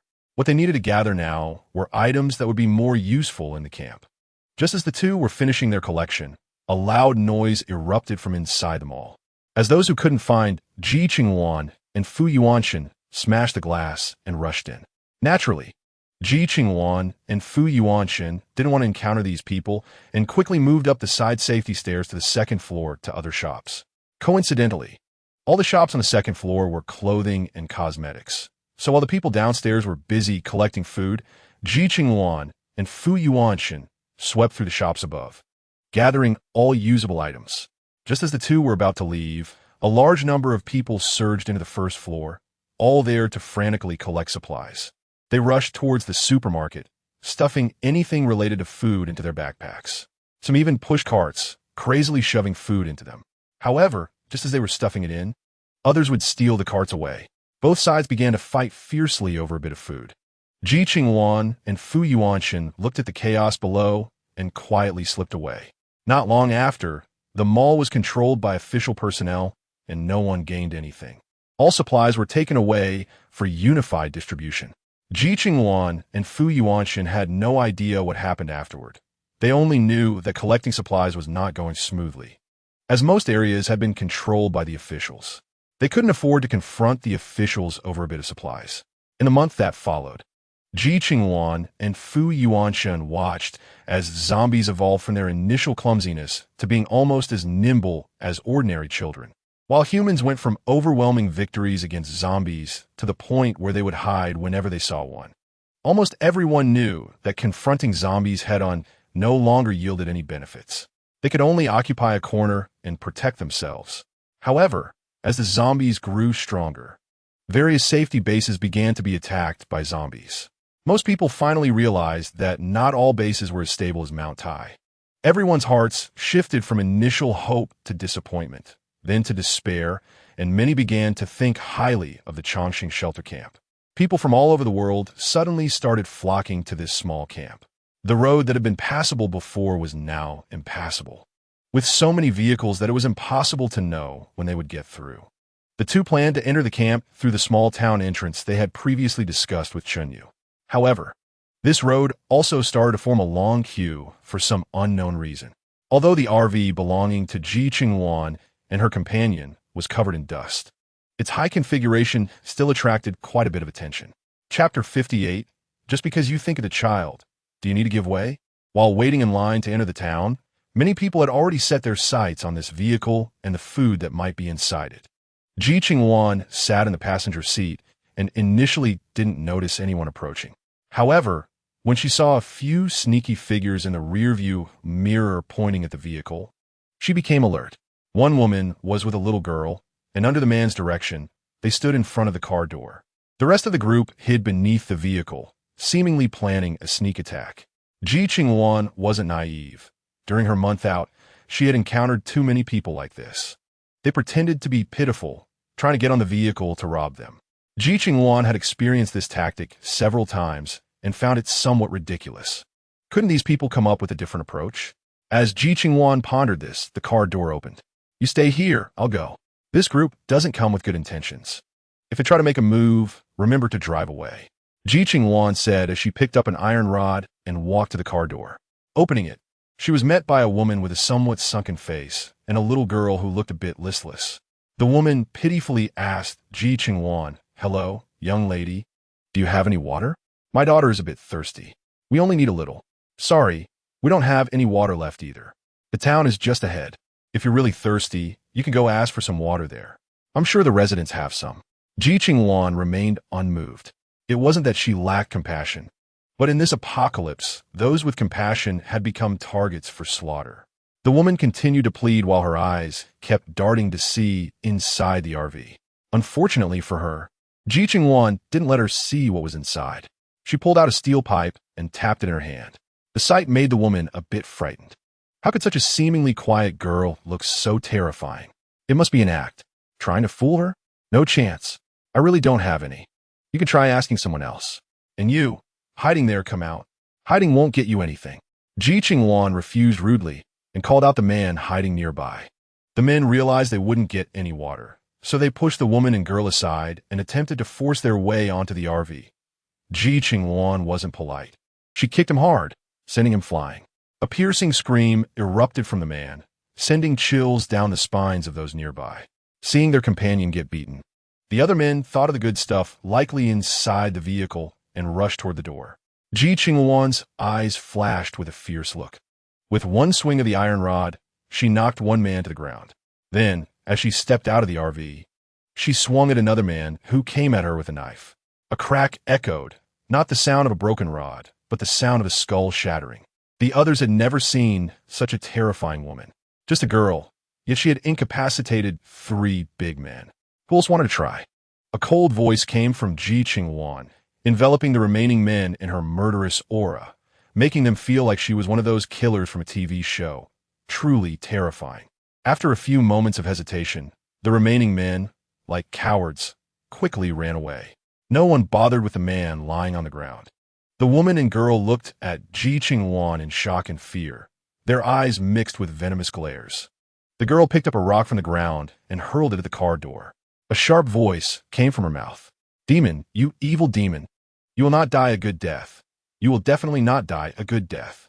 Hearing the cries, Ji Qingluan turned and got out of the vehicle. The girl, seeing her approach, tried to hide behind the woman. However, before she could fully hide, Ji Qingluan grabbed her and slapped her hard. "Ah!" The girl fell heavily to the ground. "Say it again. Let me see how many slaps you can take." Ji Qingluan looked down at the girl like a queen, disdainfully.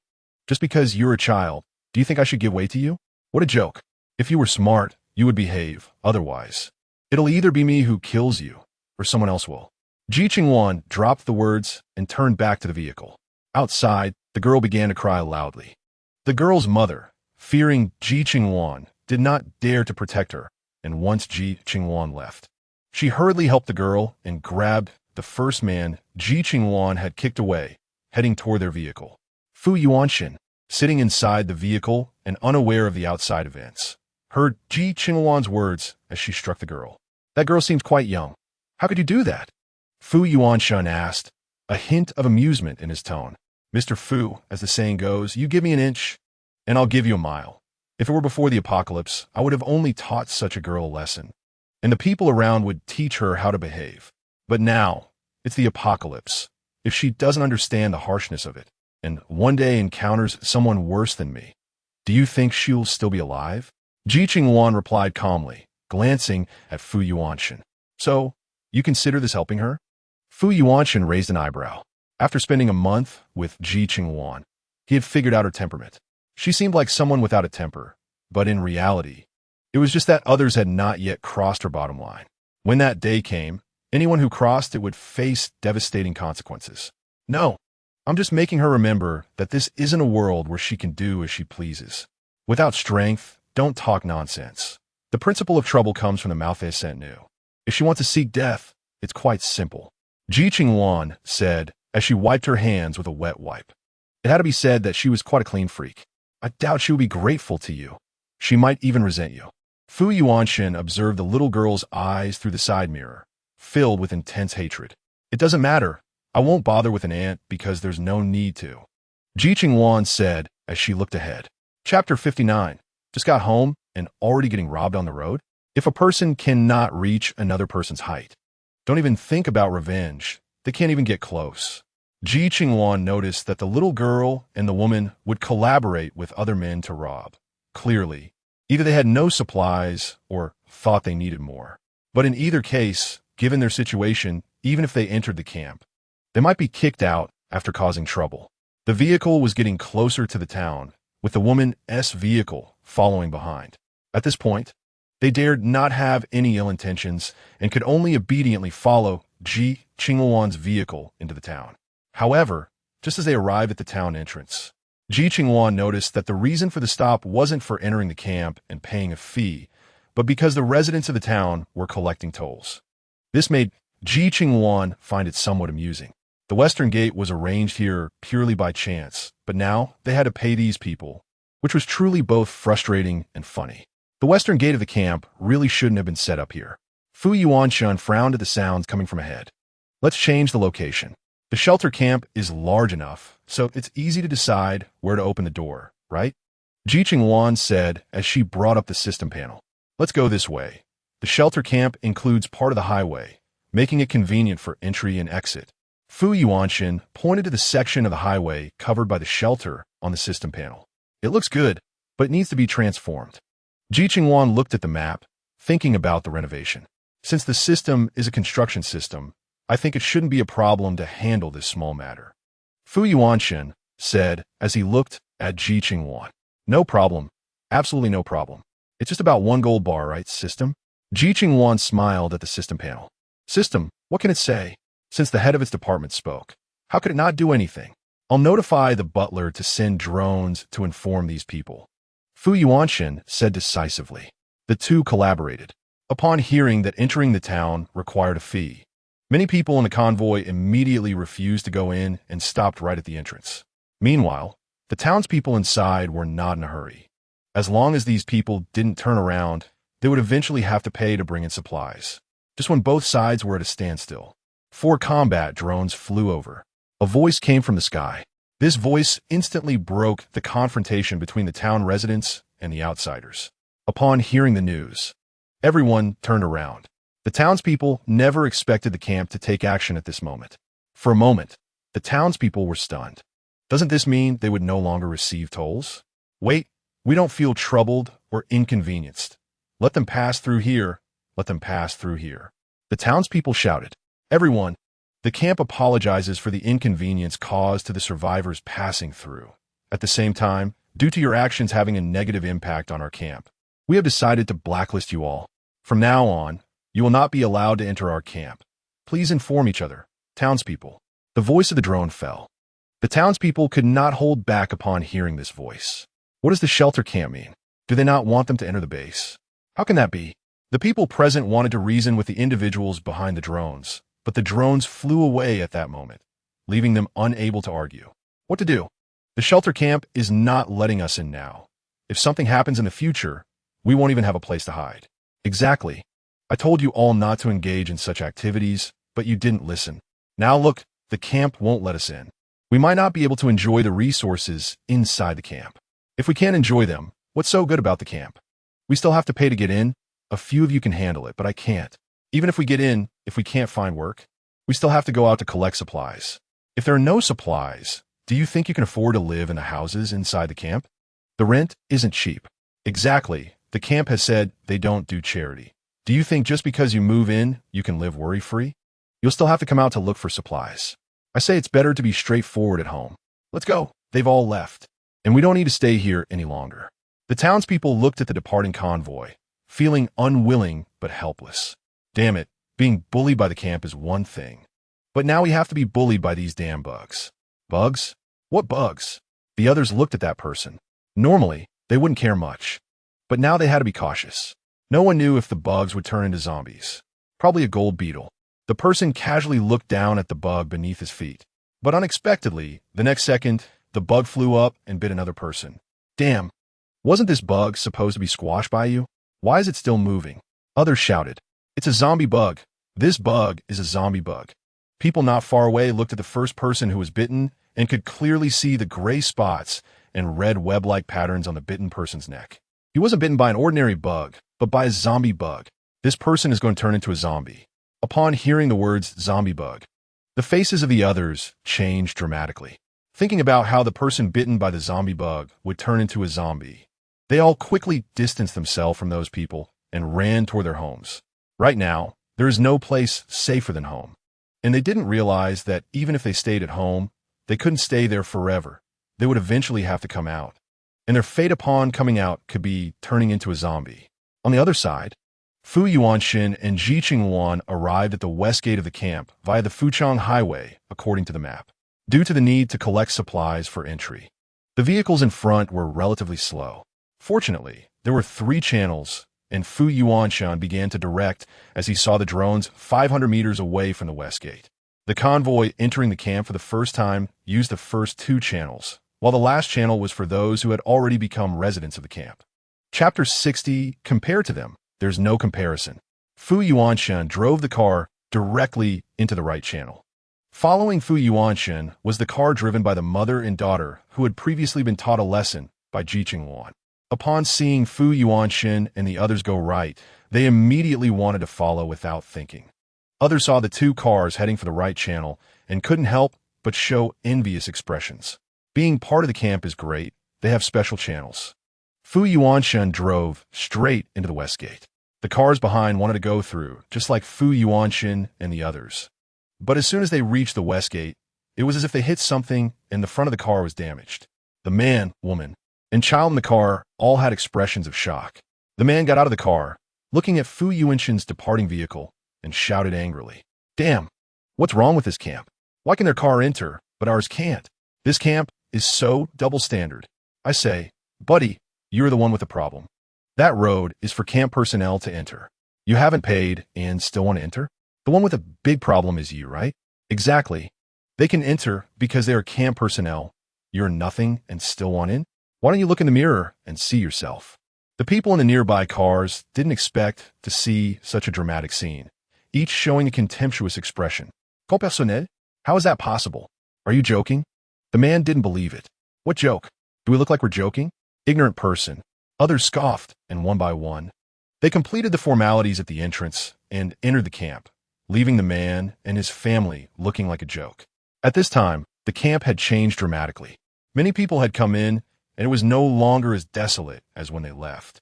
Fu Yuanshan parked the car downstairs at Ji Qingluan's house. "We're here." "Thank you, Mr. Fu. You've worked hard this month. I'll treat you to dinner when I have the chance." Ji Qingluan smiled as she unbuckled her seatbelt. "Sure. I'm quite satisfied with Miss Ji's cooking. If you have time to prepare a feast, I think even if I'm busy, I will make time to attend." Fu Yuanshan said with a slight smile. Over the past month, they had been collecting supplies, and Ji Qingluan had cooked fresh meals for him 3 times a day to take care of his stomach, which deeply moved him. Without Ji Qingluan taking care of him, his gastritis might have caused him intense pain. "Just wait, Mr. Fu. I will definitely treat you to a big meal in a day or 2. Ji Qingluan closed the door as she spoke. Watching the car drive away from her sight, she walked into the luxurious apartment. What was once a luxurious apartment for just her now had numerous residents on different floors. Upon seeing Ji Qingluan enter the apartment alone, the people inside showed expressions of scrutiny. This luxurious apartment required 1,000 points per day. Only those with substantial wealth could afford to live here. A girl like Ji Qingluan, who appeared so delicate, hardly seemed like someone who belonged in such a place. Was she here just for fun? With this thought, the gazes directed at Ji Qingluan instantly changed. Noticing the looks aimed at her, Ji Qingluan narrowed her eyes. It was best for these people not to provoke her, or they would surely face dire consequences. The crowd watched as Ji Qingluan pressed the button to the highest floor, causing them to become restless. The top floor currently housed only one family, rumored to have arrived here long ago. Unfortunately, they had never seen that family appear. Could this girl be from that family? Suddenly, the people on the first floor became uneasy, each speculating about the girl's identity. She seemed so gentle and weak, resembling a parasite relying on a man. Certainly, she couldn't be connected to the big shot on the 21st floor. TSK. Anyone able to live here had daily expenses of 1,000 points, equivalent to the value of 100 grams of gold each day. The person on the top floor was either extraordinarily wealthy or exceptionally powerful. It was unclear which one it was. Regardless of which, it had nothing to do with them. Their priority was to figure out how to survive. Indeed, who lived on the 21st floor was irrelevant. They were struggling themselves and had no mood to meddle in others' affairs. Ji Qingluan opened the door, entered her room, rested for a bit, then took a hot shower. Checking the time, she began preparing dinner. Cooking at home was much more relaxed and safe compared to cooking outside. Just as Ji Qingluan finished cooking and was about to sit down to enjoy her meal, a knock came at the door. Ji Qingluan squinted her eyes. Walking to the door, she checked the surveillance on the intercom and saw 2 unfamiliar men standing outside. They seemed to be there for trouble. Ji Qingluan had no intention of responding. The men outside clearly weren't giving up, knocking twice more. Growing impatient, Ji Qingluan opened the door. "What do you want? Why do you keep knocking?" "Hello there, little girl. We'd like to be friends with you." The 2 men outside smiled at Ji Qingluan. "No need. I don't want to be friends with you," Ji Qingluan replied coldly, preparing to shut the door. Unexpectedly, one of the men reached out and pressed against the door with an unkind smile. "Little girl, as the saying goes, the more friends, the more paths, right?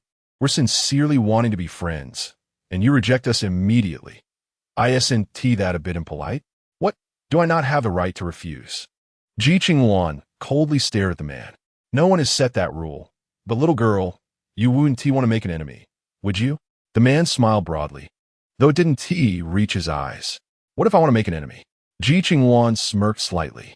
If they wanted to threaten her, they'd better see if they had the capability. That would be regrettable. You should be careful when you go out, the man said, knowing the camp's rules forbade violence. Therefore, if he wanted to take action, he would have to wait until the girl left. Want to take action against me outside? You should check if you have that capability. Ji Qingluan scoffed and closed the door. The men were not foolish and knew that causing trouble in the camp would lead to expulsion. However, if they wanted to act outside, they needed to ensure they had the ability to do so. Chapter 61. The Lackey System Boss. Should we have the butler kick them out? The system's lackey popped out to flatter. Kick them out? Are you starving? They're all money-making tools, as long as they don't go too far. Let them stay and see what they can do, Ji Qingluan said as she turned to eat. The system recalled Ji Qingluan's time working at the System Bureau. Nicknamed Ji the Skin Peeler, every system under her was thoroughly exploited, and even after leaving, they were stripped of another layer. Yet each one felt grateful to her. Thinking of this, it silently mourned for the men, as encountering Ji the Skin Peeler would only bring them misfortune. The system continued to show Ji Qingluan the footage. Wait, I'm eating now. Let us check after dinner. Ji Qingluan quickly closed the system panel. It was too appropriate to watch inappropriate content during a meal. Better to wait until after. All right, boss, enjoy your meal. I'll go monitor those arrogant guys and see what they're up to. The system thought it should serve its boss well, hoping for a promotion to a senior system soon. Go ahead. Ji Qingluan waved her hand. The system then scuttled off. Meanwhile, the two men had just reached the first-floor lobby when they were immediately surrounded. So what is going on? What is the situation with that little girl? Yeah, others gathered around. A thorny rose, quite prickly. We threatened her to be careful when she goes out, and that little girl didn't seem scared at all. I don't know if she is confident or has someone backing her. Anyway, that girl can't stay cooped up forever. Her backer will eventually show up. We'll just wait and see when they appear. Someone living in such a nice place must be quite wealthy. As the speaker glanced around, he made a slashing motion. Useless. The camp rules say no fighting, and financial transactions can only happen within the camp. If we want to take something from her, we probably won't gain anything. The others shook their heads. If we can't gain anything, we can kidnap the girl and threaten her backer. The earlier speaker's eyes gleamed with harshness. Once they thought of using the woman upstairs, the others' hearts began to stir. It was difficult to act in the camp, so they would wait until she went outside to make their move. For the next few days, they would send someone to follow her, ready to act the moment she left the apartment. The few of them whispered their plans, completely unaware that their scheming was being overheard by the system. Damn it, these bastards are clearly not good people, and now they want to conspire against someone. It's truly despicable. I must inform the boss. The system rushed to find Ji Qingluan. Just as Ji Qingluan was halfway through her meal, she heard the system mention this matter and snorted softly. If they want to make trouble, let them, but they should be used up before being dealt with. So, boss, what do you mean? The system looked at Ji Qingluan excitedly, sensing she had some bad ideas. Check how many points they've contributed so far, Ji Qingluan coldly ordered. As the leader of the incident response team at the System Bureau, she always focused on maximizing benefits to avoid wasting resources. Since those few had ill intentions, they were surely not good people. The best approach with such individuals was to extract their value before letting them perish. Currently, the total points earned from all materials was 10,000, with a luxurious apartment rented for 6 days. Today was the second day. The system reviewed the data. So, they can only stay for 4 more days without replenishing supplies, right? Ji Qingluan's lips curled slightly. Yes. The system rubbed its little hands together. Does the team leader have any thoughts? After being out for a month, surely it's time to eat well, drink well, and sleep well. I won't go out these days, letting them stay outside. It's just right for me to take care of the rooftop and plant some edible things. Ji Qingluan thought that the food in the camp was somewhat insufficient. If she grew her own, it could reduce the camp's expenses and even be sold. It seemed like a profitable venture. Team leader, what do you think is good to plant? There are quite a few quality seeds in the system. The system immediately flattered. No rush. I'll take a break first. It's rare that I don't have to collect supplies now. I can enjoy a few comfortable days. Ji Qingluan walked to the balcony and saw the people coming and going below, which resembled the scenery before the apocalypse.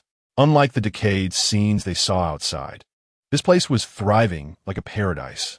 Team leader, the number of people entering the camp today has exceeded 500, and the prosperity level has reached 20,000. It's so comforting to see this prosperity increasing every day, the system sycophant said. It is comforting. The more people there are, the more food is needed. Fu Yuanshan's estimated supplies are still too few. Ji Qingluan snorted coldly and opened the system screen to check the supply reserves. After working hard for a month, it seemed they wouldn't have enough food for the people in the camp for a few days. It looks like I need to find a way to get more food. Team leader, you don't need to worry. The first batch of crops in the planting area has already matured, and the breeding area can also supply enough. I must say, the deputy camp leader has done well in this regard, being both meticulous and responsible. If such a person could be recruited into our system bureau, it would definitely yield twice the result with half the effort. Team leader, aren't you busy with the accident response team? It would be perfect to recruit the deputy camp leader to help with the work. The system was offering suggestions. You have a good thought, but that person is not so easy to command. Ji Qingluan didn't say the latter part. The system, unaware of Ji Qingluan's thoughts, quickly asked, but what? If the team leader finds it hard to say, I can say it after the apocalypse ends. I guarantee to recruit him, and then the team leader can command him every day. Hearing this, Ji Qingluan raised her eyebrows. This little system is really clever. If it had such determination, she wouldn't mind doing so. All right then, since you think so, go ahead and do it. I will support you mentally. Ji Qingluan made a supportive gesture. The system agreed and resolved to recruit Fu Yuanshan. While the system was planning this, Fu Yuanshan had just come out of the underground garage and saw quite a few people at the entrance of his villa. There were young men and women, as well as older individuals. Chapter 62. Fu stand-in Fu Yuanshan didn't know what was happening. He only heard them shouting to see Madame Fu. Seeing so many people in front of his house, it was impossible to go in now.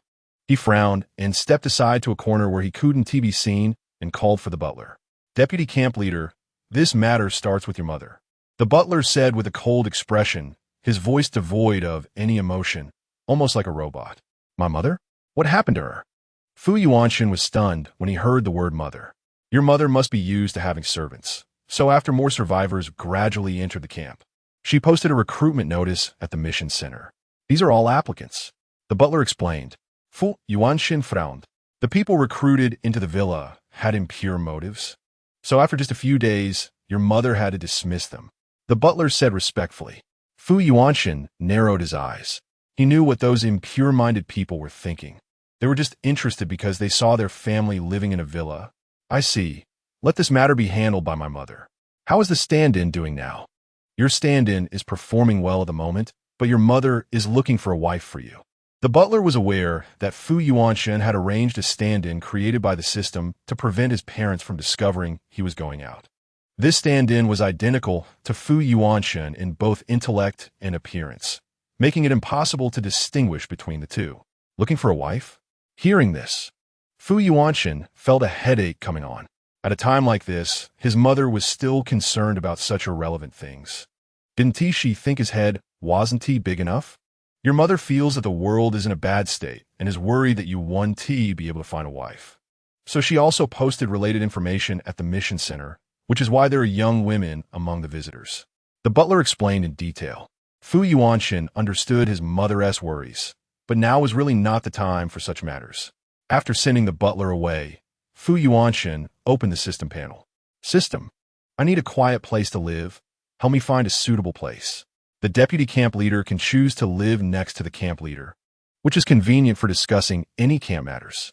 The system, which had originally wanted to persuade Fu Yuanshan, immediately suggested upon hearing him say this. Next to Ji Qingluan? That's fine. Fu Yuanshan lowered his gaze and thought for a moment. Nowhere else seemed suitable. Living next to Ji Qingluan would be good. They could discuss things when needed. With this thought, Fu Yuanshan turned and walked towards the underground garage. Meanwhile, on the second floor of the villa, Fu's father pulled back the curtains and happened to see Fu Yuanshan leaving. Strange. ISNT my son at home? Dad, what are you talking about? A tall figure appeared at the door. It's nothing. I probably saw it wrong. I mistook someone else for you.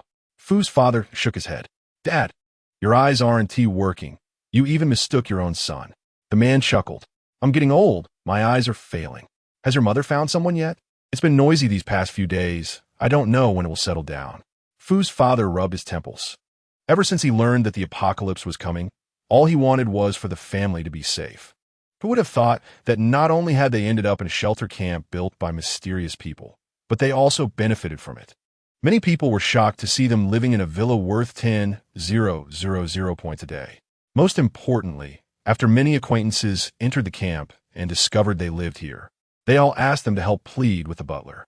They weren't familiar with the butler, so how could they plead? Later, when those people saw they were unwilling to help, they left in a huff. He didn't care much. After all, this isn't the pre-apocalypse era. They don't need to be polite for business.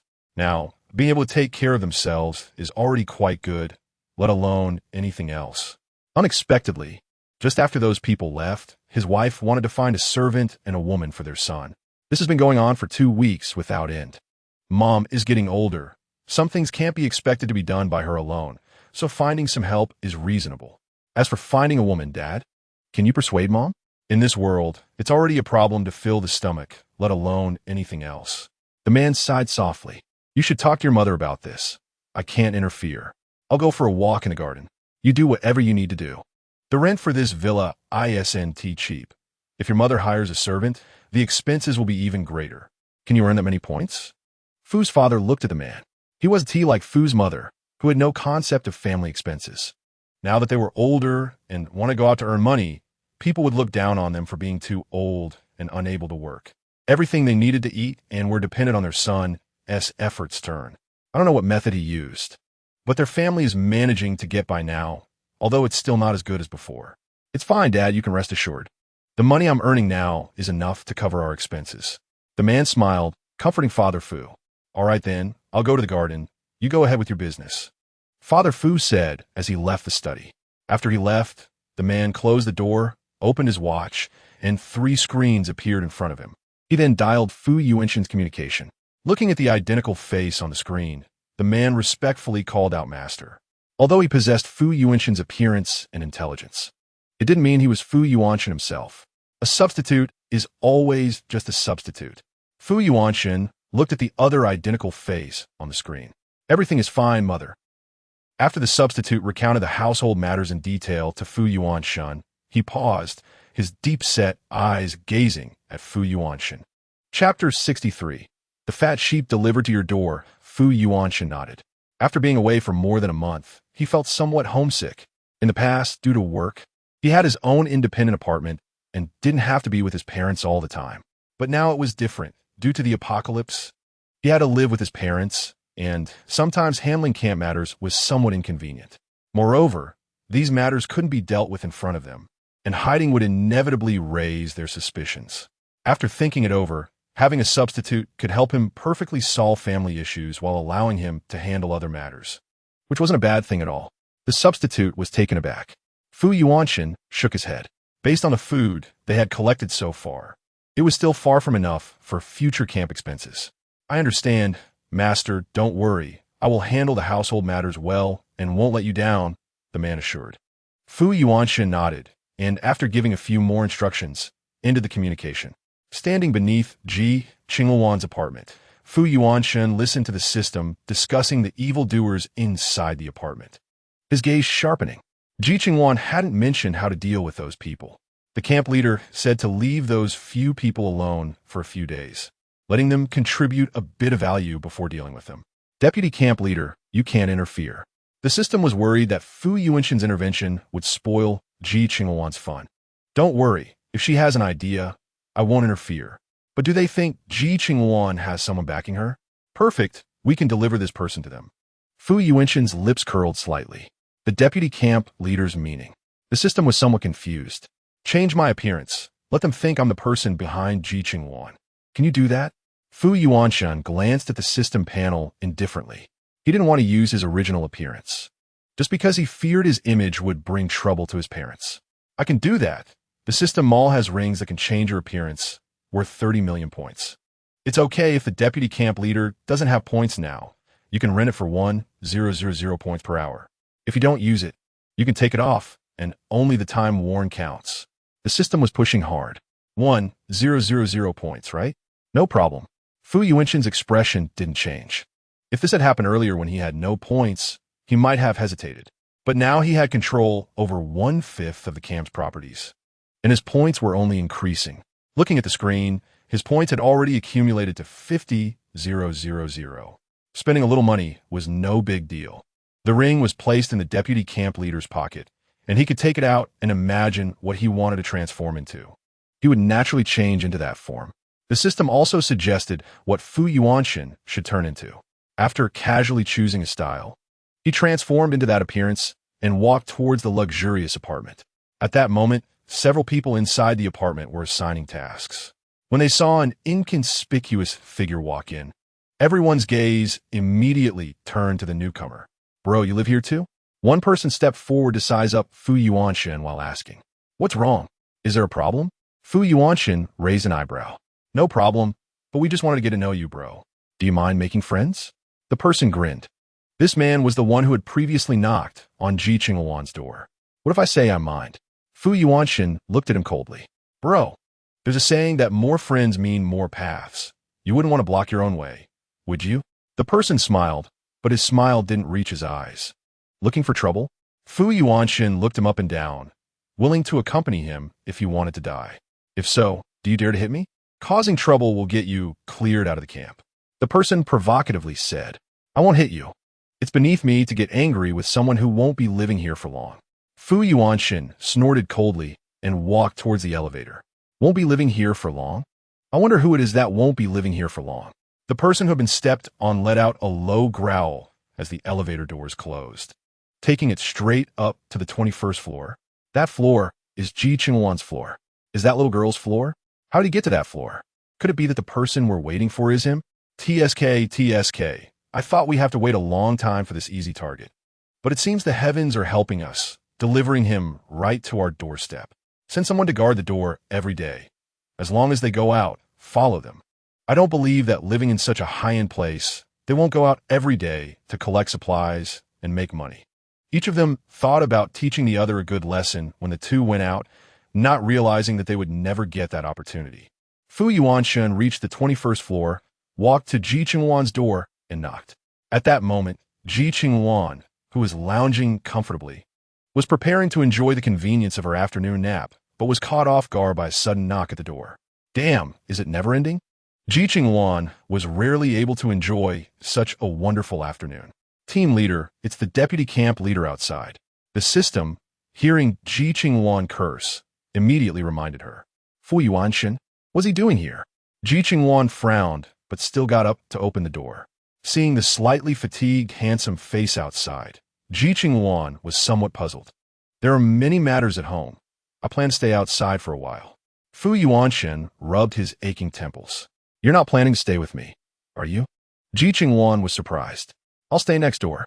Fu Yuanshan pointed to the adjacent apartment. Chapter 64.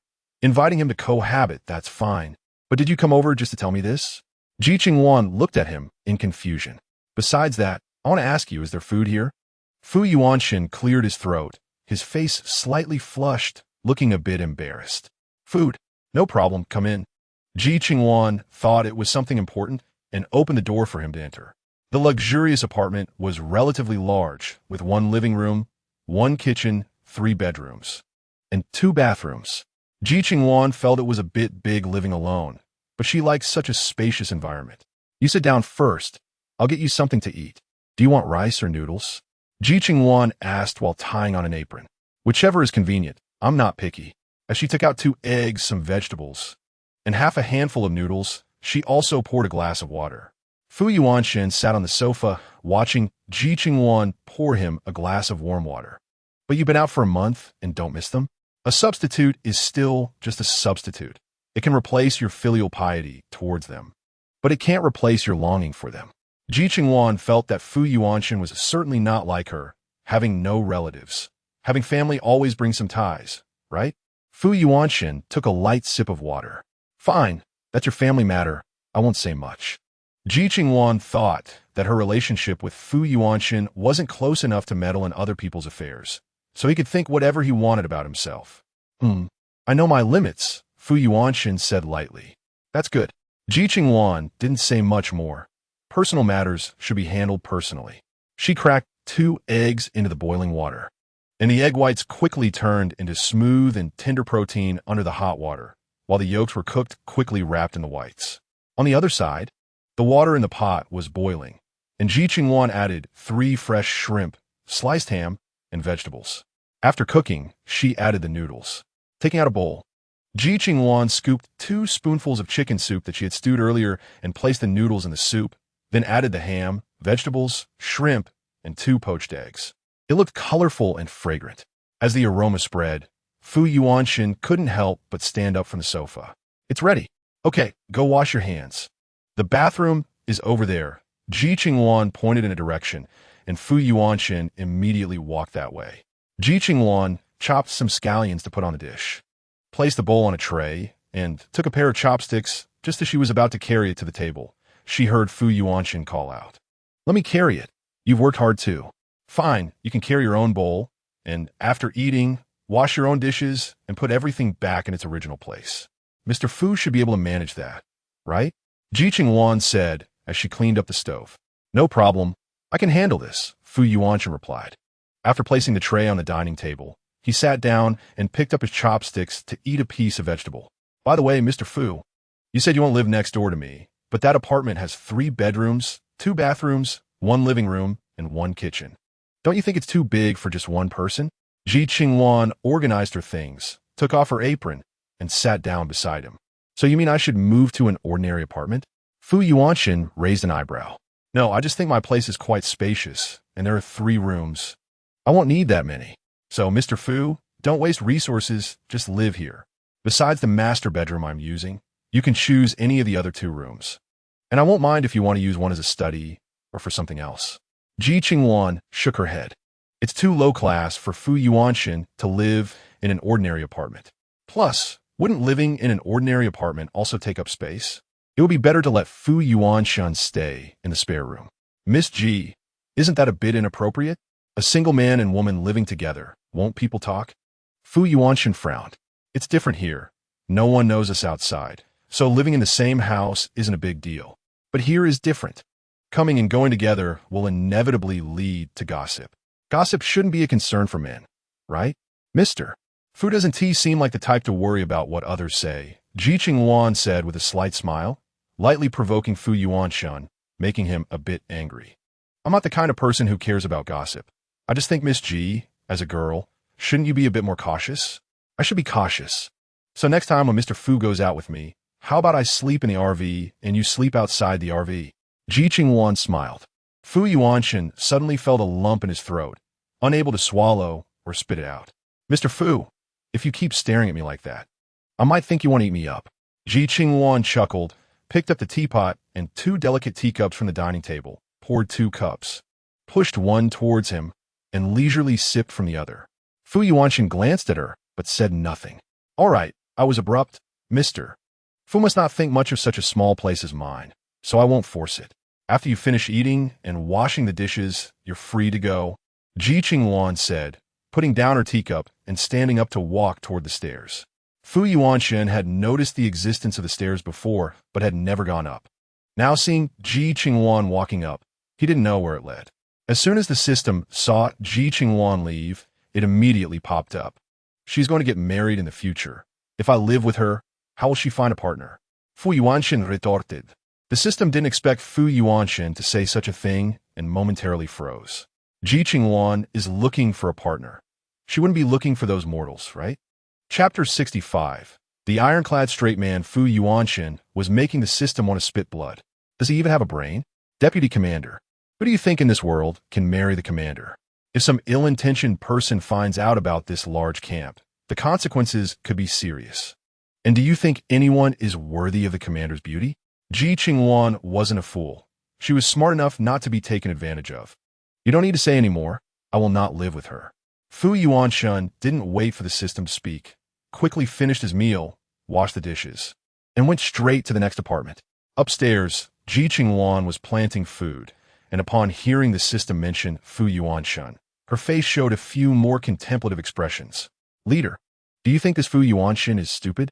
Knowing your identity, he doesn't even have the slightest inclination, and he's even thinking about your future marriage. My goodness, doesn't he know you hold the entire camp? Whoever marries you marries the whole camp and enjoys imperial treatment. How could he not have any thoughts about it? Is he not capable? The system shouted in Ji Qingluan's ear. Ji Qingluan imagined Fu Yuanshan's expression when he heard her being called incapable and felt it must be quite funny. Next time, I'll say in front of him that if he's really incapable, the leader will make him a nourishing soup to see if he's a man. The system said angrily. All right, whether he's a man or not, as your system, shouldn't I know? According to the story's trajectory in this world, as the male lead, he is bound to be with the female lead. Ji Qingluan said, while taking soil and seeds out of her space. All right, he is the male lead. It's impossible for him to be incapable. But leader, if he doesn't take the initiative, you can take the initiative. After all, you're the female lead now. The system had a sudden epiphany. They say a man chasing a woman is like crossing a mountain, while a woman chasing a man is like passing through a veil. Ji Qingluan thought it wouldn't be too difficult to pursue Fu Yuanshan. She sprinkled seeds while loosening the soil. The system fell silent for a moment and then spoke. Ji Qingluan paused her actions. Leader, you've become complacent. You used to never do things like this. You always face challenges actively, but now you're too passive. The system complained. Ji Qingluan worked gently, dropping seed after seed into the soil. But the system wanted to say something but didn't know how to articulate it. Do you still remember who I am? I'm the head of the incident response team in the System Bureau. I can't knowingly act against the rules, which would violate the first rule of the System Bureau. No one is allowed to alter the story's trajectory. Ji Qingluan gave it a glance. The system suddenly remembered that there was such a rule in the System Bureau, which was the most important one. No one is allowed to alter the story's trajectory. This meant they had to follow the original direction of the story in this world. So, Ji Qingluan really couldn't take the initiative. Although it was currently a construction system, its essence was still a romance system. It seemed that it couldn't approach Ji Qingluan. It had to find a way to approach Fu Yuanshan. Seeing that the system wasn't bothering her, Ji Qingluan felt a bit more relaxed. As soon as Fu Yuanshan entered the house, the system quickly came over. Deputy Commander, you're too much. What did I do? Fu Yuanshan glanced at the face that appeared on the system screen, resembling an electronic pet. The captain invited you to stay. Do you think she cares about those reputations? You're wasting this house. Can the captain not feel pained? This is her territory. The system's words made Fu Yuanshan pause. Is Ji Qingluan really worried about me staying in this house? Of course. You live alone in such a big place. Don't you think the captain would be concerned? How many points could this rent generate? The system chattered. But I have 50,000 points now. Can't I just deduct it from my points? Besides, I won't be staying long. Fu Yuanshan took off his coat, preparing to wash up and rest. Straight guy, you're really a straight guy. I wonder how you'll ever get a wife, the system muttered, eventually being turned off by Fu Yuanshan. Getting a wife? He hadn't thought about it. Maybe he wouldn't in the future either. After resting a bit, Fu Yuanshan took some clothes from the space, took a shower, and got ready to handle matters at the camp. Meanwhile, Ji Qingluan had just finished planting crops when an alarm sounded over the camp. The sharp alarm made everyone inside the camp tense up instantly. Alert, alert! All survivors currently outside, please pay attention. Zombies have appeared in the village to the southwest of the camp. All survivors, please do not approach. The alarm rang 3 times before stopping. The southwest direction of the camp was exactly where they had passed through earlier. Ji Qingluan paused her actions and opened the system panel. What orders do you have, leader? The system immediately came running like a sycophant. Check the situation in the southwest, then ask Fu Yuanshan how to handle it. Ji Qingluan looked towards the southwest. That place was only 10,000 meters away from them. If there was a commotion, they could hear it clearly. All right. The system was quite willing to increase Fu Yuanshan's workload. After all, he was the one who wouldn't listen to advice. Due to a large influx of people into Chang County, the county was currently facing various pressures. Additionally, the county was surrounded by mountains, making it prone to various insect bites. No one knew if any of these insects were mutated. Anyway, zombies would occasionally appear. Chapter 66. The base's burdened fewer zombies were easier to handle, but when there were too many, the base felt deep pressure. Moreover, as these zombies appeared inside the base, many residents of Chang County deeply felt that living inside the base was not completely safe. Everyone worried that they might turn into zombies while sleeping at night. Everyone in the base, from top to bottom, was on edge all day long. In contrast, the personnel inside the camp were much more comfortable, completely free from the worry of zombie attacks. The base leader sometimes thought it would be great if they could move the entire base into the camp. Send someone to scout the zombies in the southwest, check their numbers, and deal with them if possible. We can't let the zombie horde increase any further. Currently, across the country, everyone is working to eliminate zombies. If we can't eradicate them in the short term, this battle will likely drag on. The base leader sighed. At this moment, he looked much older than a month ago. Base leader, according to the camp style, they won't allow anything that threatens them to exist. I believe they will take action against the zombies in the southwest. We just need to wait and see. Ji Qingluan squinted. So far, they hadn't discovered any harmful actions by the camp. On the contrary, their provided potions, after research by their personnel, were found to contain no technological components. They were completely natural and pollution-free. Those who drank the potions saw improvements in both stamina and strength. However, due to the high cost of these potions, the quantity they could order was extremely limited. After some discussion, it was decided to transport all the gold in the national treasury to exchange for potions to enhance the overall combat capability of the military and increase their chances of survival. However, because of the large quantity, most cities were paralyzed and highways were fraught with danger. It was uncertain whether it could be delivered on time. That said, the camp only took action when the zombies attacked them. What if these zombies didn't attack, but bypassed them and came here? Didn't T have the camp's protective shield? Casualties would be unimaginable. The base leader looked deeply at him and said. Ji Qingluan fell silent. Dealing with criminals was manageable, but dealing with the ever-present risk of zombie virus transmission was challenging. Base leader, where is the convoy transporting the gold? I want to assist and ensure it arrives as soon as possible. Ji Qingluan had made up his mind to reduce casualties. The successful delivery of the gold must be guaranteed. The base leader found it difficult unless they bypassed the camp. Base leader, I want to say something. We're already in the apocalypse and everyone is on edge. We provide free aid to the survivors, but these people are just waiting to be rescued every day. And now the base is running low on food and clean water. If this continues, our base won't last long. We really can't bear the future of these people. Ji Qingluan scratched his head. Initially, he thought the camp's practice of collecting points was harsh, believing that in the apocalypse, everyone should help each other. They shouldn't be too strict with the survivors. But now he fully realized that the camp's approach was truly wise.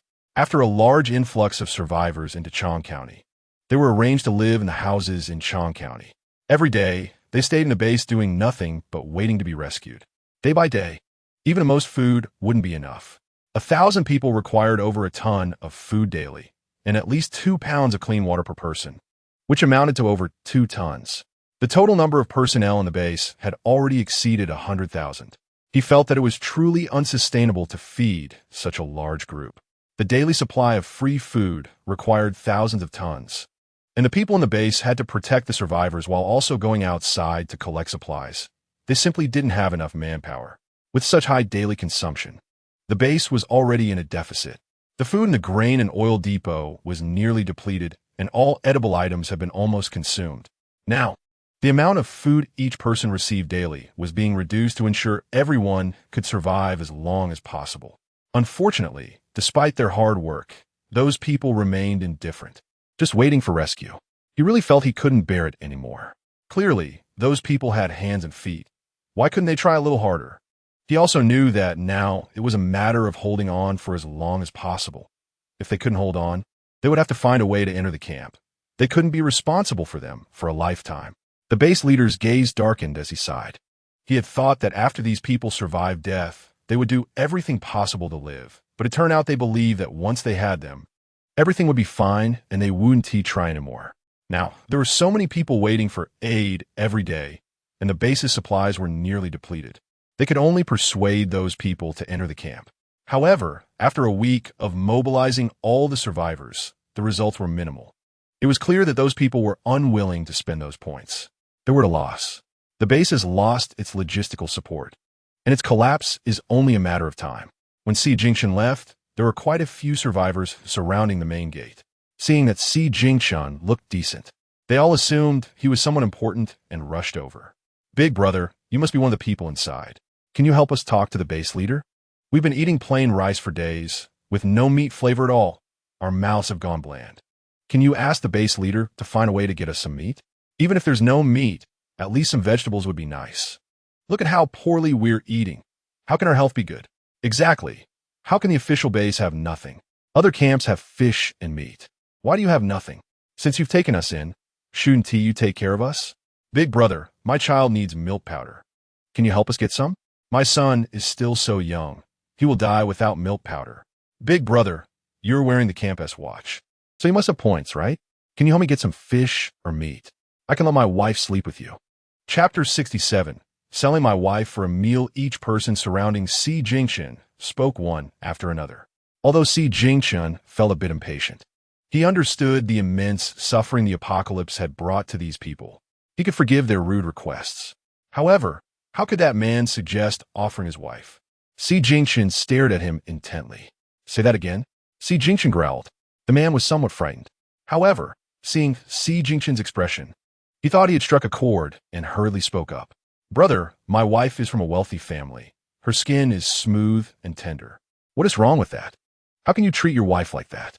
Ji Qingluan retorted angrily. What's wrong with it? She is willing. As long as you give me more food, she can do whatever you want. The man's eyes revealed a lewd and ambiguous expression, making Ji Qingluan feel disgusted. The people around him didn't expect him to be that kind of person and distanced themselves from him. You're really not human, Ji Qingluan said and turned away, heading towards the camp. With that man's character, he had no value in living.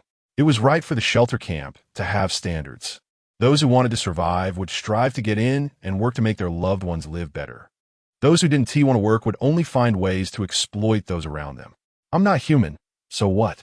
Who wants to become like this just to survive? The man yelled. Exactly. If we had any ability, we wouldn't be begging like this. Do you think we really want to be so shameless? Other people nodded in agreement as they listened to him. You're right. If we could be self-sufficient, who would want to wear a green hat? If I didn't have a kid, I would also be out collecting supplies. Would I still need to depend on others? Right. This official base is unreliable. In the end, we still have to rely on ourselves. Someone said something, and it seemed like the others heard it, but also didn't. Anyway, that night, the base was not peaceful at all, with thefts happening and people turning into zombies. No one dared to sleep soundly that night. Meanwhile, after Ji Qingluan finished planting vegetables on the rooftop, she saw it was already past 5 in the afternoon. She hurriedly tidied up, took a shower, rinsed some rice, and took out a chicken from her space, preparing to make a potato braised chicken, along with some vegetables. That would be enough. Captain, doesn't this portion seem like just for one person? The system observed the small amount of food Ji Qingluan was cooking and wondered if she was planning to cook for Fu Yuanshan. Yeah, there's only me at home. What is wrong with cooking for myself? Ji Qingluan looked at it in confusion. What about the vice captain? The system thought of Fu Yuanshan, who wasn't at his home, living alone outside. He could cook for himself, right? As Ji Qingluan spoke, she suddenly smelled something burning. Where's that burnt smell coming from? Ji Qingluan frowned. It's from the vice captain's side, the system shouted. He is not trying to burn the house down, is he? I paid for this house. Without thinking, Ji Qingluan put down her ingredients, rushed out of her room, and went to Fu Yuanshan's place, asking the system to open the door for her. At that moment, Fu Yuanshan was looking at the burnt pot, ready to throw in the trash. When Ji Qingluan burst in, I said, Fu Zong, are you trying to poison or set the house on fire? If you can't cook, then don't. With that burnt smell, how can others live? Ji Qingluan rushed into the kitchen, grabbed him by the collar, and pulled him out, scolding him angrily. But he didn't expect that he would burn the food while cooking. Sorry, I didn't think it would turn out like this. Fu Yuanshan sincerely apologized. Enough. To prevent me from being poisoned by you again, you need to pack your things and move to my place now. Ji Qingluan didn't want to be burned to death by him one day. Miss Ji, this isn't appropriate. Fu Yuanshan hadn't finished speaking when Ji Qingluan grabbed his arm and pressed him against the wall. Fu Yuanshan, don't talk to me about principles. It's already the apocalypse. There's no reason to discuss. If you care so much about my reputation, then let us make our relationship official. What? Fu Yuanshan was stunned. Be my temporary boyfriend. Then we can live together, Ji Qingluan said, pulling his hand and leading him to her apartment. System, help the vice captain bring over his luggage. By the way, tidy up the other place. If someone rents it and sees the kitchen like this, one tea they run away. While Ji Qingluan spoke, she rinsed nearly 5 taels of rice and put in the pot to cook. Actually, it wasn't tea that bad. Everyone is a first time. And besides, I told the system I would give points. Fu Yuanshan stood behind Ji Qingluan, hearing her words, with a complex expression in his eyes. It's not that bad. Ji Qingluan heard those words and directly chopped off the tender leg of the chicken she had taken out earlier. That sound seemed to hit Fu Yuanshan, and then he saw Ji Qingluan looking at him expressionlessly, a terrifying expression on her face. Say that again. It's not that bad. Fu Yuanshan's Adam's apple moved up and down. Logically, he should have spoken, but he felt like those words were stuck in his throat like a fishbone. Speak. Why isn't Fu Zong saying anything? Say it again. Is it really not that bad? Ji Qingluan pressed forward, her voice aggressive. Miss Ji, even if I burn the kitchen, I'll cover the losses. You don't need to be so aggressive, right? It's just a burnt smell. Who hasn't had a few accidents at home? Fu Yuanshan didn't want to be intimidated by her momentum and stubbornly countered. The system watched the two, feeling that Fu Yuanshan was probably done for. In the system, no one had ever dared to speak to Ji Qingluan like this. Did he dare to go against Ji Qingluan? Is he tired of living? Very well. It's just a burnt smell. You're affecting me and acting so casually about it. Fu Yuanshan, do you still think of yourself as the former president with billions in assets? Do you think you can do whatever you want? Chapter 68.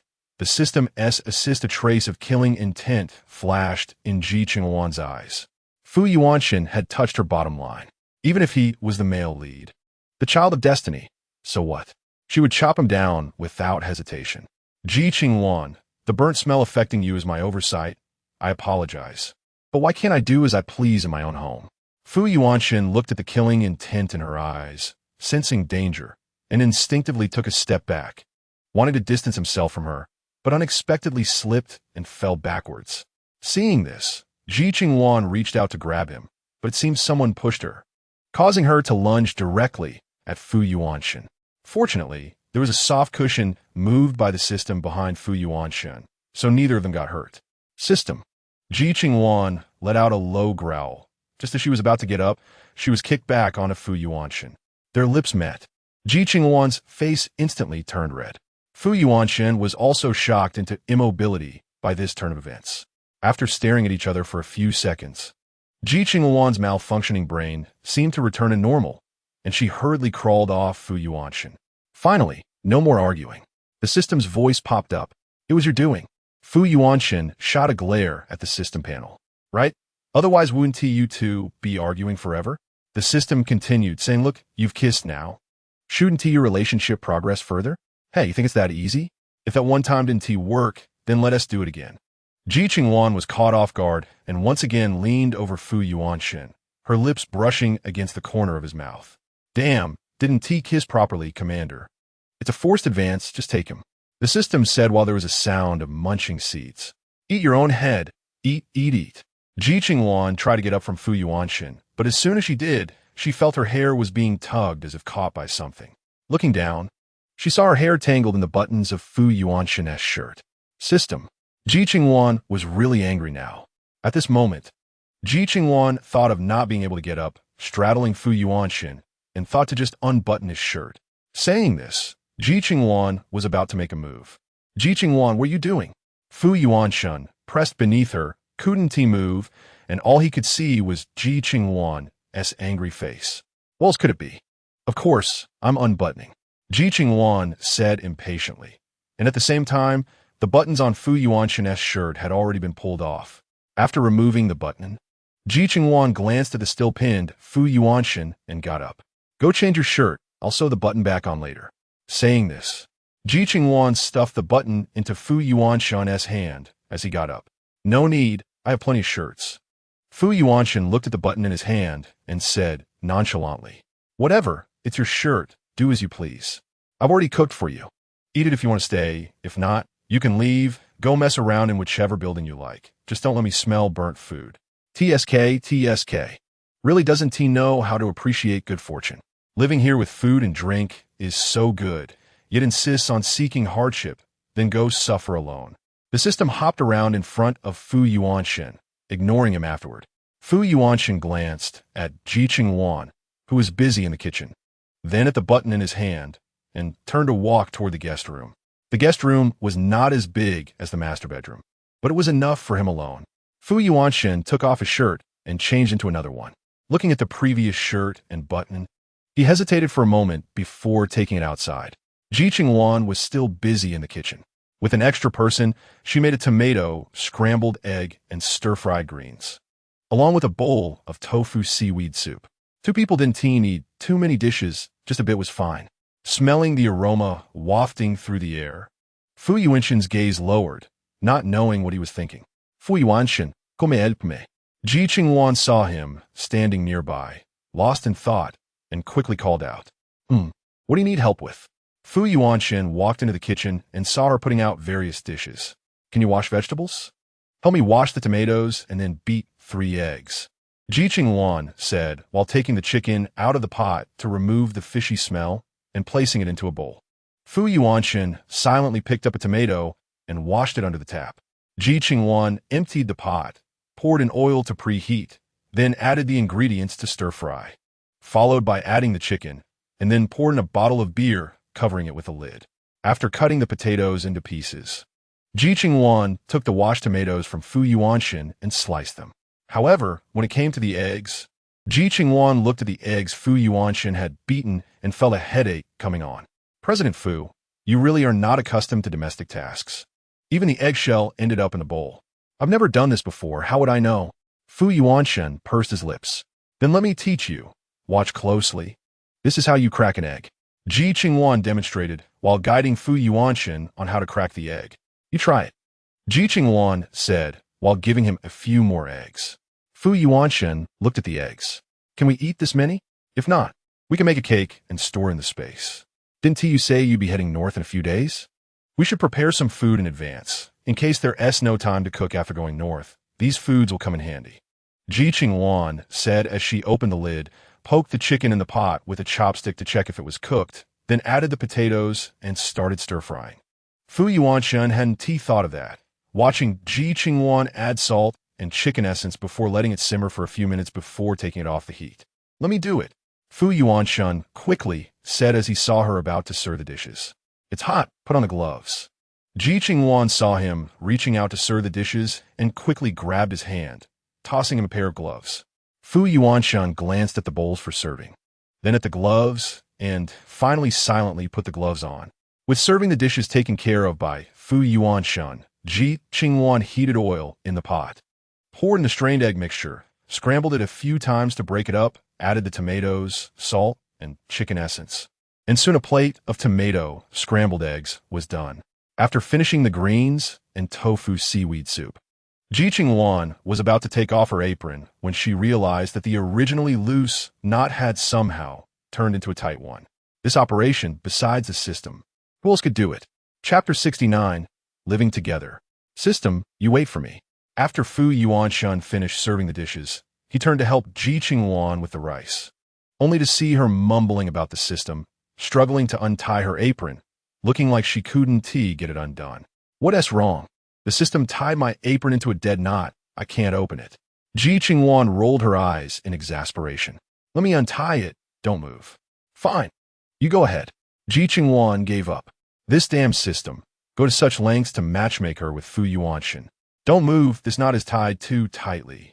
I need to use something to pry it open. Fu Yuanshan said as he squatted down to untie the apron. If it really doesn't work, just cut it. Ji Qingluan couldn't see how the knot was tied behind her, but she felt it was complicated. Cutting it would be too wasteful.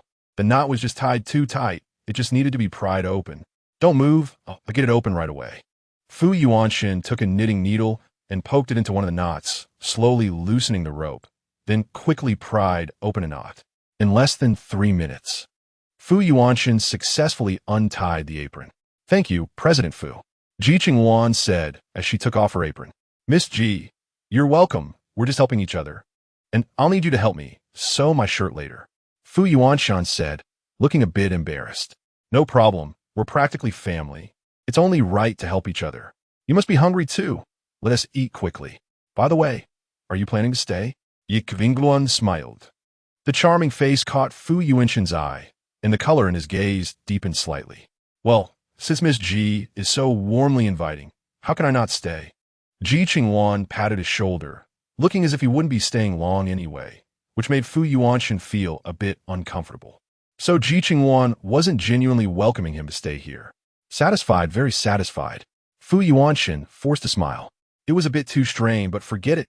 I want to make it difficult for you. Dinner will get cold soon. Let us hurry and eat, and after we finish, we can do whatever we need to do," Ji Qingluan said as she went to serve the rice. Fu Yuanshan stood aside, thinking of helping her. "You bring the rice over, and I'll get the soup bowl and chopsticks," Ji Qingluan directed Fu Yuanshan, and then she herself took the soup bowl, chopsticks, and spoon over. Although there were only 2 of them eating, Ji Qingluan used public chopsticks throughout the meal to avoid any awkwardness.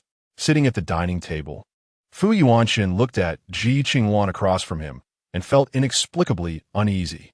He felt this way outside, but now it seemed as if they were on a date. "President Fu, why aren't you eating? Don't be shy. Just treat this place like your home.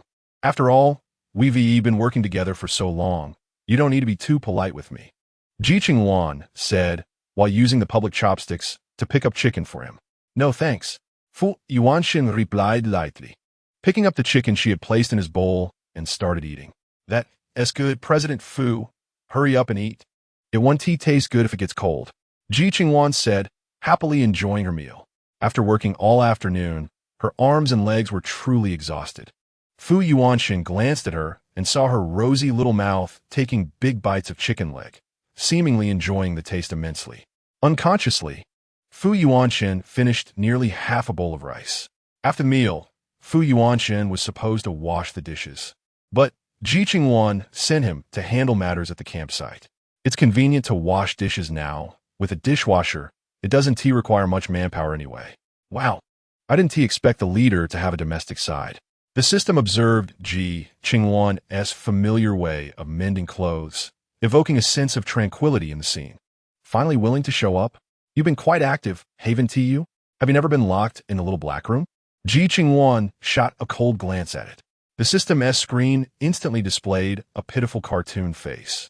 "Leader, I'm just trying to develop the story." "It's really for the development of the story, or is it for your little calculations? You know it yourself. I have a little notebook, and I remember everything clearly." After hiding the thread ends of the button, Ji Qingluan cut off the excess thread. "No, leader, I know I was wrong. I want to dare next time. By the way, don't want to know about Ji Qingluan's tragic situation? I can show you now. Leader, my permissions are insufficient to view the upper-level matters. If you want to see, you can only connect with the main system," the system said eagerly. "Then forget it. I'll go do something else," Ji Qingluan said as she picked up a shirt and walked to Fu Yuanshan's door to knock. Soon, Fu Yuanshan opened the door. "It's mended, but since you've worn this shirt, I think you should wash it," Ji Qingluan said, looking at Fu Yuanshan. "And since we'll be out for a month, the clothes you've worn should be washed as well, right? I'll handle those myself." Fu Yuanshan took the shirt from her hands. "All right. There are 2 washing machines in the laundry room, a big one and a small one.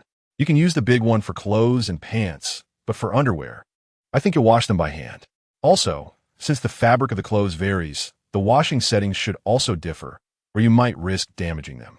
Ji Qingluan's every word made Fu Yuanshan's head ache. Before the apocalypse, he never had to worry about household matters, partly because his mother was around and partly because there were servants. But now, Fu Yuanshan felt he had overestimated his previous situation. Living alone was likely to be a mess. "So, President Fu, since you seem to be troubled, why not just take all your clothes out? I'll help you wash them."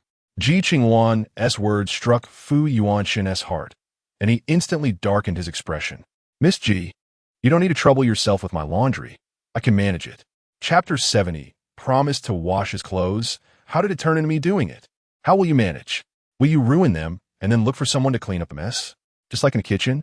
Ji Qingluan raised an eyebrow. Ji Qingluan, do you understand what it means for a woman to wash a man's clothes? Fu Yuanshan was somewhat angry. Does she not know what it represents? What does it mean? President Fu, you can't possibly think it's a close relationship, right? Do the owners and staff of the dry cleaners have to be in a close relationship with you? Ji Qingluan sneered. I'm not going to argue with you. Fu Yuanshan said as he was about to close the door. President Fu, I must remind you, we are in a cooperative relationship. Although I previously suggested you be my temporary boyfriend, we both know it's strictly a business relationship. You handle the campsite affairs, and I assist with logistical support. It's merely an employment relationship. If you think of me as a dry cleaner, it wouldn't be so awkward, right? Besides, since I'm letting you stay here, you really don't need to carry so much psychological burden.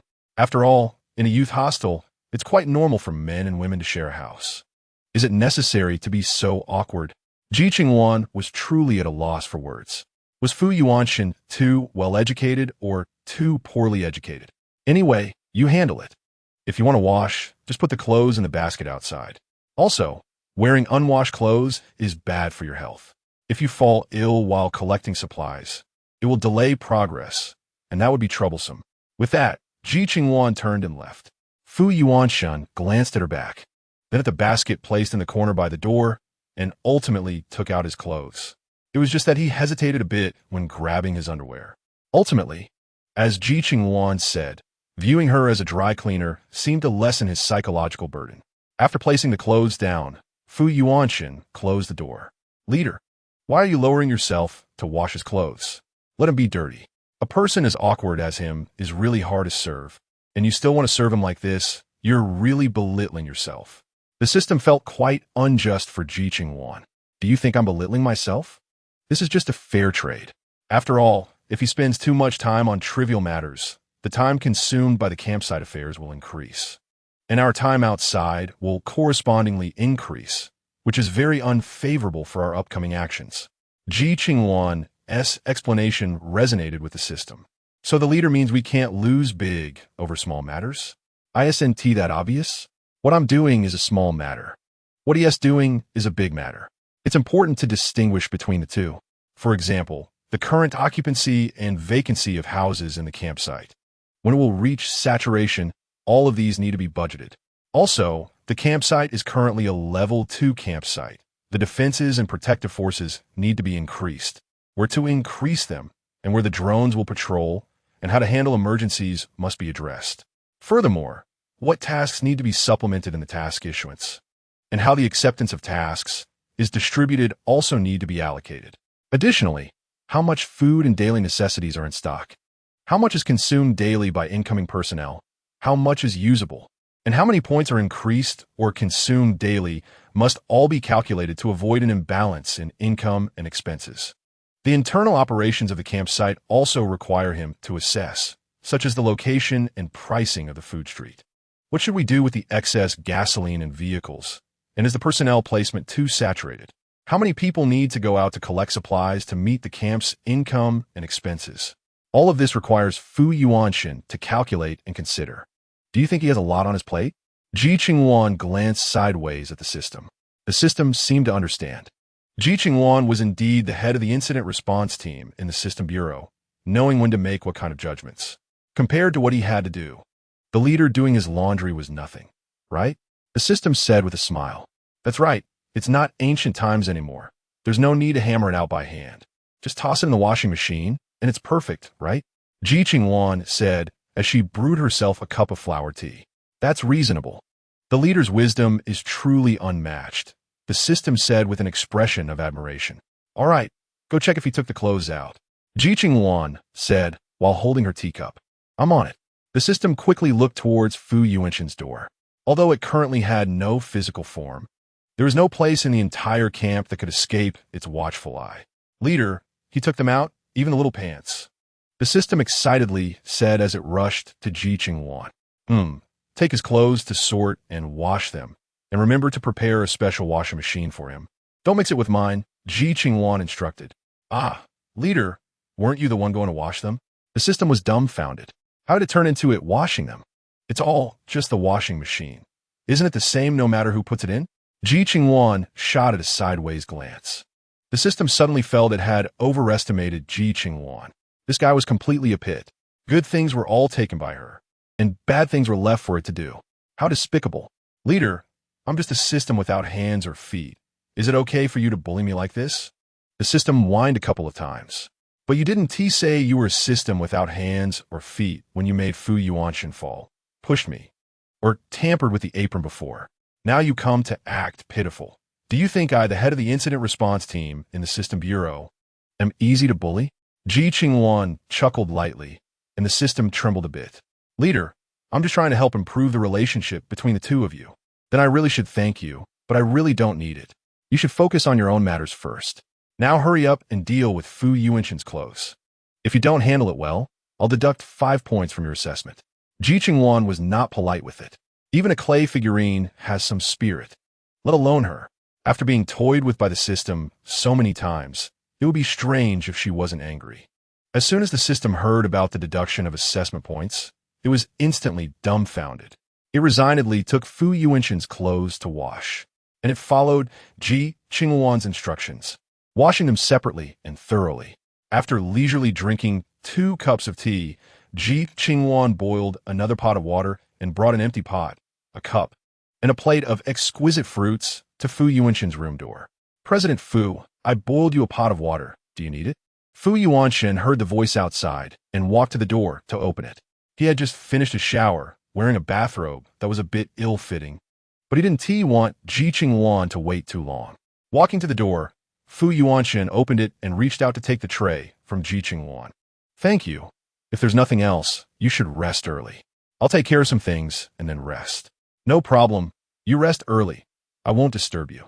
Ji Qingluan smiled at him and turned to walk back to her room. Fu Yuanshan watched her close the door, then close his own door. He set the tray aside and changed into his pajamas before opening the system panel to handle various matters in the camp. However, her system screen was different from Fu Yuanshan's. He was dealing with internal camp matters, while she was handling affairs within the system bureau. Previously, she had discovered that the original female protagonist, Ji Qingluan, had encountered problems through the emails in this system. So when Ji Qingluan's soul could not be found, she immediately took over the body of this girl who shared the same name, but looked completely different. Could it be an accident? Ji Qingluan quickly contacted her subordinate systems. But at that moment, a line of text appeared on the system screen. The original host has been reborn. Main system, is this true? Main system, confirmed. You no longer need to search. In that case, has the storyline changed?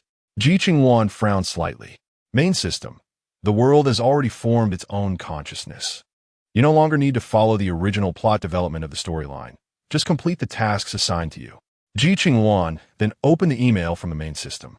Assist Fu Yuanshan in becoming a deity. Task completed. Are you sure that task wasn't assigned incorrectly? Main system. This is an order personally issued by the director, and it has been confirmed multiple times. I demand to connect with the director to clarify the situation. Ji Qingluan did not distrust the message issued by the main system. She just felt that if she acted according to the main system's message, it would obviously create additional ties with that person. She had always disliked having any entanglements with others. Please wait. I am contacting the director.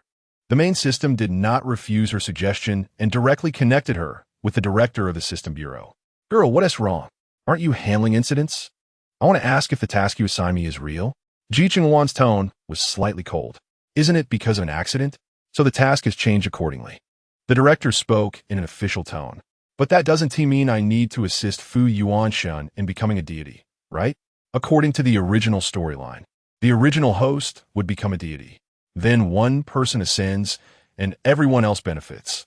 The male lead would become a deity as well. If we don't need to follow the original plot now, I could simply hand the system over to the male lead and let him take the reins, right? Why go through the trouble of assisting him in becoming a deity? Ji Qingluan questioned. Because you replaced the female lead, but did not fulfill the female lead's obligations. The will of the world now requires you to assist the male lead in becoming a deity. Anyway, this is quite simple for you. I heard from 8785 that you and the male lead have already gotten close. As soon as the director said this, Ji Qingluan immediately wanted to curse. That 8785 was none other than the system's number. It was one thing for it to act as a matchmaker, but now it was gossiping with the main bureau about her relationship with Fu Yuanshan. What a big mouth. It was 8785's doing. My relationship with the male lead is pure and innocent. There's nothing between us. Ji Qingluan immediately clarified.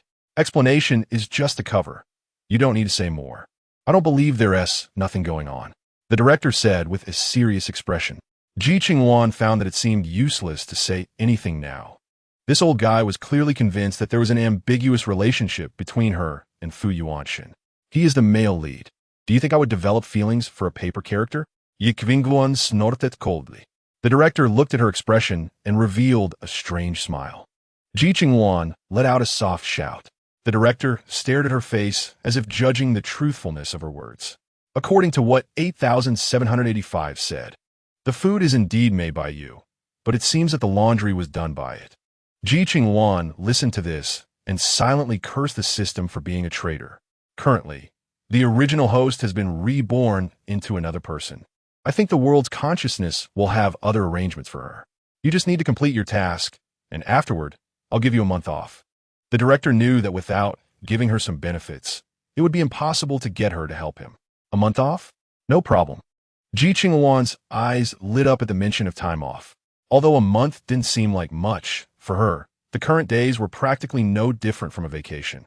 If she could play for a month after completing the task, it wouldn't be unacceptable to take on this task.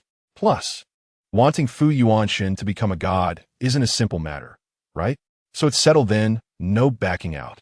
The director felt a sigh of relief in his heart as he spoke.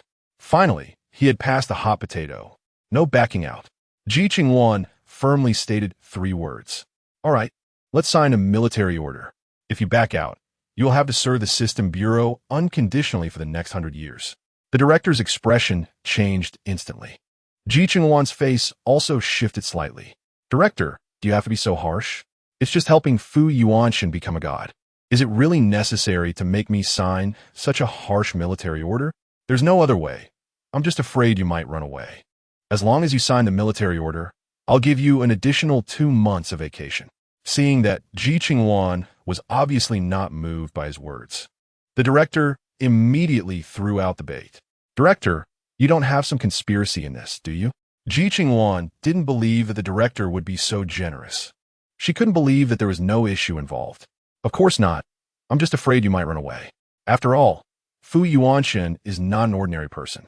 If you give up halfway, I won't be able to explain it to the higher-ups. The director shrugged his shoulders. Regarding him, I remember there were rumors about him having an ambiguous relationship with a book fairy from the book hall, who is now the empress of the Shiguang Hall. Could it be that this is referring to that empress? For the story of the Shiguang Hall's heavenly emperor and Yin Zio, refer to I started in a survival game and fished in troubled waters. Ji Qingluan raised her eyebrows slightly. Sure. This matter must not be heard by that person from the Shiguang Hall. She would be very jealous. The director made a shushing gesture. Chapter 72. Pressed again, Ji Qingluan let out a chuckle. Before dealing with this sudden situation, she had heard the news that the aloof and untouchable heavenly emperor of the Shiguang Hall had been brought down from his pedestal and was somewhat incredulous. Later, hearing that he proposed to a small book fairy from the book hall really left most of the divine realm shocked. Who would have thought that this man who stood on the clouds would actually take a liking to a mere book fairy? And out of jealousy, he even kicked his friend into the dimensional space. Truly crazy for love. All right, no more talking. After signing, just guide Fu Yuanshan to become a god. And you don't need to worry about the rest. Just follow 8785. After the director finished speaking, he watched as Ji Qingluan pressed her fingerprint on the system screen, smiling as he turned off the screen. 8785. Ji Qingluan opened the system screen. The trembling 8785 quickly changed to a cute face, but unfortunately, it didn't work on Ji Qingluan. Good at playing the victim and acting cute, huh? You've even learned to report on others now. You really think you're something, don't you?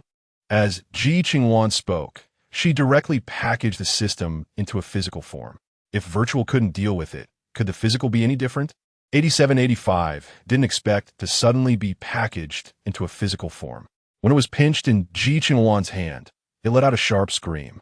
Team leader, I know I was wrong. I know I was wrong. You know you were wrong? How many times has it been? Now you say you know you were wrong. Do you really think I have a good temper? Do you think I'm easy to bully? Ji Qingluan grabbed it and threw it toward the wall. 8785 screamed while sending a distress signal towards Fu Yuanshan, who was working. Fu Yuanshan saw on the system screen that Ji Qingluan had fainted on the ground, written in bright red text, thinking that something serious had happened, and rushed towards Ji Qingluan's room without a second thought. Just then, 8785 broke free from Ji Qingluan's grip and started running around the room. Ji Qingluan followed suit to catch it. Who would have thought that in the next second? As Fu Yuanshan knocked on the door, 8785 darted out, catching Ji Qingluan off guard as she unexpectedly pounced on him, causing them both to fall to the ground. Luckily, 8785 had cushioned the fall with soft mats, or their bones would have surely broken. Damn it, 8785, wait for me. Ji Qingluan cursed, quickly trying to get off Fu Yuanshan, but felt a sudden twinge in her waist. Damn, I hope I didn't sprain my back. Ji Qingluan cried out in pain.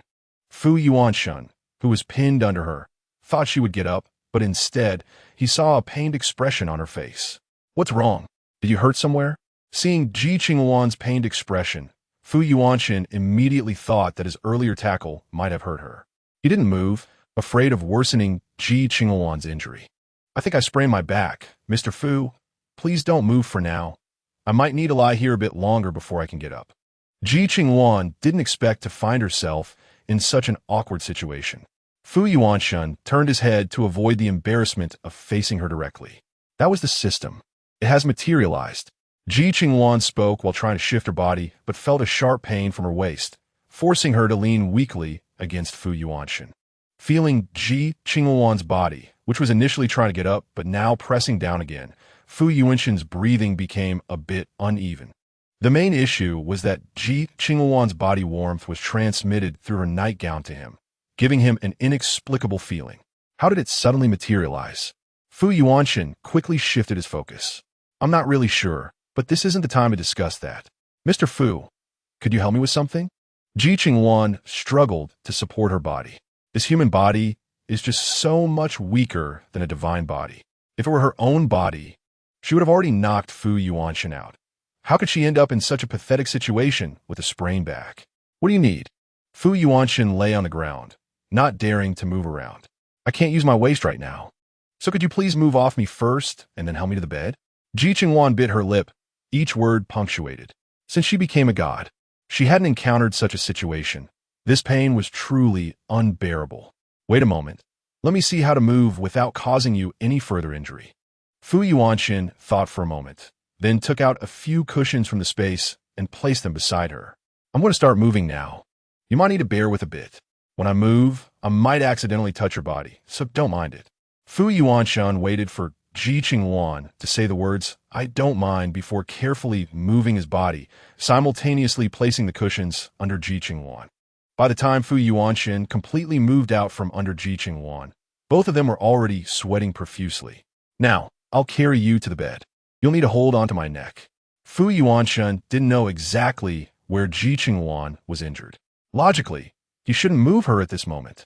But the ground was too cold to just leave her lying there. Thank you, Mr. Fu. Ji Qingluan said as she reached out to wrap her arms around his neck. While holding her, he also supported her waist. After placing Ji Qingluan on the bed, Fu Yuanshan looked at her pale face, suddenly unsure of what to do. Ji Qingluan, how are you feeling now? Do you need me to get a doctor for you? There probably weren't any doctors in the camp right now, and it wouldn't be appropriate to see one in this situation. Mr. Fu, there should be some ointment in the immortal mansion. Could you check if there's anything for sprains? If there is, please bring me a bottle. Ji Qingluan lay on the bed, not daring to move for fear of aggravating her injury. Just wait for me. I'll go take a look. Fu Yuanshan covered her with a blanket and hurried out of the room to call the system to take him to the immortal mansion. At first, when the system escaped, he didn't get a clear look at its appearance. It wasn't until he called the system over that he discovered its physical form had turned into a palm-sized, fluffy object, resembling a toy. If he didn't look closely, he would really think it was a plush toy. Are you the system? Fu Yuanshan looked at it with some suspicion. There's no need to doubt. I am the system replied, blinking its kawaii eyes and smiling. Just now, when you said Ji Qingluan fainted, that was a lie, right? What did you do to make her angry? So she wants to catch you. Fu Yuanshen looked at it seriously. Yes, I can't be caught by her. If I am, it will be terrible. Deputy Commander, you must protect me. As long as you protect me well, I can give you any benefits you want. The system was not stupid. While Ji Qingluan was talking to the director earlier, it had been eavesdropping. It immediately guessed that Fu Yuanshen's identity was not simple. Even Ji Qingluan had to assist him in becoming a god, which showed that his status was higher than Ji Qingluan's. Otherwise, why would the director make Ji Qingluan sign a military order? It was clearly to prevent Ji Qingluan from backing out and not completing the task. This indicated how important the task was. If it could latch onto the male lead, wouldn't its future success be just around the corner? Fu Yuanshen squinted his eyes. This system wanted him to protect it? What would he use to protect it? First, take me to the immortal mansion, and we'll talk about other things later. Fu Yuanshen was not in the mood to deal with other matters. He needed to treat Ji Qingluan's injury first. All right. The system chirped and immediately transported Fu Yuanshen to the immortal mansion. The immortal mansion was still the same as before. When Fu Yuanshen entered, he didn't look at the scrolls on the table, but walked to the side to look at the jars with various names written on them on the shelf. System. Which one is suitable for Ji Qingluan? Fu Yuanshen scanned the jars on the shelf. He was not a doctor and couldn't tell which jar was suitable for Ji Qingluan. Deputy Commander, I'm a construction system, not a medical system. But you can check the scrolls on the table. Perhaps you'll find the answer. The system jumped onto his shoulder. The director had said he would help Fu Yuanshen become a god. So if it helped him achieve that, wouldn't it also share some credit? Thinking of this, the system's thoughts were completely focused on Fu Yuanshen. Fu Yuanshen looked at the scrolls on the table. Now that he couldn't tell which medicine Ji Qingluan needed, it seemed he could only use this method. Although his body might not be able to handle it, Fu Yuanshen still reached out to touch those scrolls.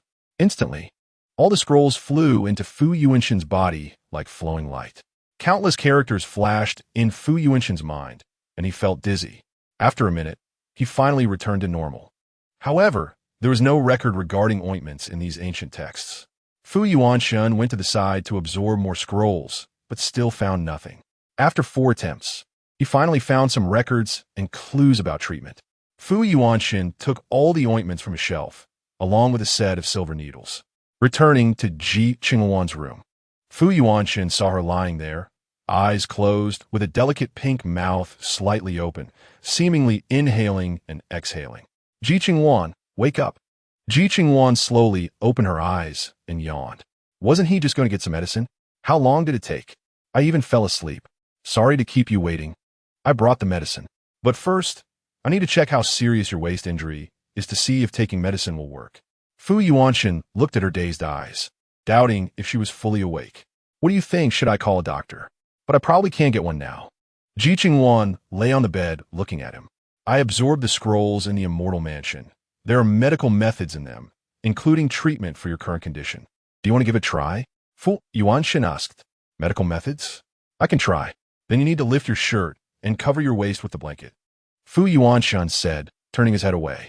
After all, it wasn't appropriate for a man to lift a girl's clothes, right? Fu, do you think if I could do what you said, I would need you to check my waist? If you really have a healer's heart, please treat me like a pig on a chopping board. Do whatever you want. Don't be so hesitant, acting like a coward, Ji Qingluan said, grabbing his hand and placing on her back. Hurry up. If you take too long, I'll have complications. Okay.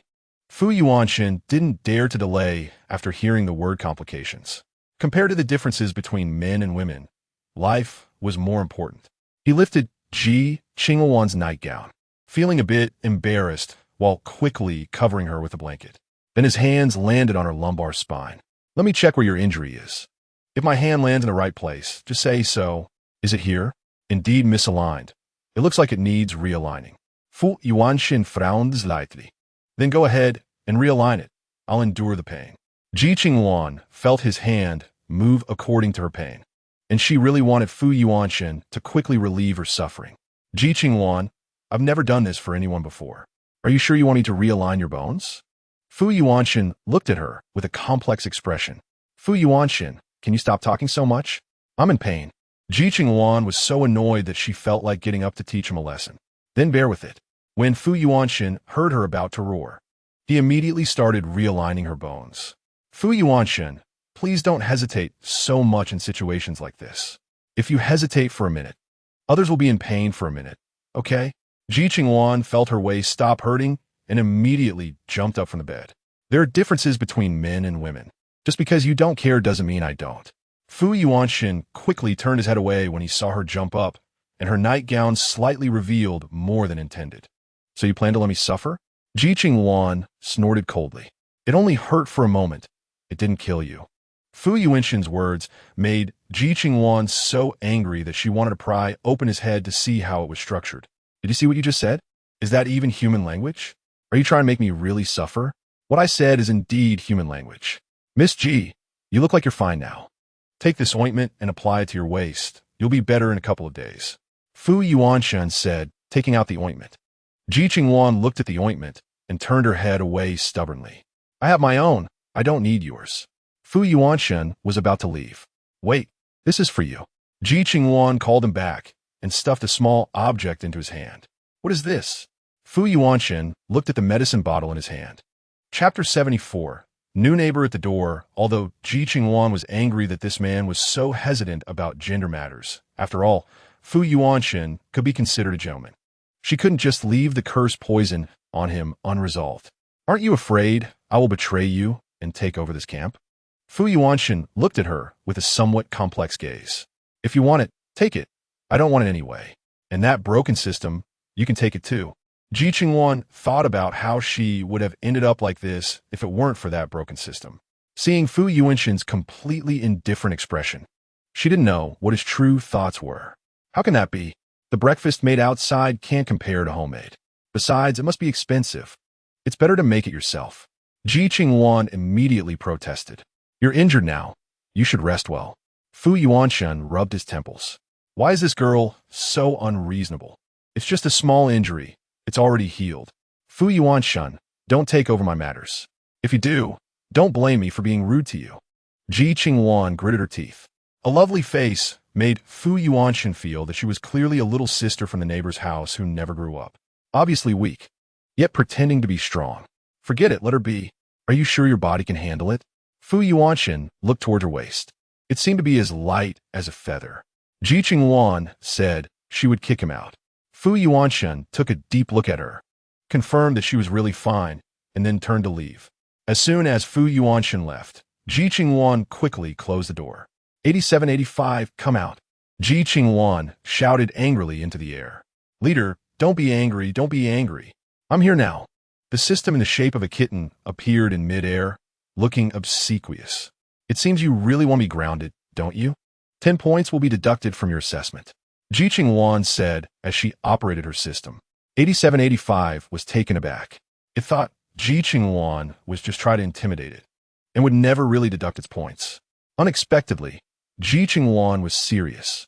Leader, I know I was wrong. Woo, I won't dare to do it again next time. 8785 hurriedly acted cute to seek forgiveness. I've given you a chance, yet you refuse to repent. This is a lesson. If there is another incident like this next time, I will apply to the main system to replace you. Ji Qingluan shot at a sidelong glance, said this, and then ignored it, forcibly shutting down the system. 8785 never expected to be deducted points like this. If it had known, it wouldn't have tried to matchmake the two. It should have let them do whatever they wanted. It didn't matter to it whether they fell in love or not. Even if they remained single for life, it was none of its business. 8785 shouted indignantly. The night was long. When morning came, Ji Qingluan got up, changed her clothes, and started making breakfast. As the aroma wafted out, just as Ji Qingluan was about to set the food on the table, she heard a knock on the door. Early in the morning, someone was knocking on the door. It couldn't be someone with good intentions. Ji Qingluan looked through the peephole and saw a seemingly cultured man outside. However, the more cultured a man looked, the more one should be cautious. Such people often have ulterior motives. Just like Ji Qingluan, Ji Qingluan thought for a moment, then finally opened the door and cautiously looked at the man. You are? Hello, I'm a survivor who just moved in next door. My name is Chu Xuanqing. A faint smile radiated from the young man's face. "Hello. Is there something you need?" Ji Qingluan watched him warily. "Just wanted to get to know the new neighbor. This is our gift for you. We'll take care of each other in the future." Chu Xuanqing held a basket of chocolate fruit candies. If it were another girl, she would have accepted it by now. But Ji Qingluan wasn't a fool. Accepting someone else's things meant being indebted to them, making it difficult to get rid of the relationship later. Ji Qingluan shook her head and closed the door. "Chu, look at you being so handsome. Yet that little girl didn't fall head over heels for you. That's really something." The fat man beside him looked at Chu Xuanqing and clicked his tongue. Being handsome before the apocalypse might still have some benefits, but after the apocalypse, people become cautious. Handsome looks can sometimes become a warning sign. This little girl can live in such a place. She is either a formidable expert or has someone powerful behind her. We should befriend them if we can, and if not, we shouldn't offend them. Chu Xuanqing glanced at Ji Qingluan's door and turned to walk next door. "Chu, you can live in such a good place. Your strength should be on par with hers. Do you still need to be afraid of her? I think you are just being too cautious." The fat man huffed. "Better safe than sorry. If I weren't cautious, you'd all be dead without a place to be buried." Chu Xuanqing shot him a sidelong glance and spoke lightly. The fat man was instantly choked by his words. Indeed, if it weren't for Chu Xuanqing, they wouldn't have made it to this camp.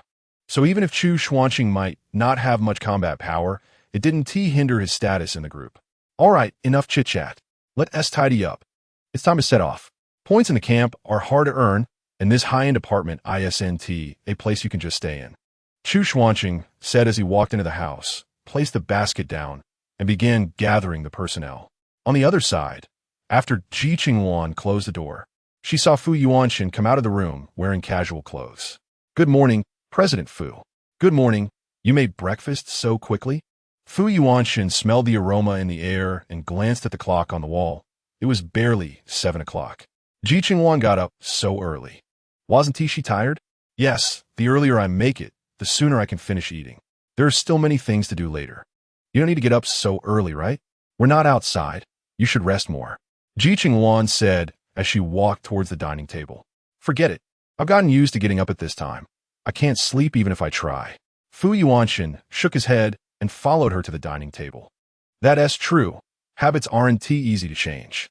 "Well, I've made the food, and it's almost cooled down," Ji Qingluan said, picking up a fried bun for him. Chapter 75. Survivors cause trouble looking at the fried bun on his empty plate. Fu Yuanshan raised his eyebrows. Eating such greasy food early in the morning might not be a good idea. "Greasy? I think this pairing with porridge is quite good. If you don't believe me, you can try it," Ji Qingluan said as she took a bite of the fried bun. Fu Yuanshan heard the crisp sound as she bit down, and as Adam's apple rolled.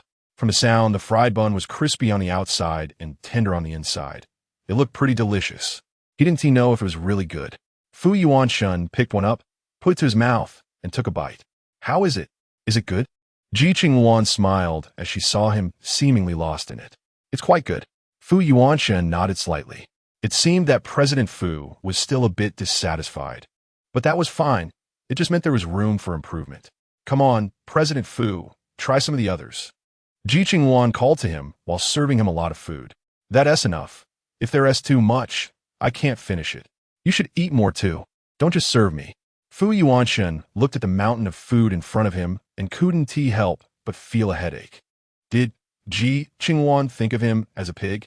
"Then fine, you eat," Ji Qingluan said, leaning back in her chair and starting to eat leisurely. She transformed from an enthusiastic person into a somewhat indifferent queen in an instant.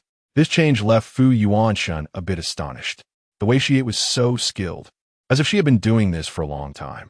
He couldn't help but suspect that Ji Qingluan was truly the Ji Qingluan from the rumors.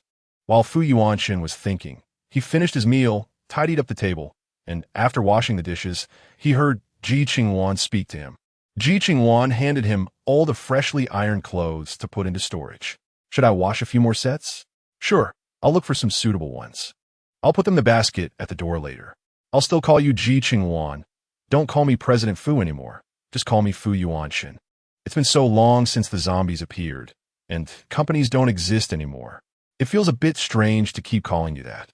Fu Yuanshan thought that since he had known Ji Qingluan for so long, Always calling her Miss Ji seemed a bit distant. What does it matter? Calling you Fu Yuanshan adds another word. Calling you President Fu actually saves a word. Ji Qingluan shrugged. She really didn't care what to call him. Then call me whatever you want. I should be able to handle everything here in about 2 to 3 days. By then, we will head to Beishan. Can you prepare everything you need for the journey? Fu Yuanshan coughed lightly. Ji Qingluan always called him President Fu, which inexplicably gave him a different feeling. He didn't know how to describe this feeling. It was just a sort of unclear, tingling sensation. The food is quite easy to prepare, and I can definitely manage it in 2 to 3 days. If you have anything you like to eat, you can tell me, and I'll make it. Ji Qingluan said, tilting her head. I remember you seem to like cabbage glutinous rice balls. I will make them later. Spring rolls that are easy to carry also seem pretty good. At first, Fu Yuanshan's face showed some relaxation, but as she continued talking, his expression grew more serious. Hearing his words, Ji Qingluan was somewhat surprised. The official exchanged weapons. Potions and food? Don't they have enough weapons and food? Now, weapons that deal with zombies outside can no longer cause damage. Our weapons seem to have some kind of enhancement that is effective against zombies. Fu Yuanshan looked at her deeply as he said this. As for weapons, the camp has already provided a construction station, so there's no need to worry about that. It seems that potions are also abundant. The only issue is food. We collected too little before the apocalypse. There's nothing we can do about that. Before the apocalypse, many places experienced war, and food was already scarce. Our previous large-scale food collection has attracted the attention of the relevant authorities. Although we use some methods to resolve it, we can only collect as much as we can. Ji Qingluan felt a headache about this issue. Like in other novels, it talks about collecting a certain amount of supplies. If these supplies don't have a name, it's easy to attract the attention of the relevant authorities. After all, the amounts are huge. Who knows what you want to do? Collecting gold domestically seemed discreet, but it still caught the attention of the Silver Regulatory Agency. Fortunately, Fu Yuanshan stepped in later to resolve the issue. Abroad, every expense over a certain amount will attract attention. Those who swagger around collecting supplies without being monitored, she really wanted to say, "You're amazing." Well, let's not talk about the past. It's getting late. Let us each do our own thing. Fu Yuanshan glanced at the time. It was almost 8 a.m., the time when most people wake up and go to work. All right, you get busy first.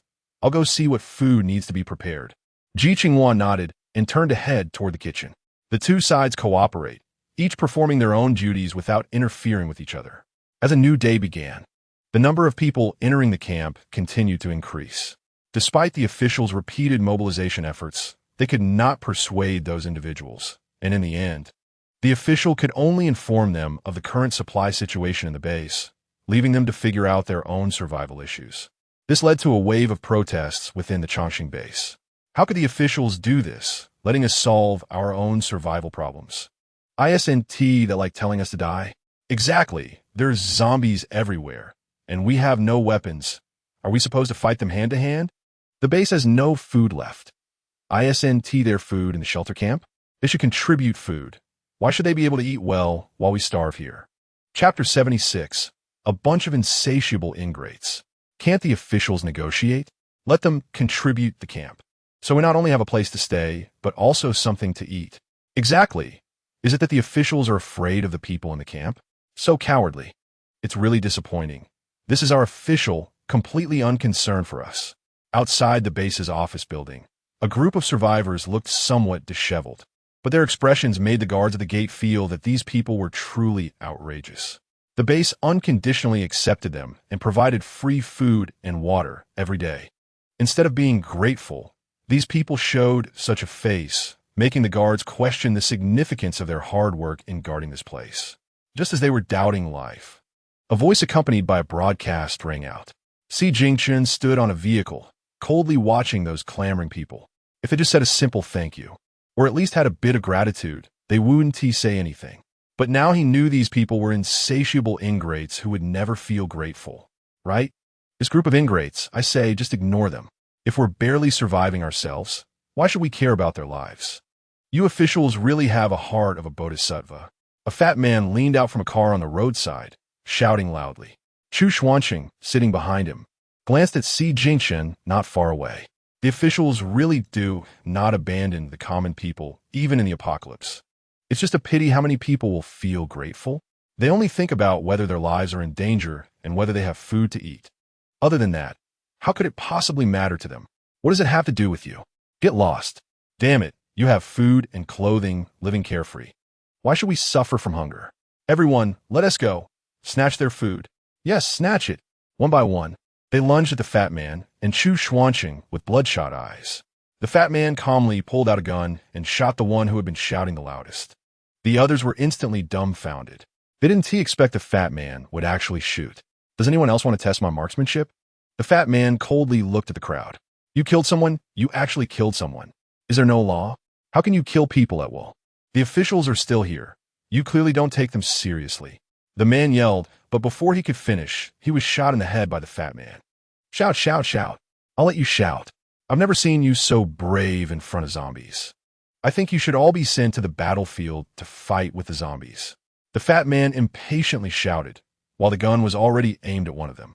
That person, seeing the fat man pointing the gun at him, hurriedly shouted, No, don't kill me. Then hurry and get lost. I hate you guys the most. You lived like a coward before the apocalypse, and you're still like this after the apocalypse. You have no human decency at all. The fat man snorted coldly and pointed the gun at the others, instantly causing their faces to change, scattering like birds and beasts. As for the two corpses lying on the ground, no one helped to clean them up. After all, at this moment, they couldn't even take care of themselves. So how could they have the mood to manage someone else's business? Thank you. Ji Qingluan walked up to Chu Xuanqing and the others and expressed his gratitude. No need to be polite, old classmate. I never expected you would also be bullied. Chu Xuanqing smiled at Ji Qingluan. Ji Qingluan shot him a sidelong glance. Chu Sunjian, I really didn't expect you to be here. What? Are you very interested in the shelter camp? Yeah, such a strange existence. How could I not be interested? Chu Sunjian, my. By the way, guess who I saw in the camp? Who? Ji Qingluan looked at his smile, his expression slightly darkening. This guy usually didn't bring good news. Given his current expression, it was likely that what he was saying wasn't good news. I saw your fiancée, Ji Qingluan, the eldest lady of the Ji family. Chu Xuanqing watched as Ji Qingluan's pupils contracted in an instant. It seemed that hearing the name Ji Qingluan wasn't as calm for him as he appeared outwardly. She lives in room 2101 of the number 7 luxury apartment. A 3-bedroom, 2 living room, 2 bathroom place. Such a large house doesn't seem to look like she lives there alone. The rent for that house is 1,000 points a day. You said she looks like she couldn't hurt a fly. How did she end up living in such a nice place? You don't need to worry about this matter. Just go to your own things. Ji Qingluan's expression instantly returned to normal. Well, I've said what I needed to say. The rest is up to you. Goodbye. Chu Xuanqing waved to him like an old fox and had the driver next to the fat man drive away. Brother Chu, is what you said true? That little girl is really that person's fiancée? The fat man asked in surprise. Yes, that little girl is indeed that person's fiancée. But I'm quite curious who her fiancé will be with. My old classmate wouldn't be wearing a green hat, would he? Chu Xuanqing chuckled and then put the matter out of his mind. After all, compared to Ji Qingluan's situation, their task of collecting supplies was far more important. Emma, it looks like a good show is about to unfold, but unfortunately, we might not get to see it, the fat man lamented. Chu Xuanqing smiled slightly, looking out at Ji Qingluan through the car window. Who can say for sure what will happen next? I'm also looking forward to what developments will occur next. The fat man thought cheerfully. After so long in the apocalypse, it was rare to have such a good show, and not watching would be a waste. On the other side, upon hearing the news about Ji Qingluan, Ji Qingluan could no longer sit still. Without a second thought, he asked for leave from the base leader and went directly to the luxurious apartment in Camp No. 7. Chapter 77. The fiancé came knocking at that moment. A small lackey watching from the 21st floor saw Ji Qingluan walk decisively toward the elevator and head straight to the 21st floor after entering. My goodness, how many people are on the 21st floor? Aren't there only 2 households? The lackey thought to himself, puzzled. Ji Qingluan arrived on the 21st floor and rang the doorbell for room 2101. Yan Zio, who was cooking, heard the doorbell and thought, isn't this just another random person coming to the door? Ji Qingluan walked over to the door and opened the surveillance screen, only to see a good-looking man standing outside. This man looked somewhat familiar, but Ji Qingluan couldn't remember where she had seen him before. However, since he was an acquaintance, she reluctantly decided to see him. Ji Qingluan opened the door, and before she could say anything, he spoke first. "Qingluan, who are you?" Ji Qingluan confirmed that she had never seen Si Jingxun before. "I'm Si Jingxun, you forgot? I am your fiancé." Si Jingxun's words stunned Ji Qingluan. "Fiancé? Oh my god, how did this happen? Fiancé? I don't quite remember." Ji Qingluan said awkwardly. "It's okay.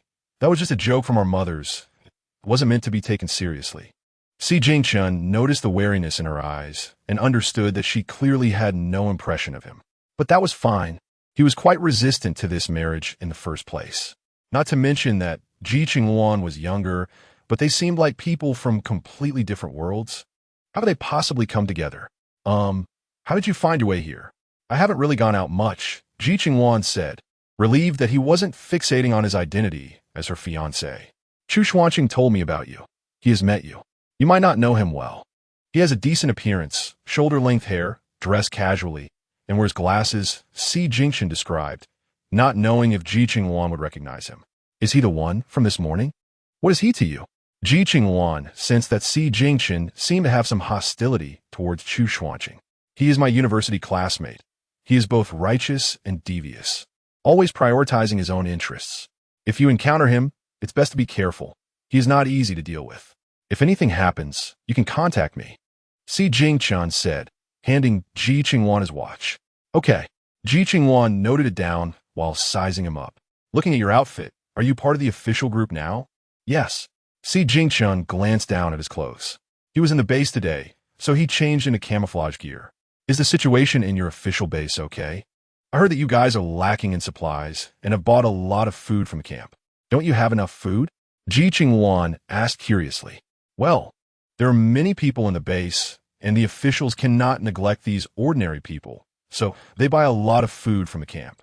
But don't worry, as long as the base leader is here, there won't be any problems. By the way, I heard that something happened at your home, and you sent your dad away and sold the company, then disappeared. Did you come here?" Si Jingxun looked at the seemingly fragile girl in front of him, unable to imagine that she had the courage to do such things. "After selling the company, I initially wanted to rely on a relative, but that relative went abroad, so I came here to vacation with a friend. I heard there was a resort nearby, and since the houses in the city looked shabby, I chose to stay here. I didn't expect to run into a heavy rain and, unfortunately, encountered zombies." Ji Qingluan pretended to act pitiful, making Si Jingxun feel that things were as she described. "So that's how it is. The rent here isn't cheap. Have you been living here since the apocalypse started? Has the housekeeper asked you for rent?" Si Jingxun thought that she might have been tricked into coming here. Selling the company made her worth billions, and being so wealthy would surely attract attention. As a young girl who had just come of age and had not seen much of the world, she could easily be deceived. "Yes, I told them I had a lot of money, but the housekeeper said that money is useless. Only gold is useful. I remembered that a friend told me to bring all the gold I had in the bank here, so I happened to bring a lot of gold with me. And since I hadn't invested it with that friend yet, I exchanged all of it with the housekeeper for a place to live and food," Ji Qingluan said, looking innocent and easy to deceive. Si Jingxun was not foolish. He understood from her words that she had clearly been tricked into coming here for some unknown purpose. However, fortunately, that person had not taken any action yet. Otherwise, Ji Qingluan would be in danger now. "That's good. Did the housekeeper say how long you could stay here?" Si Jingxun thought that since she had given her gold to the housekeeper for food and accommodation, it was at least useful. "I can probably stay for a long time. I told the housekeeper that I couldn't afford the rent, and he said I could work in the camp to earn my keep." Ji Qingluan didn't specify a time frame, as she didn't know what intentions Si Jingxun had for coming. If he was here to investigate something, it would be difficult for her to handle. Si Jingxun said with reassurance, "Are you still looking for me?" Ji Qingluan stared blankly at Si Jingxun. He actively sought her out. "You are my fiancé. How can I not look for you?" Si Jingxun smiled gently. His smile was warm. Ji Qingluan inexplicably felt a warmth. "But I'm still young and I—" Ji Qingluan slightly lowered her head. "It's okay. Feelings cannot be forced. If you don't have feelings for me, then don't force yourself. We could just call each other brother and sister in the future. Ji Qingluan's lips curled up, and he patted her head.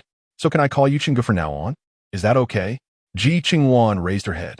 Ji Qingluan was at least 1.82 meters tall, not much shorter than Fu Yuanshen, who was 1.85 meters tall. A person who is 1.65 meters tall does indeed look like a child in front of them.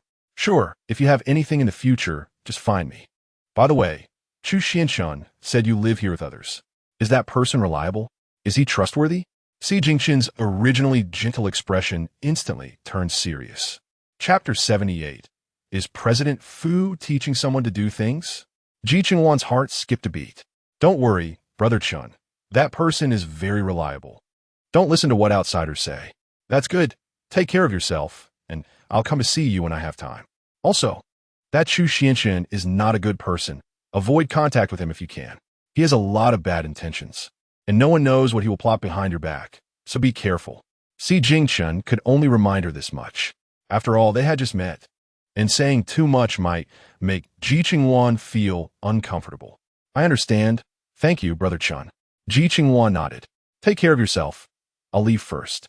Ji Qingluan said as he was about to turn around. Wait, Brother Chun, take this with you. Ji Qingluan said as she packed a few glutinous rice balls and 2 bottles of water for him.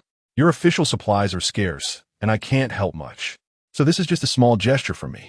Ji Qingluan said as she placed it in his hand. No need. Ji Qingluan declined.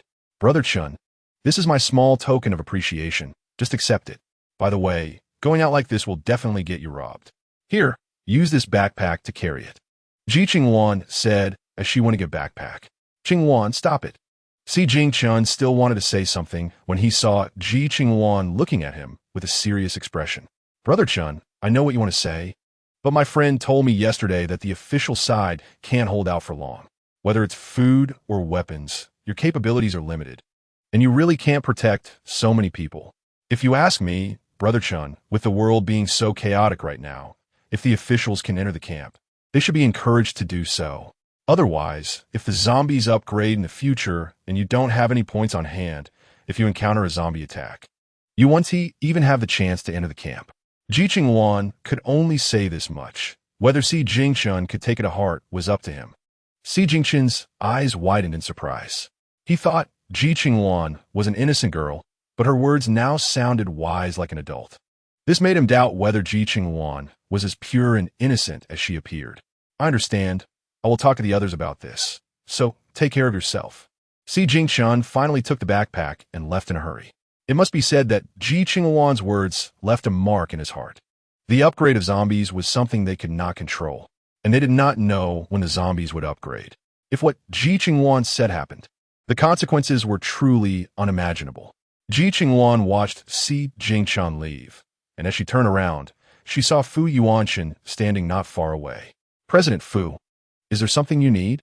I heard from the system that someone came from outside, and it's an old acquaintance of yours. So I came out to take a look. I heard he's your fiancé. When did you get a fiancé? Fu Yuanshen's voice did not reveal any problems. But inexplicably, Ji Qingluan felt a chill. President Fu, I'm not very clear about this matter either, but it's likely related to my mother. Whether it is related to your mother is unprovable. This person could be a dangerous element before thoroughly understanding his identity. Why did you show no vigilance just now? Giving him food and water? Do you know that makes it easy to be targeted by others? Fu Yuanshen rubbed his temples. Sometimes he felt Ji Qingluan was very mature, but other times she seemed incredibly naive. He really didn't know how she was going to survive alone in this apocalypse. You think I'm being targeted by him? Then so be it. As long as I don't leave the camp, what can he do to me? Ji Qingluan shrugged and walked into the kitchen. Ji Qingluan, have you always been this way? Acting indifferent to everything? Fu Yuanshen felt inexplicably angry. Not really, as long as it doesn't cross my bottom line or interests. I can be a bit magnanimous, but if it crosses my bottom line and interests, it won't be that simple. Ji Qingluan washed her hands and continued making glutinous rice balls. Fu Yuanshen watched her cooking figure, his brows slightly moving. So how do you plan to deal with this fiancé of yours? If you want to be with him, I'll make space now. Ji Qingluan paused. Turning to look at him. President Fu, Do you think he could know about my situation? Why not? If you want to be with him, it's only a matter of time before he finds out. Fu Yuanshan looked at Ji Qingluan in confusion. Did she not want to be with her fiancé? I say, President Fu, which of your eyes saw that I want to be with him? Ji Qingluan looked at him with annoyance. You seem to be quite fond of your fiancé. If you want to be with him, I think he would be very happy to. Fu Yuanshan didn't notice the strange tone in his own words. Ji Qingluan then stopped her actions, scoffed, and looked at him. President Fu, didn't you say I should be more vigilant? Isn't it a bit funny to say that now? I just see that you seem to like your fiancé a lot. If he finds out that I'm living with you, there might be some awkwardness. Instead of letting him feel awkward, it would be better to... Fu Yuanshan didn't finish his sentence when he saw Ji Qingluan wash her hands and walk in front of him. Better to what? Ji Qingluan smiled sweetly, but there was a hint of threat. It will be better for me to leave, and you can just be with him. After Fu Yuanshan said this, he took 2 steps back, wanting to create distance from her. However, the next second, Ji Qingluan directly grabbed his hand, threw him onto the sofa, and leaned over. Her cold hands restrained Fu Yuanshan's neck, and her clear eyes showed a hint of wickedness.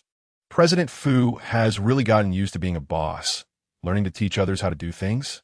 I'm not teaching you how to do things. I'm just letting you understand your current situation and make the right choice. Fu Yuanshan didn't expect Ji Qingluan to become so fierce in an instant, like a tiger whose tail had been stepped on. Then I want to ask President Fu, from what standpoint should I understand my current situation? Ji Qingluan tightened her grip on his chin. Fu Yuanshan suddenly felt a bit breathless. Ji Qingluan, I was just kindly reminding you. If you don't appreciate it, that's fine. There's no need to be so agitated. Fu Yuanshan's face turned red from lack of breath. Ji Qingluan watched his flushed face and released her grip. Fu Yuanshan covered his neck, coughed a couple of times, and his breathing gradually stabilized. I'm not agitated. I don't need to be agitated. I'm just thinking that since President Fu likes to plan for me so much, if you lock me down, wouldn't I become incapable of taking care of myself in the future? Chapter 79. Just lock me down. Ji Qingluan's 2 words, lockdown, stunned Fu Yuanshan on the spot. What do you mean by that? What lockdown? President Fu doesn't even know what lockdown means? Then I'll demonstrate on the spot. Ji Qingluan directly held his head and pressed her lips against his. Their lips met, and Fu Yuanshan felt as if he had been electrocuted, utterly astonished. If the previous accidental touches were coincidence, then this kiss was a genuine advance. Fu Yuanshan had no experience in this area at all, and facing Ji Qingluan's aggressive approach, he was completely defenseless. Not only was he passive, but even when he wanted to push Ji Qingluan away, his hands were tightly held by her in the next second. He could only watch helplessly as he was kissed forcefully. After what felt like an eternity, Ji Qingluan released him, breathing heavily in his ear. A pair of bright, big eyes glimmered with a faint smile. Fu Yuanshan saw his own reflection in her eyes and immediately yelled in embarrassment and anger. Ji Qingluan, how can you still smile? Do you even know what your actions are? Are you being shameless, a rogue, or teasing a good man? I'm not the obedient girl you think I am. Fu Yuanshan, I like to do whatever I want, and as long as I like it, even killing someone would be easy. You've made me endure you for too long, being so particular and preachy. Do you know how annoying that is? Ji Qingluan reached out to trace his lips, forcing Fu Yuanshan to swat her hand away. If you don't want to listen, I've already said I would move out. You insisted that I stay. Should you take some responsibility? Besides, as a partner, is it wrong for me to offer you a kind suggestion? Fu Yuanshan replied coldly. That is not wrong. But don't you think you look like a sanctimonious hypocrite? Ji Qingluan lifted his chin. A hypocrite? Fu Yuanshan, can't be called hypocritical in business. But isn't it normal to play along? Since we've been cooperating for so long, how much have I really cared about your matters? Only because I thought if something happened to you, it would be a big loss for me, so I've crossed some boundaries. I never intended to interfere with you. Even if you like your fiancé, I'm just giving you kind advice. What if you think otherwise? Fu Yuanshan roared in anger, his handsome face flushed from her provocations. This woman kisses him whenever she wants. Does she even know the meaning of shame? Fu Yuanshan, your preaching is really annoying. But I can't just let you leave and risk you revealing my secret. So the best way is to lock you down, making sure you can never leave me for the rest of your life. Wherever I go, you must follow, and don't even think about escaping. Ji Qingluan's crazy and slightly deranged words shocked Fu Yuanshan. He never expected that the usually composed Ji Qingluan would have such a twisted side. You gone mad. Ji Qingluan, do you know what nonsense you were saying? Fu Yuanshan tried to push her away, but found his hands restrained above his head by her. Ji Qingluan was surprisingly strong, and Fu Yuanshan realized he couldn't break free from her grip. Her deep-set eyes locked onto his beautiful face. Isn't there a better way? Poison me, and you can guarantee I'll never betray you. But poisoning isn't a permanent solution. After all, if we each have our own families in the future, there's bound to be a slip-up during communication. So I think the best way is still to lock you down. As long as you never leave my side, I won't have to worry about betrayal. Besides, in this apocalyptic world, finding someone beautiful, fit, and obedient is incredibly difficult. Fu Yuanshan, I've thought it over.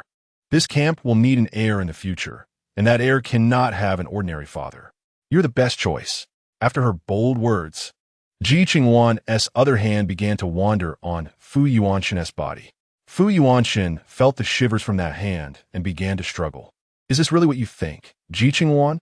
I'm telling you, Fu Yuanshan, won't play along anymore. I want to take care of the camp issues. And I don't want the 15% profit either. Give it to whoever you want. Now get off me immediately. As Fu Yuanshan yelled, he struggled fiercely. Ji Qingluan, who had originally just been lying on him, now straddled his waist to control him better. Are you getting tough now?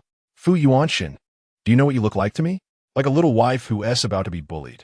When Ji Qingluan said little wife, Fu Yuanshan's eyes shot daggers at her, as if he wanted to swallow her whole. This made her want to destroy him even more. Fu Yuanshan, starting today, we are locked together until one of us disappears from this world, and only then can the other be free. Ji Qingluan held his jaw and kissed his red lips. Despite Fu Yuanshan's efforts to resist, Ji Qingluan overwhelmed him, entangling them together. When they finally parted, Fu Yuanshan's eyes were filled with murderous intent. Are you trying to make me kill you? Then let us see if you have the skill to kill me, because Ji Qingluan, am not a weakling. If you can, go ahead. I'm waiting for you to kill me or warm my bed. Ji Qingluan chuckled and patted his shoulder. You better be careful. I might really kill you one day. Fu Yuanshan glared at her, feeling that her mention of warming the bed was a humiliation to him. I'm waiting for that. But before you think about killing me, you should find a way to take the system from me first. That way, you can become the master of the camp and won't be under my control anymore. And then you can kill me however you want. Right? But Shun, can you take the system from me? Ji Qingluan sneered, as if mocking Fu Yuanshan for being overconfident. Do you think you can bind the system for a lifetime? Fu Yuanshan looked at her coldly. The way she called him Shun inexplicably made him uncomfortable. Such a close term should only be used by one's wife. Who does she think she is to change how she addresses him? Fu Yuanshan felt a surge of anger and a sense of being controlled, which made him very uncomfortable. He felt like he wanted to stab the person in front of him. Chapter 80. Ji Qingluan's forceful advance, but thinking of what the system said. Fu Yuanshan was determined to snatch the system from Ji Qingluan. Sorry, but the binding of souls is only possible if you can make it unbind from me. Ji Qingluan smiled wickedly, her finger gliding through his shirt onto his strong chest. It felt like an ant crawling over his chest, causing him to tremble all over, while his dark eyes burned with fury. Then just wait. I'll make it unbind from you. Fu Yuanshan glared at her face, only to see her lean down to kiss him again, and he turned his head away. Her red lips brushed against the corner of his mouth, and the soft sensation inexplicably made his heart race. I'll wait and see, but Shun, don't look so unwilling. I'm not too bad-looking, am I? Who knows who benefits from a kiss? Ji Qingluan whispered in his ear. Fu Yuanshan's eyes narrowed slightly. If he could move, he would definitely kick this woman away. Seeing his helpless and restrained expression amused Ji Qingluan. Shouldn't a man show a more accepting attitude in this situation? Get off. All right, let me kiss you again. Ji Qingluan looked at his cold, handsome face and felt mischievous, kissing him without a second thought. Despite Fu Yuanshan's resistance, he was still overpowered by Ji Qingluan's assertiveness. 3 minutes later, when Ji Qingluan finally climbed off him, Fu Yuanshen got up from the sofa and rushed into the bathroom to rinse his mouth. Ji Qingluan was also rinsing her mouth at the kitchen sink. Leader, what game are you playing now? You've kissed, and now you're rinsing your mouth. Is this interesting? 8785 jumped out, seeing Ji Qingluan's disgusted expression, as if she didn't have any feelings for Fu Yuanshen. But after that passionate kiss, it was blushing and thought Ji Qingluan was truly infatuated with Fu Yuanshen. What do you think I'm playing at? Can't I rinse my mouth after a kiss? Ji Qingluan shot at a sideways glance. I'm just a bit slow. I can't see through the leader's thoughts. But if you didn't have to kiss him, why did you? 8785 tilted its little head, looking at her. If you can't see through it, then don't try to see through it. When I kiss him, it's naturally to make him feel disgusted with me, even to hate me, so that I can achieve my purpose. Ji Qingluan said this while taking out a piece of chewing gum. What purpose? 8785 tilted its head in confusion. Ji Qingluan's words suddenly made 8785 realize. No wonder Ji Qingluan would argue with Fu Yuanshen over trivial matters and even take the initiative to kiss him. It turns out Ji Qingluan wants Fu Yuanshen to hate her so she can find a way to replace her. Is the team leader trying to deviate from the original storyline? 8785 wondered. The original owner doesn't even know where she has been reborn, and the storyline doesn't matter anymore. The will of this world has deemed it irrelevant. What we need to do now is to make Fu Yuanshen a god. And to become a god requires meeting two conditions. One is the enhancement of realm, and the other is the enhancement of merit. The enhancement of realm will have motivation as long as there is hatred, and a clear goal will drive one to work towards that direction. As for the enhancement of merit, the camp is just a good way to enhance merit. Ji Qingluan said while making glutinous rice balls. That's true, but aren't you afraid that he really will hate you to the point of wanting to kill you? 8785 felt that no one would want others to kill them, right? Ji Qingluan shot at a sideways glance. Success means retreating. Doesn't it know that? That's reasonable. 8785 nodded. Then why not hurry up? By the way, take all the remaining gold and let him arrange it. After all, great responsibilities come with great burdens, and one must first suffer in mind and body, and be deprived of everything. If you want him to become a god, he must endure more hardships. Unfortunately, we can't let him starve now, so we can only do some other things to help him grow quickly.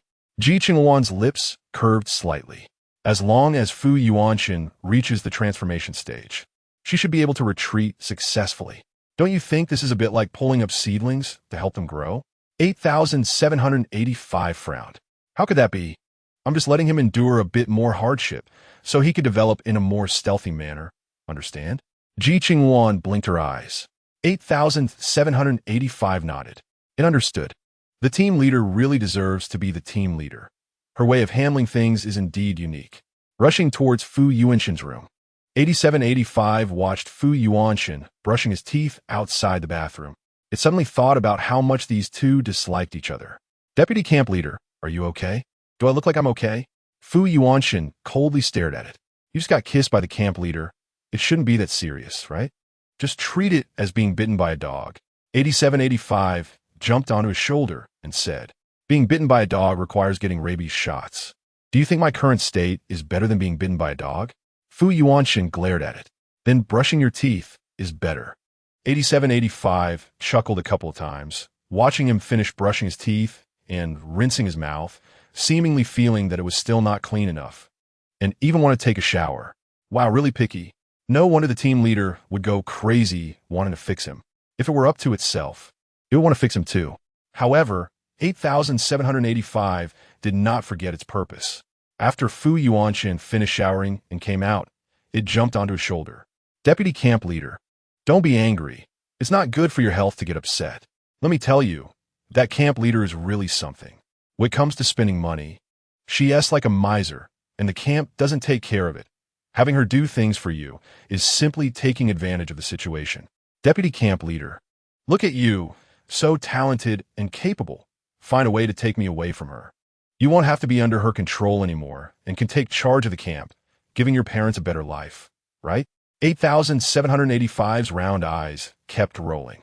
Fu Yuanshen sat down on a chair, crossing his legs, his long fingers lightly tapping on the table, his half-closed eyes seemingly in thought. Chapter 81. President Fu wants to replace her. Ji Qingluan said that the system is bound to her soul. How do you expect me to take over? Should I kill her?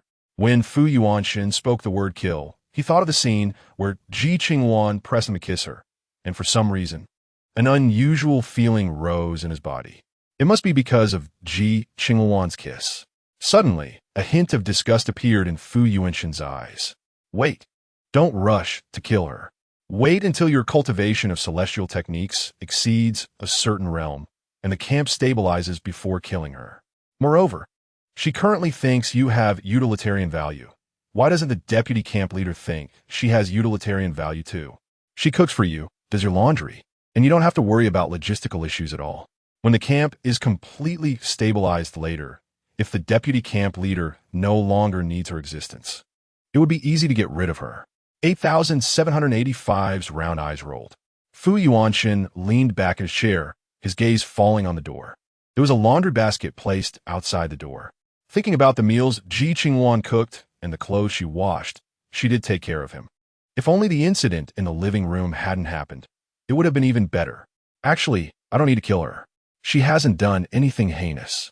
So, does the deputy camp leader want to be controlled by her forever and become her puppet? Think about it. She kissed you earlier. Who knows if she will want to do something with you tonight? You don't really want to do something with her, do you? She's such a dominant person and would definitely want to take the lead. Before 8785 could finish speaking, Fu Yuanshan suddenly shouted, "Enough, stop talking." Fu Yuanshan's veins were bulging, and upon hearing its words, the scene involuntarily flashed in his mind, causing his breathing to quicken. He needed to calm down, to forget those things. After being scolded by him, 8,785 immediately shut its mouth. It didn't expect that Fu Yuanshan, who usually seemed gentle, could be quite scary when angry. It's better not to provoke him easily. After all, this guy is not an ordinary person. Fu Yuanshan felt he needed to immerse himself in work. Only by doing so could he forget everything. He quickly opened the system screen and was just about to start working when he noticed that over 100 supplies had inexplicably appeared in the warehouse. Fu Yuanshan fell silent for a moment before speaking. Oh, the camp leader thinks your mind must be in a mess right now and needs to shift your focus. So she specially arranged some tasks for you. 8785 said with a smile. She really knows how to arrange things. I'll just see how long she can keep this up.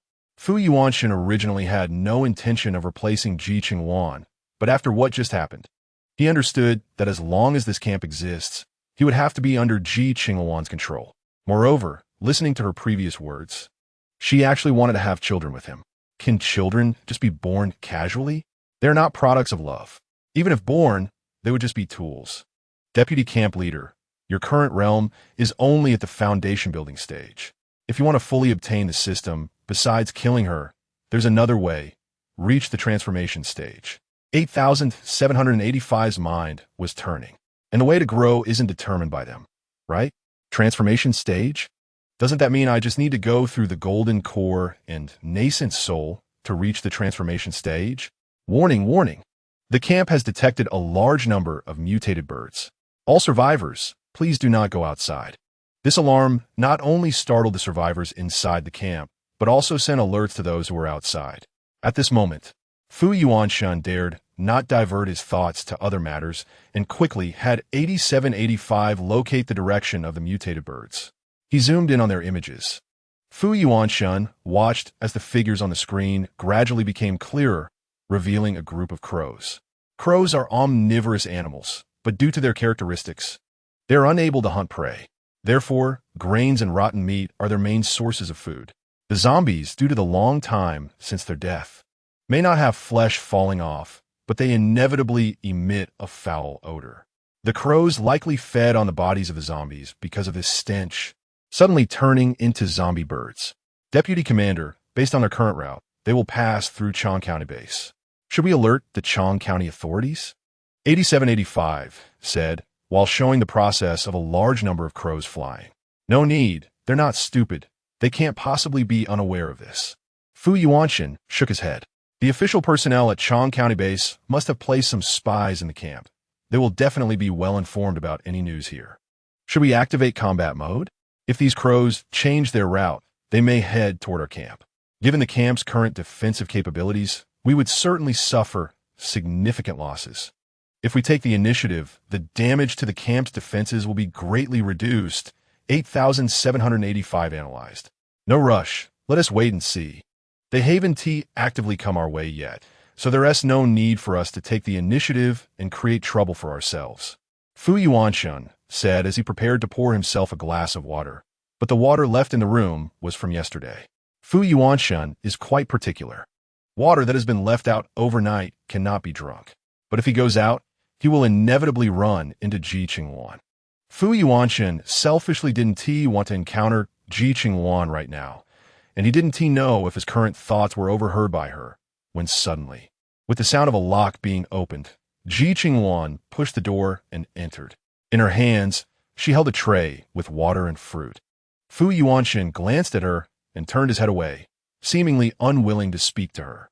"Captain, it seems like he doesn't want to pay you any attention," 8785 said, watching Fu Yuanshun's demeanor a bit smug. "If he doesn't want to, then I can just ignore him, right?" Ji Qingluan said with a slight smile, putting down the tray, walking up behind Fu Yuanshun and suddenly hugging him. Fu Yuanshun was startled and immediately grabbed her hand to pull her away. "Ji Qingluan, what are you trying to do? Why are you so nervous, Ashun? It's just a hug." Ji Qingluan pressed closer, and Fu Yuanshun stepped back. "Do you have no shame? Can a man be hugged so casually?" Fu Yuanshun was cornered against the wall. "It's not okay to hug casually. But I've said before, since we're locked together, then you are mine. Can I hug you however I want?" Ji Qingluan said as she directly hugged his waist. Chapter 82. Ji Qingluan's plan. Fu Yuanshun's waist was relatively slim, but his muscles were very firm. Ji Qingluan took the opportunity to touch his waist a couple of times. Fu Yuanshun's body reflexively tensed up, and he reached out to push her away. However, he didn't expect Ji Qingluan to tightly grip his waist, and with one push, she fell onto the bed. Fu Yuanshun's weight pressed down on Ji Qingluan, making it hard for her to breathe. "Damn, this is too heavy." Ji Qingluan felt a bit breathless and quickly released her grip on his waist. Fu Yuanshun quickly got up, looking coldly at Ji Qingluan, wanted to teach her a lesson, but she was just a young girl. He wasn't in the habit of hitting women. "Get out right now, immediately," Fu Yuanshun shouted coldly. "Okay, I'll go out right away. What do you want for lunch? If you don't have anything special in mind, I'll just make glutinous rice." "Oh, right, since your stomach isn't very good. I think I'll add an egg custard for you," Ji Qingluan said as she got up from the bed. As she passed by him, she playfully slapped his backside. Fu Yuanshun's expression changed, and he blurted out two words. "Lustful woman." "Thanks for the compliment. I'm going to make you lunch now," Ji Qingluan said, tiptoeing to kiss him on the chin before turning and leaving. Fu Yuanshun watched her close the door, rushing to the bathroom to wash his chin. "Captain, why do you make things so difficult for yourself? Why make yourself feel uncomfortable?" 8785 looked at Ji Qingluan with some exasperation. "I'm not uncomfortable. What is uncomfortable about it? I even gained an advantage. You go monitor him, let him hurry up and deal with the camp's affairs, and then work hard to break free from my control." After washing her hands and mouth, Ji Qingluan picked up 2 eggs to prepare an egg custard for Fu Yuanshun. "I've already told him, besides killing you, there's another way, which is to reach the transformation God stage. According to his current progress, he should reach the transformation God stage in at least 6 months. 8785 calculated the time. 6 months isn't too long. Gaining 2 levels is good. By then, we can arrange a fake death escape."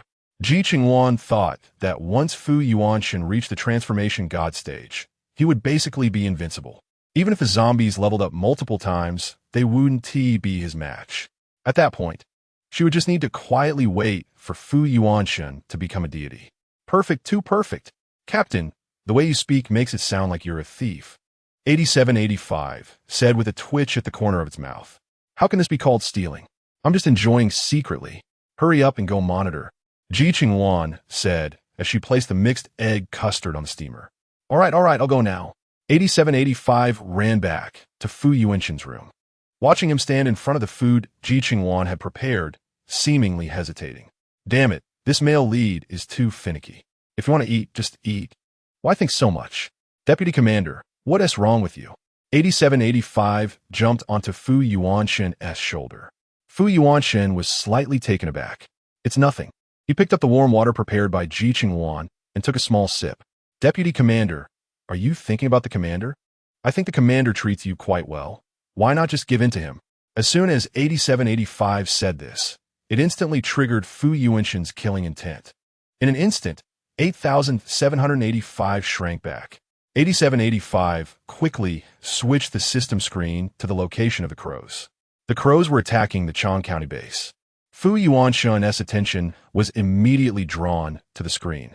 A 3-minute early warning had been issued, and the base's officials had notified everyone to take shelter in their homes, but that group of crows attacked anyone they saw, even if they ran into the house. 8785 said while searching the screen for the figure of Ji Qingluan's fiancée, Si Jingchen.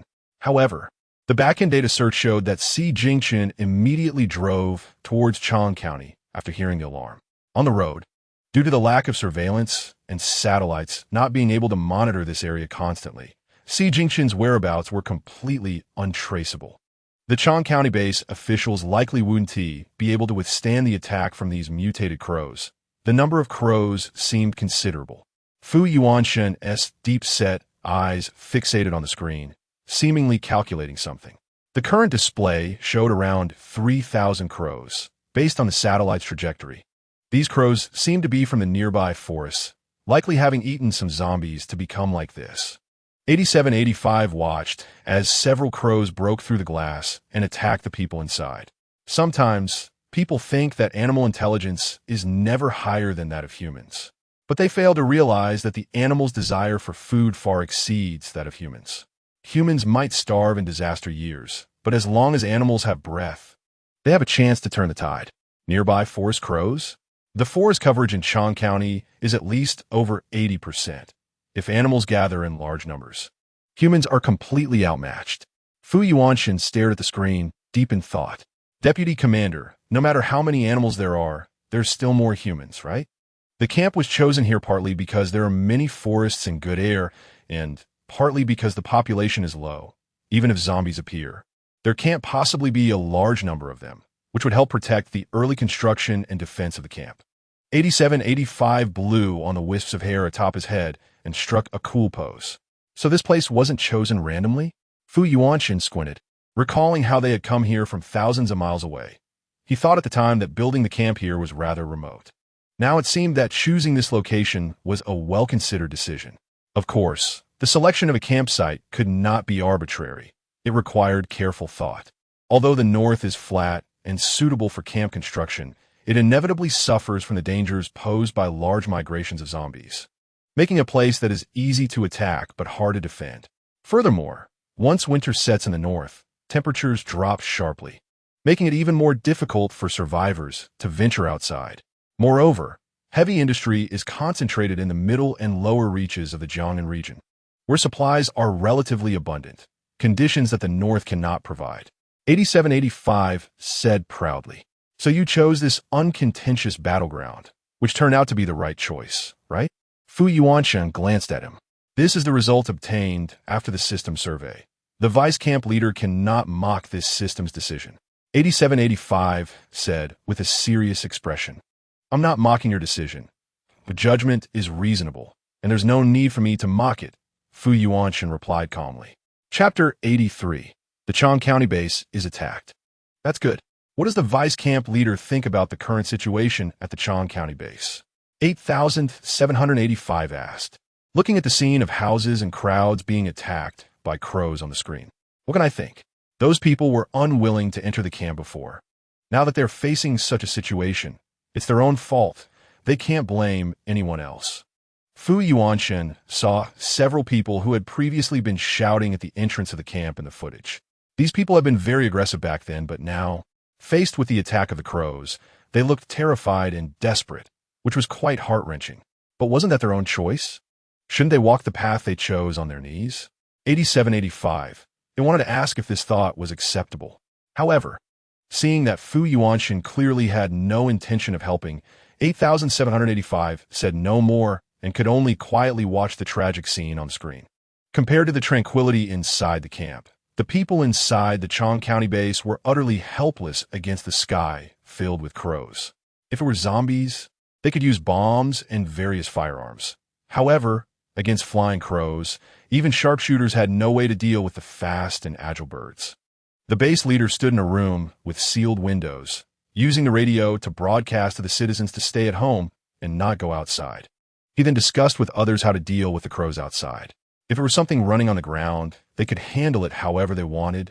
But the key was that these creatures were flying in the sky. Our snipers can aim at those crows, but they can only take one down at a time. And who knows how long it will take to kill them all.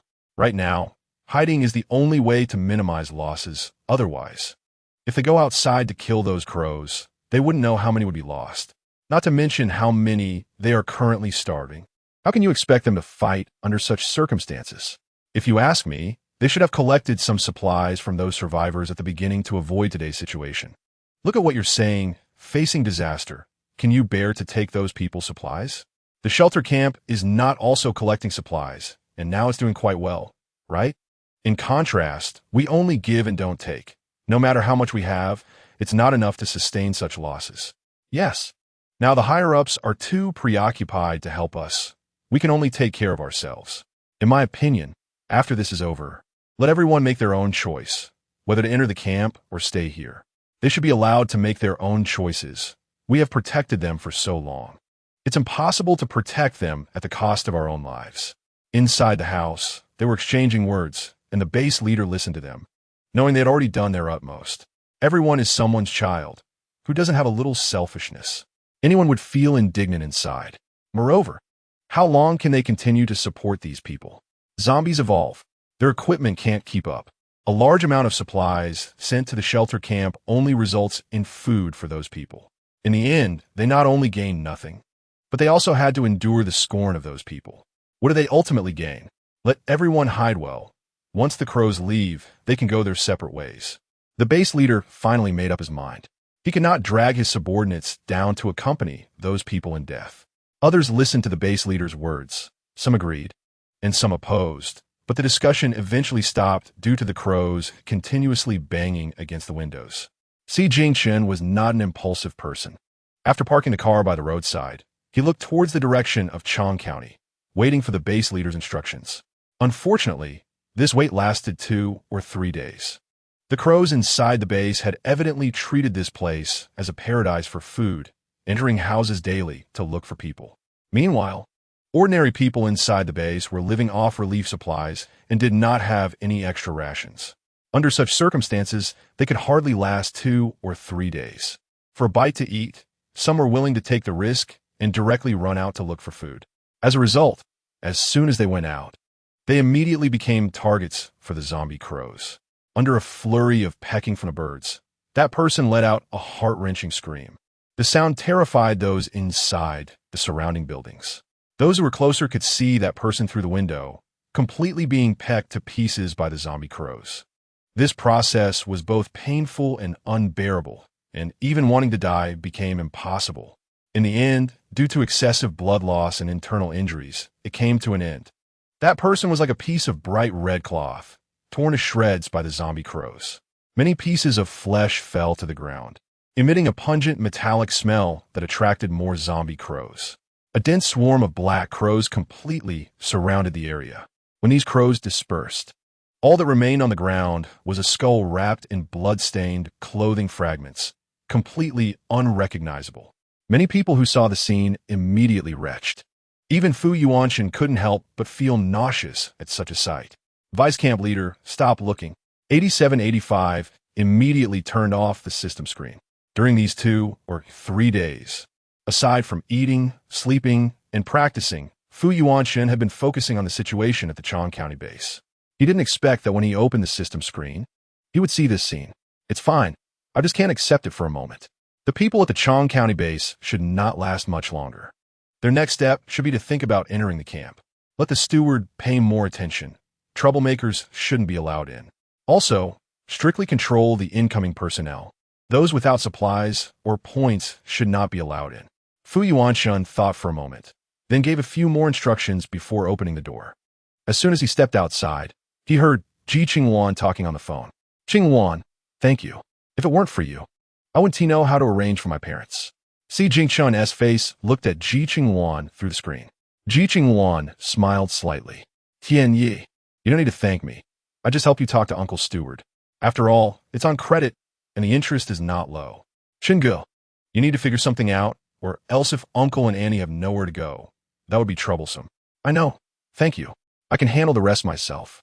Si Jingshun nodded. Chapter 84. Letting Si Jingshun buy on credit.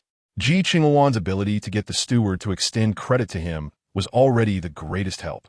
He didn't dare to ask Ji Qingluan for further assistance. All right, if you have something to say, just let me know. Ji Qingluan smiled and said goodbye to Si Jingshun before closing the communication. Ji Qingluan, he's your fiancé. You help him find a house and let him buy on credit with interest. It's really suspicious whether you truly have feelings for him. Fu Yuanshen sneered while walking over to the kettle and poured himself a cup of water, taking a couple of sips. Even brothers need to settle accounts clearly, let alone what kind of relationship I have with him. This engagement, even if it has a name, doesn't have it in black and white, does it? If I want to backtrack, what can he do to me? Ji Qingluan said, her gaze lingering on him for a moment, making Fu Yuanshen feel as if she was going to strip him bare. What are you looking at? Fu Yuanshen shouted angrily. I was just thinking. Si Jingshun's figure is not bad at all.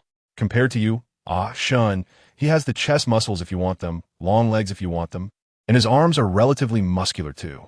Ji Qingluan said, and Fu Yuanshen snorted coldly. If you admire him so much, why don't you hurry up and lock him down? But I think Shun's figure is even more to my liking. The feel is really quite nice, especially with a broad chest, narrow waist, curvy hips, and long legs. Pair that with a white shirt, suit pants, and frameless glasses. TSK, the image of a reserved and refined scoundrel really makes one want to ravage you. Ji Qingluan's words made Fu Yuanshen's hair stand on end. Although in the past couple of days, besides making a few advances towards him, Ji Qingluan hadn't really crossed the line into sharing a bed with him. However, he always felt a bit anxious, fearing that Ji Qingluan might climb into his bed at any moment. For this reason, he had considered leaving and staying outside. However, after Ji Qingluan threatened him with his parents, he ultimately had a compromise. Just to avoid Ji Qingluan's harassment every night, he would hide in the immortal mansion to cultivate. Indeed, after a few days of cultivation, he felt that his realm seemed to have improved. But every time he sparred with Ji Qingluan, he was always pinned down and taken advantage of by her. This made him doubt what kind of identity Ji Qingluan really had, how her skills could be so impressive. Clearly, she and T even looked at the bamboo scrolls of the immortal mansion, yet she was more formidable than him.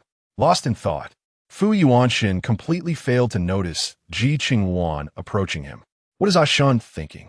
Why is he so serious? Her hands somehow wrapped around his waist. The two were pressed together like this. Let go, don't touch me. We agreed to lock it down. Isn't it normal to be touchy? Besides, you're already mine, so I can do whatever I want to you. Ji Qingluan said as she began to make a move. But Fu Yuanshen no longer indulged her like before, shaking off her hand, only to have her hook his foot, pushing their bodies even closer.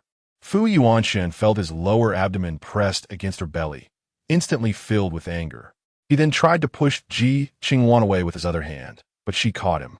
Fu Yuanshen, feeling determined, channeled his spiritual power to strike at Ji Qingluan. Ji Qingluan quickly had 8,785 teleport them to Floating Island. Avoiding Fu Yuanshen's spiritual palm. Ji Qingluan just wanted to subdue him, but in the next second, as Fu Yuanshen broke free with one hand, he kicked towards her. Interesting. Shun's realm has improved now, but compared to me, he is still far behind. I don't mind sparring with you. Ji Qingluan dodged his attack, a slight smirk on her lips, a charming and arrogant smile that made Fu Yuanshen uncomfortable. It felt as if he was facing not a girl, just coming of age, but a terrorist with an angelic appearance and a demonic heart. You're not Ji Qingluan. Who are you really? Fu Yuanshen coldly looked at her. After days of interaction and observation, he had clearly realized that this person in front of him was definitely not the Ji Qingluan he knew. I've said it before. I am Ji Qingluan, but not the Ji Qingluan you know. So, Shun, Be obedient and submit to me. I will give you wealth and everything you desire. All you need to do is offer up your body and mind. This deal is quite favorable. Don't you think about it? Ji Qingluan said with a wicked smile. Dream on. Fu Yuanshan coldly stared at her. This woman is getting increasingly bold, not at all like a girl just coming of age, but more like an old demon residing in a young girl's body. Fu Yuanshan increasingly felt that he was not negotiating with a little girl, but with a devil. Whether it's a dream or not, we'll talk about it after it happens. Ji Qingluan laughed and charged at him. Fu Yuanshan sidestepped Ji Qingluan, but unexpectedly. This little woman wrapped her arms around his waist, and with a twist, pinned him down onto the soft ground. However, in less than a second, Fu Yuanshan bent his knee to strike at her abdomen. Fu Yuanshan quickly retreated. Ji Qingluan's movements were quite agile, and he had no combat skills, only what he learned from the bamboo scrolls. And these were not enough to defeat Ji Qingluan. Staring at Ji Qingluan in front of him, Fu Yuanshan thought about how to outmaneuver her. Ashan really avoids me like the plague. Ji Qingluan looked at Fu Yuanshan with a bright smile. Speak properly.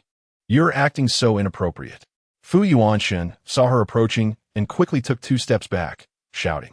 After these couple of days, he found that Ji Qingluan mostly just hugged him and kissed him, without any substantial actions. If she wanted to, he believed he couldn't resist. So what exactly is Ji Qingluan planning? He truly couldn't figure out. 8785 also didn't give him a detailed answer. They said they were locked down. What's wrong with us flirting a bit? Shun is really pure. It makes one suspect whether you've ever been in a relationship. Ji Qingluan recalled the rumors in the divine realm about Lord Yuanshan and the little book fairy from the book hall having an ambiguous relationship. Logically speaking, Fu Yuanshan should have been in a relationship in his past life, so this life shouldn't be that pure. He is not a fairy from a fantasy drama, living for thousands of years and still acting like a naive young boy. Fu Yuanshan glared at her fiercely. What does it matter to you whether I've been in a relationship or not? Anyway, the lockdown is your unilateral claim. I never intended a lockdown with you. Chapter 85. Suspecting she is not Ji Qingluan. So, if you don't want to be locked down by me, find a way to surpass me, kill me. Seize the system, and you'll be free. She can also be liberated. I will. Fu Yuanshan said as he prepared to call 8785 to leave Floating Island. Wait, the scenery here is so beautiful. Why run away so quickly? Are you afraid I'll really eat you? Ji Qingluan wrapped her arms around his waist. Fu Yuanshan's body instantly tensed up. Let go. Shun, losing to me without paying any price one do. Ji Qingluan said as she pinned him down on the grass. Blue sky, white clouds, green grass, truly a place for wild battles. Don't you think so, Shun? What nonsense are you spouting? Hurry up and get away. Fu Yuanshan glared at her approaching figure and shouted. Lose once, flirt once. When you finally win against me, you have to be flirted with again. Ji Qingluan said as she straightened his face and kissed him. Fu Yuanshan knew resisting was useless, so he let her do whatever she wanted, as he was sure Ji Qingluan wouldn't take any further actions. Tell me, who are you really? Fu Yuanshan coldly asked, staring at her face. Ji Qingluan let out a light breath. She had to clear herself completely. Otherwise, it would be terrible in the future. Whether it's meaningful or not isn't for you to decide. I can't say I don't even know who my enemy is, right? Fu Yuanshan glared at her. I am indeed Ji Qingluan. If you don't believe me, I can swear. After all, you cultivate too. You should know how bad it feels to be struck by heaven if you swear and lie. Ji Qingluan said as she prepared to swear. Wait, you need to get up and swear first. I don't want to be struck by lightning because of you. Fu Yuanshan's cold words made Ji Qingluan sigh lightly. All right, it seems that Shun doesn't believe me, so I'll just get up and swear. Ji Qingluan pretended to prepare for a vow, but was actually observing Fu Yuanshan's expression. After noticing that he was staring at her intently, she could only swear. I swear to heaven, if I, Ji Qingluan, am not Ji Qingluan, let me be struck dead by lightning immediately. After making her vow, Ji Qingluan looked at Fu Yuanshan. He still had a skeptical attitude, but without evidence to prove she was lying, he could only nod reluctantly. I admit you are Ji Qingluan, but even if you want to bind me, you need my consent to touch me. Fu Yuanshan knew he couldn't make Ji Qingluan give up on binding him, so he could only ensure she didn't act on it. Ji Qingluan shot him a glance. That won't do. I just want to kiss you and hug you. If you have the ability, go ahead and kill me. Ji Qingluan's provocative gaze made Fu Yuanshan so angry that he wanted to deal with her immediately. What does it mean for a girl to kiss and hug a big man? Such behavior in ancient times would be. Fu Yuanshan's words were interrupted when Ji Qingluan jumped up and kissed him. Ah Shun, if you keep babbling, I'll have to seal your mouth. Get down. Fu Yuanshan, embarrassed and angry, pushed her away. If you don't speak, then get down. Ji Qingluan chuckled. Does she really think she can't handle him? I won't say anything. Can you get down now? I still have some things to arrange in the camp. We're heading north tomorrow. Fu Yuanshan looked at her helplessly. Heading out tomorrow? Then I need to prepare more food. Haven't you already prepared a lot these past few days? How much more do you need? Fu Yuanshan's eyebrows twitched. He thought she had gathered enough food. Better safe than sorry, and we don't know how long this trip will take. Ji Qingluan tied her apron as she spoke. It shouldn't take too long. It's already been nearly 2 months since the apocalypse, and smart people have already hoarded food. Fu Yuanshan knew that supplies wouldn't just wait for them in their original places. If food is hoarded, what good can we get if we go now? Ji Qingluan paused. Northeast is a grain-producing area. Due to climate, even in the face of a disaster, there should be enough food stored there for 2 years. In the south, due to the rainy season, the food storage conditions aren't as good. After a disaster, there's only enough food for people here for a month. So even if we can't get a lot of food by heading north, we can still find some. If we encounter a zombie siege and the people abandon the city, that food will be unclaimed. When Fu Yuanshan heard this, he saw Ji Qingluan give thumbs up. Awesome. Ashin really thinks things through. It's making me like you more and more. Ji Qingluan smiled brightly. Hearing the first half of her sentence, Fu Yuanshan's face unconsciously turned red, but after the second half, his expression darkened instantly. Ji Qingluan now seemed like a rogue who enjoyed teasing decent women, with every word being a tease. Fu Yuanshan shook his head. As long as no one said anything, no one would know that the substitute wasn't him. Oh, I heard from the system that the substitute was created by it. It's called a clone, but it seems more like a doppelganger. When Ji Qingluan said these 2 words, Fu Yuanshan looked at her deeply. Are you very interested in that substitute of mine? Not really. Just wondering if you've noticed that your appearance has changed a bit compared to before. Your features seem to have become more distinct. Ji Qingluan said as she took out a mirror and had the system display his previous appearance. Fu Yuanshan initially wanted to say it was impossible for there to be any changes, but after looking in the mirror at himself compared to his old appearance, he instantly noticed that his features seemed more defined and handsome, with slight changes to his face. He washed and looked at his face every day, so he hadn't felt any changes. Now, after Ji Qingluan's comment, he realized there was indeed a difference from his previous self. Chapter 86. There are people from 2 different worlds. Fu Yuanshan was stunned by Ji Qingluan's words. What do you mean by that? People age, get sick, and die, but cultivators do not. So what do you think they would feel if they saw you always young while they aged? Ji Qingluan posed a critical question. I would take them along to cultivate. Fu Yuanshan had not considered this aspect before, but now that Ji Qingluan brought it up, he needed to think about it. As they age, you won't be able to carry them along. It's better to let them enjoy their old age peacefully, especially with a filial son and daughter-in-law, and maybe grandchildren in the future. Isn't that better? Ji Qingluan suggested. When Fu Yuanshan heard about a filial son and daughter-in-law, he scoffed. Ji Qingluan, are you trying to imply something again? Of course, it's so you could be worry-free and continue further down the path of cultivation. After all, having a burden is an obstacle for you. As soon as Ji Qingluan finished speaking, Fu Yuanshan shouted, Enough! My matters are not for you to worry about. You should take care of yourself. Fu Yuanshan turned and walked toward his room. Captain, don't you think you're speaking too soon? The deputy commander, isn't at the point of severing ties with his parents yet. If you say this too quickly, won't it just make him hate you even more? 8785 jumped on her shoulder and said. Ji Qingluan played with her hair. I did the laundry. Upon hearing her mention laundry, 8785 immediately protested. That was my iron clothes. Ji Qingluan glared at it. Ever since I became the group leader of the system, I haven't been a virtuous wife or mother. I don't want to do this for my entire life. Go ahead and speak ill of me. But for his parent situation, We need to find a way to sever that connection. After all, they are people from two different worlds. No matter how long they stay together, they can't remain together. I'll go right away, 8785 said as it dashed to Fu Yuanshan's room. Fu Yuanshan was sitting in his office chair, rubbing his temples, looking troubled. Deputy Commander, are you all right? Fu Yuanshan felt that when Ji Qingluan talked about those matters, she seemed devoid of any emotion, as if she were handling an insignificant official duty. Deputy Commander, is there a possibility? The captain lost her mother, and her father is a scoundrel. The only one who knows her background is you. If someone were to take you away, wouldn't she be left all alone? And what about your parents? In their hearts, you are certainly not the current you, and you don't want to comply with their wishes to be an ordinary person, right? The best solution would be to create a substitute that meets your parents' expectations while you can do what you want. 8785's words slightly reduced Fu Yuanshan's resentment toward Ji Qingluan. It was right. Ji Qingluan only had him, the one who knew her well, by her side.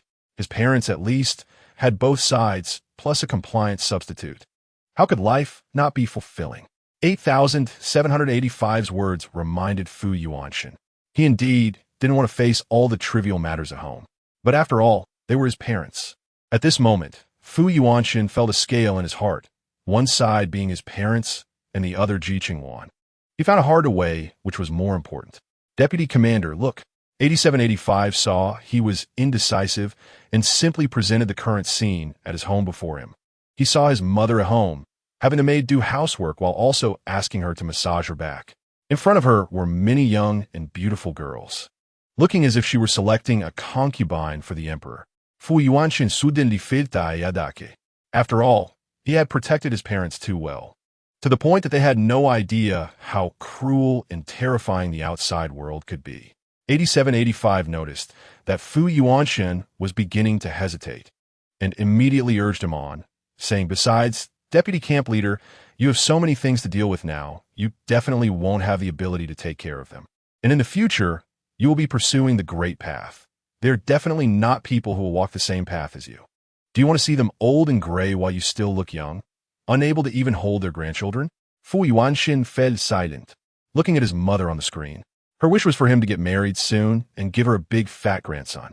But that was something he couldn't provide at the moment. Perhaps he should let a substitute take his place and fulfill his filial duty to his parents. So you mean to completely replace me with a substitute? He asked. Deputy Camp Leader, they are ultimately ordinary people different from you. If you want them to be well, then weave a dream for them that they desire, fulfill their wishes, and let them enjoy the life they want, pursuing their own aspirations. After all, besides familial love, people also need a spiritual life. By meeting their needs, aren't you fulfilling your filial duty? Seeing that Fu Yuanshan was swayed, 8785 immediately pressed on. Besides, isn't this what you initially thought? Then according to what you said, let the substitute completely replace me. From now on, he will be Fu Yuanshan of the Fu family. What should I be called? Fu Yuanshan leaned back in his office chair, pondering. 8785's words left him somewhat speechless. That substitute, after replacing me, shouldn't forget our past, right? Don't worry, he will be Fu Yuanshan from now on, only remembering that he signed a contract with the butler regarding the project and then invested in the camp. The properties you transferred to his name are all from his investments. 8785 quickly thought. Then transfer half of my assets to him. That way, they can live a good life. Fu Yuanshan stared at the screen, watching as the scene changed to show his father and the substitute interacting harmoniously, just as he had with his father in the past. This was the life they were supposed to lead, filial piety and a harmonious family. Good. 8785 nodded and quickly went to handle things, leaving Fu Yuanshan looking at the constantly changing images on the screen. After coming into contact with Ji Qingluan, then encountering the bamboo scroll, and finally witnessing the cruelty of the outside world, he had realized that he and his parents could not exist in the same world. They were suited to enjoy a life without zombies and bloodshed. Moreover, Ji Qingluan and 8785 had only mentioned that he and his parents were not suited to be together. But they hadn't talked about what would happen if he were to die outside one day. Who would take care of his parents then? So he had the system create a substitute, thinking that if he would die outside one day, there would still be someone to fulfill his filial duty to his parents. From now on, I will have no relationship with you. Fu Yuanshen looked at his father on the screen and then glanced at his mother in the changing scene, murmuring before finally closing the system screen. From now on, he would be a stranger with a blood relationship to them. At noon, Ji Qingluan prepared a meal and knocked on Fu Yuanshen's door. But there was no response for a long time. When she opened the door, the smell of alcohol filled the room. The person who should have come out to eat was now slumped in a chair, surrounded by empty bottles. How much had he drunk? Ji Qingluan frowned slightly. Leader, the deputy camp leader has arranged the Fu family's matters according to your suggestion. But whether he will continue to pay attention to the Fu family in the future is unknown. The system said while tidying up the room. It couldn't let Ji Qingluan do the cleaning, could it? Oh, decisive indeed, just like his style. Ji Qingluan chuckled lightly and patted Fu Yuanshen's face. Seeing that he looked completely unable to wake up, she was about to ask the system to help him to bed. Who knew that after calling for a long time? 8785, still wound tea come out. Didn't want her to clean up this drunkard? Ji Qingluan raised her eyebrows and helped Fu Yuanshen up, dragging him to bed. This person was lifeless after getting drunk. Ji Qingluan initially thought to leave him be, but seeing how uncomfortable he looked, she took off his shoes and socks. When it came to his pants, Ji Qingluan took a deep breath and unbuckled his belt, pulling down the zipper. His straight legs fell right before Ji Qingluan's eyes.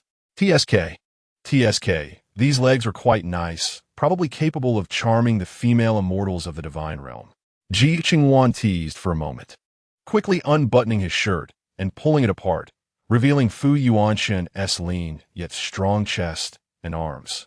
She really hadn't expected his physique to be so good, giving off a feeling of being slim in clothes but having substance without them. Compared to the pants, removing Fu Yuanshen's shirt seemed a bit more troublesome. She could only help him lean against herself to take it off. Ji Qingluan initially wanted to change him into pajamas, but after thinking about how exhausting it had been to do all this, just getting him out of his clothes to make him a bit more comfortable was already good enough. She wouldn't think too much about it. After laying him down, Ji Qingluan glanced at his physique, which was far better than Michelangelo's sculpture of David, with hardly an ounce of excess flesh on him. This body would be a great model for making figurines. A glint flashed in Ji Qingluan's eyes. She could create a few models based on Fu Yuanshen's physique, and the little beauties in the system would definitely love it. While placing his hands properly, she covered him with a thin blanket. Turning around, she pulled the curtains to prevent sunlight from disturbing Fu Yuanshen's rest. Wow, leader is really considerate. If only I could give the deputy camp leader a kiss on the forehead, it would be even more perfect. Seeing Ji Qingluan tidying up the clothes Fu Yuanshen had taken off, 8785 couldn't help but run out and say, enough. You know what our relationship is? A forehead kiss? Those previous actions were just to make him dislike me. Do you really think I like him? Ji Qingluan rolled her eyes. But leader, if you don't take this chance, you might not have another opportunity. With the deputy camp leader having such a good physique, it's a gain to touch it. Why not go a bit further and take advantage of him while he's drunk? 8785 became more excited the more it spoke. Ji Qingluan molt tvichet. Do you think this is a CEO story? Just eat if you want to. Hey, isn't the deputy camp leader a CEO? Wanting to eat is just a matter of your words. 8785 laughed mischievously. All right, just shut up. Do you want to drive him crazy? Ji Qingluan shot an annoyed look and walked out without closing the door. The smell of alcohol in the room needed to air out. The deputy camp leader couldn't have such low stress resistance. Could he? Could it be that he wanted to remain pure for someone? 8785 pondered while sitting on Ji Qingluan's shoulder. Who cares who he's remaining pure for? We just need to get this lord to hurry up and cultivate. And the camp must be handed over to him. 8785 added from behind. Both the person and the system were filled with thoughts of shifting blame. After finishing the meal, Ji Qingluan made a bowl of hangover soup and waited for Fu Yuanshen to wake up. Who knew this guy would sleep until late at night and not get up? They had agreed to go collect supplies tomorrow. TSK, don't count on it. Sure enough, the next second, Fu Yuanshen frowned and slowly opened his eyes. Seeing the dimly lit room and the person standing beside him, Fu Yuanshen was suddenly startled. How did you get in my room? Did Ashun black out? Did he forget what happened? Ji Qingluan smiled faintly as she leaned closer. Fu Yuanshen thought for a moment, but his mind was a complete mess. Ji Qingluan approached him with ulterior motives. No need, I can think for myself. You can go out. Fu Yuanshan shouted sharply, and when he sat up, he realized he was not wearing a shirt on his upper body. Chapter 88. Threatening him with his parents were my clothes? Did I take them off? How can I have no memory of it? All right, I'll go out. You get dressed and come out. I made you some hangover soup. You should drink it later. By the way, you've been asleep for almost a day and haven't eaten. I made some dumplings for dinner. I'll go make them for you. Ji Qingluan yawned and turned to walk outside. Fu Yuanshan glanced at her, lifted the blanket, and saw that he had even taken off his pants. There was no way he would have taken them off himself. If he had, how could he have no recollection at all? Realizing that Ji Qingluan had removed his clothes, Fu Yuanshan angrily put on his pajamas and went out to find her to settle the score. He saw Ji Qingluan carefully bringing a bowl of soup from the pot. Ji Qingluan, did you take off my clothes? Fu Yuanshan glared at her fiercely. Do you know that a man's clothes shouldn't be removed casually? I know, but you looked quite uncomfortable, so wouldn't this make you feel a bit better? Besides, all men's bodies look pretty much the same, and yours doesn't even compare to Michelangelo's David. Ji Qingluan said with a look of disdain. This left Fu Yuanshan at a loss for words. Even if I'm uncomfortable, you can't do that. You're a girl. Fu Yuanshan stubbornly retorted. Ji Qingluan gave him a sidelong glance. I say, Shun, why are you so cute? In the apocalypse, if someone is injured, wouldn't their clothes have to be removed for treatment? Especially when there aren't enough hands, you might even have to press down on the wound and treat it. Just try saying there's a difference between men and women at that time, and see if another soul doesn't get lost. That's in a desperate situation. I'm talking about our situation right now. Fu Yuanshan frowned. What are you even talking about? Then let's talk about our situation. We're already locked in, just a certificate away. It's impossible to have a civil affairs office in the apocalypse, so if we want a little book, it looks like we have to prepare it ourselves. Just wait. I'll go prepare it tomorrow. Ji Qingluan said, while boiling water to make dumplings. Ji Qingluan, who wants to get a certificate with you? Stop talking nonsense. As Fu Yuanshan was about to leave, Ji Qingluan suddenly wrapped her arms around his waist and pressed him against the wall. Shan, look, you've already distanced yourself from your family, and in the future, you'll be all alone. If you don't pair up with me, wouldn't that be a waste? Besides, they say men and women working together don't tire easily. If you don't stay with me, do you want to go chase after some wildflowers? Fu Yuanshan tried to pry her hands off. Ji Qingluan's eyes flashed with killing intent, instantly stunning Fu Yuanshan. You! Ji Qingluan's gaze locked onto Fu Yuanshan. Since you're destined to be locked with me, don't even think about escaping, or your parents will have to accompany you to the grave. Seeing Fu Yuanshan's seemingly frightened expression, Ji Qingluan smiled and kissed his cold lips. Fu Yuanshan was held in her embrace, and despite her body heat penetrating through his clothes, he still felt as if he was surrounded by a bone-chilling wind. This woman was like a killing god emerging from a pile of corpses, making her exceptionally terrifying. Scared? You shouldn't be. Shan is a veteran in the business world. How could he be scared? Ji Qingluan said, seeing his dazed look, and patted his face. Don't get scared. If you break, then that's it. Ji Qingluan, don't harm my parents. You can treat me however you want, even if you want me to. Fu Yuanshan's words were cut off by Ji Qingluan.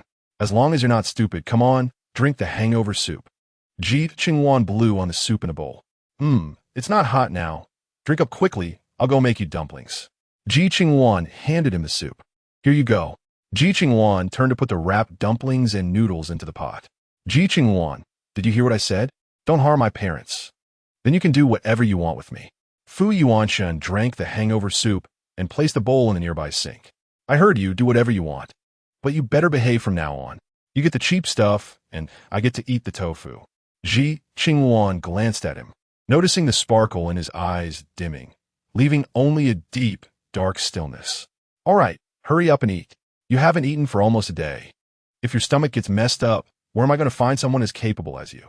Ji Qingluan said, while bringing him to sit at the dining table with one hand holding the tray. Fu Yuanshan remained silent. Initially, both parties were merely completing a transaction to meet their needs.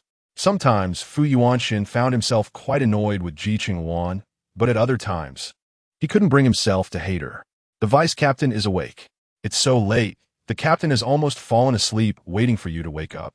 8785 dropped from midair and was caught by Fu Yuanshan with both hands. Waiting for me?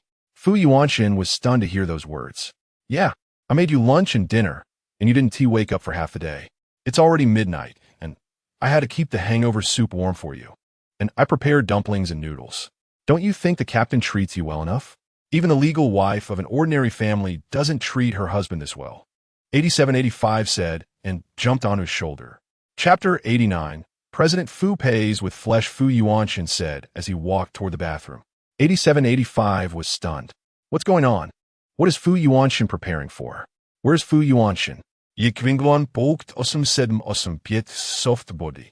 Just then, Fu Yuanshan walked out of the bathroom, wearing only a bath towel around his waist. Ji Qingluan's eyes widened as she looked at him. Fu Yuanshan was about to pull at the bath towel.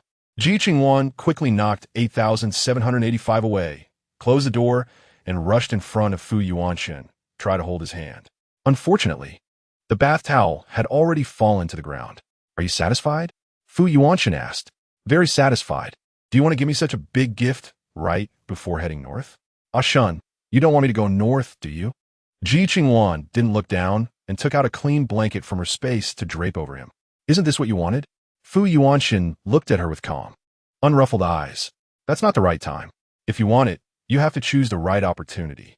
We're heading north tomorrow, and you can't afford to lose your spirit tonight. Look at you, washing your hair. If you don't dry it and sleep, you'll easily get a headache. Ji Qingluan said, pressing him onto the bed, taking out a towel, and kneeling on the bed behind him to dry his hair. Fu Yuanshan felt that although Ji Qingluan's tone was urgent, her actions were very gentle. Also, it wasn't summer yet, and after bathing, he needed to put on his clothes immediately if he caught a cold. Did she want to take care of him? Ji Qingluan said as she gently dried his hair. No need. I've already learned the medical texts on the bamboo scrolls. If I get sick, I could take care of myself. Hearing the word take care, Fu Yuanshan thought about her behavior at that moment. Wasn't that a form of care? Your hair is almost dry. Wait here. I'll get the hairdryer. You can't sleep until it's completely dry. Ji Qingluan quickly got out of bed to fetch the hairdryer. Fu Yuanshan glanced at the blanket on him. In fact, when he came out of the bathroom, he was not only wrapped in a towel, but also wearing a pair of pants, which Ji Qingluan hadn't noticed. She didn't seem to genuinely want to do anything with him. Did she just want to control him to do things for her? Or was it really, as she said, that the timing wasn't right? Ji Qingluan quickly brought back the hairdryer, plugged it into the bedside socket, tested the temperature and wind speed with her hand, and then began to dry Fu Yuanshan's hair while combing through it. The sound of the hairdryer was loud, but it didn't hinder Fu Yuanshan from feeling the sensation of her fingers moving through his hair. The warmth wrapped around his head, and her nimble fingers danced between the strands, stirring his heart inexplicably. Just as Fu Yuanshan was feeling somewhat restless, the sound of the hairdryer stopped. All done. Ji Qingluan ruffled his short hair, ensured it was completely dry, and then tidied it up a bit.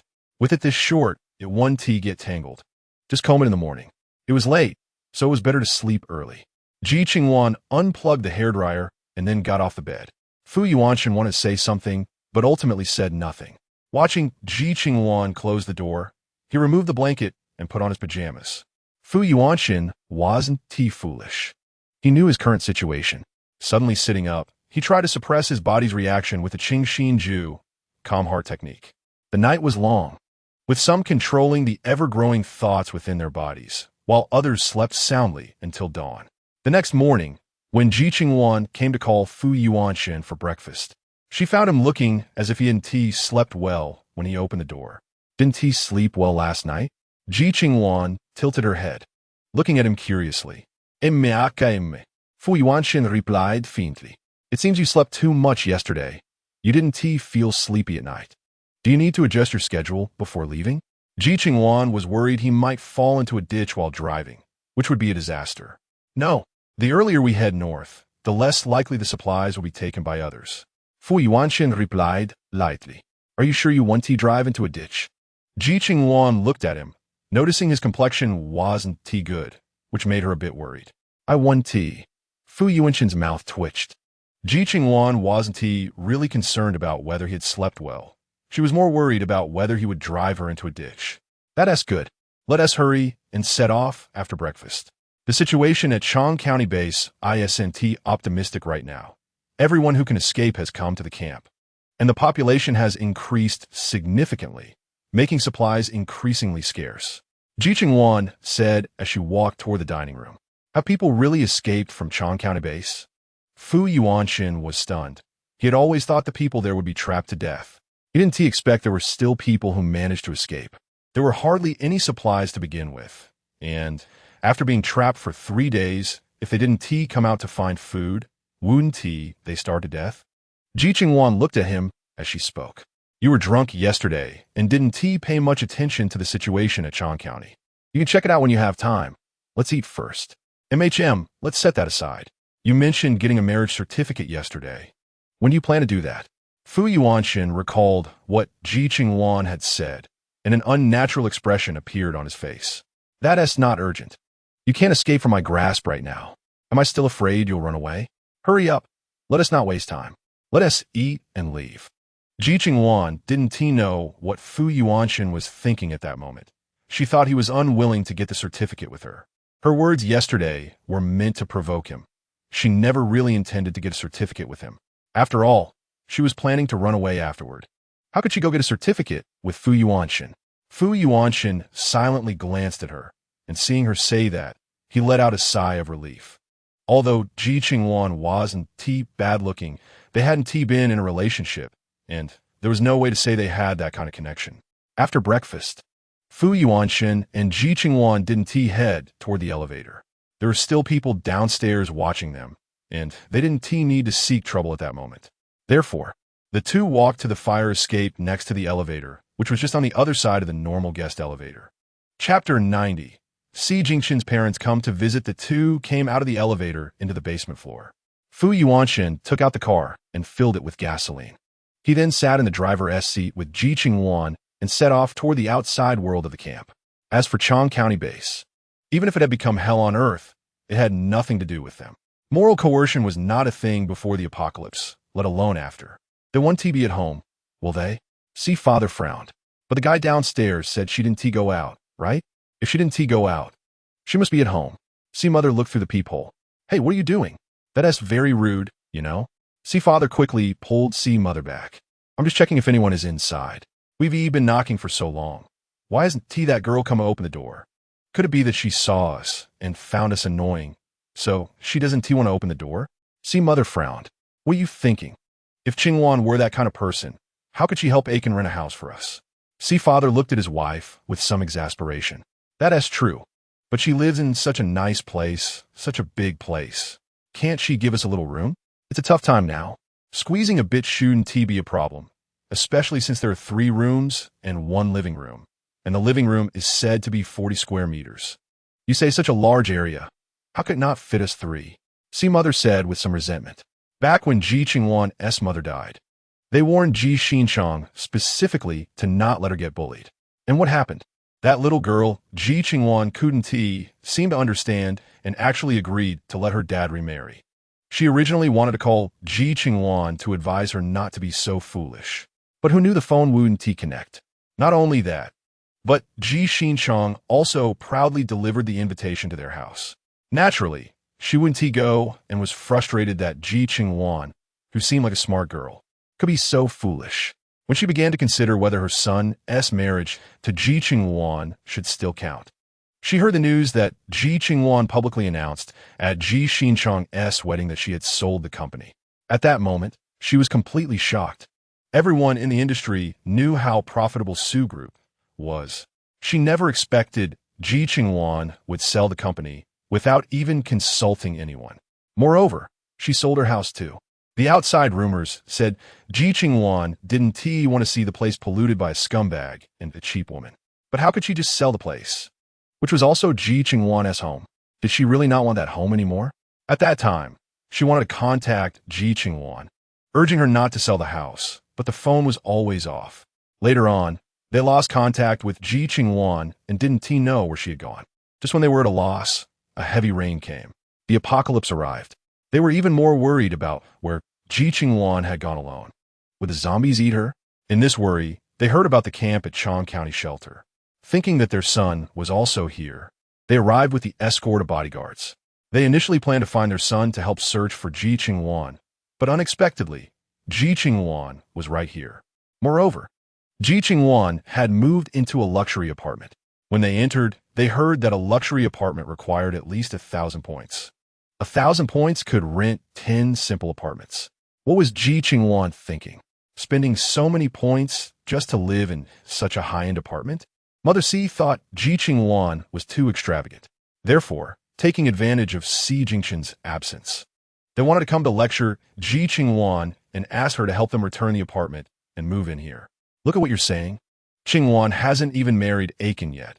It's not appropriate for her to live together with him. Father C looked at her displeased. That makes sense. Then let's wait until she comes out and talk to her about marrying Aiken sooner. Mother C looked at the door in front of her and then thought about the shabby apartment they lived in. It seemed that the environment here was much better. We should consider the young lady's opinion. What we say doesn't matter. Father C was not as optimistic as Mother C. If it were before the apocalypse, the two families would have been a good match. But now, Ji Qingluan had the ability to live in such a good place. She probably wouldn't recognize them as in-laws, who are not even relatives. Sigh. If Qingluan doesn't want to live with us, that's understandable. But our son is her fiancé. Why doesn't she suggest that he live here? What are you thinking? A young girl. How could she casually live with a man? Besides, didn't Aiken say that Qingluan has a roommate? Father C looked at Mother C speechlessly. So what if she has a roommate? She can kick them out. Haven't you heard Aiken say that the girl used her family's gold to exchange for this place? That means that the roommate hasn't contributed anything at all. Why should she get to live here? Mother C assumed Ji Qingluan's roommate was a girl. That being said, considering our current relationship with Qingluan, she probably won't approve of our actions. Father C was a bit worried. Judging by Ji Qingluan's performance at Ji Xinchang's wedding, it was clear that she was a person with strong opinions and courage. Otherwise, how could she have done such things? I am her future mother-in-law, and you are her future father-in-law. Why wouldn't she recognize our actions? Mother C felt that with their status, they could make Ji Qingluan do whatever they wanted. That shouldn't be the case. The young man downstairs said she isn't home. How could she not be at home? Mother C frowned. I'll knock again. She speculated that Ji Qingluan was either really not at home or was hiding and ignoring them. Si Jingqian guessed that Ji Qingluan was probably out working, so he gave her a video call. Chapter 91. Married Ji Qingluan. Soon at this moment, Ji Qingluan, who had left the camp and was walking on the highway, received Si Jingqian's call and frowned slightly. Si Jingqian guessed she might be busy, so he didn't disturb her. Seeing Si Jingqian and Ji Qingluan on the phone get hung up, Mother C suddenly had a bad feeling. Aiken, Qingluan has probably spent quite a bit of the money she brought. What is she living on now? How long can she stay in that place? What if we move in and get kicked out in just a couple of days? Mother C's words stunned Si Jingqian. Mom, what are you talking about? That's Qingluan's house. Why will we move in? But you and Qingluan are engaged. You will definitely get married and have children in the future. Isn't it normal to move in? Mother C said dismissively. Mom, we haven't even started. Don't say such things. Besides, Qingluan is still young. She probably doesn't even remember me as her fiancé, let alone anything else. Si Jingqian felt that his mother seemed to have become a bit materialistic. It wasn't like this before. What did you say? She doesn't remember you as her fiancé? How is that possible? Mother C listened to this and thought it was very likely that Ji Qingluan didn't forget about this fiancé, but simply didn't want to acknowledge him. You say I see her only once every few years. It's strange if she remembers me. Don't bring up our marriage again.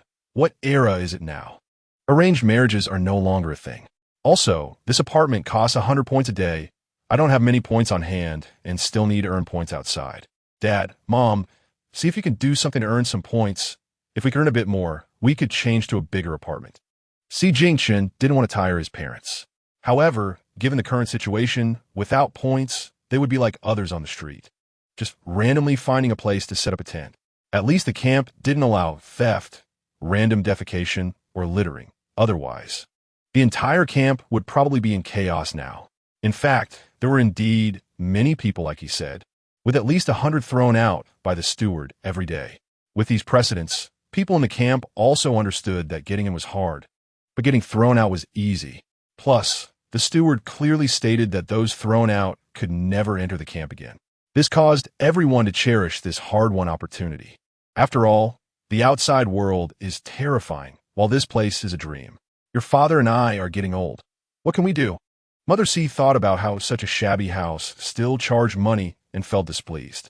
Whatever we can do, as long as we can earn points, that's enough. Ji Qingluan rubbed his temples. He had to handle things here, and the situation inside Chang County was not optimistic either.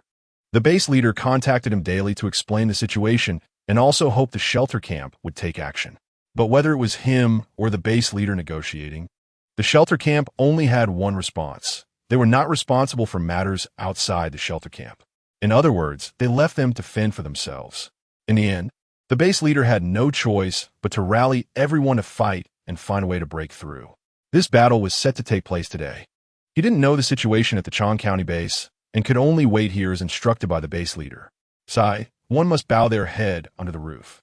Your father and I will go to the task center later to see what we can do. You should also have a good talk with Qingluan and marry her soon. That way, our family will be complete and I can give her mother an explanation. Mother C sighed lightly.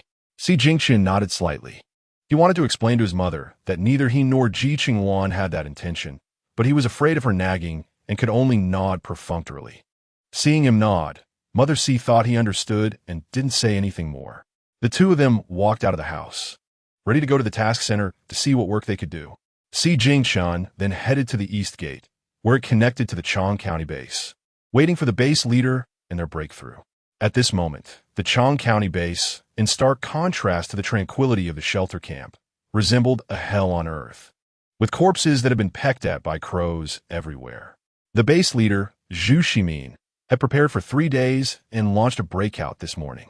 Everyone tied on all the clothes they could wear and any metal sheets or protective gear they could bind to themselves and rushed out of their homes within the stipulated time. Nearly 90,000 people acted in unison, with over 3,000 crows launching simultaneously. This was a grand competition between humans and zombie birds. The base leader, Ji Qingluan, led people to protect the others while rushing towards the shelter camp, simultaneously attacking the crows. Over 90,000 people were racing for their lives to survive. It's good that they have such willpower and follow the routes set by the base leader from the beginning. Otherwise, with a large group of people gathered together, even without the attack of the zombie crows, a stampede would inevitably occur. Teams 1 to 4 should pay attention to the flow of the crowd, while teams 5 to 8 set off firecrackers and fireworks. Teams 9 and 10 are to assist teams 5 to 8. The base leader commanded while instructing others to drive vehicles, hanging freshly slaughtered poultry on the cars to attract the attention of the zombie crows with their blood. With this series of actions by the base leader, the zombie crows, smelling the scent, quickly rushed towards the source of the blood. Run fast, everyone to the shelter camp. The only place they could go now was the shelter camp.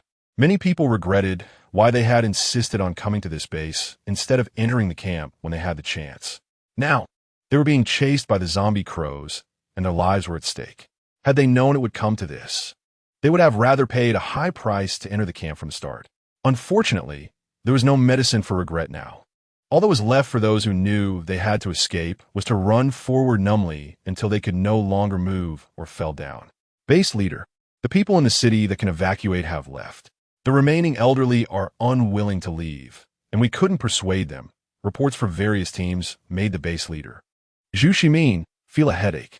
The elderly had difficulty walking, making it indeed hard for them to run with the crowd. And they currently had no ability to protect those elderly. Even if the less than 90,000 people made it to the shelter camp, they would not be allowed in due to a lack of points. Chapter 92. The Great Escape of Chang County Survivors. Now, with all these problems in front of him, he felt overwhelmed. If they didn't leave, there was no need to force them. The remaining people were more important.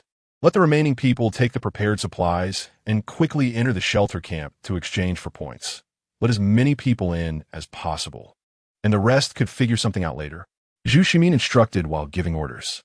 The Chang County base was already precarious, and now he felt it was no longer necessary for the Chang County base to exist. If the people were gone, what value would the base have left? After arranging everything, Zhu Ximin took a group of people to throw all the supplies they could collect from the city onto the trucks they had prepared, ready to send them to the camp for points. Some of the zombie crows in Chang County were attracted by the blood, while others followed the evacuating people along the main road heading west. Those running ahead were relatively luckier than those in the back, as they did not have to face the terrifying zombie crows. Along the way, everyone, amidst fear and gunfire, paid with blood and lives to eventually pave a road of life. The group of less than 90,000, escorted by soldiers, ran and walked, finally reaching the shelter camp after 6 hours. By this time, the trucks that arrived earlier had exchanged for quite a few points, but unfortunately, the supplies brought in by several trucks could only allow a little over 600 people to enter the camp. The rest had to lie outside on the road, thirsty and hungry, with vacant and desperate eyes gazing at the nearby city walls.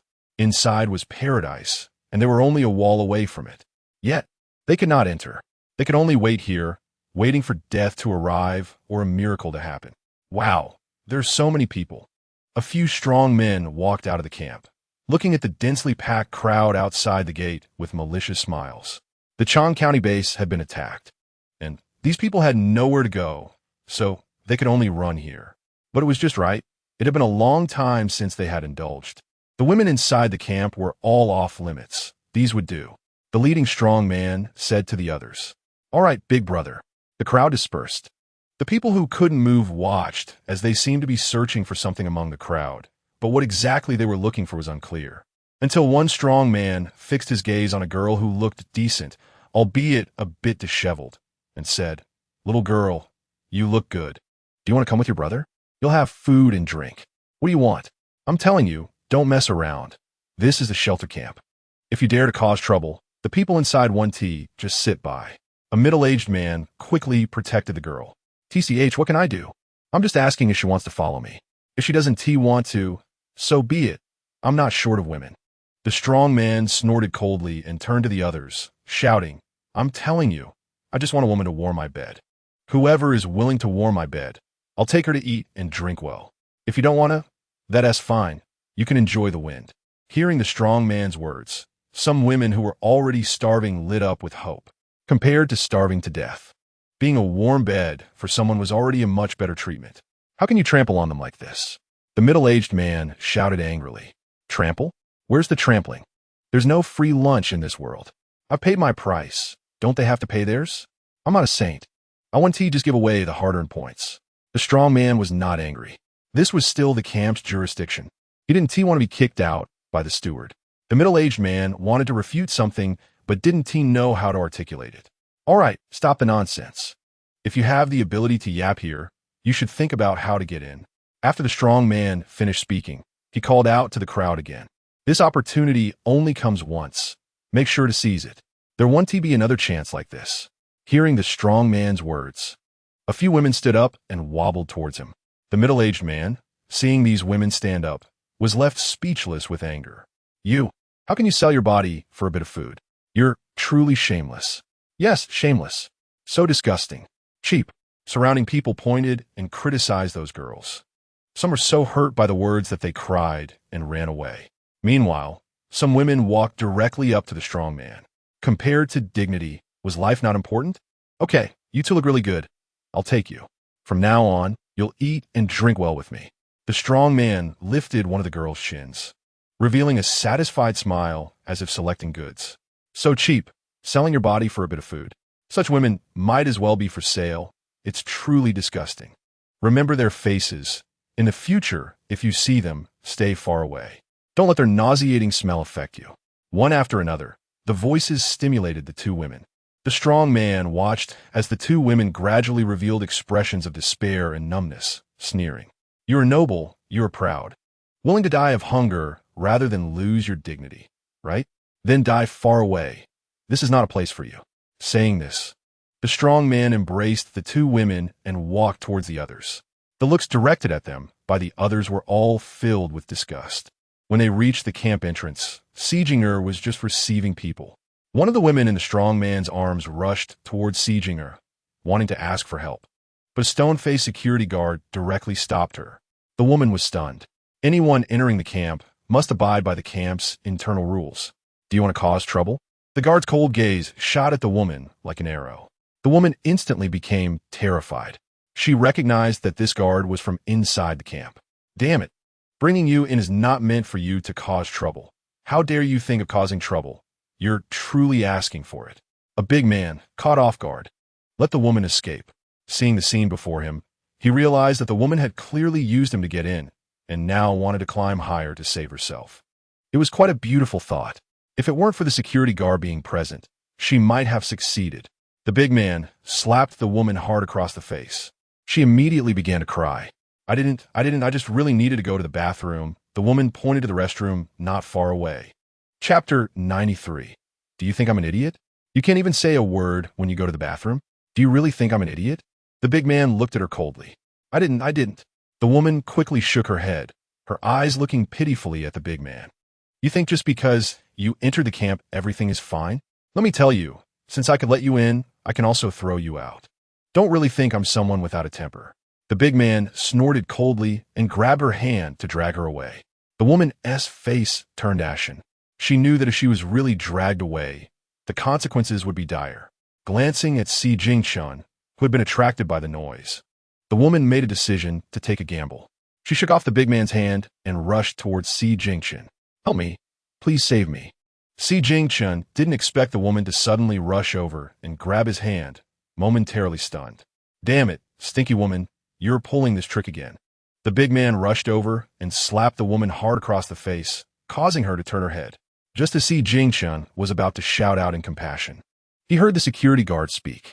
Mr. C, this is their private matter. I advise you not to interfere. Otherwise, we have the right to ask you and your family to leave the camp. The woman had originally hoped that Ji Qingluan could help her escape her misery, but she didn't expect the security guard to intervene. Instantly, she felt hatred towards the security guard.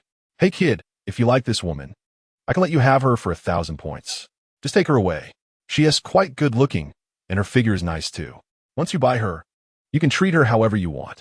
What do you say? Want her? The big man grabbed the woman by her hair and lifted her up. Ji Qingluan looked at the woman's pained expression and wanted to save her, but was once again stopped by the security guard. Mr. C, you still owe points to the camp. If you have those points, please settle your debt before trying to save someone. The big man let out a snort upon hearing this. I thought you were some big shot from somewhere. Turns out you're broke. Since you're broke, don't try to play the hero. Saying this, he dragged the woman away. Hearing the security guard's words, the woman could not believe that Ji Qingluan was actually broke. She felt an impulse to spit blood. How could she have misjudged him? He looked so presentable, not like someone who was broke. How could he be broke? Still owing points to the camp. Could it be that the camp allows credit? Seeing she was about to be dragged away by the big man, she quickly grabbed the security guard's sleeve. I want to buy on credit, no matter the interest. The woman's voice made the big man stop in his tracks. This woman was still trying to pull a trick? Credit? What do you have for collateral? The security guard looked at her indifferently. Then what about him? Why is he able to owe points to the camp? The woman pointed at Ji Qingluan. The big man was also curious about how the usually unyielding camp allowed someone to owe points. To buy on credit, one must have collateral or a guarantor with at least 5,000 points. He has it, do you? The security guard's words crushed the woman's hopes. The big man chuckled. I told you, the camp isn't a charity. How could they let people owe money so easily? You woman are really full of tricks. Once I'm done with you, I'll just throw you out to avoid trouble. Saying this, the big man continued to drag her away. Ji Qingluan looked at the woman's miserable state and said to the security guard, Aren't you the security guard of the camp?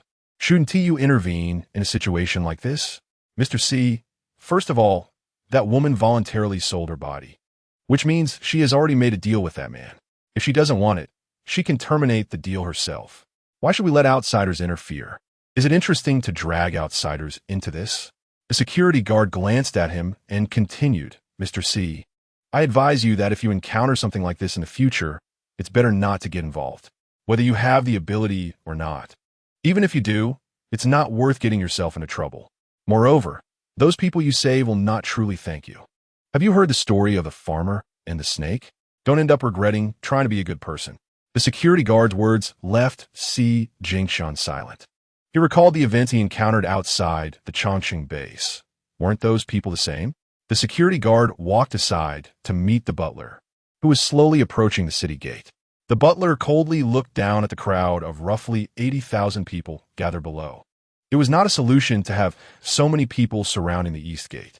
Directly blocking the road would prevent survivors from passing through. He instructed the low-level steward beside him, deploy drones to warn everyone to retreat to at least 100 meters away. Don't let them dirty the camp entrance. This was one of the contingency plans left by Fu Yuanshan.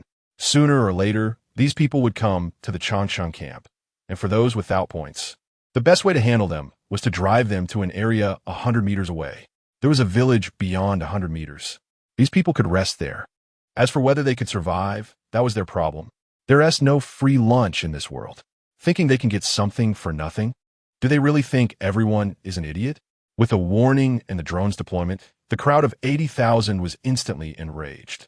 Damn it. Is there no king-s land under heaven? Why can't we go in? Why? We're already so pitiful. Why do you have to bully us? Heaven, open your eyes and see us poor souls. What have we done wrong to deserve this? Demons, all demons. Damn it, if we can't go in, we want tea, let others in either. Yes, we want tea, let anyone else in. They shouted, their voices so loud that they attracted everyone inside the city to the city gate. Looking at the crowd outside the camp, some people on the wall showed pity, while others had calculating eyes. The butler coldly glanced at the crowd below and turned to leave the city gate, seeing Ji Qingluan still waiting at the east gate. The butler coldly spoke, Mr. C, are you waiting for your people to come in? You can go to the east second gate and let your people enter from there. The east second gate? Ji Qingluan watched the butler leave and then explained to Zhu Ximin what had happened here and the situation at the east second gate. Chapter 94. A favor for a favor. That group has really had enough. Before, the base covered for them, but now that no one is backing them up, they can still be so arrogant. Do they really think they are living in the pre-apocalypse? Zhu Ximin rubbed his temples in frustration. Base chief, we have already lost too many brothers for them. We can't let more brothers fall in, or we will truly chill everyone's hearts. Ji Qingluan felt that with their constant sacrifices, what did they ultimately gain? These ungrateful wolves? You first arrange the brothers over there to enter. Don't worry about the east second gate. I will take care of it. Zhu Ximin thought of their brothers who had left to protect the people. They were injured and should have been treated inside the camp, but they had to give up their spots to protect these civilians. Was this fair to them? Not at all. He could no longer let his brothers down. All right. Ji Qingluan nodded, looking at the score on the board that had just increased. He quickly left the camp to find his brothers. However, with over 80,000 people, it wasn't easy. Ji Qingluan searched for a while and finally found the thirsty, hungry, and exhausted crowd on the outskirts. Captain, weren't you inside providing support? Why are you out here? The others showed surprise as they saw Ji Qingluan emerge. The base leader asked me to come out. Is everyone all right? Ji Qingluan glanced over the group. The iron plates on them clearly had marks from crows pecking, and there were bloodstains. He couldn't tell if they were theirs or the crows, and it was shocking to see. Is everyone all right? Someone shouted. Upon hearing a familiar voice among those left behind, Ji Qingluan's expression changed. How could Xiao Wu and the others be left behind? Aren't they skilled? Why? Why were they left behind? Someone recounted, someone almost got pecked by a crow, and then he pushed Xiao Wu away, offering him to the crow. We wanted to save Xiao Wu, but there were too many crows. We wanted to get to him, but in the end, Xiao Wu used a grenade and blew himself and those crows to pieces. Poor Xiao Wu, we didn't even have the ability to collect his body. Another chimed in, and Xiao Yu, he was also pushed out and pecked to death by crows. Who caused their deaths? Ji Qingluan's heart surged with anger. Why? Why did their hard work lead to such treatment? Was it them, this group of people, who caused their deaths? The person who spoke earlier fixed his gaze on those shouting in the distance. If it weren't for needing to protect those people, would they have ended up like this? Ji Qingluan followed the person's gaze toward those shouting. We were wrong. We were truly wrong. We should have protected them. Thinking of his fallen brothers, and then looking at his injured and exhausted brothers before him, his heart felt like it had been cut by a knife. Captain, Xiao Wu and the others have no regrets. They loved these people. We shouldn't hate them. They're just ordinary civilians. Our duty is to protect them. And even if we die, there is nothing to resent. One person spoke with difficulty, though he was filled with hatred for those people. He forced himself to say there was no complaint, no resentment. I will avenge Xiao Wu, Xiao Yu, and the others. Now, I will take you inside to heal. Si Jingxin helped them up. But what about them? Someone pointed at the shouting crowd. Escorting them here was already showing enough kindness. What happens next is up to them. Si Jingxin coldly glanced at those people. We've protected them for more than a month. That's enough. The rest depends on their own abilities. The others said nothing. They had already lost dozens of brothers. If they continued to lose more, they could die, but what would happen to these people if they lost them? Wouldn't their fate be exactly the same as now? The crowd glanced at those people and silently walked with Si Jingxin to the city gate. Others saw them move to the front and thought they were going to demand an explanation. Little did they know, in the next moment, Si Jingxin led them inside. One after another, they entered. They went in. How can they go in? Let them out, let them out. Outside, people shouted angrily. Damn it. We didn't get to go in. How can they? Didn't they say they would protect us? Is this how they protect us? One by one, the voices outside grew louder. Some couldn't stand the shouting outside and wanted to retort, but were held back by Si Jingxin. Don't pay attention to them. The more we do, the more it seems we owe them. You're right. Don't pay attention to them. We don't owe them anything. Not all. Hearing the voices from outside, it was impossible not to feel sad. They worked so diligently, and what did they get in return? Insults. It truly hurt their hearts. Supporting each other, they entered the camp. Fortunately, they had no wounds. Otherwise, those infected by the zombie virus would have to be left outside. Si Jingxin took them to the hospital for a checkup. Luckily, it didn't cost many points. Otherwise, it would have been a significant expense.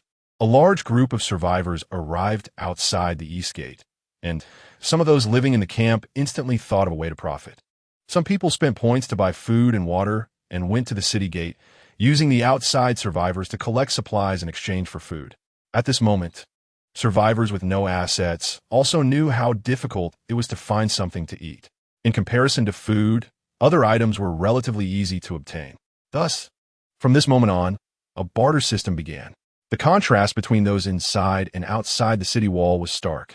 Fu Yuanxin and Ji Qingluan were unaware of what was happening at that moment.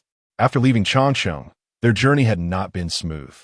Due to another road being blocked by convoy, some chose to go in the opposite direction, causing Fu Yuanxin to have to stay highly alert while driving, fearing they would be hit. As a result, what should have been a 1-hour journey turned into over 2 hours. According to their estimates, they should have reached the second city by noon, but they were only halfway there. At this pace, it would take at least 5 or 6 days to reach the northeast, and it might even take longer. Chapter 95, System, Take Over Driving. Ji Qingluan glanced at the time on her watch. It was already noon, and they were still stuck halfway, far from their expected location. This was unavoidable. The places they had traveled through were all in the Jiangnan area, and now heading northeast would definitely take longer. Fu Yuanxin noticed that Ji Qingluan seemed a bit impatient. In fact, not just her, he himself had never driven for such a long time. We should stop. It's time for a meal. I don't mind eating or not, but your health is the priority, Ji Qingluan said, wanting Fu Yuanxin to pull over. No need to rush. Let us find a safe place to stop first. Just as Fu Yuanxin finished speaking, he heard Ji Qingluan say, System, take over driving.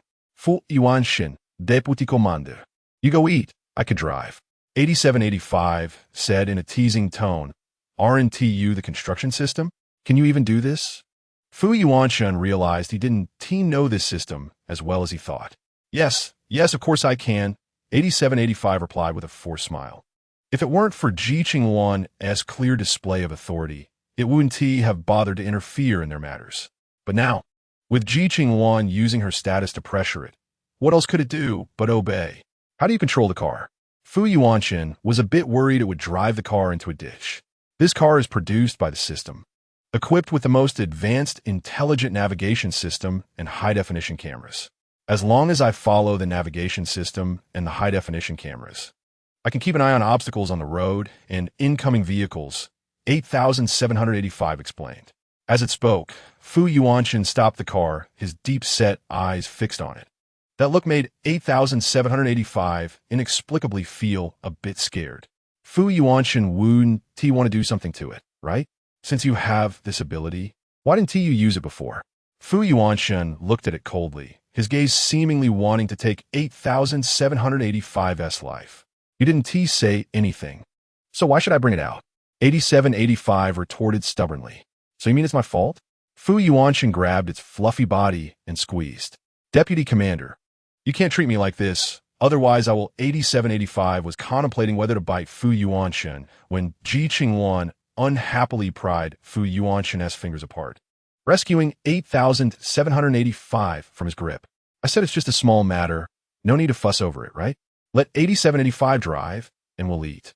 Wait, you also know it can drive, yet you didn't mention it? Do you find it enjoyable to have me as your driver? Fu Yuanshen directed a cold gaze at Ji Qingluan, his words laced with anger. Ji Qingluan's mouth twitched. How does this man's mind work? I said, Shun. Do you think I'm that bored? Think about the relationship we had at the beginning and what it is now. What do you mean? Fu Yuanshen was somewhat confused. Deputy Commander, the commander means that you were in a cooperative relationship before, and now it's a locked relationship. The difference in relationship naturally means you'll know different things. 8785 rolled its eyes. Fu Yuanshen snorted coldly. Sometimes he doubted whether 8,785 really intended to cooperate with him. It always seemed like 8785's heart was leaning towards Ji Qingluan. So now you mean I can know what I'm supposed to know? Smart. Ji Qingluan kissed his cheek. Ji Qingluan, don't kiss people casually. Fu Yuanshen didn't expect her to suddenly kiss him, and he was momentarily stunned, feeling both angry and annoyed. You're so cute. How could I not kiss you? Ji Qingluan chuckled softly. Hee. If the deputy commander had a beard, the commander probably wouldn't dare to kiss him. 8785 knew that Ji Qingluan hated people with beards the most. A beard? Upon hearing those 3 words, Fu Yuanshen's mind stirred. Shun, don't have any crooked thoughts. If you grow a beard, it won't look good, and beards can easily harbor bacteria, affecting your appearance. Ji Qingluan could tell from the expression on his face what he was thinking. Fu Yuanshen originally had some thoughts, but upon hearing this, he immediately gave up on them. If you don't want to grow a beard, then don't kiss me casually. All right then, I want to be casual. Ji Qingluan shrugged. Men are sometimes just so awkward, but it's good that they're awkward, so she doesn't have to pretend all the time. Aren't we supposed to eat? Hurry up, after we eat, we'll take a break. If 8785 is fast enough, we should be able to reach Jiangkou Bridge this afternoon. After crossing Jiangkou Road, it should be much smoother. Fu Yuanshen thought Ji Qingluan would show some disappointment. But to his surprise, she just shrugged, and her expression was quite different from what he expected. So we can reach the capital at night, right? We should be able to. Are you missing home?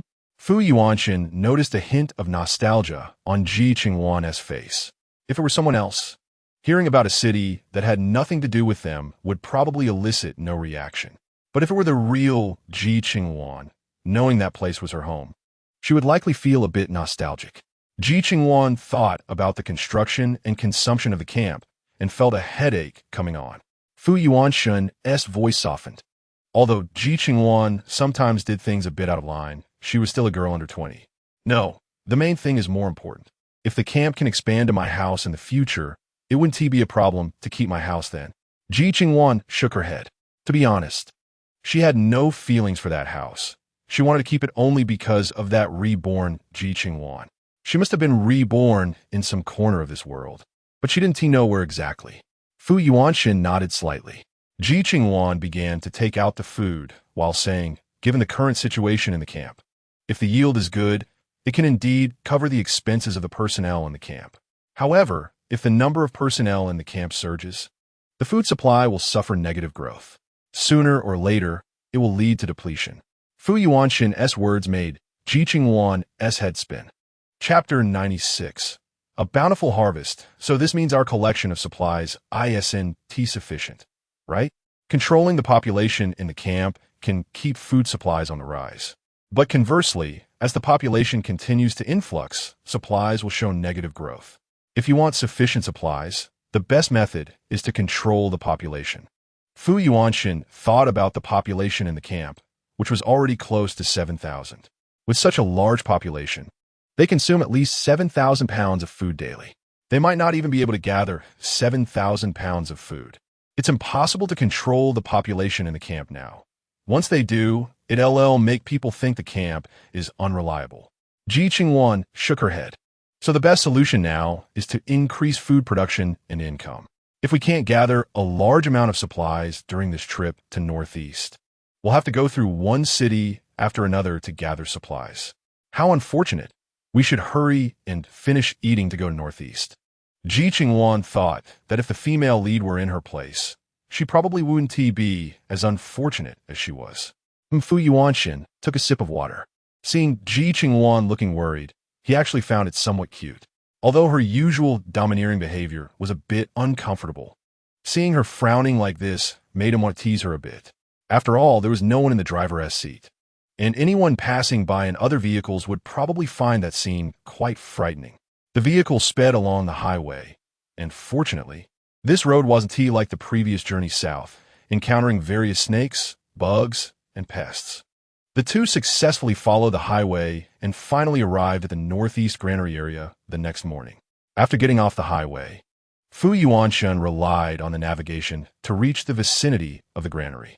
According to their thoughts, there should be someone guarding here, but after the system's probe, no signs of personnel guarding were found at all. It shouldn't be like this. This is the largest food storage. How could there be no one? Ji Qingluan frowned. Let me send a drone to check for any dangers first. Fu Yuanxin said as he prepared to deploy the drone. No need. The drone might alert any hidden threats. You wait here for me. I'll be back soon. Ji Qingluan shook her head, unbuckled her seatbelt, and prepared to get out of the car. Ji Qingluan, this is very reckless of you. Do you know that? Fu Yuanxin hurriedly got out of the car and rushed in front of Ji Qingluan when he saw her getting out. Don't worry, I'm not an idiot. You wait here for me. If there's any danger, you can come to support me, Ji Qingluan said as she nimbly climbed up the outer wall of the granary. Fu Yuanxin watched her actions with a mix of fear and concern. The outer wall of the granary was not low. How could a girl like Ji Qingluan climb over without the abilities of a martial arts expert from a TV drama? Deputy Commander, hurry up and follow her. If something happens to the commander, you can still help. 8785 urged Fu Yuanxin when it saw him standing there in a daze. Upon hearing this, Fu Yuanxin quickly put the car away and, like Ji Qingluan, jumped up and climbed over the granary wall. Ji Qingluan hadn't taken 2 steps when she heard a slight landing sound behind her. Turning around, she saw Fu Yuanxin appearing behind her. Why did you come in? Ji Qingluan frowned. It's too dangerous for you to be alone in there. Even if you want to call for help later, the distance is too far, and I might not be able to rescue you in time. Fu Yuanxin said. Are you here to keep me company? Are you planning to fall into a trap together? Ji Qingluan glared at him. I might not fall into the trap, even if you do.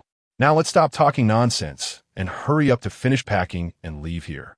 Fu Yuanxin felt that it was too quiet around them, which made him uneasy. Ji Qingluan nodded and quickly walked towards a granary. Fu Yuanxin followed her to the entrance of the granary. Ji Qingluan took a glance at the lock and pulled out a universal key. With a click, the door opened, and Ji Qingluan looked around before quickly pushing the door open. The sound of the door opening was loud, but they couldn't afford to worry too much at this moment. The two quickly entered the granary. Inside the granary, there were piles of rice. Looking at the mountains of rice, they had to admit it was quite impressive. Hurry up and collect it, Fu Yuanxin said as he reached out to gather the rice. Fortunately, the rice was piled high, and it only took a moment to store it in their space. They didn't bother to ask why it was rice and not cooked rice. After all, anyone with a bit of sense would know that cooked rice is prone to spoilage and pests, while raw rice can be stored for a longer time. It would just be a bit more troublesome later, as it would need to be husked. Next granary. After all the rice was collected, Ji Qingluan quickly headed toward the next granary.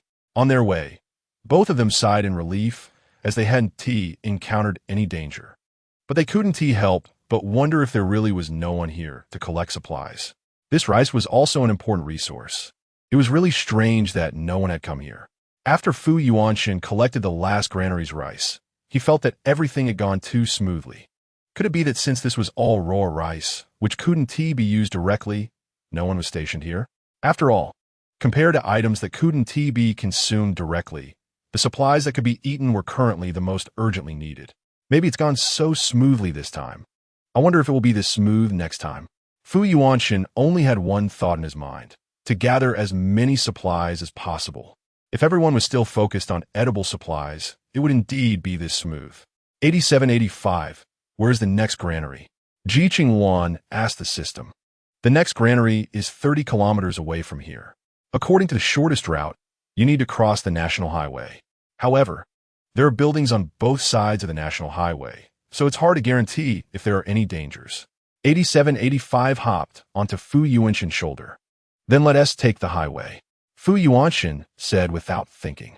On one hand, the highway is wider, and on the other, the dangers would be much less than on the national highway. Most importantly, it would be best if they could avoid crowds. How long will it take to get through the highway? Ji Qingluan asked from the passenger seat. If it's fast, half an hour. If slow, it could take an hour, depending on the road conditions. 8785 started the car while showing them the navigation. Chapter 97. Fu's mouth has been opened if all goes well. We should be able to reach the next granary soon. However, we haven't encountered any dangers on our way, and according to the map distribution, there are quite a few wild animals around here. Fu Yuanshan glanced outside the window. Upon hearing this, Ji Qingluan felt that good things don't happen, but bad things do. Ugh, if you can't keep your mouth shut, then don't say anything. What if you really attract some wild animals? I'd like to see how you deal with it. Cough. I'm just saying casually, there won't really be any wild animals. Just after Fu Yuanshan finished speaking, he saw dust rolling on the ground in the distance, as if something was passing by quickly. At first, Ji Qingluan hadn't paid much attention to Fu Yuanshan's side. But when she turned her head and saw the dust being kicked up in the distance, her brows furrowed. Sure enough, good things don't happen, but bad things do. Ashun, your mouth really has been opened. 8785. Stop the car and check the situation. It's just a coincidence. And you can't be sure that dust is caused by animals. What if it's humans? Just as Fu Yuanshan finished speaking, something suddenly pressed down on the roof of the car, making a loud noise. Then they saw a wolf jump down from the top of their car and run straight ahead. Ha! Ashun, what you said is quite hard to believe. Ji Qingluan looked at him with some exasperation. What is so hard to believe? It's just a coincidence. Fu Yuanshan also felt frustrated. Why does it have to happen at this moment? Fortunately, they had closed the windows tightly, preventing their scent from leaking out. Otherwise, they would have likely been harassed by these animals. Yeah, just a coincidence, nothing more. How could our Ashun's words have any power? Ji Qingluan left, making Fu Yuanshan want to tape her mouth shut. 8785. What is happening outside? Why are so many animals heading in that direction? Fu Yuanshan ignored Ji Qingluan and turned to look at 8785. I'm not a deity. How could I know everything? But it seems those animals don't look like they've been infected with the zombie virus. Instead, they seem to be driven by something. 8785 rolled its eyes. Zombies? Ji Qingluan remembered that animals are more alert than humans. If something could make these animals so alarmed, it must be something threatening to them. And looking at the sheer number and concentration, it was clear that whatever had startled them was not simple. Other than zombies, Ji Qingluan couldn't think of anything that could alarm them. 8785, drive, head straight to the granary. Fu Yuanshan seemed to have thought of something and immediately gave the order. Upon hearing his voice, 8785 initially wanted to say not to be too arrogant. But when it saw his serious expression, it immediately realized the seriousness of the situation. It then sped up the car. On this journey, because of the animals ahead, they had to keep honking the horn to drive them away. Ji Qingluan didn't ask why they had to drive so fast. Her thoughts were the same as Fu Yuanshan's. The only possible reason for the panic among the group of animals was the appearance of a large-scale enemy. And currently, the only thing capable of doing that was a zombie horde. She didn't expect to encounter a zombie horde just a month after the apocalypse. Ji Qingluan felt incredibly unlucky. Fortunately, 8785 was fast, and after 5 minutes of driving, they had already overtaken all the animals, leaving them far behind. 20 minutes to reach the granary. 8785 said, while looking at the map. Where's the nearest base? Fu Yuanshan looked at 8785 with a serious expression. Are you going to the base? Upon hearing Fu Yuanshan mention the base, Ji Qingluan was taken aback. No, I just want to see if there's a base in the direction the animals are heading. If there is, wouldn't that mean all those animals are leading a zombie horde toward the base? Can that base withstand the zombie horde attack? Fu Yuanshan's words made Ji Qingluan envision how terrifying that scene could be. Are you planning to inform that base once you figure it out? Ji Qingluan asked. If I can contact them, I'll naturally inform them. If not, I'll just let them be. Fu Yuanshan knew what he could and couldn't do at this moment. The nearest is the Baoan base, 30 kilometers away, just in the direction we're heading. 8785 displayed the location of the Baoan base in front of them, and the two looked at the position and the location they were heading to. The granary is located 5 kilometers away from the base, which means that after we collect all the food from the granary, we can head to the Baoan base for a look. Fu Yuanshan is not being overly compassionate. He simply feels that there are already enough zombies, and there is no need to create more. Avoiding the base is wise since there are many people inside, and our RV would obviously become the focus of everyone's attention. Ji Qingluan thinks that since they are here to gather supplies, it is necessary to avoid all crowds. That's true, so after we collect the food, we can continue to the next location. Fu Yuanshan nodded slightly. They have a mission at hand, and it is indeed not appropriate to put themselves in danger. There are still many granaries in this area, and there are at least a dozen more locations we haven't collected from yet. It's best not to go to the base now. If we get surrounded by zombies, it would be impossible to get out, and it would also affect our progress. Ji Qingluan does not want to be trapped by a tide of corpses. Escaping would take a lot of effort, not to mention that they would still have to search for supplies later. Fu Yuanshan responded. 8785, can you monitor the movements of those animals at any time? Satellite monitoring is possible, but because animal thinking is different from human thinking, I cannot determine their specific direction. They might head towards the base or avoid it. It's uncertain. If it's uncertain, that means we cannot convey the correct message to the Baoan base. At this moment, Fu Yuanshan was thinking about how to relay the correct information when he heard Ji Qingluan speak. 8785. Transmit the footage of the animal movements to the relevant personnel at the Baoan base and inform them of what is happening 30 kilometers away. As for what will happen in the end, they will have to determine that for themselves. You want the base personnel to make their own judgment on this matter? Fu Yuanshan raised an eyebrow. Yes, after all, this concerns the survival of their base. Shouldn't they be the ones to make that judgment? We are not gods. We do not have the ability to determine their lives or deaths. After Ji Qingluan finished speaking, she saw that 8785 had already transmitted the footage of the animals moving to the Baoan base. Chapter 98. Ji Jingshan's mother comes to the door. As for what the Baoan base will do, it is no longer their concern. Upon reaching the granary, Ji Qingluan and Fu Yuanshan had to speed up. A kilometer behind them was a herd of animals. They were racing against time. The granary here, like the previous one, was also unguarded. Just as the two were happily collecting food, they heard a series of pattering sounds. It was the sound of animals running. Let's go. We need to head to the next place. Ji Qingluan's expression tightened as she quickly pulled Fu Yuanshan into the vehicle. 8785 quickly left according to the previously planned route. The Baoan base was only 5 kilometers away. However, after receiving the data from the satellite map, the base leader finally realized the seriousness of the situation and hurried to make arrangements. The people inside the base showed expressions of shock upon hearing the news. An animal tide. Could it be a zombie tide? They are coming towards us. Can the base handle it? It has only been a month, and the defenses are not fully built yet. Those animals would definitely find it easy to get in. It's over, it's over. If those animals run amok inside the base, we be trapped? Not being able to go out is one thing. The key is that we don't have enough supplies to last long. Hurry, someone has already driven away from the base. We need to hurry too. If we can leave, we should leave quickly and not stay here. But where can we go? This is our home. How foolish. They're all heading to the Chong County shelter camp. Of course, we should go there too. The Chong County shelter camp is 1,000 miles away. The risk factor is definitely very high. Are you sure we really want to go there? Right now, that's south the only safe place under heaven. If you don't go there, where else can you go? If you don't want to die, hurry up and pack your things and leave. Upon hearing the news of a large number of animals approaching, no one in the base could sit still. Fearing they would become victims, personnel began to escape one after another. The base leader, upon hearing reports from below, revealed a somewhat relieved expression. This is good, if they can secure their safety. It's also good if they leave now. At least they can save their lives. The base leader sighed softly. The Baoyuan base has not been without encounters with zombies and animals this past month. The personnel inside were already on edge. Although previous victories filled everyone with confidence in the base, if the same thing happened again, all that confidence would vanish. That's human nature.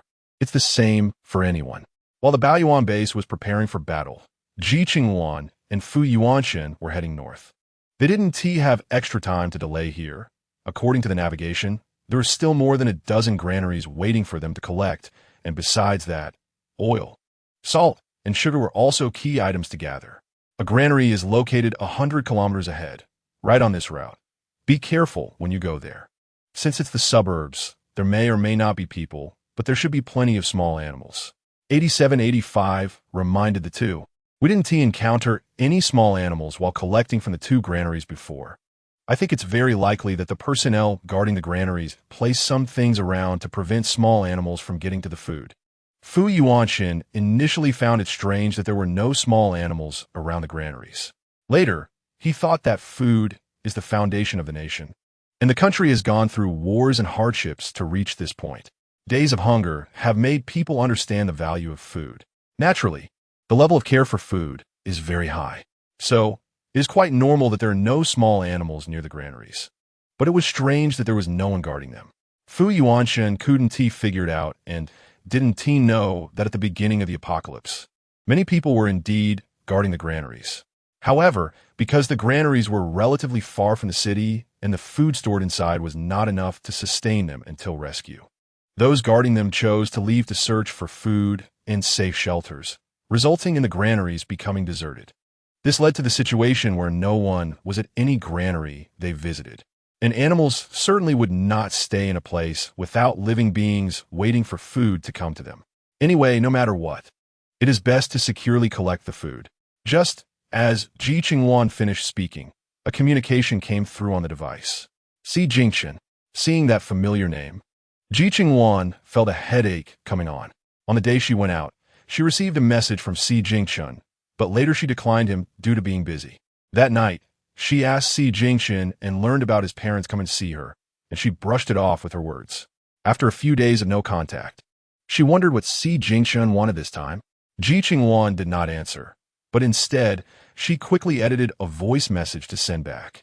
Soon, a message came back. Wan, I'm Si Jingchen's mom, Zheng Ai. Is there something you need? I'm at work, and it's not convenient for me to message.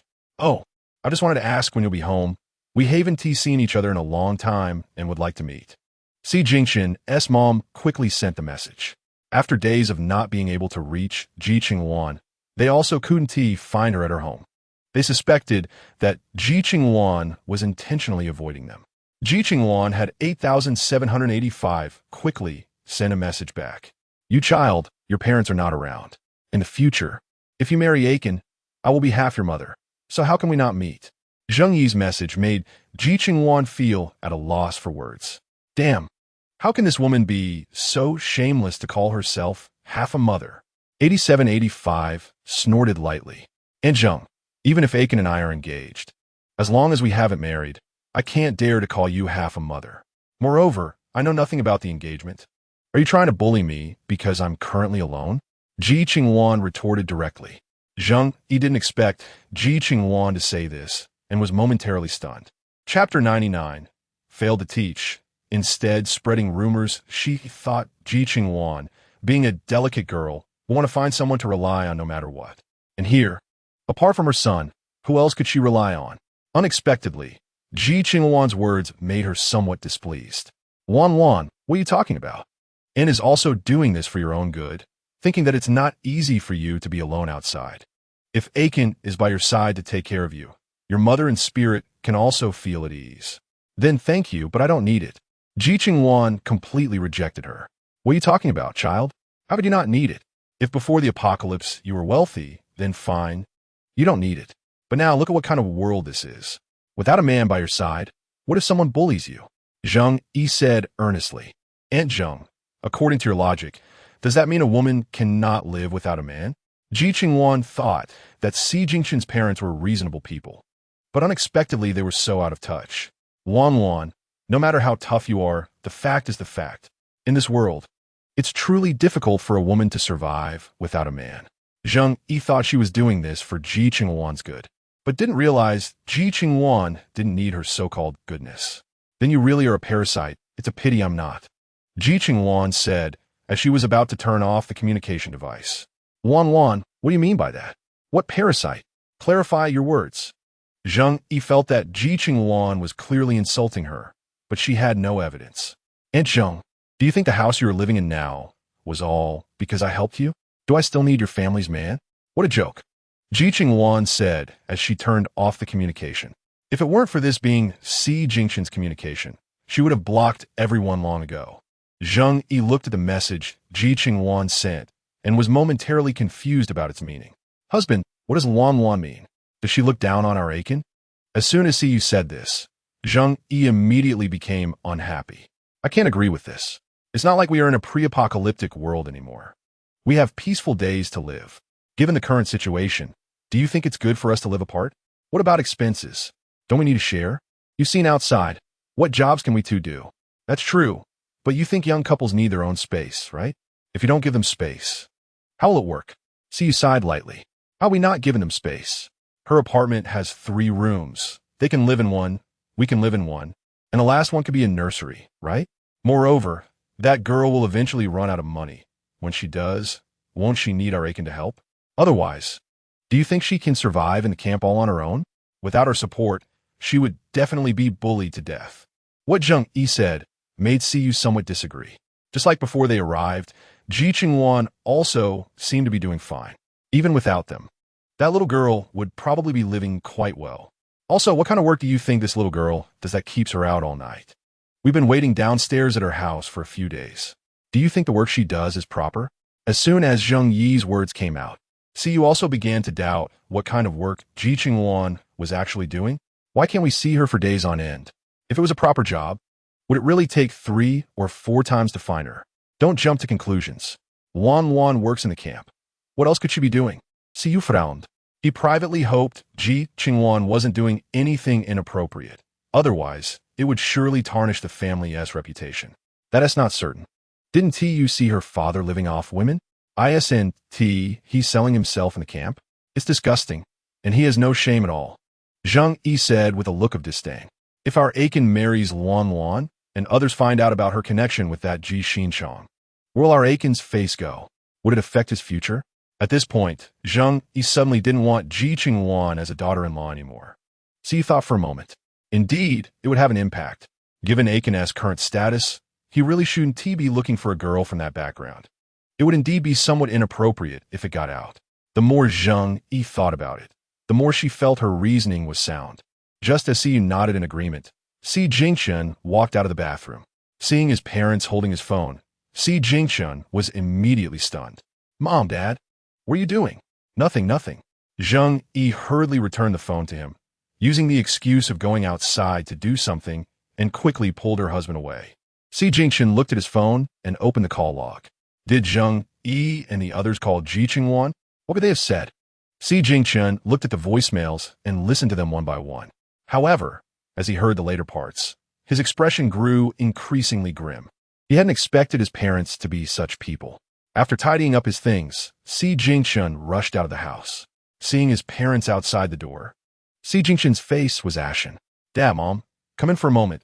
I have something to say to you. Aiken, what do you want to tell us? Zheng Yi walked into the room with some trepidation. Why did you say such things to Qingluan? Si Jingqian played back Zheng Yi's voice. Hearing her familiar voice, Zheng Yi suddenly felt as if she was being publicly executed. What? Can we not say anything? That girl is your fiancée, after all. It's not wrong for me to call myself half her mother, is it? Besides, we just wanted to meet her, but she spoke to us so prickly. Where did we offend her? Zheng Yi felt she had done nothing wrong and began to raise her voice. If you want to meet her, why didn't you tell me first? Si Jingqian frowned. Why should we tell you? Why we need to go through you to meet our future daughter-in-law? She's not some big shot. Zheng Yi felt that her son had become so cautious. They were just going to meet that girl. Did it require such tension? Chapter 100. They are a bunch of venomous snakes, Mom. Even if Qingluan and I have an engagement, that was set by you and her mother, not by me and her. She is very resistant to this matter. You shouldn't disturb her. Si Jingshun felt a headache coming on. Why couldn't Ti's parents be more understanding? The more resistant she is, the better. Your dad, and I think her father is selling himself now, right? With her current background, how could she be worthy of you? Moreover, your dad and I have been waiting at her house for so long and haven't seen her come out. You say she hasn't been home for so many days. Where could she be? Could it be that she is doing something shameful like her father? When Zheng Yi said this, Si Jingshun suddenly felt that his mother was quite terrifying. How could she say such damaging words about an innocent girl? Mom, have you lost your humanity? How can you say such things? Why can't I say it? You've seen what kind of person her father is. Do you really think a girl like her is innocent? Zheng Yi's voice was very harsh, and Si Jingshun felt uncomfortable listening to it. If it weren't for the fact that she was his mother, he would have wanted to slap her. You say she is not innocent, but your point for entering were all thanks to her, and this house was also rented with her help. Now you turn around and slander a girl like this. Are you still human? No, you're not human. I'm not human either. How can there be such ungrateful parents like you? Si Jingshun took a deep breath. I can't stay here any longer. You can stay. Si Jingshun didn't even look at his parents and turned to walk outside. What does this child mean? Is he turning against us? Zheng Yi screamed. Even Si Yu felt that his son shouldn't speak to him like that. He couldn't understand the situation with that girl right now, but once he did, he wouldn't behave like this. Si Yu said lightly.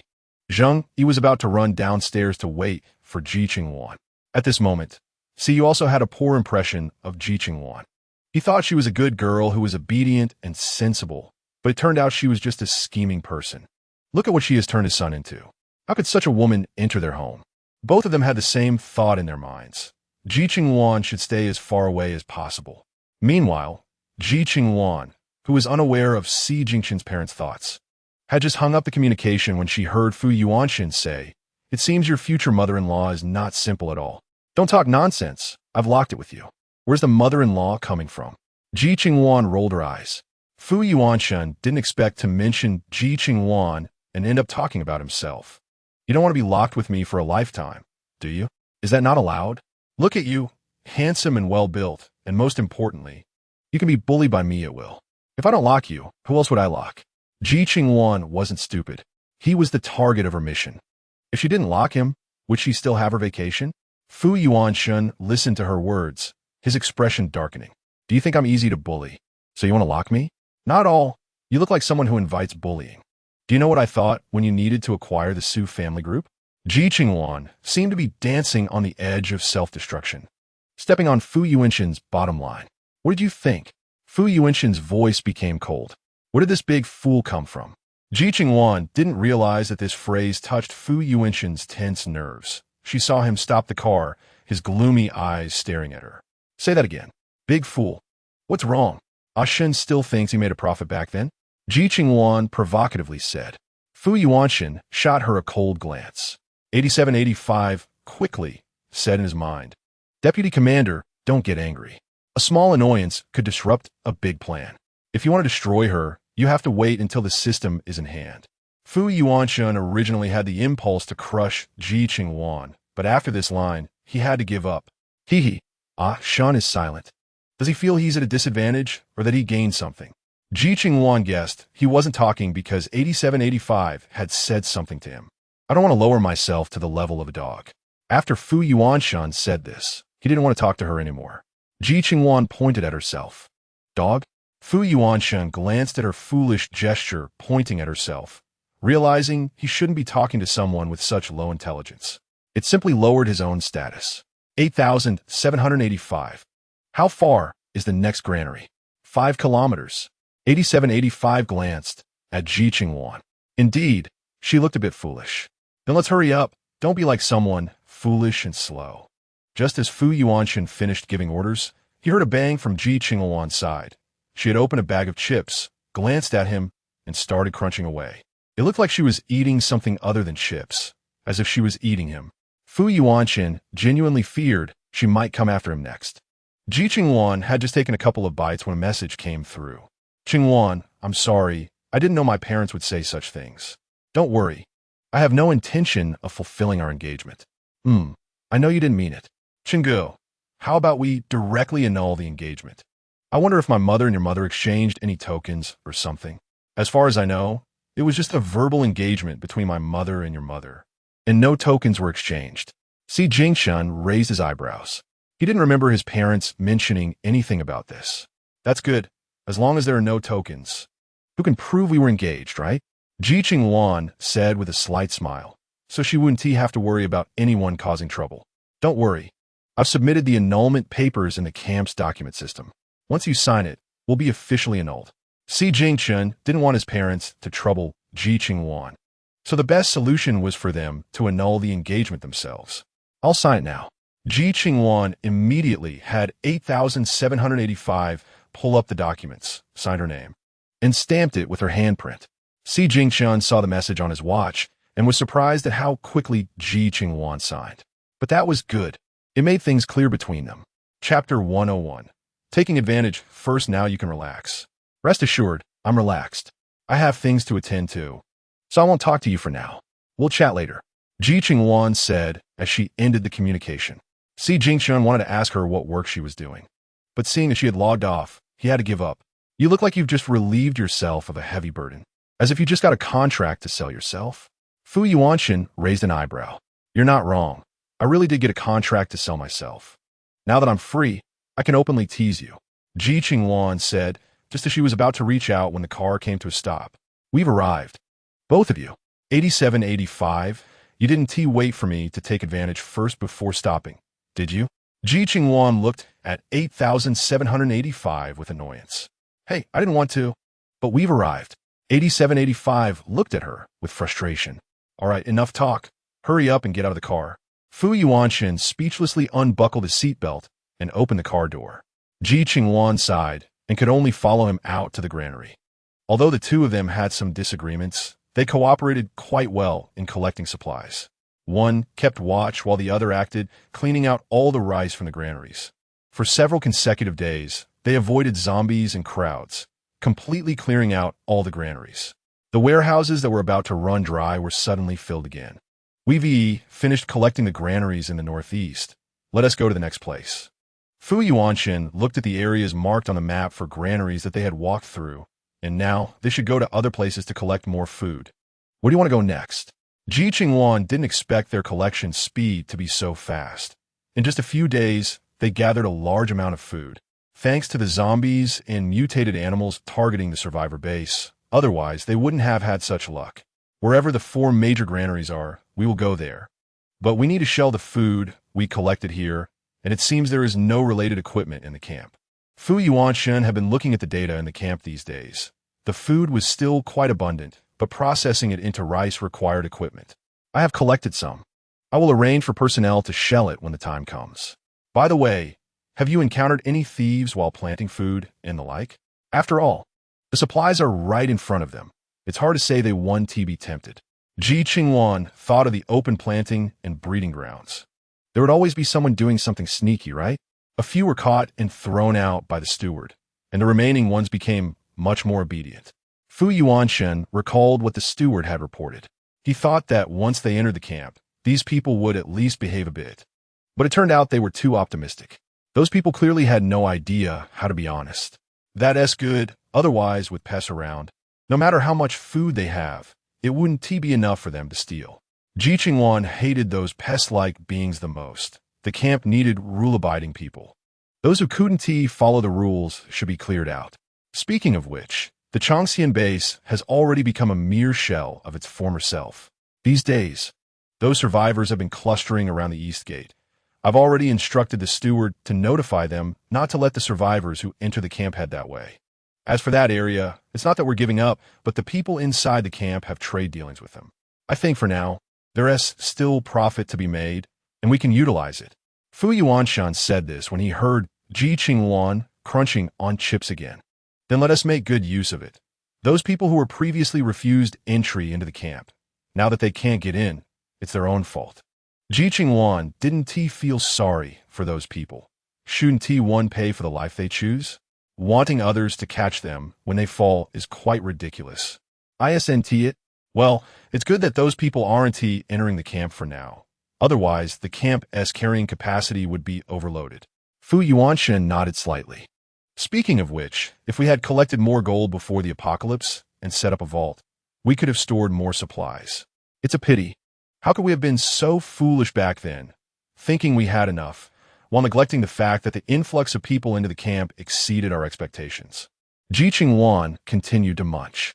There is no point in saying this now. Once we've gathered the supplies from the 4 granaries, the food security in the camp will be ensured, along with the oil and salt we collected beforehand, which can basically guarantee the internal operation of the camp. Fu Yuanshan said. Ji Qingluan immediately stopped crunching. Speaking of oil, it's relatively easy to handle. After all, we raise pigs in the camp, and we can extract fat from them. But should we go to the salt works to get some salt? Isn't the salt you collected enough? Fu Yuanshan glanced at her sideways. Are you silly? There is no such thing as having too much of this. The more, the better. Besides, in the future, there will be zombies and zombie animals everywhere. It will be even harder to collect. And you also have to consider other factors like natural disasters and man-made calamities. Ji Qingluan blinked her eyes. That's true. 8785. Check the location of the nearest salt works. Let us head there first. Fu Yuanshan gave orders to the system. 8785 was so angry it didn't want to talk. What attitude was Fu Yuanshan using to speak to it? Had he forgotten who he was? Just as 8785 was about to explode, it glanced at Ji Qingluan beside it, saw her nodding at it, and quickly set off toward the nearest salt works. Meanwhile, the Baohuan base, 15 kilometers away from the salt works, was under attack by zombie animals. This was the 5th day since they received the mysterious message. And during these 5 days, the zombie animals had launched a frenzied assault on the Baohuan base, seemingly unwilling to stop until they had wiped out every last person. Right now, they were desperately fighting against the zombie animals and praying for them to leave quickly and give them a way out. However, as time went by, despair filled their hearts. The seemingly calm street had nothing happening on the surface, but everyone understood that not long ago, someone couldn't take it anymore and rushed out of their house to look for supplies, only to be bitten on the shoulder by a zombie wolf that came out of nowhere. In an instant, that chilling scream spread throughout the area, making everyone tremble and not daring to make sound.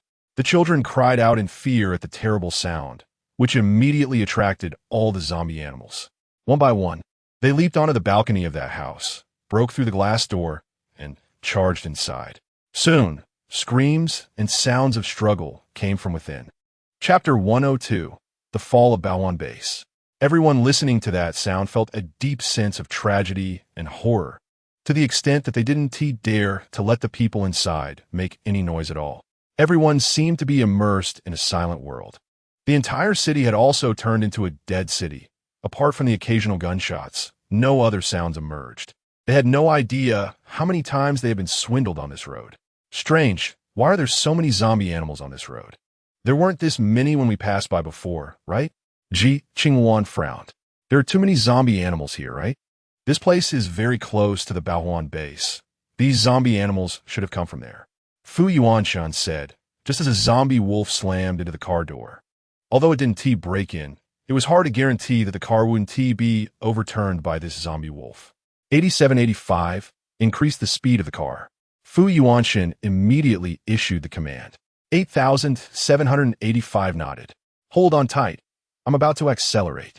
8785 shouted and directly drove the RV at sports car speed. The previous zombie animals clearly couldn't keep up with the speed of the RV, only able to snarl and roar as they ran. Ji Qingluan was relieved that they still had a car to ride in if they had to rely on their legs. They probably wouldn't be able to outrun these damned zombie wolves. They might even become food in the mouths of the zombie wolves. Indeed, having a car is great. After Ji Qingluan clicked her tongue in her heart, she saw 8785 drive the car out of the area where the zombie wolves were and speed away. Arriving near the salt works, Ji Qingluan and Fu Yuanshan discovered traces of survivors living nearby after scouting the area. They needed to avoid those survivors. Fu Yuanshan looked at the movements of people in the nearby building, thinking about how to arrange things when he saw Ji Qingluan unbuckle her seatbelt and prepare to get out of the car. Ji Qingluan, what are you doing? Are you planning to act on your own again? Fu Yuanshan shouted as he saw her about to get out of the car. Why shout so loudly? Do you want to let people know we're here to steal? Ji Qingluan rolled her eyes. They are here to steal. Isn't shouting so loud, asking to be discovered? Fu Yuanshan's face darkened as he spoke softly. Too troublesome, wasting time. Wait here for me. I'll be back soon. Ji Qingluan couldn't wait that long. Besides, with Fu Yuanshan's picky nature, who knows how long it would take? The best option was for her to go herself. Ji Qingluan. Fu Yuanshan quickly unbuckled his seatbelt, wanting to get out of the car, but found the door locked. 8,785. What are you doing? Deputy camp leader, you should listen to the camp leader and stay here. 8785 jumped onto his shoulder. Are you really going to let her go collect supplies alone? What if something happens? Fu Yuanshan looked at it coldly. If something happens, wouldn't that be better? Maybe the system would transfer to the deputy camp leader, and the deputy camp leader would inherit the camp directly. Wouldn't that be better? 8785 said with a grin. But didn't you say that it would only work when I reached the God transformation stage? I'm not even close to that level now. Aren't you afraid of a fail binding? Fu Yuanshan's voice grew colder. There is a chance of failure, but the chance of success is greater. Isn't the deputy commander also hoping for the commander to die? Now is the best opportunity. If she dies, you'll benefit. Just as 8785 finished speaking, it was grabbed by Fu Yuanshan. Are you going to open the door?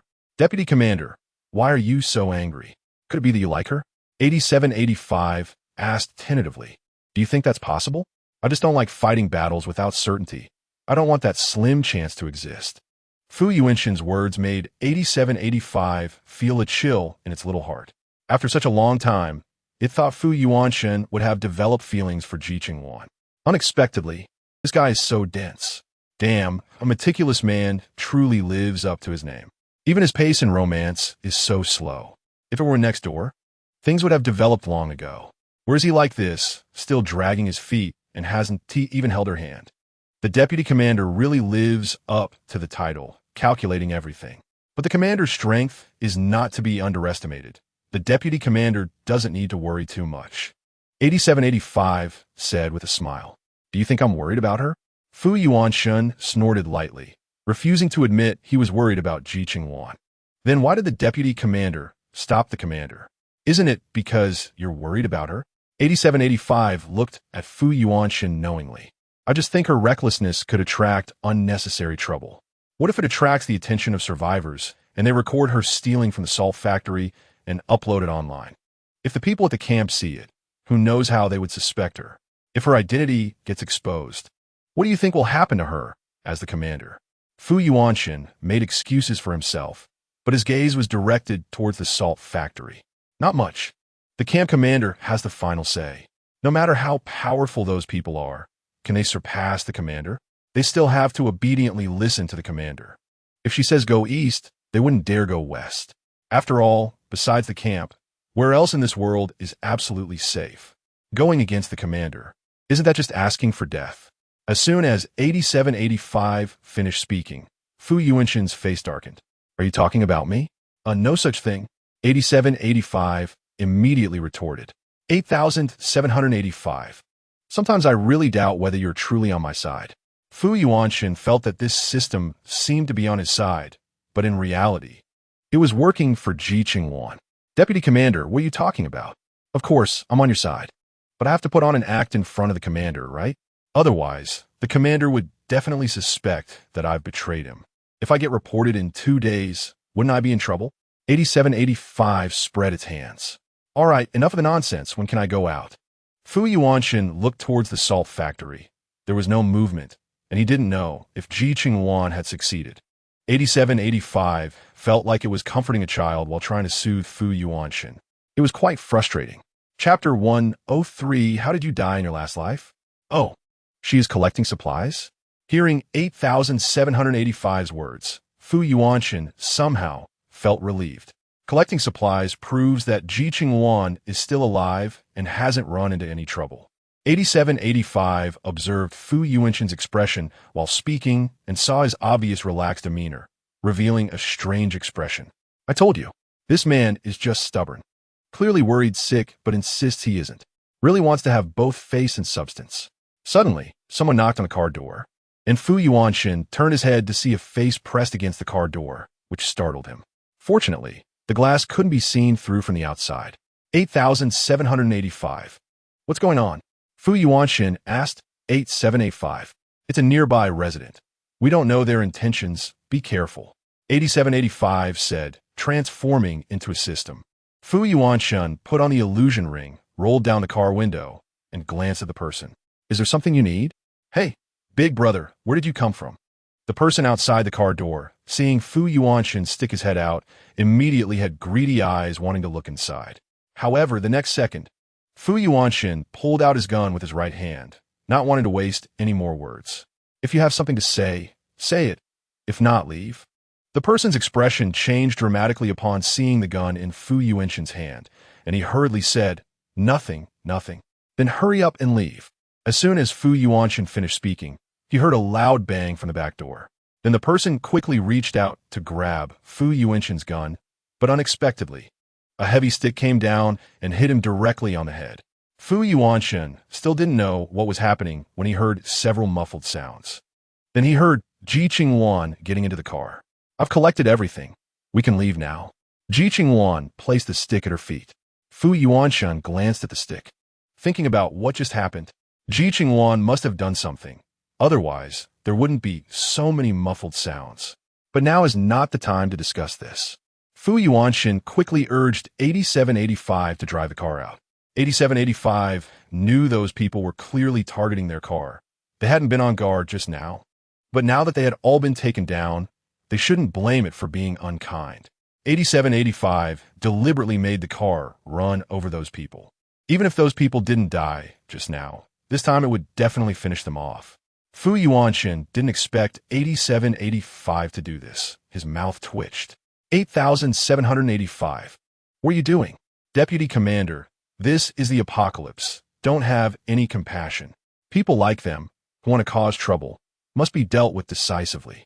If we can't kill them, we must find a way to make sure they can't recover. We can't let them have it easy. 8785 jumped out. Did you really kill them? Fu Yuanshan turned to ask Ji Qingluan. It was Yin Zio who dealt with them just now. So this matter naturally had to be asked to Ji Qingluan. In the apocalypse, those who need to be dealt with must be dealt with. Moreover, in that situation, they clearly wanted to rob our car. Do you think there's any reason to leave people like them alive? Ji Qingluan looked at him indifferently. Fu Yuanshan glanced at her. Although it's not as convenient as before the apocalypse, if some people find any clues, it could be troublesome. I don't have any, but you do. Ji Qingluan said, while opening the system panel. Did we leave traces? What traces did we leave? The deputy commander hasn't even left the car. How could there be traces? 8785 tilted its head in thought. You ran over them. There are traces left on the tires, but that's not a big deal. The car's appearance and tires can be replaced, ensuring that even if someone sees the car, they won't recognize it. But if your appearance is seen, it could be dangerous. I'm afraid it will attract unnecessary trouble. Fu Yuanshan looked at Ji Qingluan. Sometimes calling her meticulous seemed right, but she acted so hastily, it was really worrying. Don't worry. I'm not that foolish. Even if others see me, they won't see my original appearance. They'll only see the face of Ji Xinchang's daughter. Ji Qingluan's words made Fu Yuanshan a bit confused. What do you mean? To put it simply, I also wore an illusion ring like yours. So when others see my appearance, it will be the way I want them to see me. Ji Qingluan pointed at the illusion ring in Fu Yuanshan's hand. Fu Yuanshan then noticed that he hadn't taken off the ring. I thought you didn't have any brains. Turns out you've secretly done quite a bit. TSK. I didn't expect to be seen as such a person in Ashan's heart, right? Do you think I only have looks and abilities and nothing else? Ji Qingluan smiled at him. I didn't say that. You said it yourself. Fu Yuanshan turned his face away. It seems I need to change my image in Ashan's mind. Otherwise, he must think someone like me doesn't deserve to be with someone as noble as you, right? Ji Qingluan helplessly spread her hands. You're clearly a young lady from a wealthy family. How come you speak like a rogue? If someone didn't know better, they'd think you were a street thug. not a young lady from high society. Fu Yuanshan thought that people could change, but someone like Ji Qingluan was rare. Watching her talk about those things, there wasn't a hint of fear on her face, just a faint indifference like a cold observer. Fu Yuanshan initially thought she was just a naive girl who didn't understand the world. Now he realized she was merely wrapping her true self in a clumsy and innocent exterior, which made people feel inexplicably sympathetic. In your past life, how did you die? Fu Yuanshan suddenly wanted to know what Ji Qingluan had experienced. Ji Qingluan herself wasn't very clear about it. After all, it was the original owner's story, and she was just an imposter. Chapter 104. The original owner was so miserable. Fortunately, there was 8,785. Ji Qingluan received the information transmitted by 8785 and took a deep breath. I originally thought we could just live our own lives, but unexpectedly, the apocalypse came. As a little girl, I had no opinions and just followed Ji Qingluan and the others to move into the base with gold and other supplies. At first, the base provided free food, but as time went on, the food supply ran low. The base required each family to send one person to gather supplies. I thought it would be Ji Qingluan going, but to my surprise, he made me go. I was dumbfounded. He was the head of the family. Shouldn't it be him going? I was just a little girl. How could he bear to do this? Fu Yuanshan listened to her, and his mood became heavier. I begged him to send someone else, but he said if I didn't go, I wouldn't get to eat, and even threatened to kick me out. I had no choice but to go with him. Fortunately, since the apocalypse had just begun, human nature wasn't that bad yet, and everyone helped each other. In my collection team, they took special care of me because I was young and a girl. So for the first 5 years, I lived not too badly. However, after 5 years, all the supplies we could find were more than 2 years past their expiration date. At first, it was fine to eat things that had just expired. But as time went on, eating them made us more and more likely to get diarrhea. But if we didn't eat, we would starve.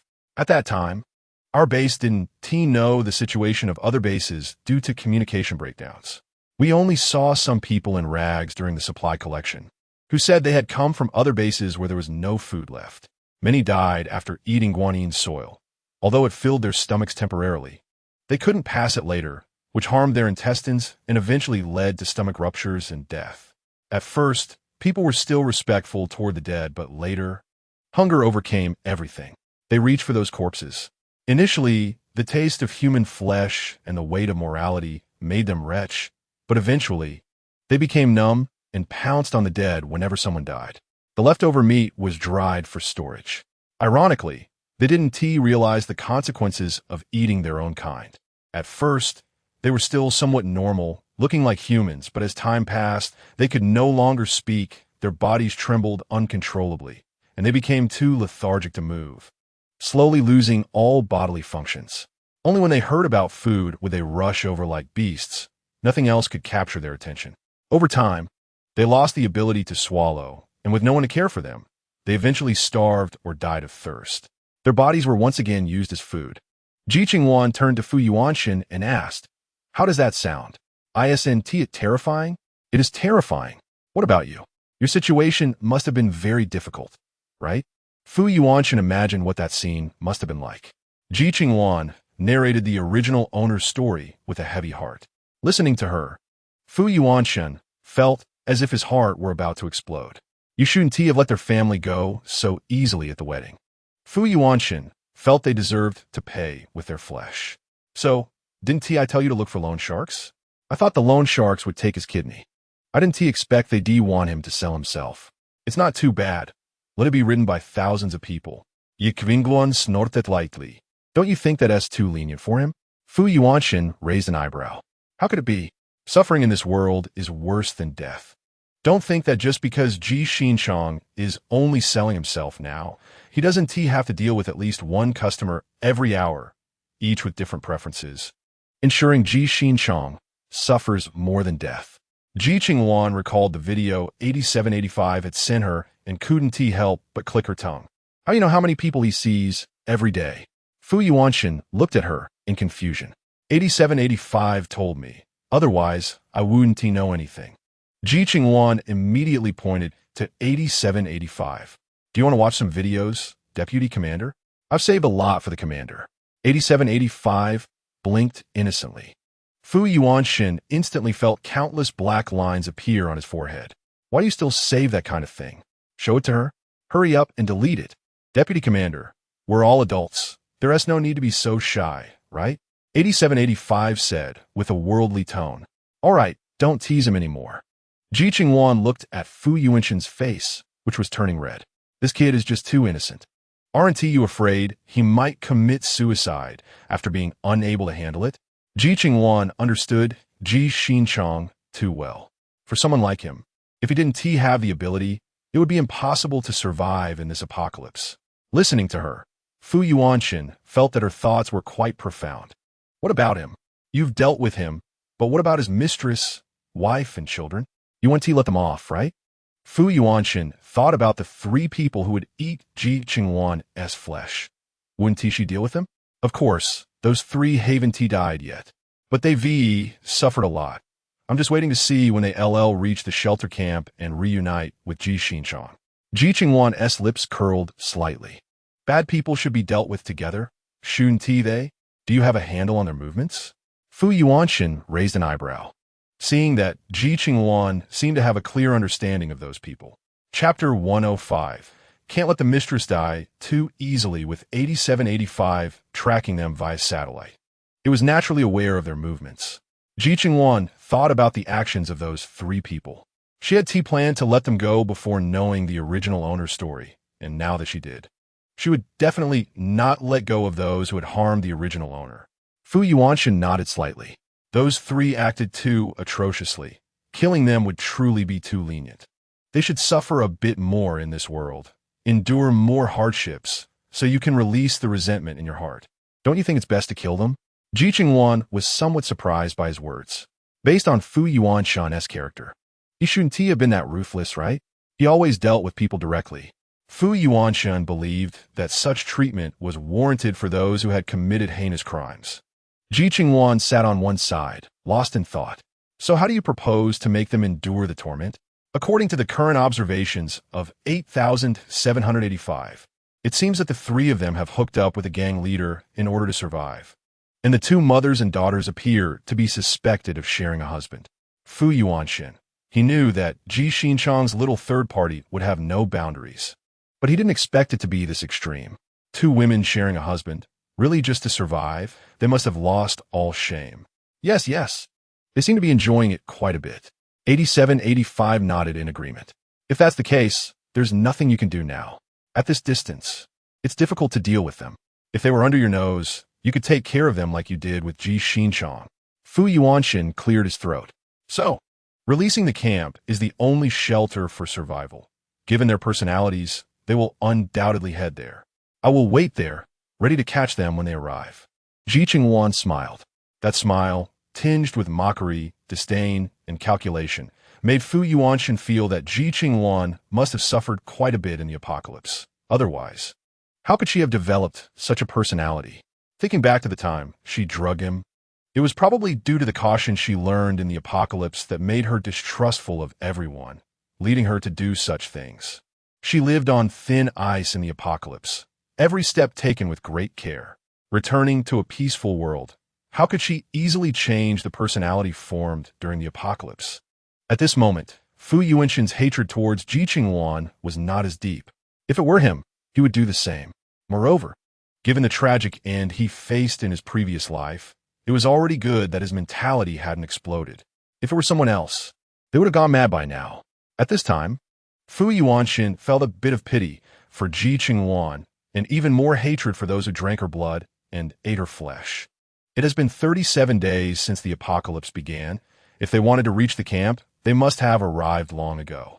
If you say they haven't arrived yet, where's the problem? No matter where the problem lies, once they enter the camp, there are plenty of ways to deal with them. Ji Qingluan snorted slightly. Dealing with a few scoundrels is still quite simple. As long as you have a plan in mind, we can deal with their matters once they arrive at the camp. Right now, we need to go to the Central Plains granary, where wheat is also a major food crop. Seeing that she had ideas in her mind, Fu Yuanshan didn't say much. According to her earlier narration, she lived until the age of 30 in her last life, which is older than his current age. No matter how you look at it, he was at a disadvantage. Aren't there many people over there? If we go there, will we encounter a large number of zombies?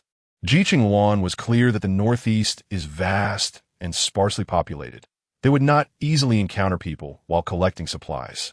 The Central Plains granary is different. It's densely populated. This means there are large numbers of zombies roaming around, and the danger level will correspondingly increase. 8785. Research where to go to avoid zombies and crowds. What we need to do now is collect supplies, not confront zombies head-on. Fu Yuanshan understood very well what kind of trouble zombies and crowds could bring and tried to avoid them as much as possible. Received. I am currently searching for the optimal route for you. 8785 immediately got to work. Having a system is quite nice. Looking at what 8785 has done, it has really reduced a lot of our troubles. Ji Qingluan laughed as she playfully squeezed 8785. Ouch, it hurts. Captain, don't go too far. If you keep this up, I won't talk to you anymore. 8785 said angrily. I just think you look cute all fluffy. What's wrong with me squeezing a bit? Ji Qingluan teased. All right, don't mess with it anymore. We still need it to lead the way. Fu Yuanshan rescued 8785 from her hands with a bit of annoyance. Don't worry, it's a system. It can operate in multiple ways and won't just crash on us. He suddenly felt that it was actually seeing her play that made it want to play too. Fine, she's an adult, so she won't bicker with a child. According to 8785's calculations, after they reach the location of the Central Plains granary, they can avoid villages by getting off the highway and head straight to the wheat storage warehouse. When they arrived, they initially didn't roll down the windows and didn't hear any zombie growls at all. It wasn't until they got out of the car that they occasionally heard zombie growls and some other strange sounds. Ji Qingluan and Fu Yuanshan speculated that it was likely sounds made by people. After all, no matter how careful people are, they can still make noise. Plus, zombies have become quite sensitive now. A small mistake can easily attract their attention. Fu Yuanshan followed Ji Qingluan into the wheat storage area and said quietly, "Didn't you say that those places might be controlled by the authorities? If that's the case, we won't be able to collect any flour." Ji Qingluan furrowed her brows. The reason they came to collect these rice and wheat is largely because the authorities are currently busy dealing with zombies and can't handle these food supplies. Moreover, another reason is that the processed food has been monopolized by the authorities. Chapter 106. Why are they so nice to her? It was true before, but now the number of zombies here is considerable, and the authorities clearly have difficulty collecting supplies. If it were just the two of us going, those supplies should be easily within reach. What do you think? Should we go or not? Fu Yuanshan spoke softly while watching her carefully unlock the door. Let's go. Why not? If the authorities can go in to collect supplies, then there's no problem. If they can't get in, it's better for us to take these supplies rather than let them rot here. Ji Qingluan rolled her eyes, although she was somewhat concerned about the authorities.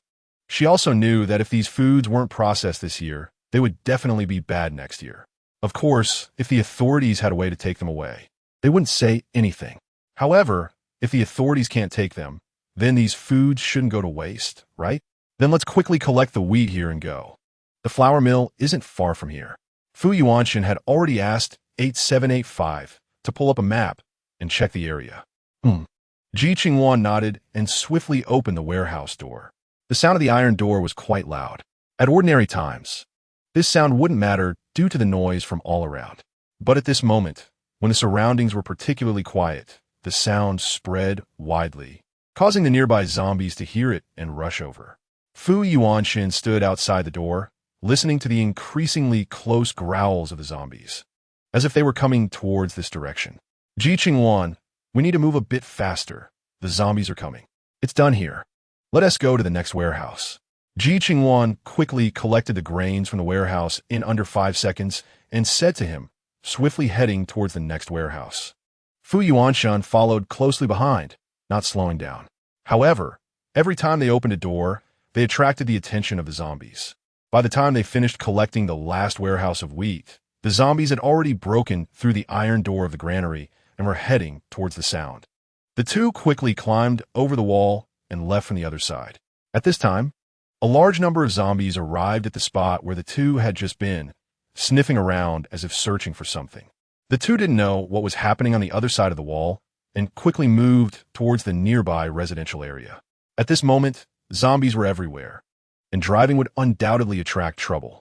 Although they weren't afraid of the zombies, being surrounded and unable to move was always a bit uncomfortable. Let's head this way. Ji Qingluan and Fu Yuanshan were sprinting down a small path. The sound of their running was not as loud as the sound of the door opening, but it still attracted quite a few zombies to come over. As the roars of the zombies echoed, those that were originally searching for prey in the granary also rushed out. 8785, the drone inside the space led them away. Ji Qingluan immediately gave the order. 8785 quickly took out the drone, controlled it to emit music, and led all the zombies that heard the sound away from their original location. Let's find a nearby place to rest. Ji Qingluan looked at a residential house not far away and hurried towards it. Fu Yuanshan glanced at the house and rushed to grab Ji Qingluan's hand. We're not going there. Let's go directly to the flour mill. Don't you need a rest? Ji Qingluan could handle it, but she was worried that Fu Yuanshan might not. No, I'm fine. There are people in the residential houses here. We can't let them notice us too much. Fu Yuanshan knew they were wearing illusion rings, but to avoid unnecessary trouble, it was better not to attract too much attention. All right then, let's go to the flour mill now. Ji Qingluan nodded and instructed 8785 to lead the way. At this moment, inside the residential house, pairs of eyes peered out from the tightly sealed windows, seemingly looking for the culprit that caused the zombie roars. Those zombies are making such a racket. Could it be that someone has come? Is it rescue personnel? We've been waiting here for more than a month. If they don't come soon, we won't be able to hold on much longer. On the third floor of the house, a haggard woman said to her husband, "We have to hold on, even if we can't. The entire area is in ruins. If rescue personnel come, they'll definitely prioritize the people in the city center.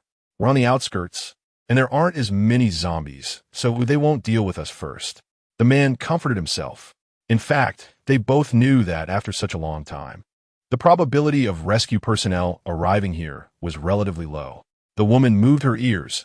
She could still hear the sound of music. "No, I haven't seen any rescue vehicles." The man shook his head. Could it be passers-by? They said the Chong County shelter camp was built by gods. The scenery in the photos looks pretty good. I just don't know when we can go there. The woman sighed softly. Go, go, go. Haven't you heard that you need points to get in? Without points, how long do you think we can stay there? The man looked at her coldly. Women are just like that, lacking insight. They need points to get in, and points require resources to exchange. How much resources do you think we have? Do you really think you can go there and eat and drink for free? They're not doing this for you. Why should they be so nice to you? Hey, you say that the owner of the camp built it to serve the public. Why are they still collecting resources? It really doesn't make sense. The woman said gloomily. Maybe they never intended to do charity from the start. You all just assume that since they build a camp, they should provide you with housing and food. It's really laughable. Do you think there's a free lunch in this world? Do their contributions come without a cost? The man's words sounded somewhat harsh to the woman. I never thought about wanting to eat and drink for free. Can you please not be so harsh with your words? The woman couldn't take it anymore. At this time, can't you say something useful? Do you have to cause a scene here? Am I being harsh? Then go find someone nice to talk to. Why come to me? The man snorted coldly, and when the woman was so angry that she wanted to hit him, a drone flew past the window not far from them, startling the woman. What is that thing? The frightened voice of the woman came, and the man followed her gaze to look outside. Chapter 107. Robbed on the way. It's just a drone. What's so surprising about that? The man snorted coldly, but he wondered why there would be a drone flying by at this time. Everyone was hiding in their homes, afraid of being discovered by zombies. How could they boldly send out a drone? That would be looking for trouble. Maybe they're checking if the surrounding people are dead. If they are dead, maybe there are plenty of resources left in the house. Those people are definitely coming for the resources. We need to be careful. The man was clearly overthinking it. After Ji Qingluan put away the drone, she and Fu Yuanshan arrived at the flour mill. There were many dried bloodstains in front of the flour mill, indicating that a fight involving at least a dozen people had occurred here. They also found several corpses on the main road. The gate was not damaged, so the resources inside should not have been taken. Fu Yuanshan noticed that the locked gate had signs of damage, but it was clear that the damage had not completely opened the door to the flour mill. Perhaps the situation at the time was complicated or time was pressing, preventing them from opening the door in time. In any case, the resources inside were likely not completely taken. I'll unlock it. When Ji Qingluan heard this, she immediately pushed him aside. Your skills are getting more proficient. Fu Yuanshan watched her open the door in almost no time at all. In the apocalypse, having an extra skill meant one more way to survive. To live. One had to learn, even if they didn't want to. Ji Qingluan opened the door and walked in. Listening to her calm words, Fu Yuanshan felt as if his heart was pricked by a needle. Let the past be the past. You've been reborn now, so don't dwell on what happened before. Are you feeling sorry for me? Shun, shouldn't you give me some comfort? Ji Qingluan blinked. Fu Yuanshan curled his lips. You're starting to joke again. Hee. Didn't you just touch on something sad for me? If you don't give me some comfort, I'll feel hurt. Ji Qingluan held her heart, pretending to be dying. Fu Yuanshan twitched the corner of his mouth and quietly watched her performance. When Ji Qingluan saw he had no reaction, she quickly straightened her expression. Ahem, jokes aside, let's hurry up and collect supplies. Ji Qingluan said as she walked towards the warehouse. Deputy camp leader, why are you so unromantic? You should go up and hug the camp leader, then give her a kiss, comforting her by saying not to be afraid, because you'll be there from now on. 8785's voice reached Fu Yuanshan's ears. Fu Yuanshan glanced at it. You're so good at this. Then hurry up and turn into a person. Once you're human, you can hug her however you want. Forget it. It's pointless to talk to a blockhead like you. One day you'll regret it. 8785 snorted lightly and ran towards Ji Qingluan. At this moment, Ji Qingluan opened the flour mill's warehouse and was surprised to see the piles of flour inside. Wow, there's so much flour here. This flour is enough for everyone in our camp to eat for a month. Fu Yuanshan quickly collected the flour after scanning the warehouse. That's great. Let's hurry up and collect it and then move to the next place. Ji Qingluan's face showed an indescribable joy. This time, they must gather enough supplies and then enjoy themselves in the camp as they pleased. And by helping Fu Yuanshan grow, she could then retreat successfully. Perfect. Fu Yuanshan looked at the joy on her face, and his heart stirred slightly. Such a radiant smile would be hard to see again in the apocalypse. After leaving the flour mill, the two did not enter the city. The city was the official main stage. They had no need to compete for supplies with the officials. Moreover, there were numerous zombies in the city. If they accidentally attracted the zombies' attention and got surrounded, it would be bad news. The two got into the car and set off again. According to the map, there was a granary 30 kilometers away, but they had to pass through the county town to get there. That place was also a rural grain storage point, too far from a highway. If they wanted to head to the highway, they would have to take a big detour, which wasn't worth it at all. In the end, they decided to go through the county town. With the 8785 system that guaranteed their safety, the two didn't worry too much. However, they never expected that, just as they were about to pass through the county town, something suddenly rolled out from an alley by the roadside and quickly intercepted their car. 8785 quickly stopped the vehicle, but they still collided with that thing, getting stuck in the road. Immediately, several individuals armed with weapons rushed out from both sides of the alley. In an instant, even though the two didn't understand what was happening, they realized what was going on. Were they trying to rob them? Ji Qingluan snorted coldly. I'll go ask what is going on. You stay here and don't go out. Before Fu Yuanshan could finish his sentence, he saw Ji Qingluan unfasten her seatbelt, open the car door, and walk out holding the stick she had previously used to hit someone. When will you learn to listen? Fu Yuanshan shouted as he hurriedly got out of the car. Oh, it's just a little girl. The few people were dressed in trendy clothes, with dyed hair, looking very young and giving off a bit of a gangster vibe. Are you looking for trouble? Ji Qingluan looked at them indifferently. Yeah, little girl, we just want something to eat. Just give us something to eat, and we'll let you leave easily. How about that? One of them grinned as he sized up Ji Qingluan. It had to be said that Ji Qingluan was quite pretty. We don't have anything to eat ourselves. Why will we give you food? Where do you get the face? Ji Qingluan looked at them coolly. No food, and yet you're driving around in a motorhome? Do you really think we're idiots? The person scoffed. The others followed suit. Let us not waste more words with them. There are just two of them in this car. Kill the man, and the girl can be left for us to enjoy. Before he could finish his sentence, a scream pierced the air, and everyone noticed that Fu Yuanshan was holding a gun. Damn, that's a prohibited item. How do you have a prohibited item? The person who had been talking to Ji Qingluan was dumbfounded. Seeing how young they looked, how could they possibly be carrying such prohibited items? Where did they get them? Why should we tell you how we got it? Didn't you want to rob us? Then come on, let me see what you're capable of. Ji Qingluan provoked them. Damn, you little girl, are you looking to die? The person was just about to speak when Fu Yuanshan jumped onto the roof of the car and shot him in the knee. Chapter 108. The ferocious duo. You dare to kill? I'm calling the police. I'm calling the police. The man gritted his teeth in pain. Calling the police? Go ahead, call them. Let us see if they will come. Ji Qingluan snorted lightly. The man was about to say something when a loud roar echoed. The gunshots attracted all the nearby zombies. Everyone's expression changed. Run, run. The man gritted his teeth and said. They knew that if Fu Yuanshan didn't have a gun, they still had a chance to fight back.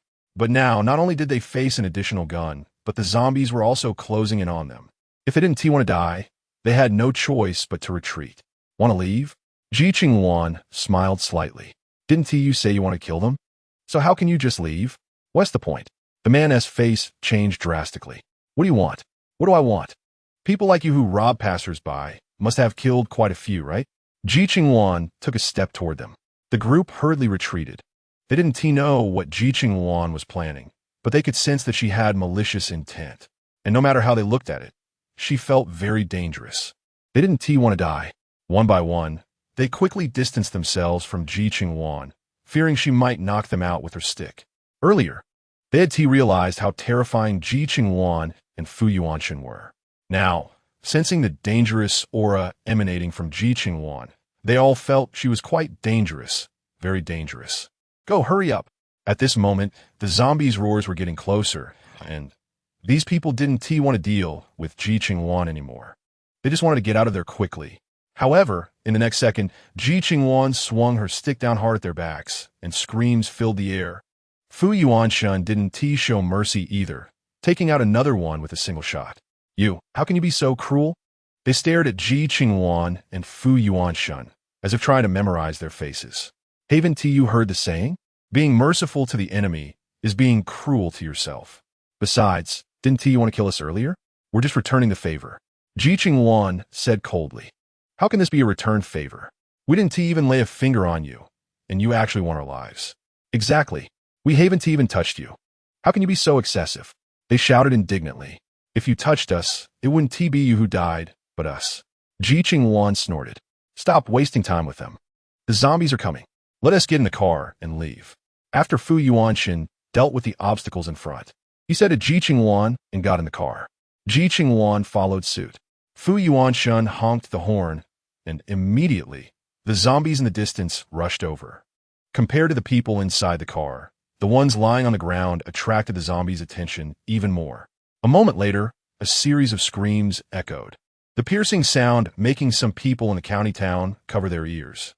They had never heard such a chilling scream. Meanwhile, Fu Yuanshan quickly drove the car out.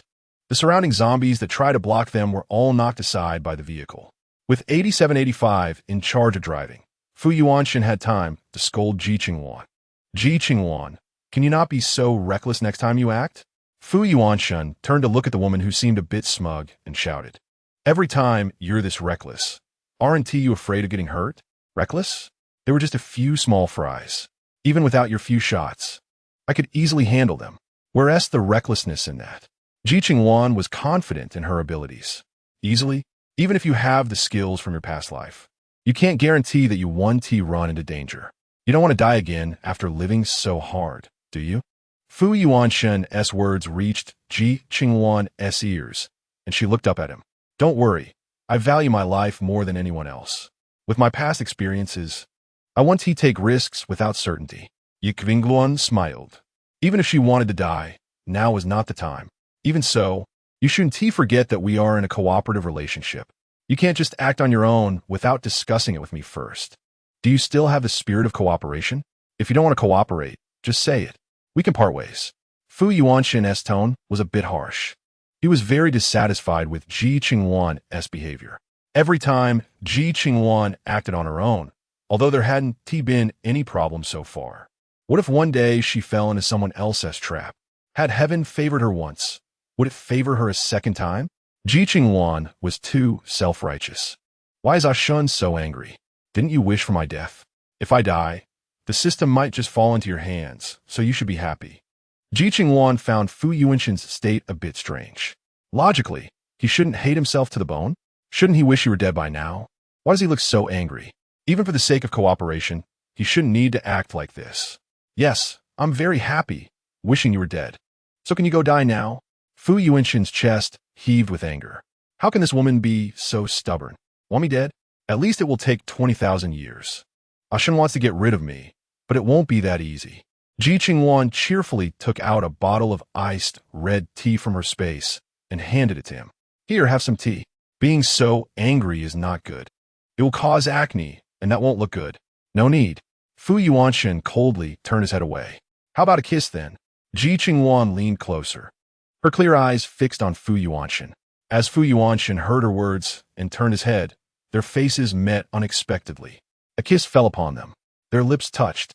Ji Qingluan held his head, half leaning against him. Although they had kissed a few times, Fu Yuanxin still resisted Ji Qingluan's initiative, especially since she had just made him angry and now wanted to appease him with a kiss. Does she really think he is that easily tempted? Just as Fu Yuanxin was about to push her away out of anger, Ji Qingluan had already smiled and left. Ji Qingluan looked at his face and smiled. What do you say? Get lost.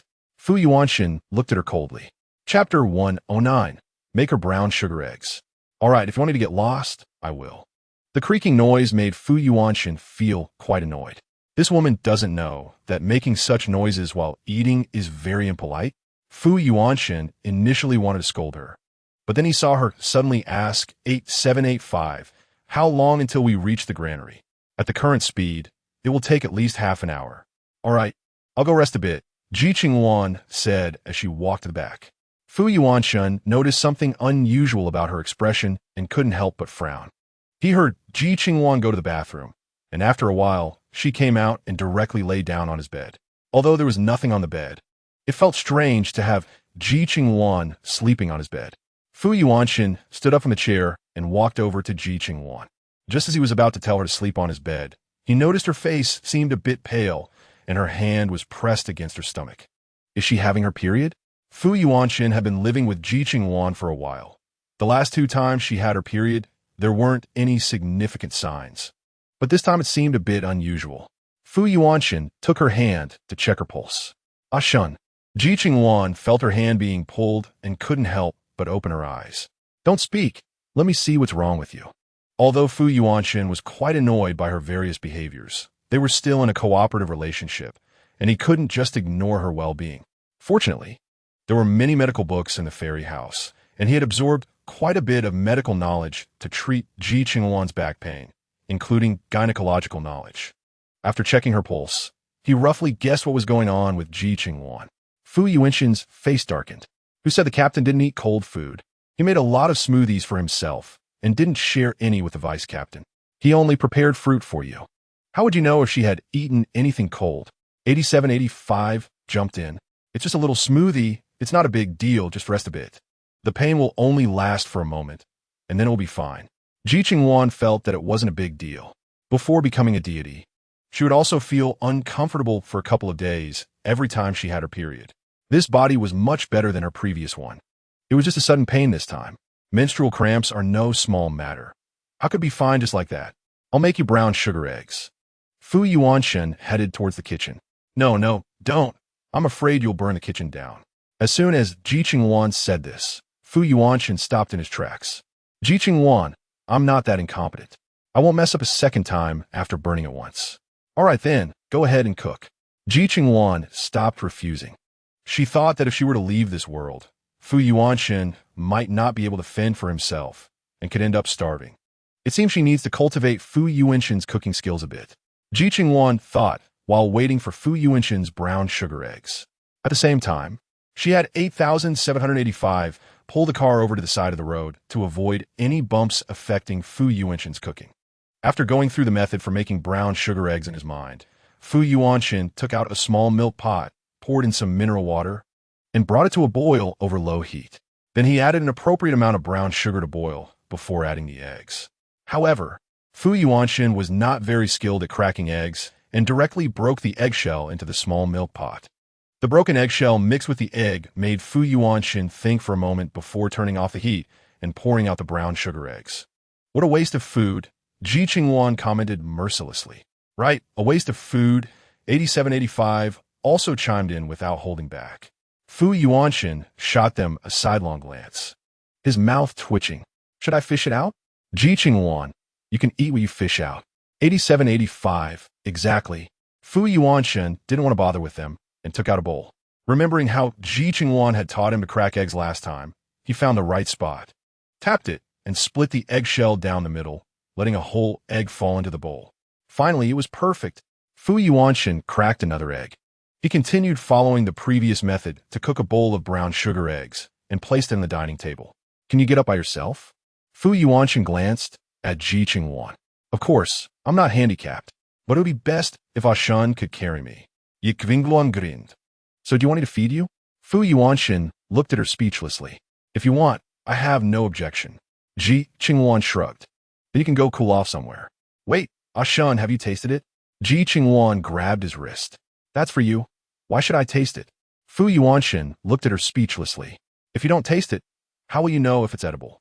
What if it's too sweet? Ji Qingluan said as she climbed up his arm. If it's too sweet, just add water. If it's too bland, just add sugar. It won't poison you. Fu Yuanshan looked at her climbing up his arm and felt a strong urge to shake her off. Ah, Ashan is truly heartless. All right, I'll try it myself. Ji Qingluan sat down at the dining table and picked up a spoon. It's a bit hot right after cooking, so be careful. Fu Yuanshan reminded her as he watched her scoop a spoonful. MHM. Ji Qingluan blew on it a few times, tested the temperature, and, after feeling no heat, slowly brought it to her mouth. How is it? Fu Yuanshan watched her take a bite. The ratio is okay. It's not too sweet and not too bland. I'll taste the egg to see how well it's cooked. Ji Qingluan said as she looked at the poached egg, scooped out the yolk, and cut it in half. Seeing that the yolk was not fully cooked, Ji Qingluan looked up at Fu Yuanshan. Ashan, look, this yolk isn't fully cooked. It seems your culinary skills are not up to par. Fu Yuanshan was also aware that his cooking skills were not very good, and it was already quite impressive that he could reach this level. Ji Qingluan was still dissatisfied. Then I'll wait for Ashan to cook something better for me. Chapter 110. Fu Yuanshan gets involved in a love triangle. Listening to Ji Qingluan's words, as well as his own words, Fu Yuanshan suddenly felt like he had dug a pit for himself. Why did he say such things? However, seeing Ji Qingluan's somewhat pale face, he ultimately said nothing. Fu Yuanshan asked 8785 to drive slowly to avoid jolting Ji Qingluan uncomfortably. The deputy commander was indeed quite gentle. 8785 smiled like a caring aunt at Fu Yuanshan's words. Just a concern as a partner, 8785, you, as a system, shouldn't possess human emotions, right? Fu Yuanshan said lightly. That is indeed the case. But I am an intelligent system capable of calculating human emotions. 8785 was confused about what Fu Yuanshan was thinking at the moment, showing a puzzled expression. So can you calculate whether Ji Qingluan likes me or wants to tease me? Fu Yuanshan glanced at it sideways. This conversation was a mental exchange, and Ji Qingluan couldn't hear it all. 8785 was at a loss for how to react to his words. Teasing. Fu Yuanshan unhesitatingly uttered two words. Why would the deputy commander prefer to say that the commander is teasing you rather than liking you? 8785 was perplexed. Logically speaking, the two of them should be igniting sparks of love. 8785, you talk too much. Fu Yuanshan was also unsure of what his relationship with Ji Qingluan was. Husband? No. Neither. Fine, I won't say anymore. We're almost at the granary. I'll go call the commander. Just as 8785 was about to call someone, Fu Yuanshan grabbed it. Wait, don't call her. Let her rest well. She is already tired enough these past few days. I can go alone to collect the grain this time. Are you sure you're okay, Deputy Commander? 8785 said with some concern. I'm not Ji Qingluan. I don't do any homework. Fu Yuanshan thought of Ji Qingluan's actions and felt a bit angry. Deputy Commander, what is the plan now? 8785, stop the car. Help me check the surroundings, where there are zombies and where there are people. If there are cameras, disable them. Also, how long will it take from here to the storage place for the grain? Keep the lock-picking time and packing time under control. Before Fu Yuanshan finished speaking, he heard Ji Qingluan speak in disbelief. Ashen, you're so particular. With the strength of the two of us, we wouldn't need to be afraid even if a large horde of zombies came, unless it's something we both can't handle. Fu Yuanshan frowned as he watched her walk towards him, coldly saying, "Can Ashen handle alone?" Ji Qingluan looked at him with some doubt. Fu Yuanshan finished speaking, unbuckled his seatbelt, opened the car door, and got out. "Fine, I'll go rest. 8785, keep an eye on things. Ji Qingluan Yafnet. Let it be a hero." She was happy to take it easy. "No problem." 8785 nodded and bounced along after Fu Yuanshan. Back in bed, Ji Qingluan opened her system and used a god's eye view to watch Fu Yuanshan skillfully enter the granary. TSK. He really has a talent for thievery. But in terms of feelings, he is really a big blockhead, completely unlike someone who would easily become emotional. How come he is so ambiguous with that person? Ji Qingluan was curious about Fu Yuanshan's relationship with the female lead from the previous book in the survival world, Fishing in Troubled Waters, which made the Heavenly Emperor, the male lead from the previous book, so wary of him that he had to throw him down to the lower realm. At this moment, Fu Yuanshan, unaware that Ji Qingluan was investigating his past life, quickly collected wheat in the granary as 8785 instructed. Without Ji Qingluan by his side, Fu Yuanshan felt somewhat out of place, always sensing that something was missing. Fortunately, he quickly completed the task. Back in the car, Fu Yuanshan glanced at the person lying on the bed, sleeping. This person really has a big heart, being able to sleep so soundly in such an environment. It's quite something. 8785 to the next place. All right, Deputy Commander. 8785 nodded and started the car towards the next city. Ji Qingluan didn't know how long she had slept. When she opened her eyes again, it was already 3 or 4 in the afternoon. It's already afternoon? Didn't Ashen skip lunch? Ji Qingluan jumped up, walked to the driver's seat, and looked at the man who was resting with his eyes closed. "Ashen, have you had lunch?" Ji Qingluan pushed Fu Yuanshan. Opening his eyes, Fu Yuanshan glanced at her and said lightly, "I've eaten. You can eat by yourself." "Eaten? What did you eat? Did you have 8785 get something for my space?" Ji Qingluan looked at him curiously. This guy shouldn't be foolish enough not to use the food or space, right? Fu Yuanshan nodded. "That's good. I thought you might be foolish enough to go eat instant noodles." Ji Qingluan chuckled. "Do I look that foolish?" Fu Yuanshan looked at her speechlessly. "I feel like you're quite foolish. If you weren't foolish, how would you end up in this situation?" Ji Qingluan spent the whole afternoon understanding the love-hate relationship between Fu Yuanshan and Yin Zio. She could only say that Fu Yuanshan getting thrown down was entirely self-inflicted. He had no one to blame but himself. Fu Yuanshan frowned slightly, wanted to ask her what she meant, but saw her walking towards the back, seemingly to eat. 8785. What did she mean by that? Do I really look that foolish? Deputy Commander, you're not foolish. You're just a bit of a life idiot. The commander is definitely worried that you're not taking good care of yourself, fearing you might ruin your stomach again. Other people's love stories are passionate. Why is this pair so awkward? Fu Yuanshan's eyes moved slightly. Ji Qingluan's first thought upon waking was not about whether she had eaten, but whether he had eaten. In her heart, did she place him first? Fu Yuanshan had never been in a relationship and didn't know what it felt like. But Ji Qingluan caring for him like this inexplicably warmed his heart. Perhaps he shouldn't treat her coldly. Chapter 111. What did 8785 say to you? Ji Qingluan didn't know the twists and turns in Fu Yuanshan's heart. She just casually asked, thinking that since it was already past noon, she couldn't let her partner go hungry, right? Besides, Fu Yuanshan was capable in many ways, but clearly clueless in life.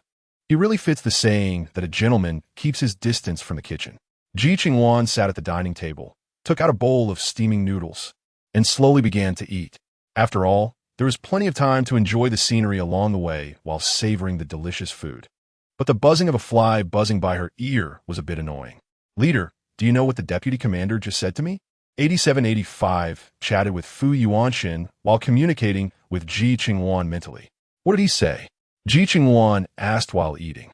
He asked whether you were teasing him or liking him. Guess what he said? 8785 said mysteriously. Teasing him, of course. Ji Qingluan didn't need to think. Fu Yuanshan was so resistant to her touching him. How could he hope that she liked him? Why didn't you guess that he thinks you like him? 8785 showed a puzzled expression. Because my actions have nothing to do with liking. Besides, does he hope I like him? Definitely not. Ji Qingluan looked at it faintly. Why do you say that? What if he likes you? 8785's words made Ji Qingluan stunned. Are you kidding? You would like me? It's more likely for the sun to rise in the west. Ji Qingluan scoffed. 8785 said earnestly. Ji Qingluan, what's your situation now? Trying to pair us up? No, Captain, don't be so sensitive, okay? 8785's heart sank. Was it that obvious? I'll warn you from now on, don't casually pair us together. Also, I won't make any moves towards him to avoid him misunderstanding. Ji Qingluan's words left 8785 confused. Captain, what do you mean by that? It's nothing. I just happen to learn some things that might cause unnecessary trouble. It's better not to provoke Fu Yuanshan too much. I'm afraid he'll seek revenge on me later. Ji Qingluan's words shocked 8785. Captain, what happened to make you fear the deputy camp leader? You wouldn't understand. It's not something I can easily explain to you. Just keep fooling him into dealing with me. Ji Qingluan was eager to leave this place. Captain, that's too unethical. We're all in the same boat here. Can't you share what's bothering you? 8785's aggrieved voice echoed in Ji Qingluan's mind. It's not a big deal. Here, Ji Qingluan copied the information she had collected from her system and sent it to 8785. When 8785 saw the data, its mouth dropped open as if it could fit an egg inside. Damn, I didn't expect the deputy camp leader to be this kind of person.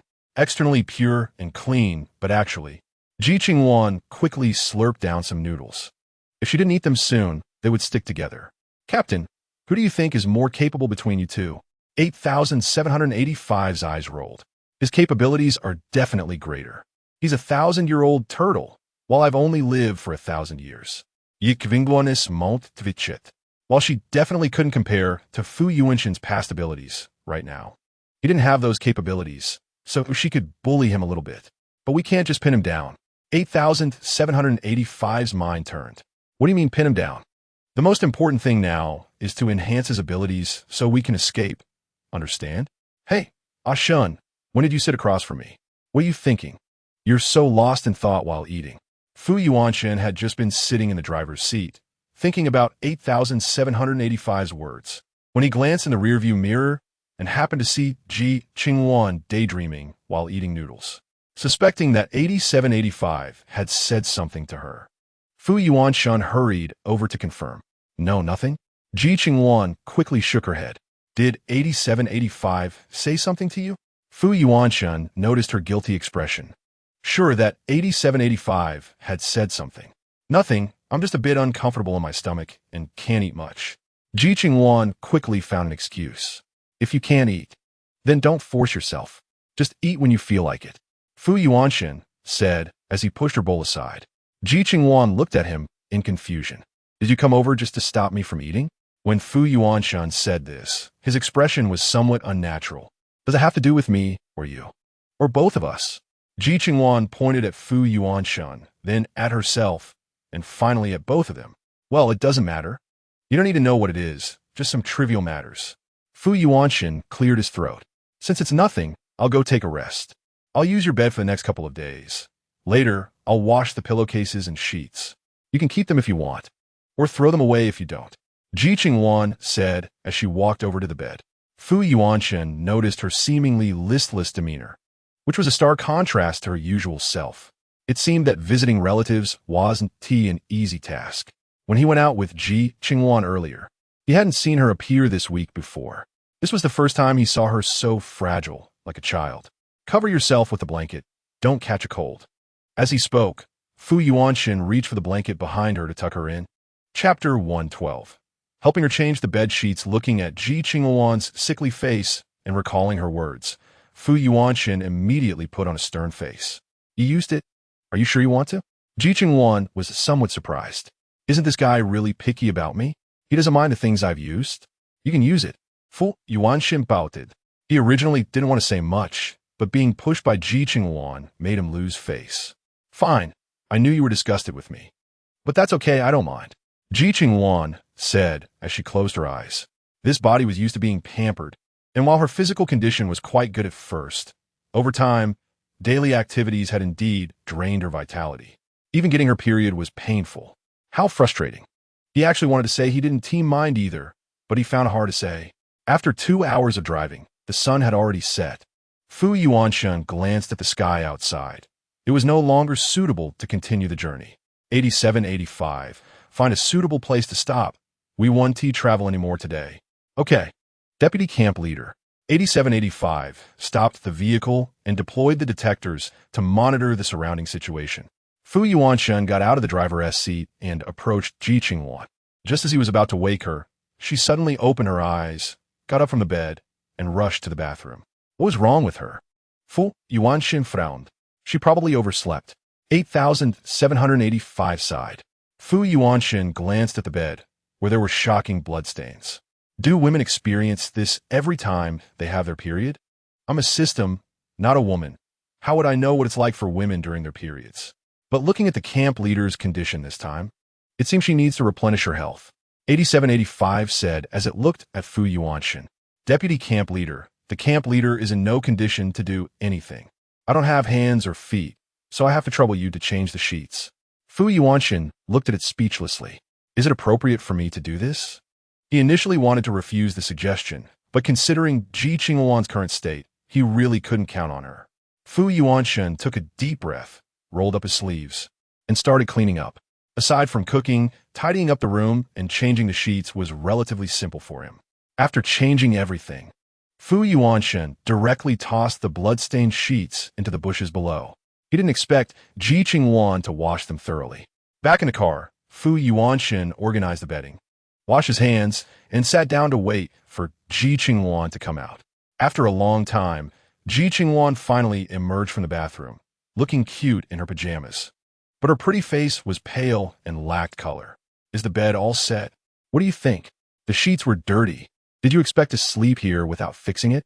Fu Yuanshan looked at her speechlessly. Did you do that? Ji Qingluan sat across from him. Besides me, who do you think you can count on this little fluffball? Fu Yuanshan raised an eyebrow, grabbed 8785, and tossed it onto the table, bouncing it like a ball. Ji Qingluan sensed that he was clearly a bit resentful. However, thinking about it, it's indeed a bit embarrassing to make a big man do such things. Shun is really a good man. If it were any other man, they would definitely feel it's bad luck and even think that the woman at that moment is dirty. Ji Qingluan said this while taking out the prepared meals from a space. Fu Yuanshan listened to her words and recalled what Ji Qingluan had said earlier, then spoke up. Dirty? If those men think women are bad luck, then why marry them? And why come out of a woman's belly? Exactly. They complain about women, but still want them. If you ask me, men should learn to be independent and enjoy their own company. They shouldn't constantly criticize women as if women would want to associate with them. At the same time, 8785, escaping from Fu Yuanshan's hands, didn't he forget to say to Ji Qingluan, all right, let's not discuss the issues between men and women anymore. Let us eat quickly, and after eating, go rest. When Fu Yuanshan heard the remark about complaining about women while wanting them, he found it somewhat jarring. Oh, Ashan is starting to be fierce now. I'm too tired to compete with you. Wait until I recover. Let us see if you can still be fierce with me. Ji Qingluan snorted coldly and picked up her bowl to eat. Fu Yuanshan glanced at her. This sickly tigress was still as fierce as ever. Really hard to deal with. Fu Yuanshan sighed lightly and started eating from his bowl. Ji Qingluan didn't prepare too much food for the two of them. 2 dishes and a soup were enough. After a hearty meal, Ji Qingluan contentedly patted her belly and directly climbed onto the bed. Fu Yuanshan looked at the freshly changed sheets and paused. Are you just going to climb up like that? Aren't you afraid of leaking again without something underneath? Ji Qingluan sat on the bed and placed a few cushions behind her. Threw them away. While Fu Yuanshan was cleaning up the dishes, he said, Threw them away? Goodness. Ji Qingluan was still thinking about washing them and reusing them. Fu Yuanshan raised an eyebrow.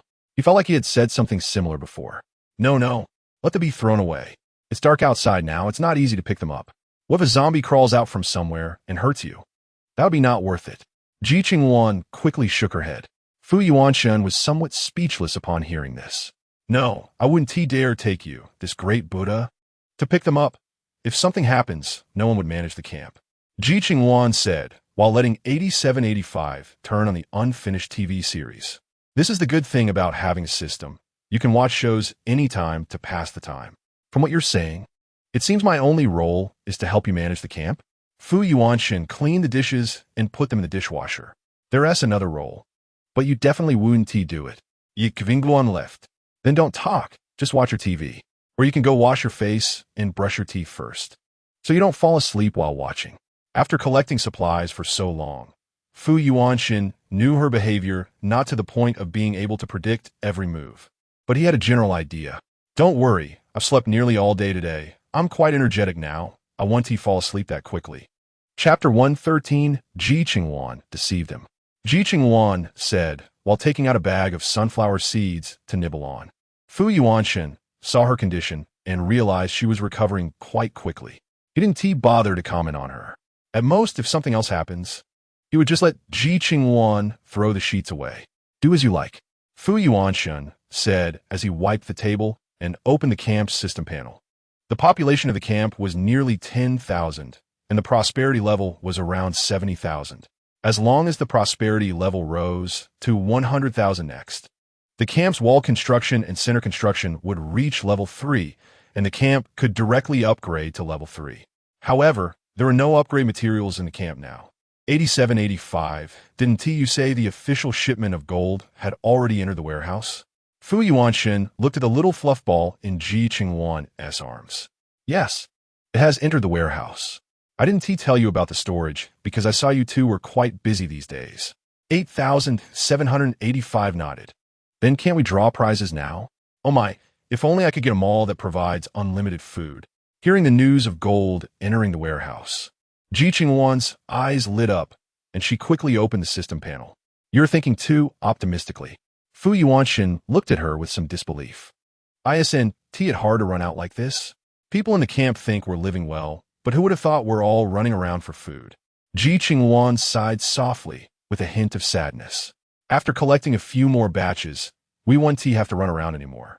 Hurry up, draw the prizes, and get me the upgrade materials. Fu Yuanshen didn't want to run around either, but they were in a tough period right now.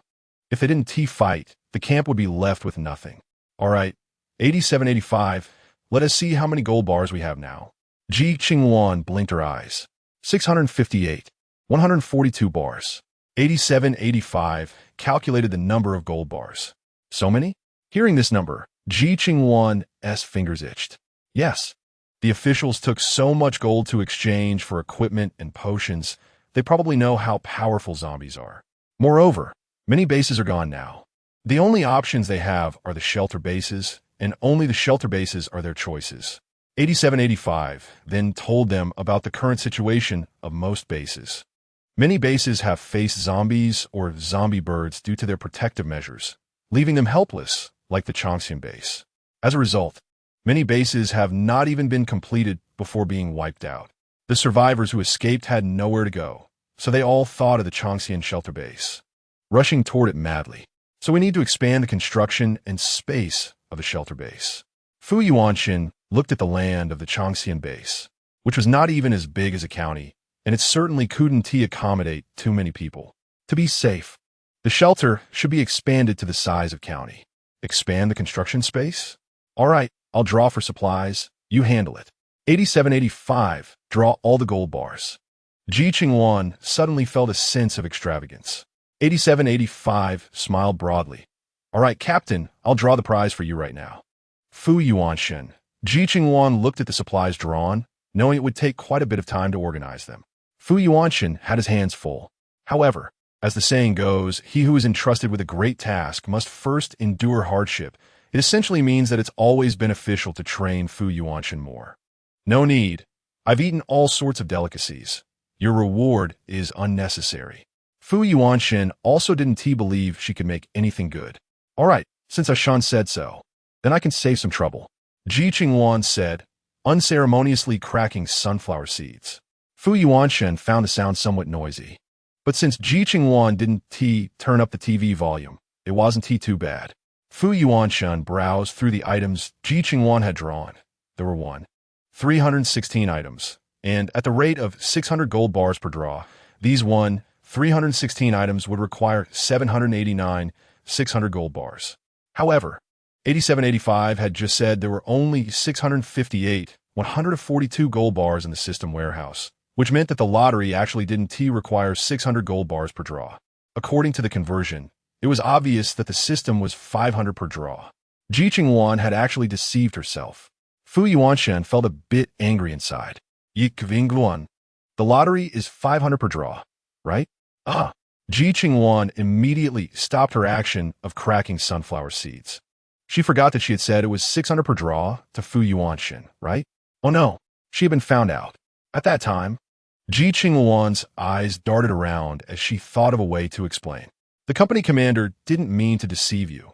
After all, you wanted so many things back then. And with the commander's financial situation at that time, if she gave you 500 for each item, she would have gone bankrupt. So she had no choice but to resort to this strategy. The deputy commander wouldn't blame the commander, would he? 8,785 interjected.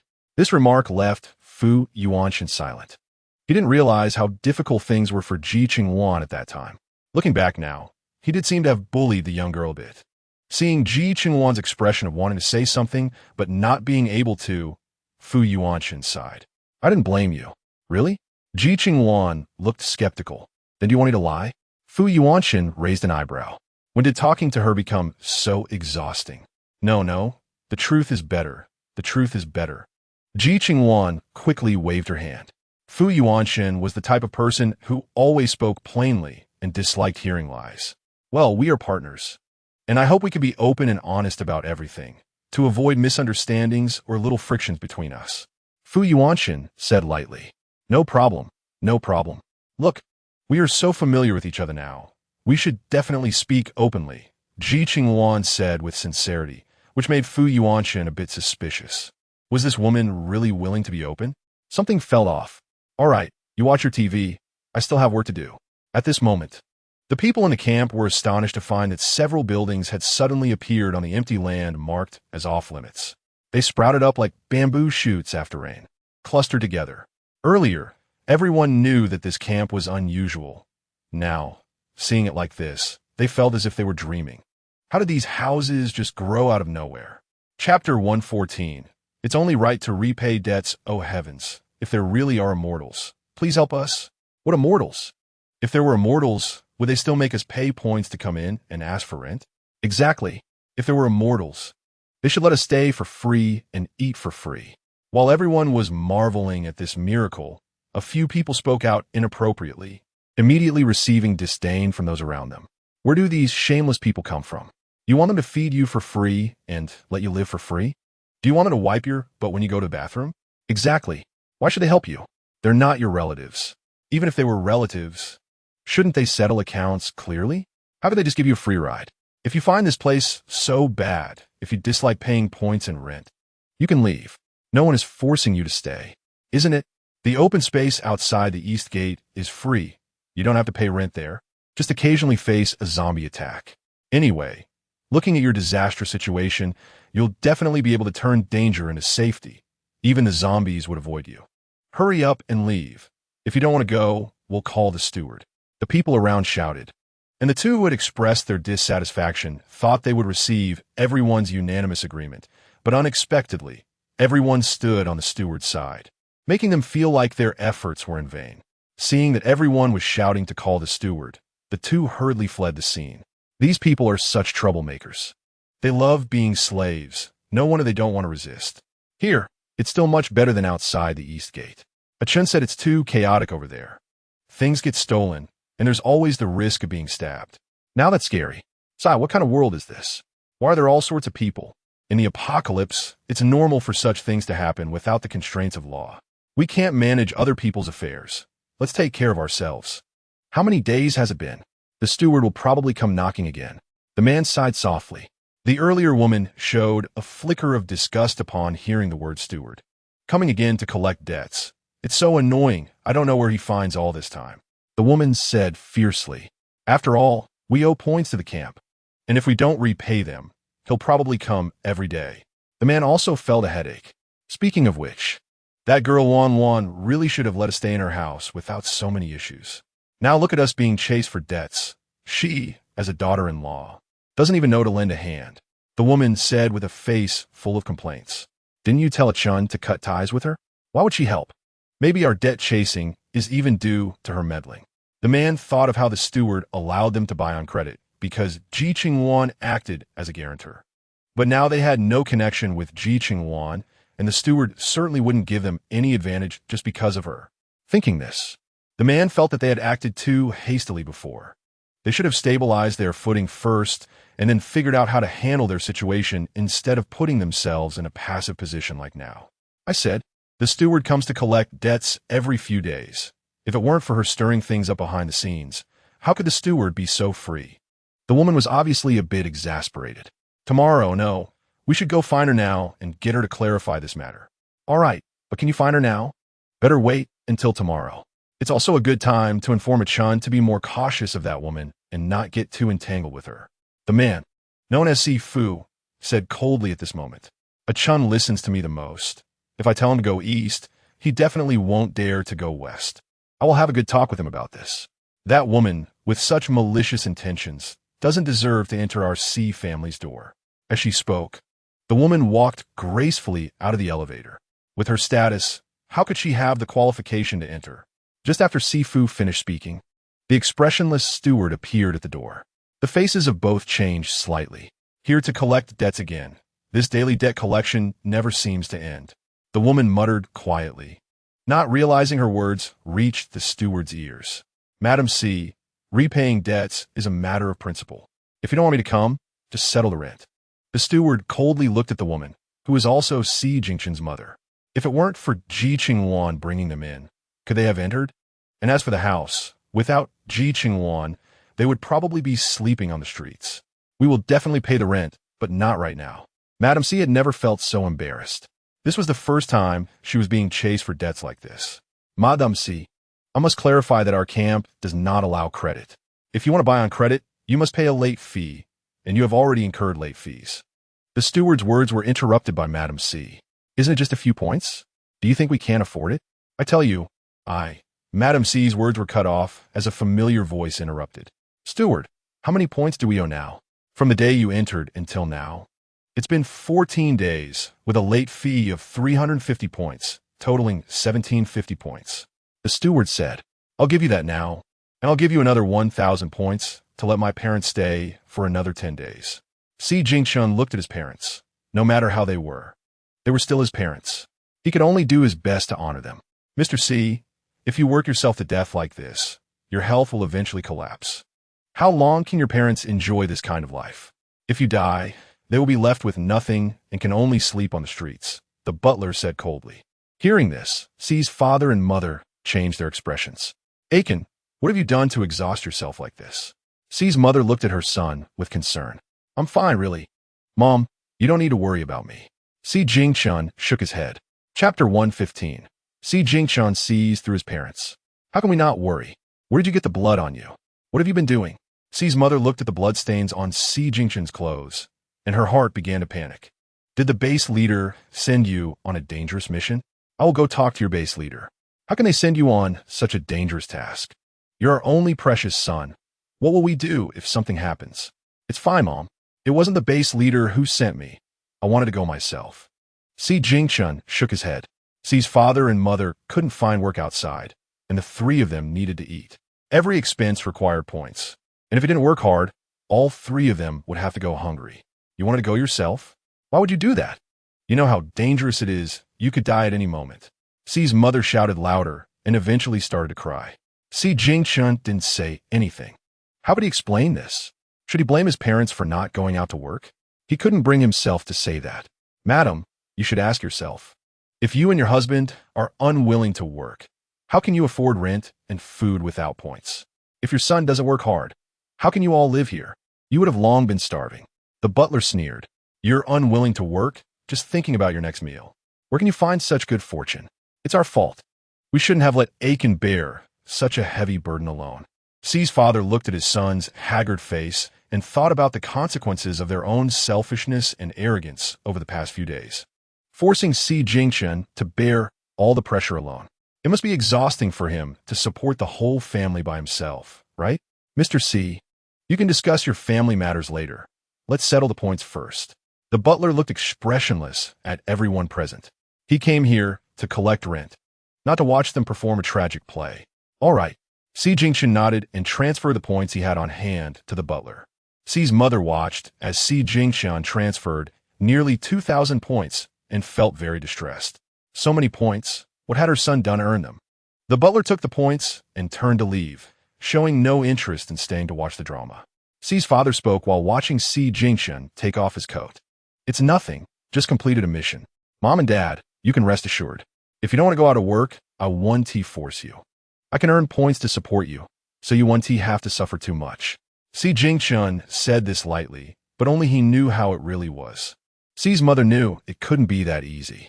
You must have gone to kill zombies, right? The blood on you must be from those zombies. How could your base leader do this? Send you to do such dangerous things? No matter how many points you earn, you can't ignore me and your dad. If something happens to you, what will your dad and I do? This is all our fault. If we could go out to earn money, Aiken would have to work so hard. It's all our mistake. C's father thought that if it weren't for his and C's mother's high standards, looking down on every job, they wouldn't put their son in such a difficult position. How is this our fault? If anything, it's that woman's fault. If she had let us live in a luxurious apartment, would we have to squeeze into such a small place? Would Aiken have to work so hard? C's mother thought of Ji Qingluan's house, and hatred flashed in her eyes. C's father said nothing. Ji Qingluan, however, was shocked that his mother could say such a thing, shattering his worldview. Mom, how can you say that about Qingluan? What has she done to offend you? Besides, that house was bought with her money. What right do we have to live there? What face do we have to live there? She has already helped us so much. You can't repay kindness with resentment. That's no different from being an ungrateful wolf. Aiken, how can you talk to your mother like that? C's father frowned. Dad, do you also think what Mom did was right? Ji Qingluan looked at his father's words with an incredulous expression. Is this really the father who seems reasonable and knows right from wrong? How could he do such a thing? Aiken, she is your fiancée. She should take care of us.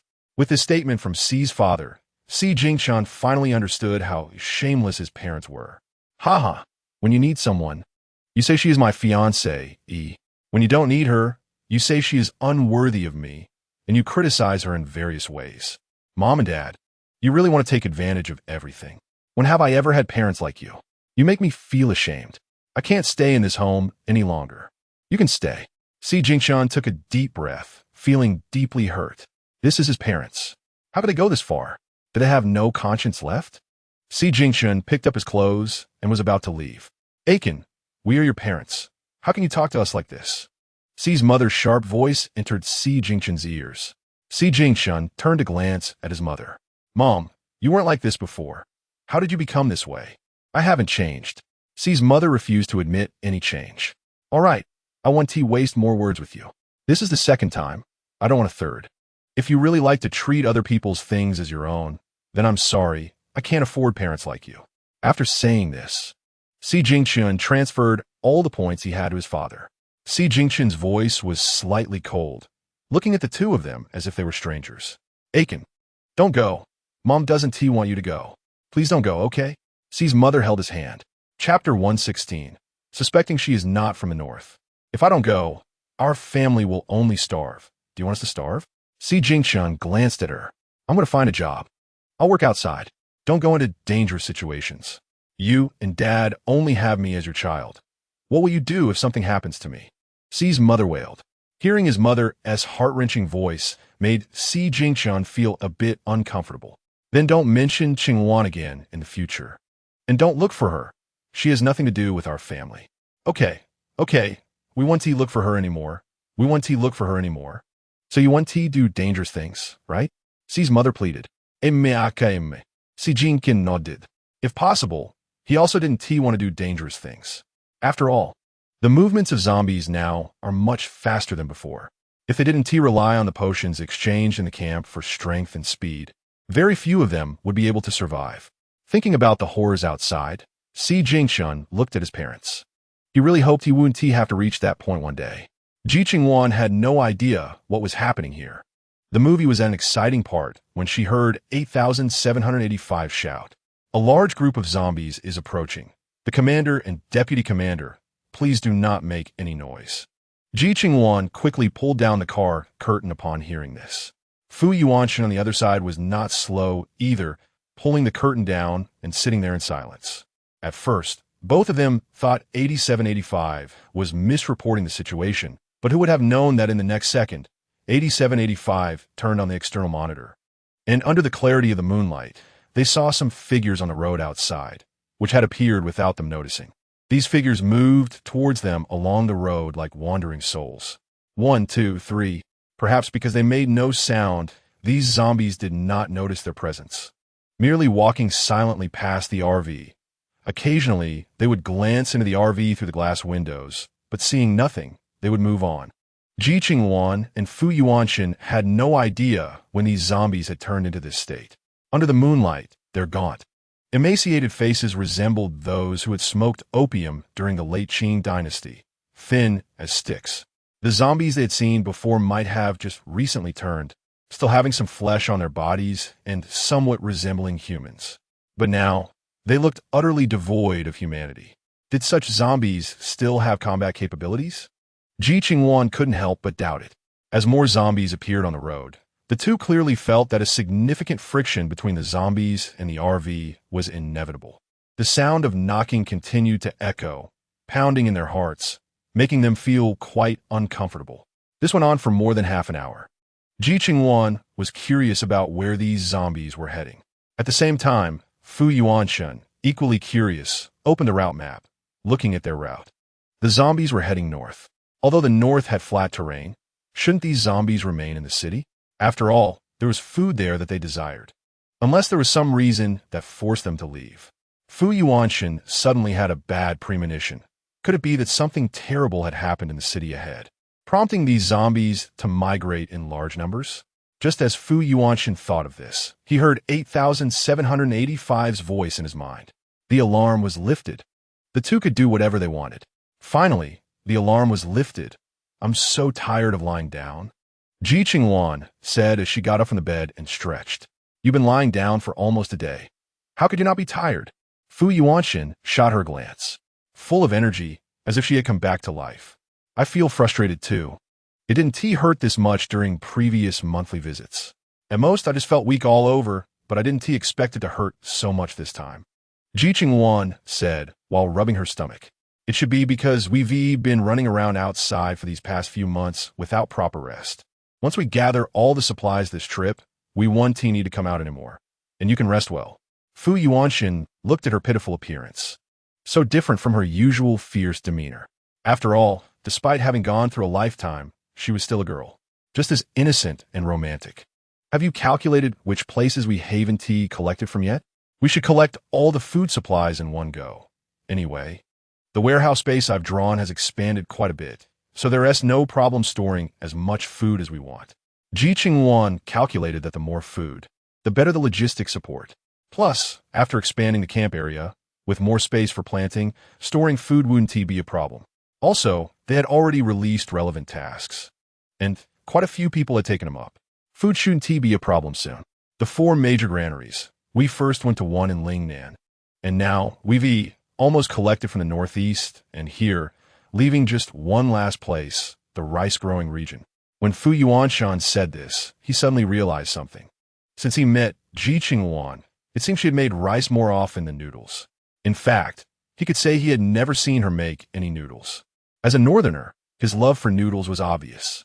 Ji Qingluan, being a native northerner, should prefer noodles over rice. Fu Yuanshan suddenly had more doubts in his mind.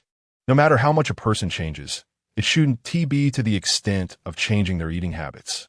Even if they loved rice, they would at least switch things up every few days. Ji Qingluan clearly hadn't tea. After all these days, aside from today when she ate a bowl of noodles because of a stomach ache, there hadn't been any other time she had eaten noodle dishes. Did Ji Qingluan, not like noodles? Fu Yuanshin's mind suddenly had ideas. The rice-growing region? That meant there would be a lot of rice. Good, good. Shen. Once we finish collecting here, let us head directly there. Ji Qingluan, unaware of Fu Yuanshin's thoughts, was filled with images of rice in her mind. Seeing you so excited, do you really like eating rice that much? Fu Yuanshin's eyes looked at Ji Qingluan like a sharp eagle. What? Can I like eating rice? Ji Qingluan looked at him in confusion. Why did it feel like his question was a bit strange and had a strong, aggressive tone? Sure, I didn't say you couldn't. Fu Yuanshin looked at her expression, seemingly a bit alert. It seemed his intentions were too obvious, making her suspicious. Chapter 117. The mouse loves rice. Ji Qingluan snorted coldly. Upon hearing this, Fu Yuanshin choked on his noodles, the corners of his mouth twitching. No need to. I still prefer to eat a mix. Then don't act like I'm a bad person just because I like rice. 8785. Play a song about loving rice for him. Let him know that I love rice and that it's not a bad thing. Ji Qingluan said, hands on her hips. All right. 8785 chuckled, quite cunningly. There are quite a few songs about loving rice, but there's one that fits their current state perfectly. That song is a love song. Ji Qingluan didn't realize that song was a bit suitable for both of them. When Fu Yuanshin heard those 3 words, he chuckled twice. She really was a devoted fan of rice, wasn't she? Even such a song exists. She is truly a unique character. Fu Yuanshin couldn't help but laugh silently in his heart, feeling that Ji Qingluan was just a child, until the song entered his ears. The lyrics made Fu Yuanshin's expression change in ways he couldn't describe. And Ji Qingluan, listening to the song, twitched her mouth. 8785. Asked you to play a song about loving rice. Why did you play this one? This is indeed a song about loving rice. What animal loves rice more than a mouse? 8785 said innocently. But there's no need for this song. Do you think our relationship is at that level of a mouse loves rice? Ji Qingluan hurriedly urged 8785 to change the song. How is it not? You've been together for so long. If it were anyone else, you'd have already become an old married couple. Yet you two haven't made any progress at all. It truly pains me, very much so. 8785, lacking hands, would have definitely made a gesture of holding a heart to show them. It's off, it's off. Talking about eating rice and you bring up feelings? That is completely off topic. Just change the song. Change the song. Ji Qingluan shouted. 8785 blinked. Hearing this, Ji Qingluan remembered a TV show she watched in her childhood. But that was over 1,000 years ago. She didn't remember very clearly about such distant memories. Listening to the song, Ji Qingluan's expression turned a bit melancholic. Seeing her like this, 8785 couldn't help but say. 8785 looked at her calm face, turned, and ran in front of Fu Yuanshin, speaking in his mind. Deputy Battalion Commander, don't you think this song sounds a bit like the battalion commander is confessing to you? Fu Yuanshin looked at that little fluffball, speechlessly. Confessing? Does the reason for the mouse loving rice mean it wants to eat the rice? He certainly didn't want to be devoured by Ji Qingluan until there was nothing left. Not really. Fu Yuanshin spat out 3 words. 8785 was dumbfounded, thinking he would finally get it. But the result, damn, his brain was as hard as a rock. Forget about enlightenment. Splitting a stone would be faster than getting him to open up. No hope, no hope. Even a stubborn stone is more insightful than you. Look at you. You're really like a stone in a cesspool, stinky and hard. 8785 was so angry he had nothing to say. You have hope. Then turn into rice for her to eat. Fu Yuanshin shot a cold glance. Don't be fooled by its cuteness. It's full of bad intentions. He was starting to doubt which side it was on. Fine, Deputy Battalion Commander. You're destined to be alone. 8785 shook its head. This Fu Yuanshin is really hard to deal with. With someone like him, any romance system would crash. It even started to doubt whether Fu Yuanshin would ever fall in love with someone. Were the rumors from the divine realm true or not? Destined to be alone? Do you think someone like me, who has been locked down by others, would be destined to be alone? She seemed unaware that she was being watched and was lost in her own world. I have nothing to say. Your heart is really made of stone. After finishing, 8785 jumped onto Ji Qingluan's shoulder. Battalion Commander, what song do you want to hear? I'll play it for you. All right. Let us play The Girl Has No Waist for our Deputy Battalion Commander, Ji Qingluan said, making a gesture of giving. Fu Yuanshan twitched his mouth. Just hearing the name made him feel it was a good song. Sure enough, what did the lyrics say? Did you eat your family-s rice? Did you waste your family-s fabric? This world has too many negative influences. Just take care of yourself. This clearly means for him to mind his own business. Fu Yuanshan instantly felt a bit annoyed. Did Ji Qingluan think he wanted to interfere with her? He was just a little curious about how a northerner loved eating rice so much. Fu Yuanshan couldn't be bothered to talk to her. He simply put in earplugs, played his favorite songs, and did what he wanted to do. When he was done with his tasks, he went to the washroom to change clothes, clear the table, and asked 8785 to pull out the bed. Glancing at the person next to him who was already watching a TV show, Fu Yuanshan wanted to tell her to rest early, but when he thought of the song she just sent him, he immediately shut his mouth and closed his eyes to sleep. 8785 also went to rest automatically. After Ji Qingluan saw they were both asleep, she opened her own system panel. As the leader of the emergency team, she couldn't neglect her responsibilities just because she took on a task. If she didn't handle these matters, how could she, as a deity, still enjoy divine treatment without being kicked down to the mortal realm? Those who think deities are in love every day should really take a good look at a deity's life. Sometimes, it's not much different from that of a corporate slave. Just like a certain deity, due to too many believers, has to handle at least 50,000 marriage requests, 30,000 career requests, and 20,000 academic requests every day. If she processes them, the believers say she is effective. If she can't keep up, they say she is ineffective. Truly, it's hard for a deity. Ji Qingluan sighed inwardly and quickly finished all her tasks. Looking at the time, it was already close to midnight. Luckily, she made it for this month's performance assessment. When the time came, and she saw those familiar words pop up, she immediately breathed a sigh of relief. This month's performance assessment passed. The helplessness of a corporate slave. But as long as she could wrap up this job with Fu Yuanshan, she could rest for 3 months, plus the annual leave and so on. She could at least take a half-year break. When could a deity live like in a TV show, doing nothing? Chapter 118. The disguise must be concealed, rubbing her shoulders. Ji Qingluan yawned and laid down in a daze.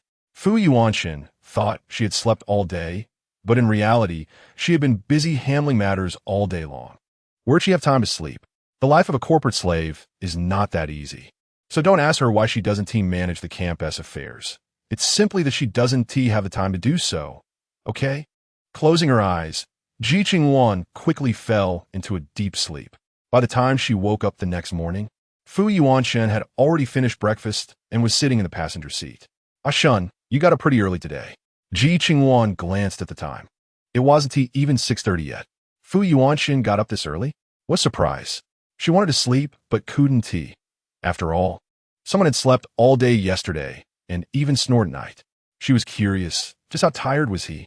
Fu Yuanshan initially slept well, but later, he couldn't rest because of Ji Qingluan's snoring and had to deal with official business in the middle of the night. Snoring? Ji Qingluan was a bit surprised. Fu Yuanshan, with 2 dark circles under his eyes, said coldly.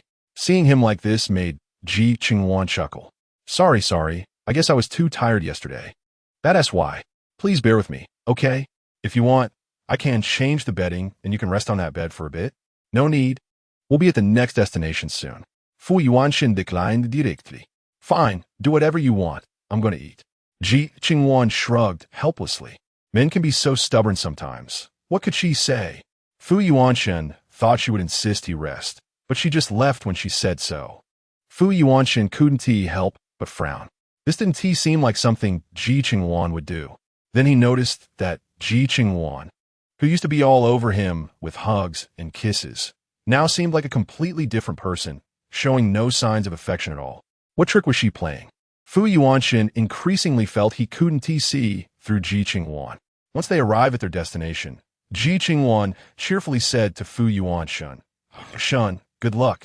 I want to accompany you. Fu Yuanshan glanced at her, seeing she had no intention of making any move, and frowned. I'm leaving. Should you show some kind of reaction? Reaction? What reaction? Ji Qingluan was taken aback. Didn't you like to kiss and hug at random? Why aren't you doing anything now? What are you planning? Fu Yuanshin asked coldly. What am I plotting? I'm just visiting relatives. Besides, Shun, didn't you say you didn't like me being all over you? Do you really want me to be all over you? Ji Qingluan looked at him with a wronged expression. I don't like it. Fu Yuanshin stated bluntly. Then that S settled, since you don't like it. I can't keep shamelessly kissing you, right? I also have my pride. Ji Qingluan chuckled. If you really had pride, you wouldn't have kissed and hugged me before. Fu Yuanshin found her words quite ridiculous. Shun, are you really going to settle scores with me at this time? Besides, let bygones be bygones.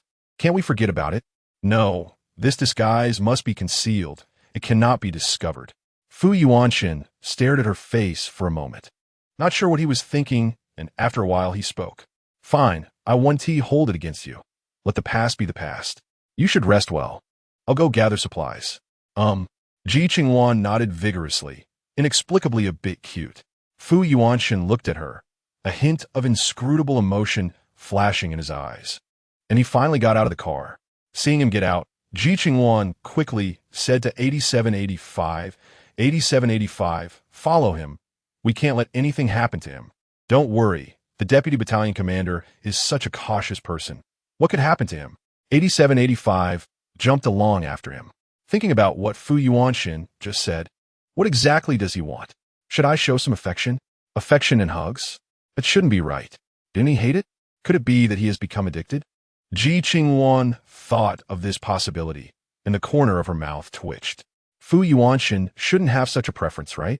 Associating it with what he said about her having some ulterior motive, could he be doubting what she would do to him next?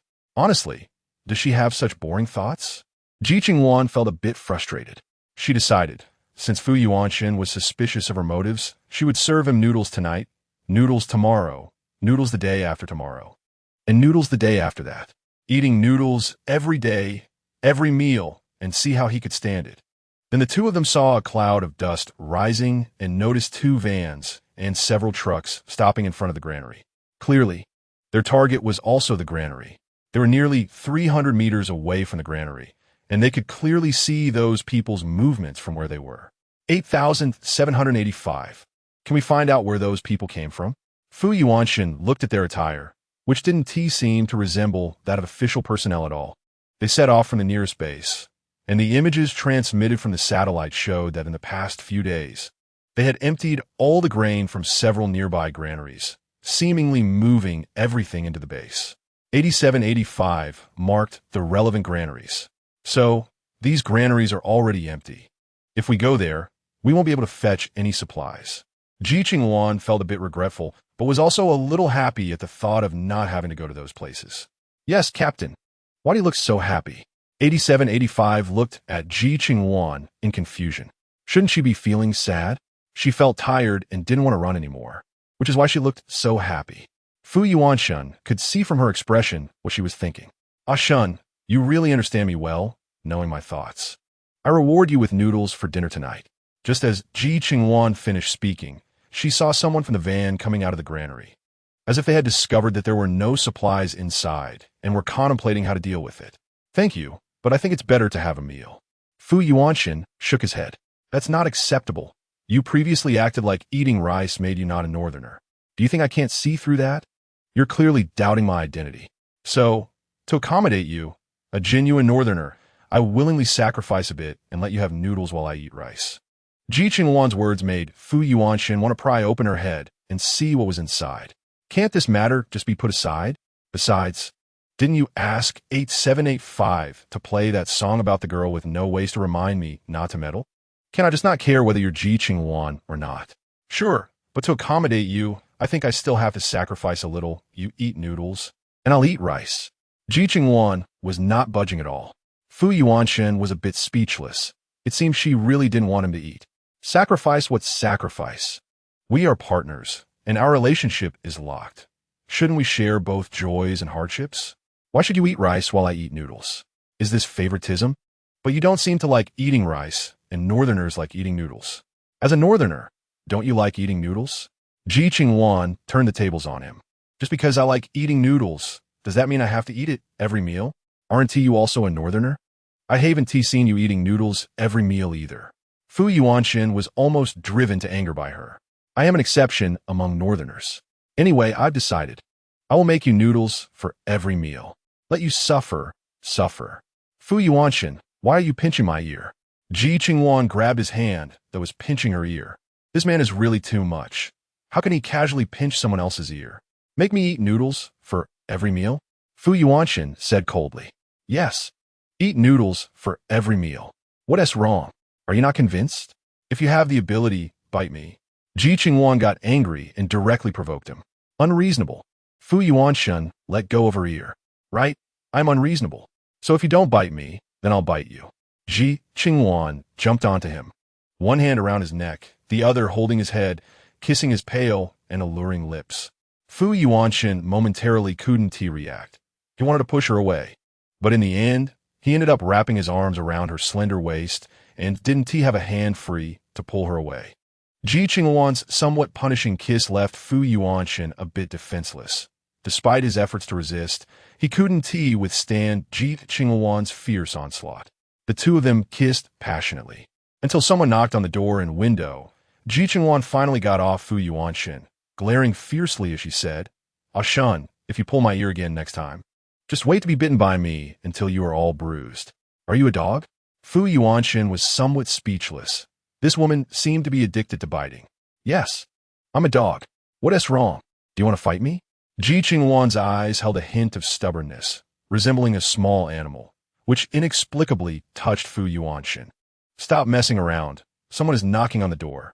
Fu Yuanxin said, noticing that Ji Qingluan was still in her pajamas. Remembering how she jumped on him just now, those two soft parts pressed right against his chest. That sensation made Fu Yuanxin's face inexplicably flush.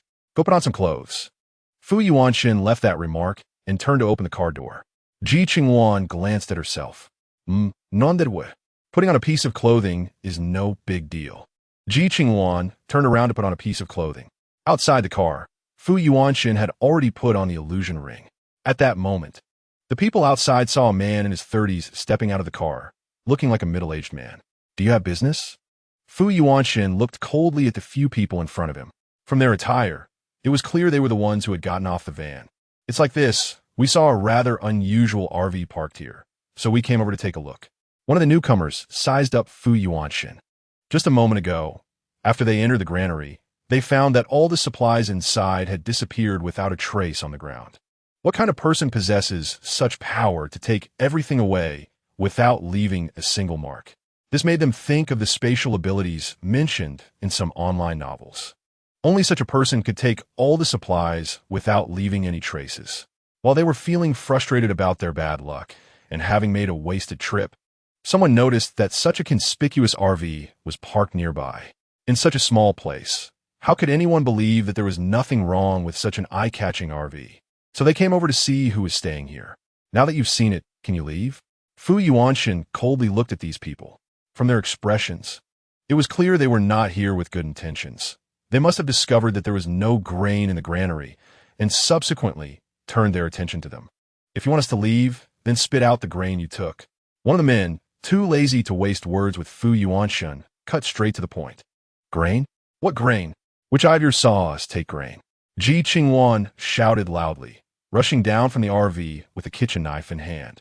She looked like a middle-aged woman in her 30s, resembling a fierce vendor from the market.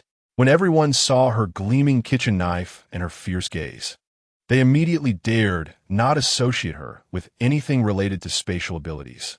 Just such a person possessing space would be an insult to space itself. Don't get me wrong. The leading man quickly stepped forward and shouted, What? And who are you calling it? Who's your aunt? Ji Qingluan shouted with her hands on her hips. Big sister, we just came to take a look. We mean no harm, the leading man quickly explained. Then just now you said we were collecting food. What food have we collected? You wouldn't be trying to frame my honest husband just because he looks simple, would you? Ji Qingluan said, pulling Fu Yuanxin's hand and glaring at him fiercely. Husband, did they bully you? Fu Yuanxin felt a twitch at the corner of his mouth when he heard her call him husband. He ultimately didn't expose her in front of others. I'm fine. That's good. If you lose even a single hair, I'll pull out 10 of theirs." Ji Qingluan paused, and everyone thought she was going to kill them. But when they heard the 10 hairs part, they were dumbfounded. Even Fu Yuanshan felt a bit speechless. "Big sister, we didn't mean to make things difficult for this brother. We just wanted to investigate who took the food from the granary." The leading man wanted to end this seemingly farcical dialogue and quickly spoke up. Chapter 120.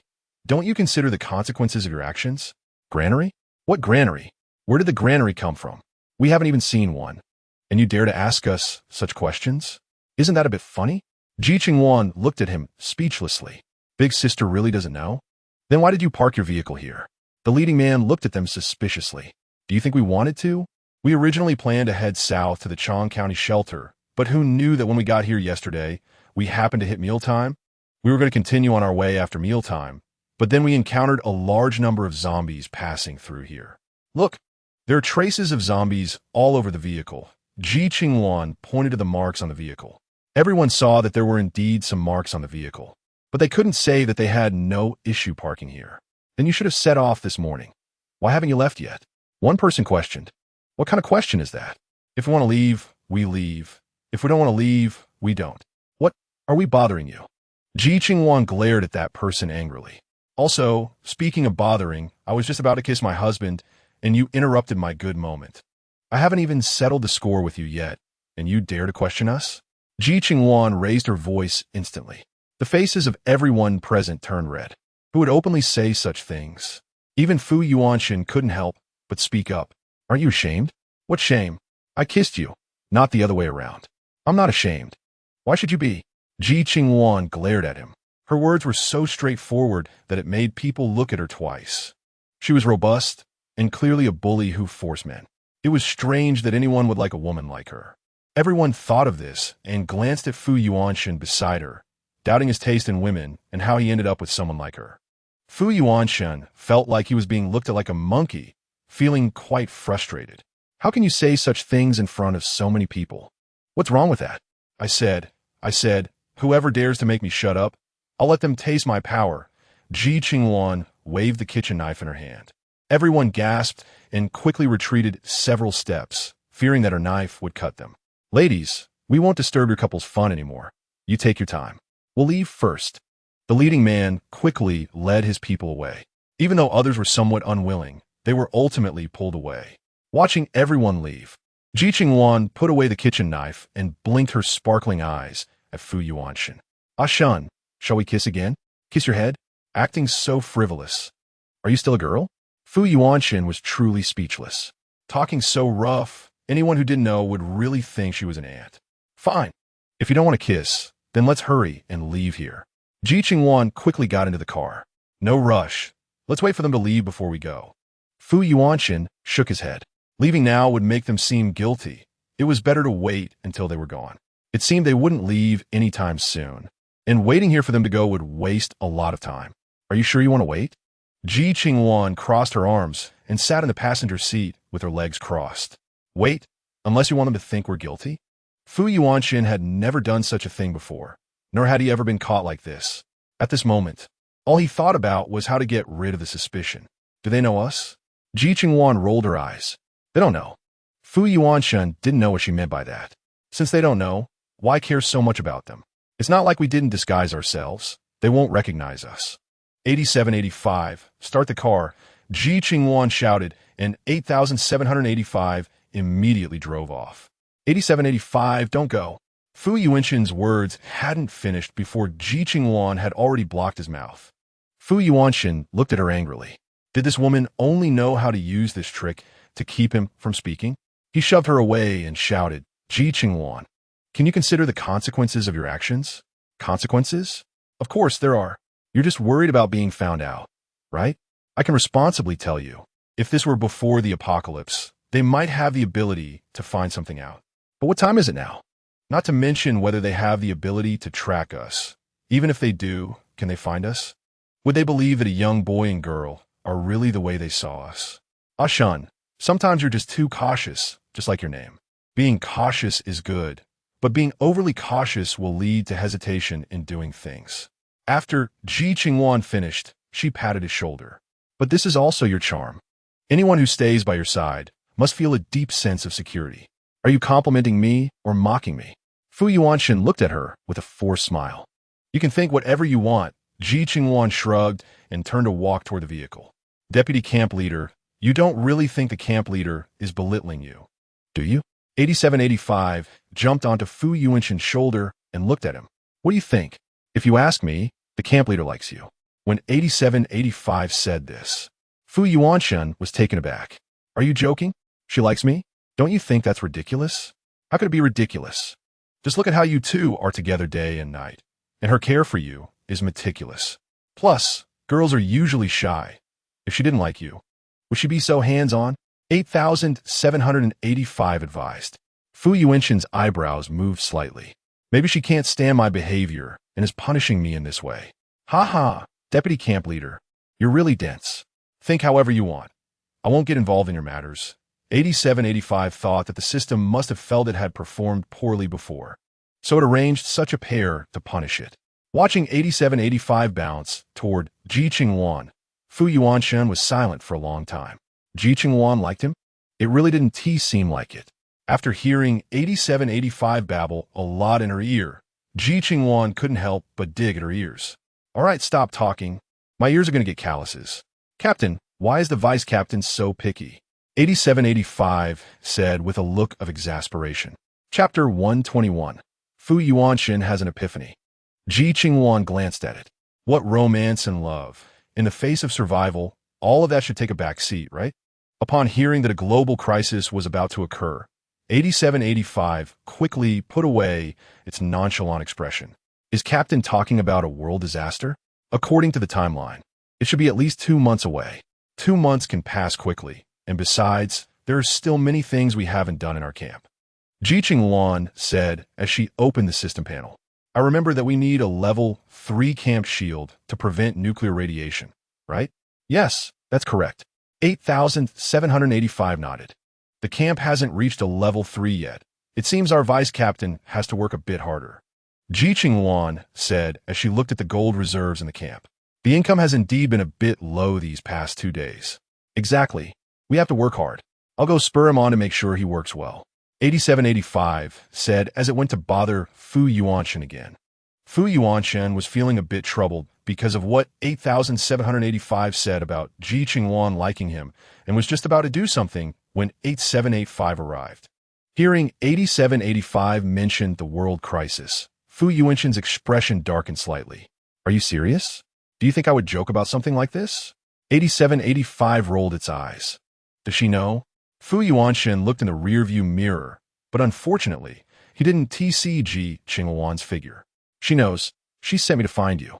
She said it's fine if you don't like her, but the things that need to be done still have to be done. So, Vice Captain, look at how little hope the captain has in you. You really are failing at being a person. 8785 clicked its tongue twice. Fu Yuanshan shot a glare. You talk too much. As a system, talking a lot is my strong suit and advantage. If I don't talk, I feel uncomfortable all day. Vice Captain, if you don't want to deal with romantic matters, just hurry up and get to work.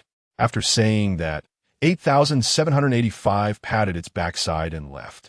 Fu Yuanshan found that this system was becoming more and more individualistic, daring to ignore him. Does it still want to cooperate? Fu Yuanshan felt a bit speechless. At the same time, he noticed that the system's temperament seemed to be increasingly similar to Ji Qingluan's, as if they were a pair. Fu Yuanshan also began to doubt what the system had previously told him, whether it was true or false. Would it really betray Ji Qingluan? Especially since now, Ji Qingluan would invest as long as she had gold. There was no sign of her being stingy. Did 8785 still have a reason to betray Ji Qingluan?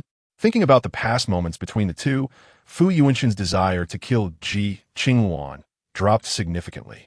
Turning to look at Ji Qingluan behind him, he saw her wearing earplugs, humming a song. May the mountains here have wood, and you have intention. Last night's stars were just like you. No wings to fly, but a hint of connection in the heart. May the world as spring and autumn be only you in my eyes. Although she was singing, Fu Yuanshan's deep eyes flashed with a hint of light. Did Ji Qingluan really like him? Fu Yuanshan's heart wavered.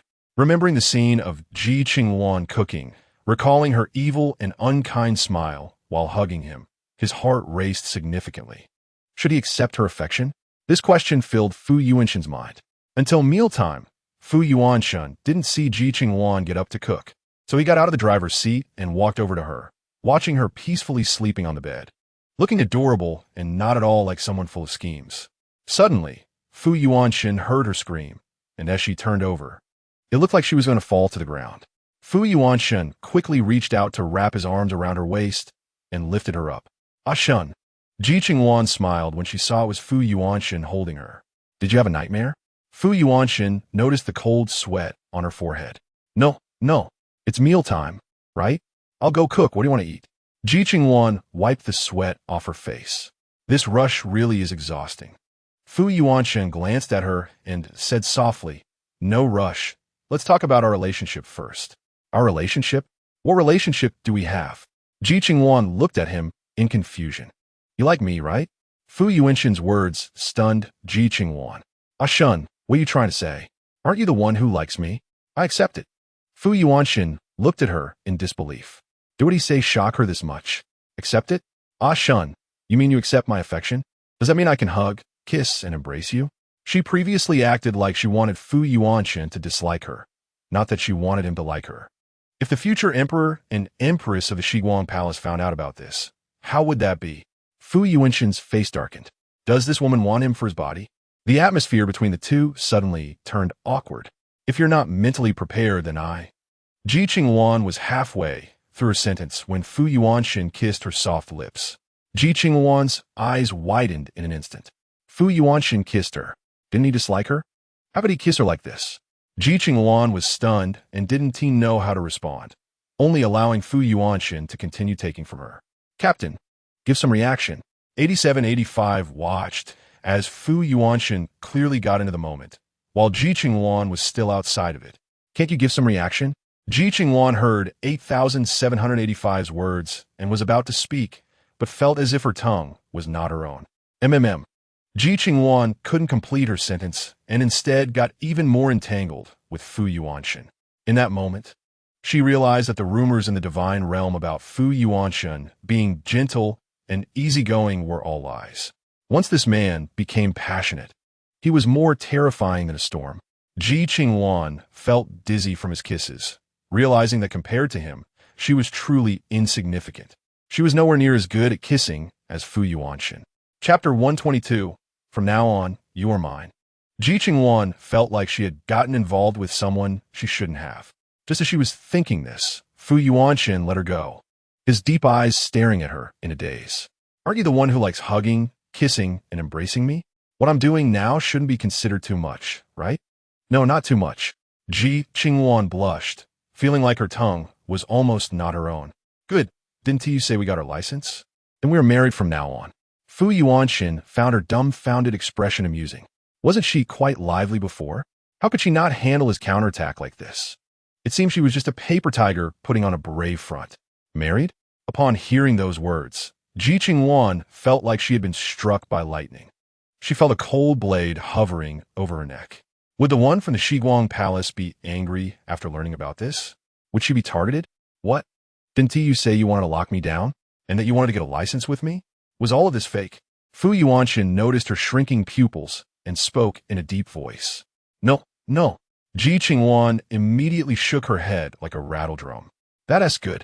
Then tonight we shouldn't sleep in separate beds. Let us sleep together. When Fu Yuanshan said this, Ji Qingluan swallowed hard, looking at him in disbelief. Sleep together? She hasn't thought of that yet. Moreover, she still has things to do. If she sleeps with Fu Yuanshan, won't the secret be exposed? Seeing the resistance in her eyes, Fu Yuanshan felt a surge of displeasure. It was she who said she liked him, yet now she doesn't want to sleep with him. What does that mean? Or does it mean that her declaration of love was just a lie to achieve some goal? Didn't you say you liked me? You want to cuddle and hold me? What does it mean that you don't want to sleep with me now? Fu Yuanshan pinched Ji Qingluan's small face. It's not that I don't want to. It's just that the bed is too small. The two of us sleeping together might not fit. Ji Qingluan immediately reacted. That's right. She is now following the original plot, which doesn't violate the will of the original world. Perfect. A glimmer of brilliance suddenly appeared in Ji Qingluan's eyes, shining brightly. It's okay. 8785 will find a way to solve this. After all, you and I are locked together, so sleeping together is quite normal, isn't it? Fu Yuanshin chuckled, watching Ji Qingluan's suddenly bright expression. She clearly seemed resistant, so why did she suddenly agree? It's worth pondering. Ji Qingluan didn't know his thoughts and hugged his narrow waist, rubbing against his chest. Yes, Ashan, you're right. We are locked together, and from now on, you are mine. Ji Qingluan nodded, gazing at his handsome face just inches away. Suddenly, she felt as if Fu Yuanshan was plotting against her. With what you just said, shouldn't it be you or mine? Fu Yuanshan raised the corners of his mouth, smiling lightly. It's the same. In the future, we will be a couple working hand in hand. Ji Qingluan said, rubbing against his chest again.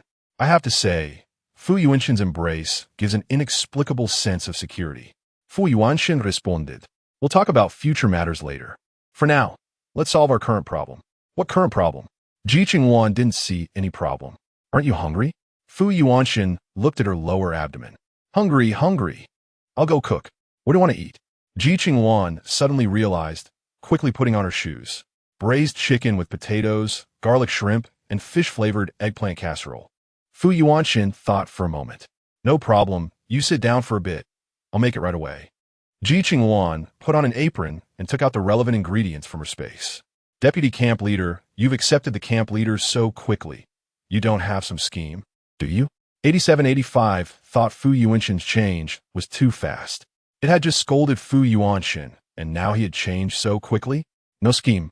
Just realize that it's not easy for Ji Qingluan as a woman. And I'm similar to her now. Some secrets can't be shared with others. Even if I meet someone I like, different environments and experiences mean we might not end up together. Being with Ji Qingluan is different, after knowing each other's backgrounds. Neither side will suffer from hiding things. Is the deputy camp leader really willing to be locked with the camp leader? 8785 still doubted his motives. 8785. You're a system, right? A system that understands human emotions? Fu Yuanshan shot at a sideways glance. I don't understand. 8785 shook its head. Then, that's it. Sometimes being locked together isn't just about love, but also about kinship. She may have feelings for me, but I only see her as family, like a partner. Do you understand? Fu Yuanshan captured it. Got it. The two of you have different understandings of being locked together. She locks you because she doesn't want her secret exposed and also likes you. Whereas you feel you can't find someone to share secrets with. And in front of the camp leader, you can be burden-free and don't need to hide anything. So you plan to lock the camp leader like this? 8785 suddenly understood why Fu Yuanshan had this change. The problem lay here. That's right. Fu Yuanshan nodded. So simply put, there's still no love between you. Just as 8785 finished speaking, Fu Yuanshan was about to say something when there was a sudden loud crash from the vehicle. Hearing the crash, both Fu Yuanshan and Ji Qingluan were startled. It's a mutated zombie deer. Fu Yuanshan saw the zombie deer in the rearview mirror, and after crashing into the car, it quickly ran towards them when it saw the car didn't stop as it expected. It seemed it wouldn't give up until it killed them. Oh, a zombie deer. It's not a big deal. I thought it was something more dangerous. Ji Qingluan said, going back to her tasks. Outside the wild, besides animals, there aren't many other dangers. Those zombies only look for food in the city. Not many zombies come out of the city to run around. That is not necessarily true. Didn't we encounter them once before? Those zombies passed by our car. Didn't they get on the highway? Ji Qingluan's remark reminded Fu Yuanshan of that incident.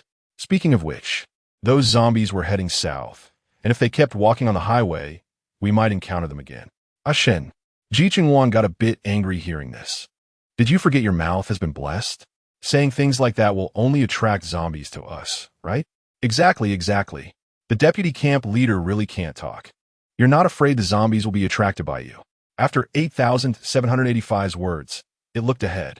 Damn, good things don't work, but bad ones do. Camp leader, look, aren't those zombies? Hearing the word zombie, Ji Qingluan walked out of the kitchen and glanced ahead. The sky was getting darker, and the situation outside was almost invisible. Not far ahead on the road, a few scattered zombies did indeed appear. Ji Qingluan wondered if these zombies were the same ones they had seen before and poked Fu Yuanshan's arm. Ashun, You're really a harbinger of misfortune. Wherever you go, misfortune follows. Can you blame me for this? How was I to know we would just happen to run into these zombies? Fu Yuanshen was also quite frustrated. Isn't this just too coincidental? How did we just happen to encounter them? Blessed, definitely blessed. 8785, just run them over. Take out as many as you can.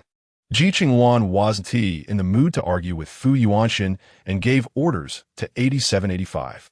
All right, I'm at your service. 8785 accelerated, transforming the vehicle into a meteor, crashing into one zombie after another. Ji Qingluan watched the zombies being knocked away, and the zombies ahead heard the sound and turned to charge towards them. There were quite a few of them, remembering the horde of zombies they had seen half an hour earlier. Ji Qingluan suddenly thought that the zombies they had encountered before might be this group. That would be quite a narrow escape. 8785 revved up, as if turning the vehicle into a shooting star, crashing through one zombie after another. The sound of crashing echoed outside the car, like hail hitting the vehicle. 5 minutes later, the car finally broke through a bloody path. 8785. Are these zombies the same ones we encountered before? Ji Qingluan noticed a few figures that looked similar to the ones they had seen earlier. The camp leader is quite observant. These zombies are indeed the ones we encountered before. 8785 nodded. Ashun, you really have a way with words. Next time, just say something good. Don't mention any bad things again, or I'll really worry about whether I can live safely in this apocalypse. Ji Qingluan teased with a hint of annoyance. Do you think I did it on purpose? Fu Yuanshen looked at her faintly. How could he know that they would run into such things just at this moment? Cough.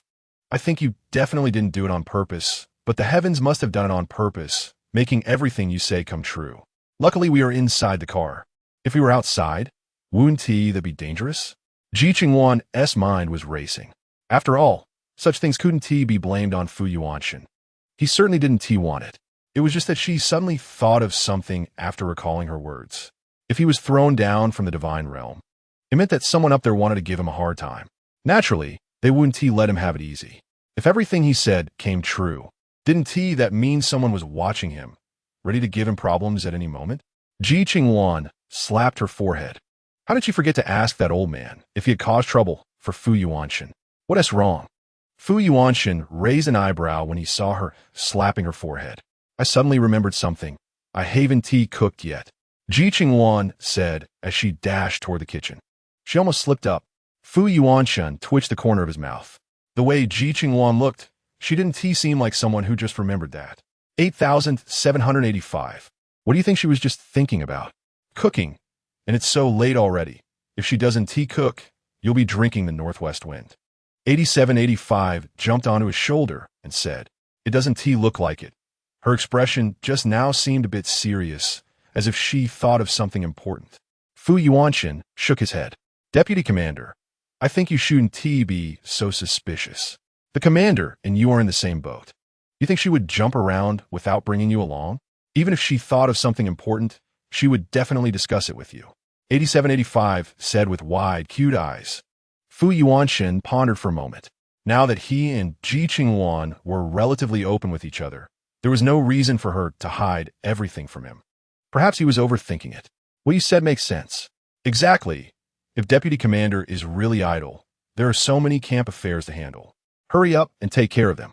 Also, you haven't practiced for a long time. The zombies levels have now reached level 3. And our camp still can't deal with level 3 zombies. You need to pick up the pace in your training. 8785 said with a serious face. This is the top priority, you know. Fu Yuanshen's expression instantly became serious. Level 3 zombies, are they very powerful? Level 3 zombies are already as fast as normal adults, and given the current defensive capabilities of the camp, dealing with a few level 3 zombies isn't a problem. The key is if a large number of level 3 zombies appear, the base could suffer heavy damage. Moreover, according to the current evolution rate, level 3 zombies won't take long to evolve into level 4 zombies. Deputy Commander, the burden on your shoulders is not light. 8785 site. And only then did Fu Yuanshen realize they were facing a very serious problem. The camp is fine in most aspects, but the growth rate of prosperity is too slow. Fu Yuanshen opened the system panel, looking at the prosperity level displayed, frowning. Mainly, the labor force within the camp is not strong enough. Many people, after entering, do not engage in hard work, and there are quite a few who indulge in petty theft, while some just take on simple tasks. Those tasks are trivial and offer very few points. This has led to a situation where, despite a large population, prosperity remains low. Now, to increase it further, they must absorb more personnel and get those personnel to work. 8,785 words made Fu Yuanshan deep in thought. There should be quite a few people entering the camp daily, right? With 12 entrances, about 3,000 people enter each day. 8785 displayed the data in front of Fu Yuanshan. Chapter 124, I have great confidence in you. That's enough. With the remaining 10,000 prosperity points, based on the daily influx of people, it can be achieved in 5 to 6 days at most. Fu Yuanshan understood that some matters were urgent, but they couldn't compromise the necessary rules just because of urgency. Moreover, even if they allowed those without points from outside the city to enter, those people wouldn't necessarily be motivated to work hard to survive. So how could one expect them to strive for points afterward? Now, they could only hope that the newcomers would bring the prosperity the camp needed. So, Deputy Commander, are you planning to wait 4 or 5 days before upgrading the camp? 8,785 frowned. The camp isn't in a crisis yet. So waiting 5 or 6 days isn't a problem. Besides, if we lower the entry standards and the population increases, prosperity might not rise as we expect, which would be wasted effort. Fu Yuanshan said lightly. Deputy Commander has a point. Those people outside the camp are just wasting their days, living one day at a time. Not much different from walking corpses. 8785 didn't want to let them see the situation over there. It's almost like a disaster scene. Although Fu Yuanshan hadn't seen the scene over there, he could easily imagine what the situation was like. Those willing to work hard had already entered the camp, while those unwilling to work were still struggling out there. Are there still many people outside? Fu Yuanshan frowned. Yes, at least over 60,000 people, right? Deputy Commander Wu Ti have developed a sense of compassion for them. Would he? This is the apocalypse. If you develop compassion, they won't necessarily remember your kindness. 8785 said, glancing at Ji Qingluan, speaking softly. Just like the commander, she helped see Jingchun's parents. And do you know what happened? His parents not only think about the place you're currently living in, but also secretly say that the commander's father is selling his backside. The commander isn't doing much better either. Don't you think that's disgusting? The commander helped them so much, and not only did they not gain any benefits, but they also have to be talked about like this. If it were anyone else, they would probably feel disheartened. That's true. Fu Yuanshan nodded, a glimmer of light flashing in his eyes. He knew nothing about what happened between Ji Qingluan and Si Jingchen. If 8785 hadn't mentioned it, he wouldn't have known that the Si family was so despicable. Now, looking at it, Ji Qingluan was really a bit pitiful. In her previous life, she was betrayed by her family, and in this life, she was also betrayed by her fiancé. It was truly too tragic. Isn't that right? The commander treated their family well because of their engagement, yet they treated her this way. Luckily, there's no relationship now. Otherwise, if they clung to her, it would be terrible. 8785 said, smiling at Fu Yuanshan. Deputy Commander, now you and the commander are truly lonely souls. In the future, let us support each other and achieve mutual success. After all, no one can share your secrets and experiences with you. Only you understand what each other wants and needs. This way, you won't struggle to hide a secret or suppress yourself for something you cannot say. Fu Yuanshan listened to its seemingly heartfelt words and grabbed it in his hand. A pair of deep eyes gazed into its round eyes. 8785, after hearing your words, I feel like you're not as clueless about human affairs as I imagined. That's because I used to be a love system, specifically teaching hosts how to win over others. 8785 said proudly, wagging its tail. Then why did you become this construction system now? Fu Yuanshan then felt that it seemed a bit unreliable. From a romance system to a construction system. Anyone who hears this would definitely think it's unreliable. It's a long story, but in short, the female lead refused to spend money, which resulted in her not winning over the male lead, leading to mission failure. And I was forced to become this camp system. 8785 is quite sad. It's all the previous female lead's fault. If she had spent money, I wouldn't have ended up like this. It seems you are also quite unfortunate, but I'm curious, why do you appear in this form now? Fu Yuanshan has always wanted to ask how it suddenly became this fluffy appearance. Logically speaking, since it is a system, shouldn't it be in a virtual state? This is because the camp leader spent money, so I now have this form. 8785, didn't he expect Fu Yuanshan would suddenly ask this question, and couldn't he help but want to complain about being bullied by Ji Qingluan to become like this? But if it were to be said, wouldn't Fu Yuanshan suspect its identity? It could only quickly change the subject. So that's how it is. I was wondering when a high-tech system became so cute, it doesn't match your image at all, nor the cruelty of this apocalyptic world. Fu Yuanshan nodded, and then casually said something that made 8785 lose its temper. Deputy Camp Leader, what does the apocalypse have to do with me? Being cute is my business. The apocalypse can be whatever it wants. Even if the earth explodes, it has nothing to do with me. That's true. Fu Yuanshan's eyes darkened. The earth exploding. They probably all died, and 8785 is still alive, right? A system so miraculous. It should be a product from high-dimensional space. I wonder if they can go to that place. He became more and more curious. It's time to eat. Ah Shun, hurry up and wash your hands. Ji Qingluan called out to Fu Yuanshan while bringing the dishes to the table. Coming back to his senses, Fu Yuanshan went to wash his hands and sat down opposite Ji Qingluan. Looking at Ji Qingluan, who was handing him chopsticks and a spoon, Fu Yuanshan suddenly spoke. Ji Qingluan, if this world were to be destroyed, what would you most want to do? Ji Qingluan was taken aback. Why is he asking this question out of the blue? Because 8785 mentioned that the earth exploding has nothing to do with it. This means that if the earth explodes, it would still be alive. Then what about us? Are we alive, or will we explode along with the earth? Fu Yuanshan was pondering this question. Forget it. The earth exploding is still a long way off. Right now, we should focus on solving the immediate issues. As long as the zombies are not eliminated, we can only survive in the camp. Ji Qingluan said as she picked up a piece of rib for him. Fu Yuanshan glanced at the rib and then at her.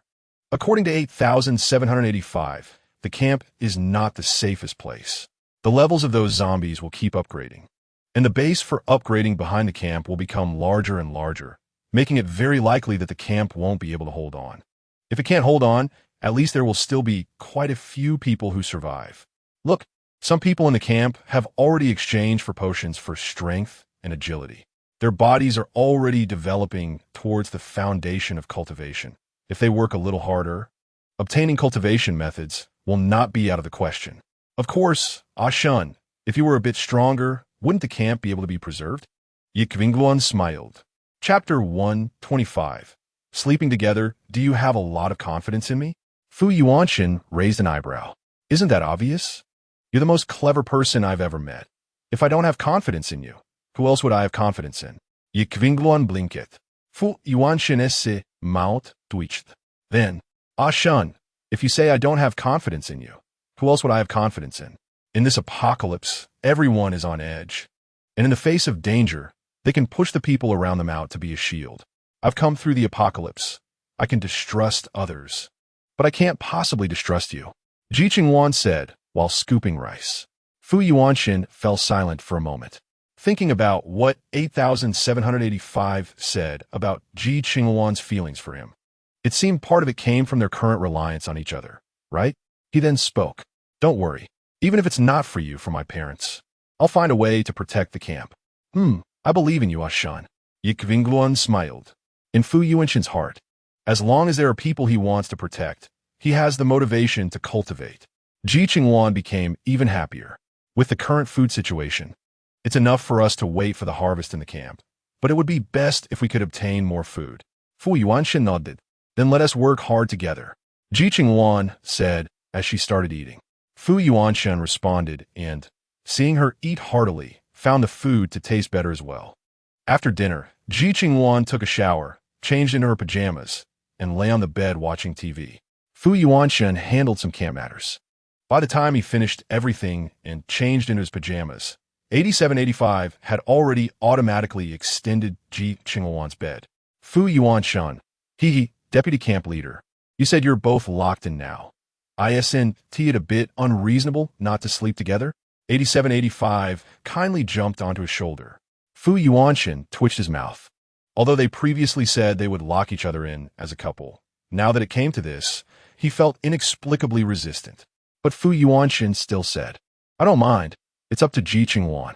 He looked toward Ji Qingluan, hoping she would say something, like a refusal. After all, what was said before sounded nice, but now that it came to this, he found himself feeling a bit uneasy. It felt like a newcomer entering a bridal chamber, facing a stranger who would share a lifetime with him. Ji Qingluan looked up and met Fu Yuanshan's eyes, seeing a hint of resistance and rejection in his gaze. He probably doesn't want to share a bed with her either. Coincidentally, she didn't want to either. I don't mind, but if you're not used to it, you can continue sleeping on your bed. Ji Qingluan looked at the extended bed and honestly felt a bit unaccustomed to sleeping together. Not to mention Fu Yuanshan's identity. He has someone he likes, and deep down, he definitely wouldn't want to share a bed with someone else. Moreover, to be honest, she didn't have any feelings for Fu Yuanshan either. If they really slept together, it would indeed feel a bit awkward for both of them. Better to forget it. They would have to get used to it in the future. Fu Yuanshan looked at her face and took a deep breath, lying down. As his tall figure fell on the bed, Ji Qingluan's body involuntarily tensed up. You can sleep first. I haven't finished watching my drama. I'll sleep later. Ji Qingluan saw him lie down and shifted her body to the side. Feeling Ji Qingluan move away, Fu Yuanshan found her quite amusing. Wasn't she quite open before? Why is she now moving away instead of into his arms? Is she scared? A smile flickered in Fu Yuanshan's eyes. Ji Qingluan, are you trying to sleep against the wall? I was thinking the bed is quite small, and it really is a bit narrow for two people to sleep together. So I just wanted to give you more space. Don't think too much about it. Ji Qingluan said as she tried to move again, but the next second, Fu Yuanshan moved closer. What are you doing? Ji Qingluan instantly became nervous. Are you afraid of me? Fu Yuanshan sensed her nervousness. No. Ji Qingluan initially wanted to sound calm, but somehow her words came out stammering. Don't you like me? If you like me, why are you so afraid? Fu Yuanshan listened to her stuttering voice, and the corner of his mouth twitched. Shouldn't the one who is scared be him? Who said I was scared? I'm not scared at all. Ji Qingluan climbed onto Fu Yuanshan's lap to prove that she wasn't afraid of him. Fu Yuanshan was momentarily stunned. This change happened too quickly, right? Ji Qingluan said proudly, Do you think I'm scared? I dare to take off my clothes. Do you dare? Fu Yuanshan spoke as he unbuttoned his nightgown. Wait, Ashen. If you want to tempt me, you need to wait a bit. My period hasn't ended yet. If you tempt me like this and leave me with no way to relieve myself, aren't you just putting me in a difficult position? Ji Qingluan grabbed his hand and buttoned up his shirt again. Fu Yuanshan glanced at her and said softly, All right, let's wait until your period is over. Well, if you can't handle it, just go to the bathroom and take care of it yourself. Or do you need my help? Ji Qingluan leaned down and whispered in his ear. Fu Yuanshan's face turned red. Five-finger girl, is that just using your hand? She made it sound so fresh and refined. All right, stop talking nonsense. It's so late now. Let's sleep. Then Ashen, good night. Ji Qingluan kissed his cheek, rolled off him, pulled up the blanket to cover herself, and closed her eyes. Fu Yuanshan looked at her closed eyes and said good night before closing his own. The lights were turned off, leaving only a small night light illuminating the small space. 8785 observed that the two were sleeping quite properly. However, this properness made it feel hopeless. It wanted the two to embrace. Only then could they spark love. After a few minutes of silent lamentation, 8785 gave up and closed its eyes to rest. After an unknown amount of time, Ji Qingluan opened her eyes, looked at the man facing away from her, listening to his even breathing. She then opened her system and saw that those matters she was supposed to handle had been transferred to the deputy team leader. She finally breathed a sigh of relief. Otherwise, if she had to take on a task and deal with other matters, wouldn't that tire her to death? Chapter 126. Encountering obstacles on the road, Ji Qingluan closed her system, yawned, felt the cool wind blowing in from outside, and when she picked up the blanket, she noticed that Fu Yuanshan's blanket only covered his waist. If this were a CEO story, being undressed with the blanket only at the waist would look very tempting. Unfortunately, This was a post-apocalyptic story, not a CEO story. Ji Qingluan pulled his blanket up. Just as her hand was about to leave, Fu Yuanshan grabbed it. He opened his eyes and turned to look at her. Yes, it is a bit cold at night. You shouldn't catch a cold. Cover yourself with the blanket. As he spoke, he lifted her blanket and covered her. Ji Qingluan responded and pretended to yawn. Then, Ashen, you should pay attention too. I'm going to sleep. Ji Qingluan closed her eyes, and soon the sound of even breathing followed. Fu Yuanshan glanced at her and then closed his eyes as well. That night was very quiet. So quiet that they couldn't hear the distant sounds of zombies ravaging the city, nor the gunfire and cannon sounds. The next morning, Ji Qingluan woke up a step earlier than Fu Yuanshan. Looking at the man who was sleeping properly beside the bed, Ji Qingluan pouted and tiptoed into the bathroom. Good morning. Fu Yuanshan looked at her as she came out and uttered a single word. Morning, those dark circles under your eyes are a bit heavy. Didn't sleep well last night? Ji Qingluan raised an eyebrow. Maybe it's because I suddenly changed to a different bed. I'm a bit unaccustomed. Fu Yuanshan thought about how he couldn't sleep well after Ji Qingluan pulled the blanket over him last night, and he didn't know why. But he seemed a bit restless all night. Then tonight you should sleep in your own bed, and I'll sleep in mine. Save your energy, and let's aim to take down the last granary as soon as possible. Ji Qingluan said with determination.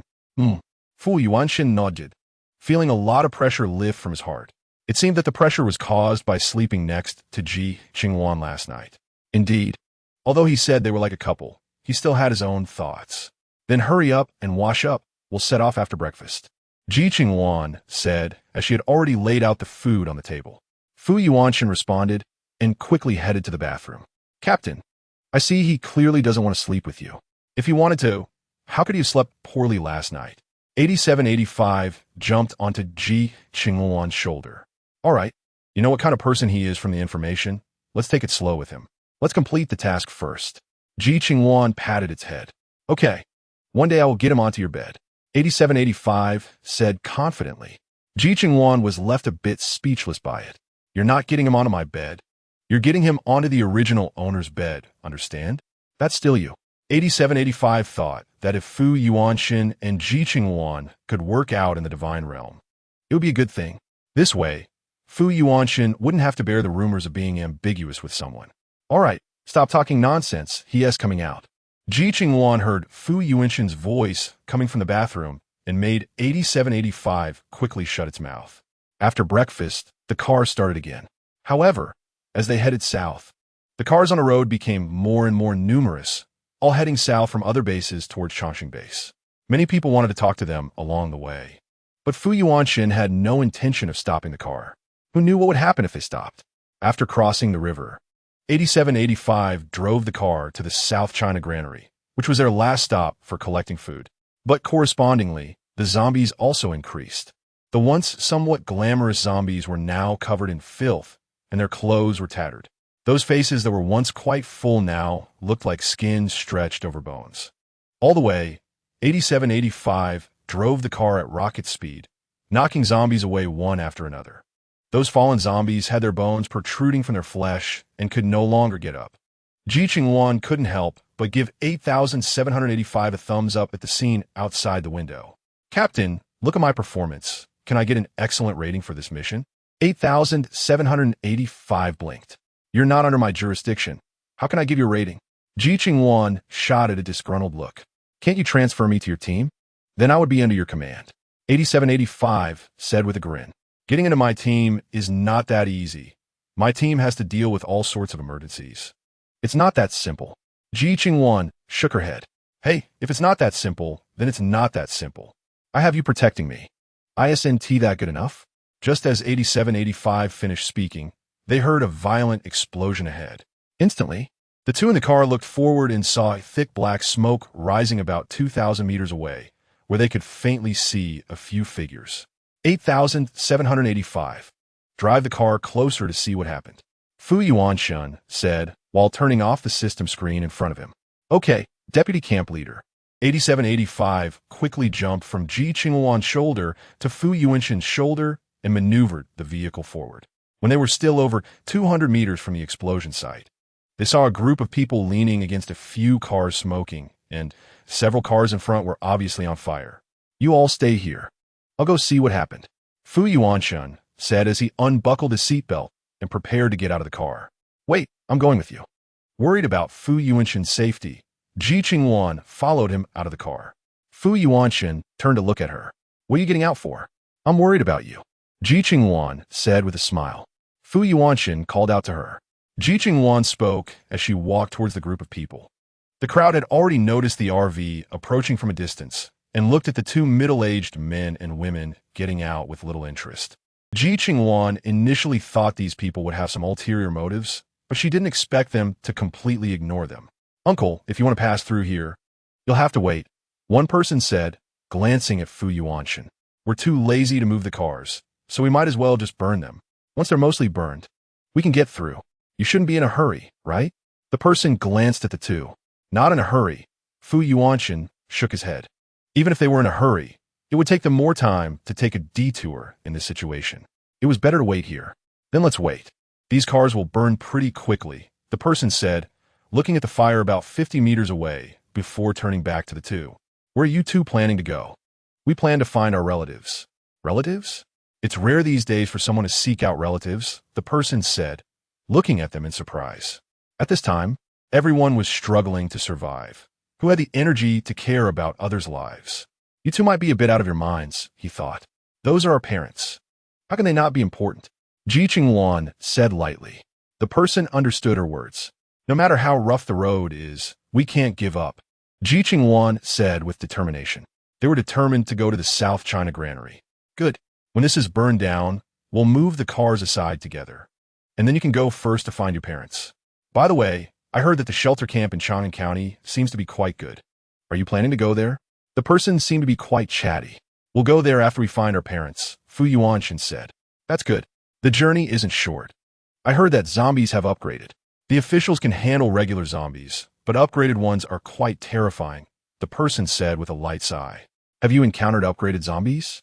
Fu Yuanshan thought back. He and Ji Qingluan had not encountered many zombies thanks to 8785's help. They were not clear about what upgraded zombies were like. No. The person shook his head. I heard upgraded zombies usually appear in densely populated areas or places with many zombies. We rarely encounter them on the road we're on now. But we have encountered a lot of upgraded zombie animals in such places. Upgraded zombie animals? Fu Yuanshan had never encountered them and didn't know what they were like. Looking at you too, it's clear you haven't encountered such zombie animals. You seem quite lucky. Unlike us, we've lost several brothers. Another person joined their conversation. What kind of zombie animals did you encounter that made you lose so many people? Fu Yuanshan thought that losing so many people to zombie animals must be serious. A bear. It looked like it had been bitten by other bears. The wounds on its body were quite severe. But even so, its ability wasn't like a regular zombie animal that dies with a shot to the head, the other person said. So you shot in the head and it didn't die? Fu Yuanshan looked at them in surprise. How did you finally deal with that zombie bear? We had explosives in our vehicle, the first person said. You needed explosives to kill a zombie bear? Fu Yuanshan was stunned. He knew the power of explosives. A small explosive could blow a person to pieces and even endanger those nearby. They actually used explosives to kill a zombie bear. It seemed that the zombie bear was indeed difficult to kill. Isn't that right? You didn't see how terrifying that bear was. Knives couldn't penetrate it, and bullets couldn't pierce it. Its whole body was like a wall of copper and iron. If we hadn't used explosives, we probably would have been finished there. The first person sighed. It seemed that the outside world was still quite dangerous. Don't you plan to go to the shelter camp in Chang'an County? Fu Yuanshan found it strange that they didn't plan to go there, given the current situation outside. I heard it costs 500 points to get in. We plan to collect some supplies first. Otherwise, we would have to run out again due to lack of supplies right after entering. Their words made Fu Yuanshan and Ji Qingluan feel a bit sad. However, they couldn't change their principles just because of these people. The camp required points. While 500 points seemed like a lot, it was easy to enter the camp as long as they could get some gold or other supplies. But entering the camp didn't mean everything was fine. Without the ability to survive inside, it wouldn't work either. Now that houses were being sold in the camp, it also allowed capable people to have a stable home. After all, if they left their houses unattended, they would still have to pay rent, which felt like a loss. That's true, but I think if you have the ability, you should buy a house in the camp. Having a house would be more stable, Fu Yuanshan hinted. The person looked at Fu Yuanshan in surprise. Buy a house? You can buy houses there? Yes, different houses have different prices. You can gather more supplies before going. Fu Yuanshan didn't say much more. They weren't familiar with each other, and there was no need to elaborate. Then we need to prepare before going. If we can get a house, it would be like having a home, the person said, a bit excited. I hope we can meet again at the shelter camp in Chang'an County. Fu Yuanshan saw that the fire was almost out, and they were just waiting for it to cool down before they could move on. We will. Everyone will meet over there. The person shouted firmly. Everyone, the fire is almost out. Let's help move those things aside so we can leave. The people at the front saw that the fire was nearly out and called others to help. Fu Yuanshan had Ji Qingluan stay back while he followed the others, using a long stick to move the nearly burned car frames aside. Once the road was cleared, they waited for the ground to cool for about half an hour before both groups set off again. After a while, the two groups parted ways, and Fu Yuanshan had 8,785 drive towards the location of the South China Granary. Chapter 128. It's too dangerous to be a bait alone. The prosperous South China region has a climate suitable for rice cultivation year-round, even allowing for 2 harvests a year, combined with the vast planting area of the plains. This has made it one of the 4 major granaries. Guided by 8785, the two entered the area where the South China Granary is located. It was already the 85th day since the zombie outbreak. Most people had escaped to safety bases except for those who couldn't move. Currently, various bases across the country had encountered different attacks from zombies due to varying defensive measures. Some have been wiped out, while others still stood strong. Fu Yuanshan and Ji Qingluan had just collected supplies and got back in their vehicle when the zombies behind them had already caught up to the side of the car. The seemingly weak and powerless nails scraped against the car door, the sharp sound entering the ears of both individuals, making them quite uncomfortable. These zombies were rapidly evolving. When the drone was just released, the zombies quickly surrounded them like cats sensing blood. They could only have 8,785 pull the drone away to a distance. After those zombies moved away, they finally got out of the car to collect supplies. They had no choice but to take the risk and open the last grain storage to retrieve the supplies inside. However, even after leaving, the zombies continued to pursue them relentlessly. The two could only get in the car and have 8,785 drive away to avoid being completely surrounded by the zombies. Ashen, here. Ji Qingluan handed a tissue to Fu Yuanshan in the driver's seat. Previously, they could handle zombies with ease, but now they found themselves struggling. Single zombies weren't a problem, but a large number of them was truly exhausting.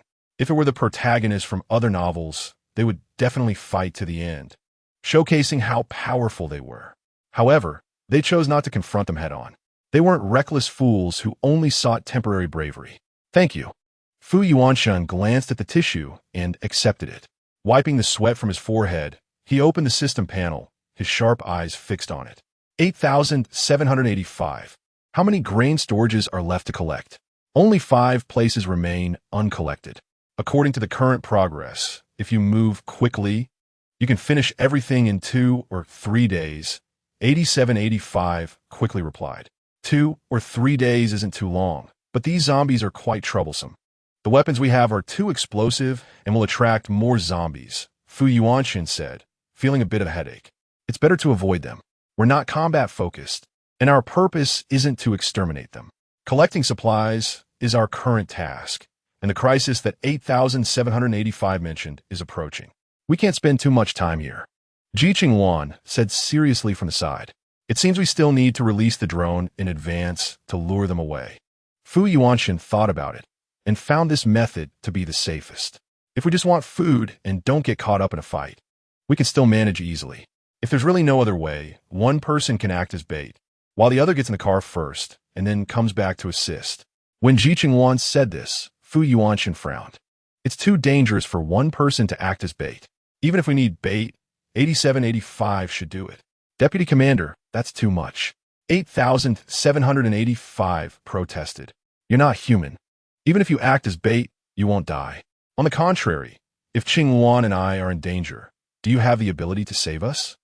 Fu Yuanshan's words left 8785 at a loss for a rebuttal. As a system, it had no capacity for rescue. Asking it to rescue someone was beyond its capabilities. If you had the ability, we could act as bait without issue. When Fu Yuanshan said this, Ji Qingluan shot him a glare. Shen, I can't believe you're so clever. If we act as bait, will it collect supplies? Fu Yuanshan rubbed his nose. It seems like we got our priorities mixed up. Anyway, let's see what the situation is when we get to the remaining 5 places. 8785, clear the way. Ji Qingluan called out to 8785. All right, hold on tight. 8785 drove towards the remaining grain storages following the map. The survivors who had escaped from Chongqing camp through the East Gate looked at the changes in the city walls with amazement at the uniqueness of the Chongqing shelter. Unfortunately, their supplies were insufficient to enter the camp, so they could only find ways to gather supplies outside before entering all at once. Inside the camp, the population had grown from 10,000 to 30,000 in a short time, and the camp's area had expanded to the size of 3 small towns. Except for the East Gate, which had not changed, the other gates had varying degrees of transformation. The number of buildings within the camp had also significantly increased. Those entering from other gates chose positions close to the gates based on proximity, leaving the center of the camp vacant, which Fu Yuanshan took as planting and breeding areas. Due to the camp's upgrade, the planting and breeding areas could be managed automatically, making it irrelevant whether anyone lived in the center of the camp. However, with the continuous upgrade of the zombies, a level 3 camp would definitely not be enough. But right now, Fu Yuanshan and Ji Qingluan clearly had no good solutions. They had already used up all their gold bars, and acquiring more would require finding a gold mine. Unfortunately, they had no channels to learn the specific locations of gold mines and could only temporarily set it aside. On a sunny day, in the calm expanse of the plains, Fu Yuanshan and Ji Qingluan collected the supplies from the last grain storage and jumped into the car at a sprinting speed. Suddenly, a violent crash sounded. A leopard collided with the car door. The intense noise shocked both Fu Yuanshan and Ji Qingluan. If it weren't for the high-tech modifications of the car, the door would have been knocked off by the leopard. 8785 drive.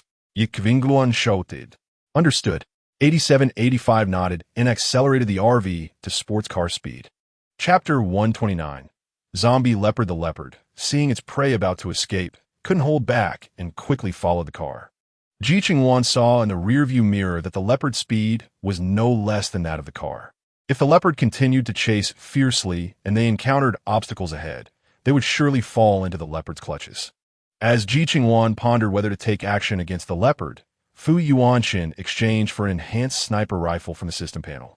Shen, are you going to use this gun against it? This leopard is fast. We can't let it catch up to us, or we'll definitely overturn our car. Fu Yuanshan moved to the window to aim at the leopard. But can you really aim at it? Ji Qingluan frowned. Fu Yuanshan hadn't undergone shooting training before, especially not under these conditions. I should be able to. I trained in shooting abroad before, he said as he found a suitable position to sit down, looking for a good sniper point. However, with the leopard's current speed, how could a sniper rifle possibly hit it? Ji Qingluan thought Fu Yuanshan was being a bit unrealistic. If it runs in a straight line, then it's just a straight trajectory. As long as you grasp the trajectory of its movement, you can hit it when it leaps. Then you try first.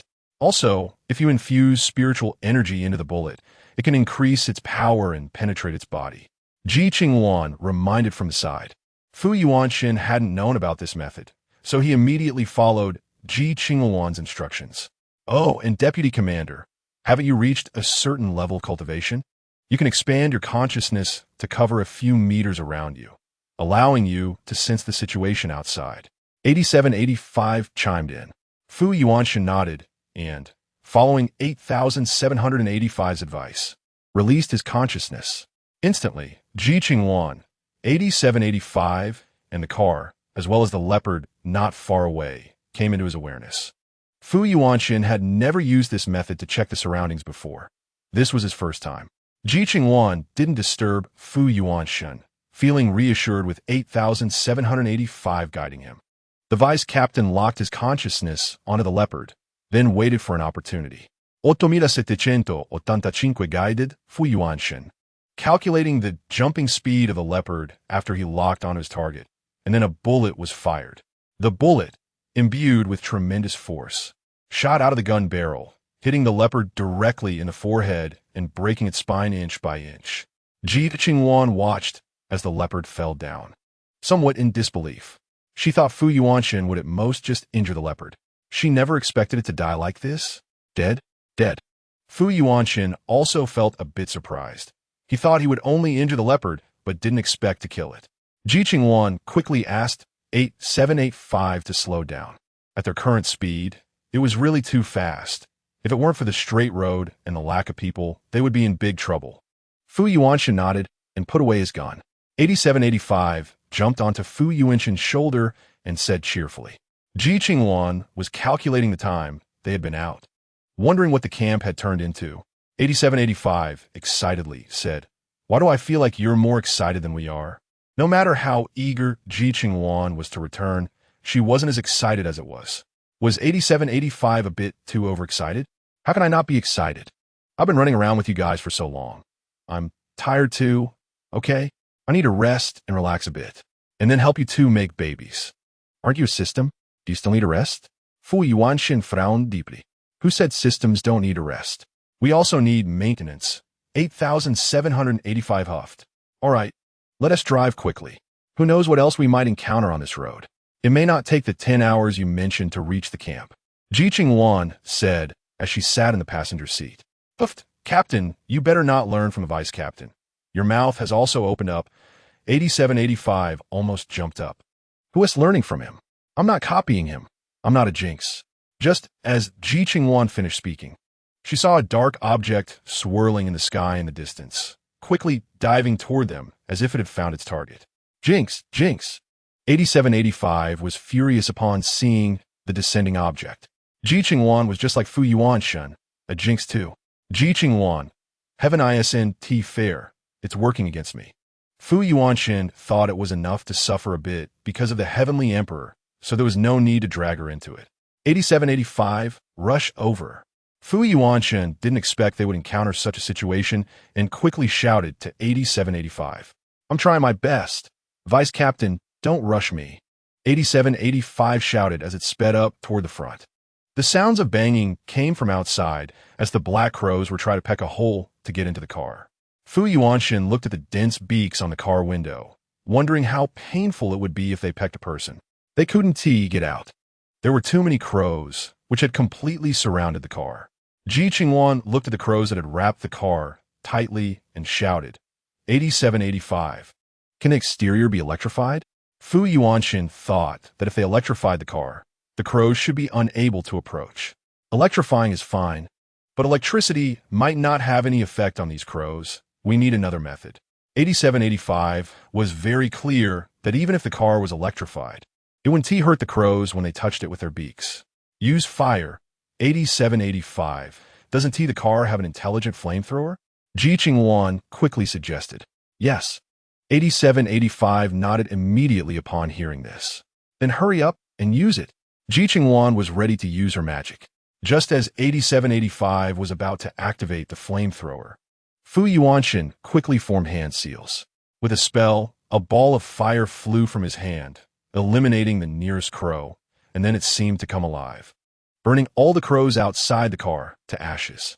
The speed was so fast that Ji Qingluan was immediately astonished. Fu Yuanshan was quite skilled with fire magic. After Fu Yuanshan controlled the fire to eliminate the crows in the mental consciousness network, he extinguished the flames. That was great. Ashun, that move was exceptional. Ji Qingluan gave him a thumbs up, her eyes shining. Fu Yuanshan looked at her sparkling eyes and thought that Ji Qingluan seemed to have not learned any spells after entering the immortal mansion. How about I teach you?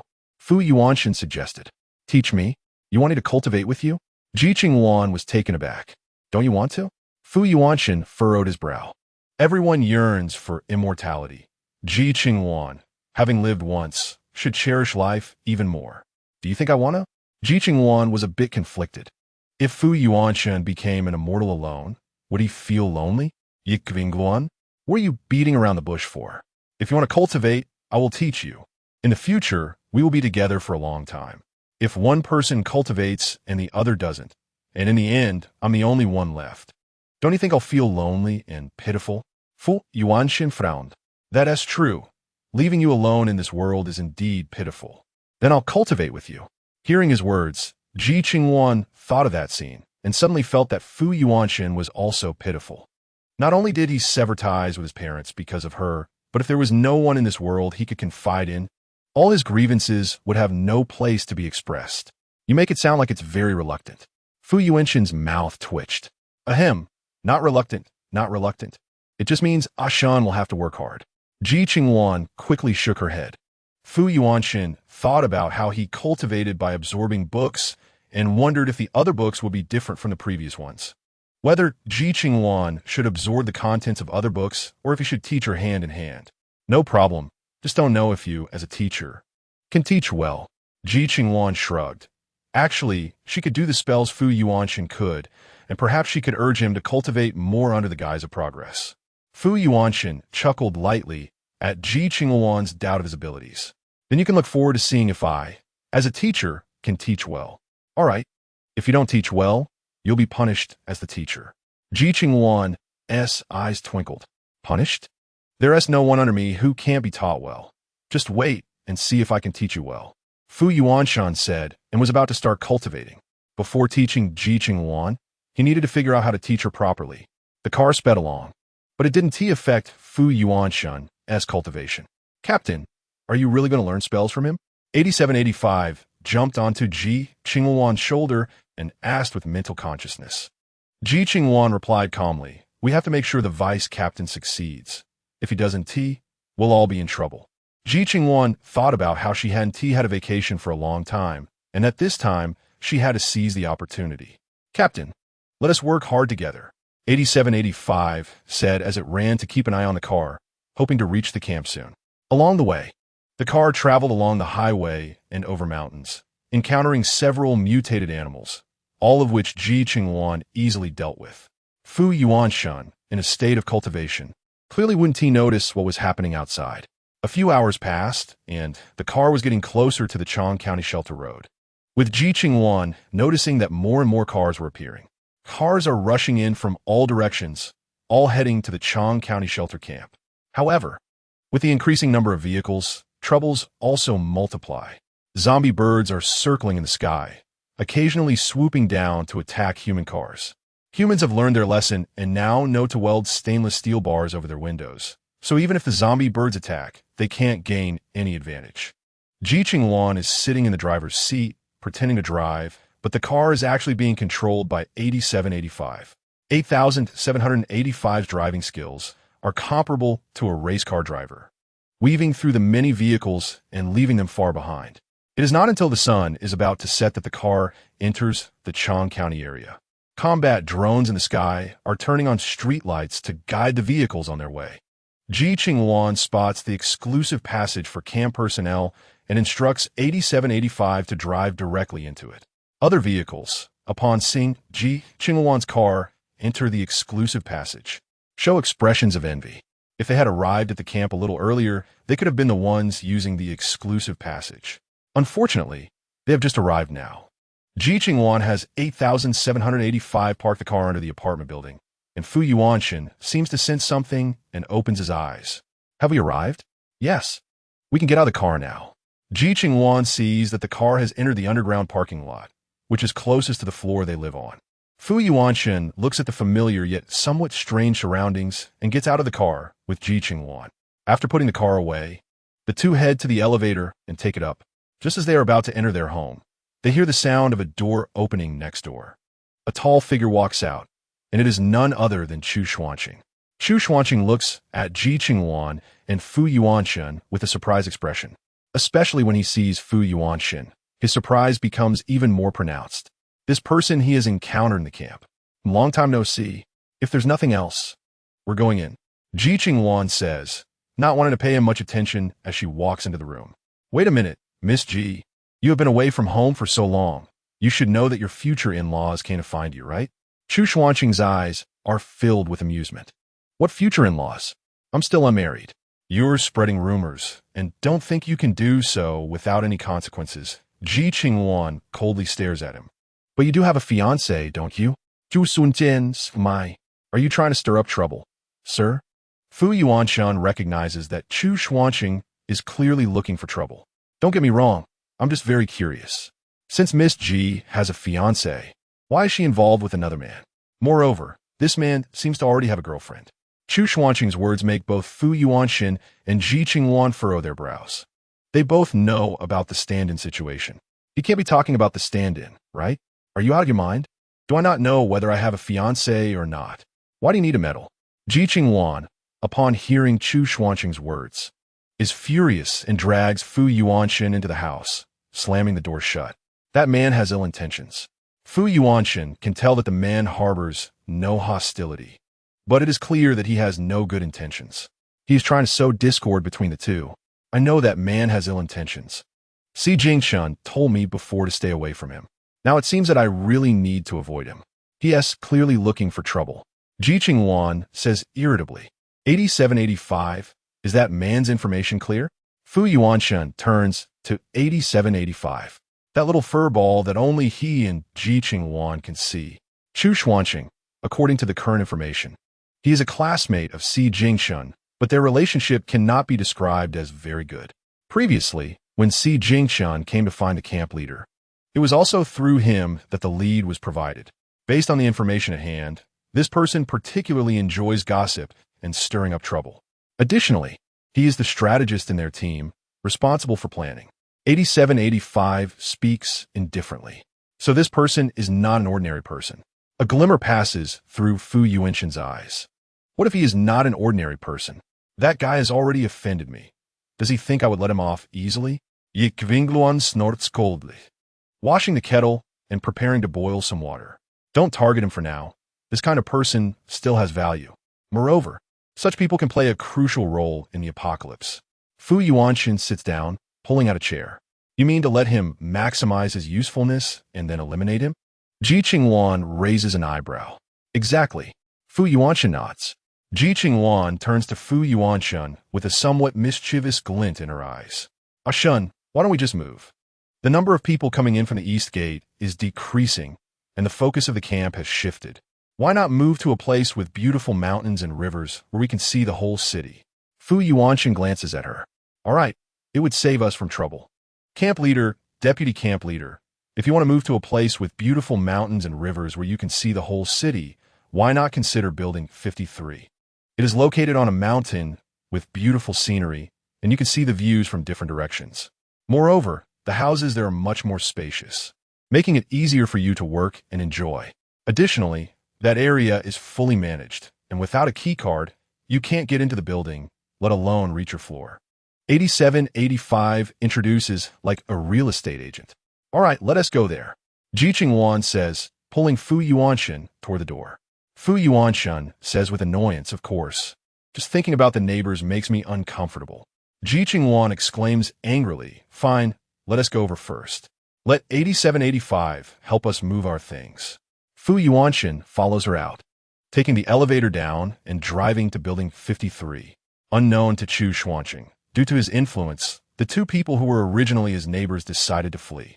The area is located at the center of the camp, and because of its central location, it is not the best choice for those who need to go out to gather supplies. When Fu Yuanshan and Ji Qingluan enter this building, it feels like entering a haunted house. However, it is precisely because it is so quiet here that it is a good thing for the two of them. Upon reaching the top floor, 8785 has completely remodeled the entire floor into a space just for the two of them. Faced with such a large space, Ji Qingluan and Fu Yuanshan feel a bit unaccustomed. 8785, this is too wasteful, don't you think?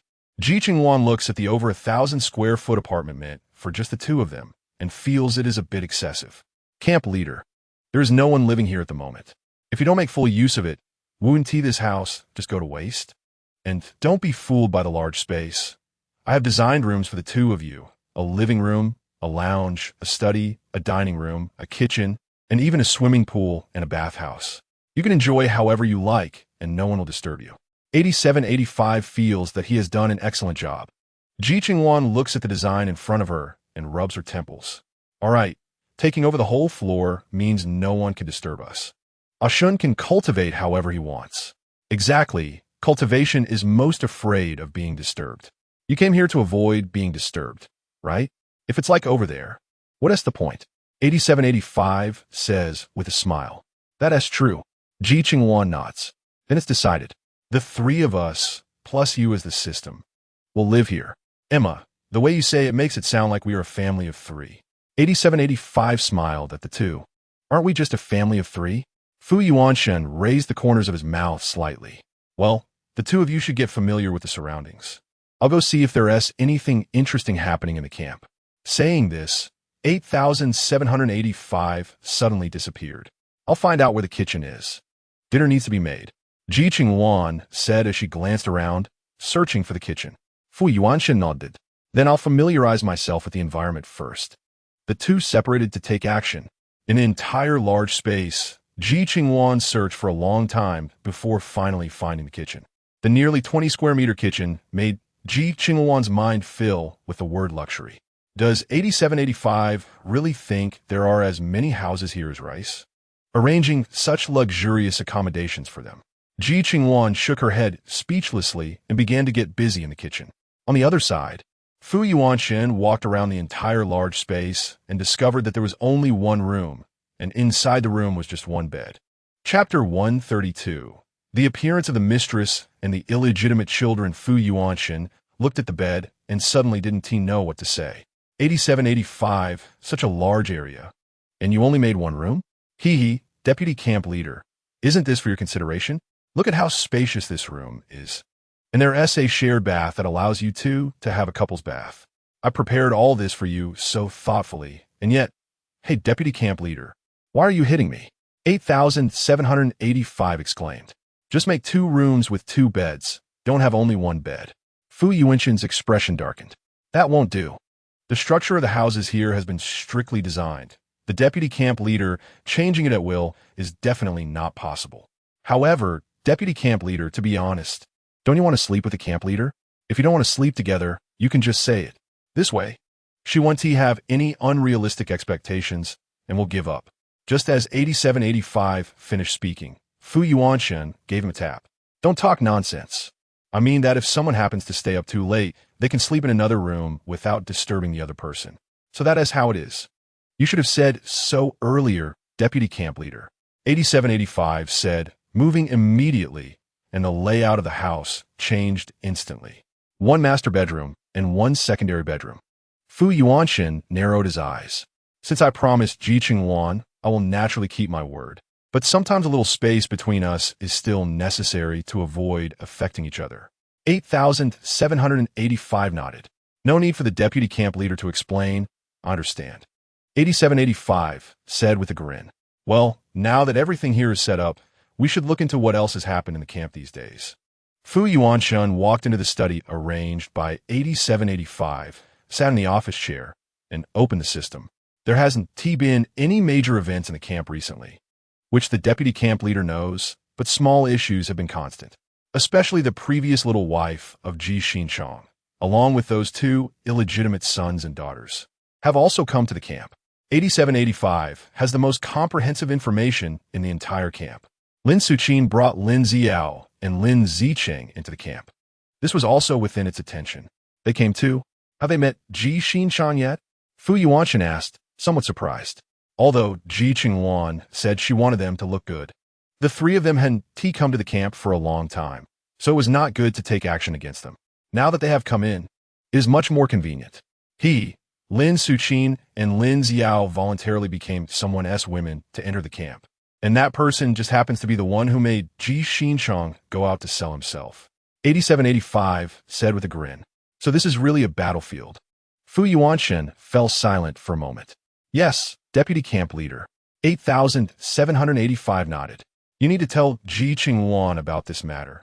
As for whether to take revenge, it depends on her own wishes. Fu Yuanshen said while glancing towards the kitchen. After all, this is Ji Qingluan's family matter. How to handle it is up to her. Let us talk about it after you finish your meal. 8785 didn't want to ruin their dining atmosphere.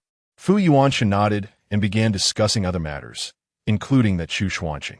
After Ji Qingluan finished cooking, and the two had eaten, 8785 brought up Lin Suqin, Lin Ziao, and Lin Zicheng. And that's when Ji Qingluan remembered these few characters. They arrived? I thought they would take a few more days. Ji Qingluan said in surprise.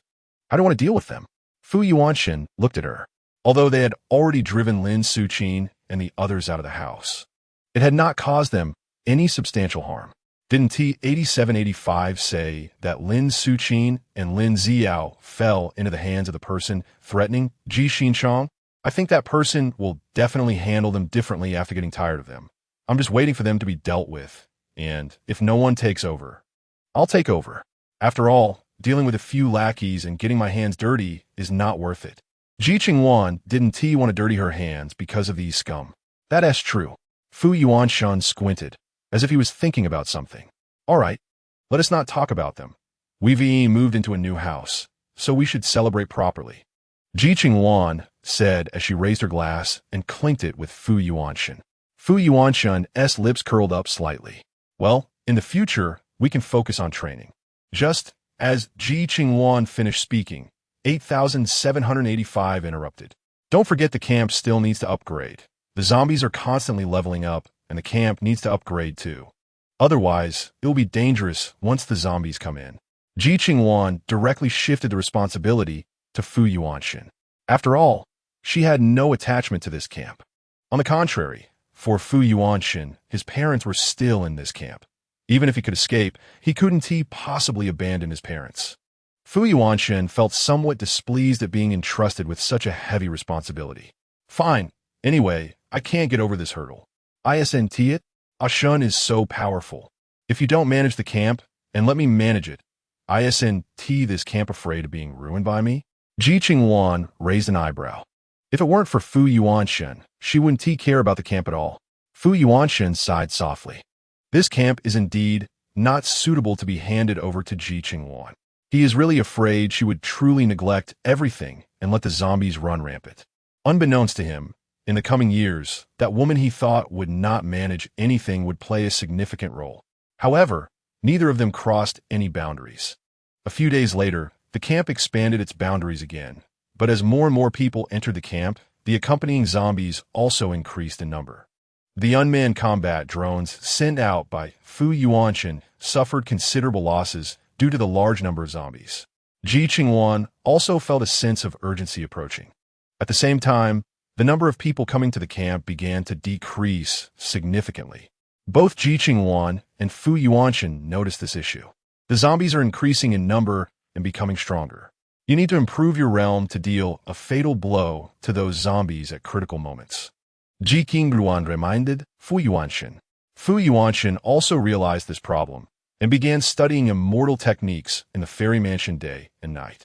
Ji Qingluan also went out several times to kill zombies.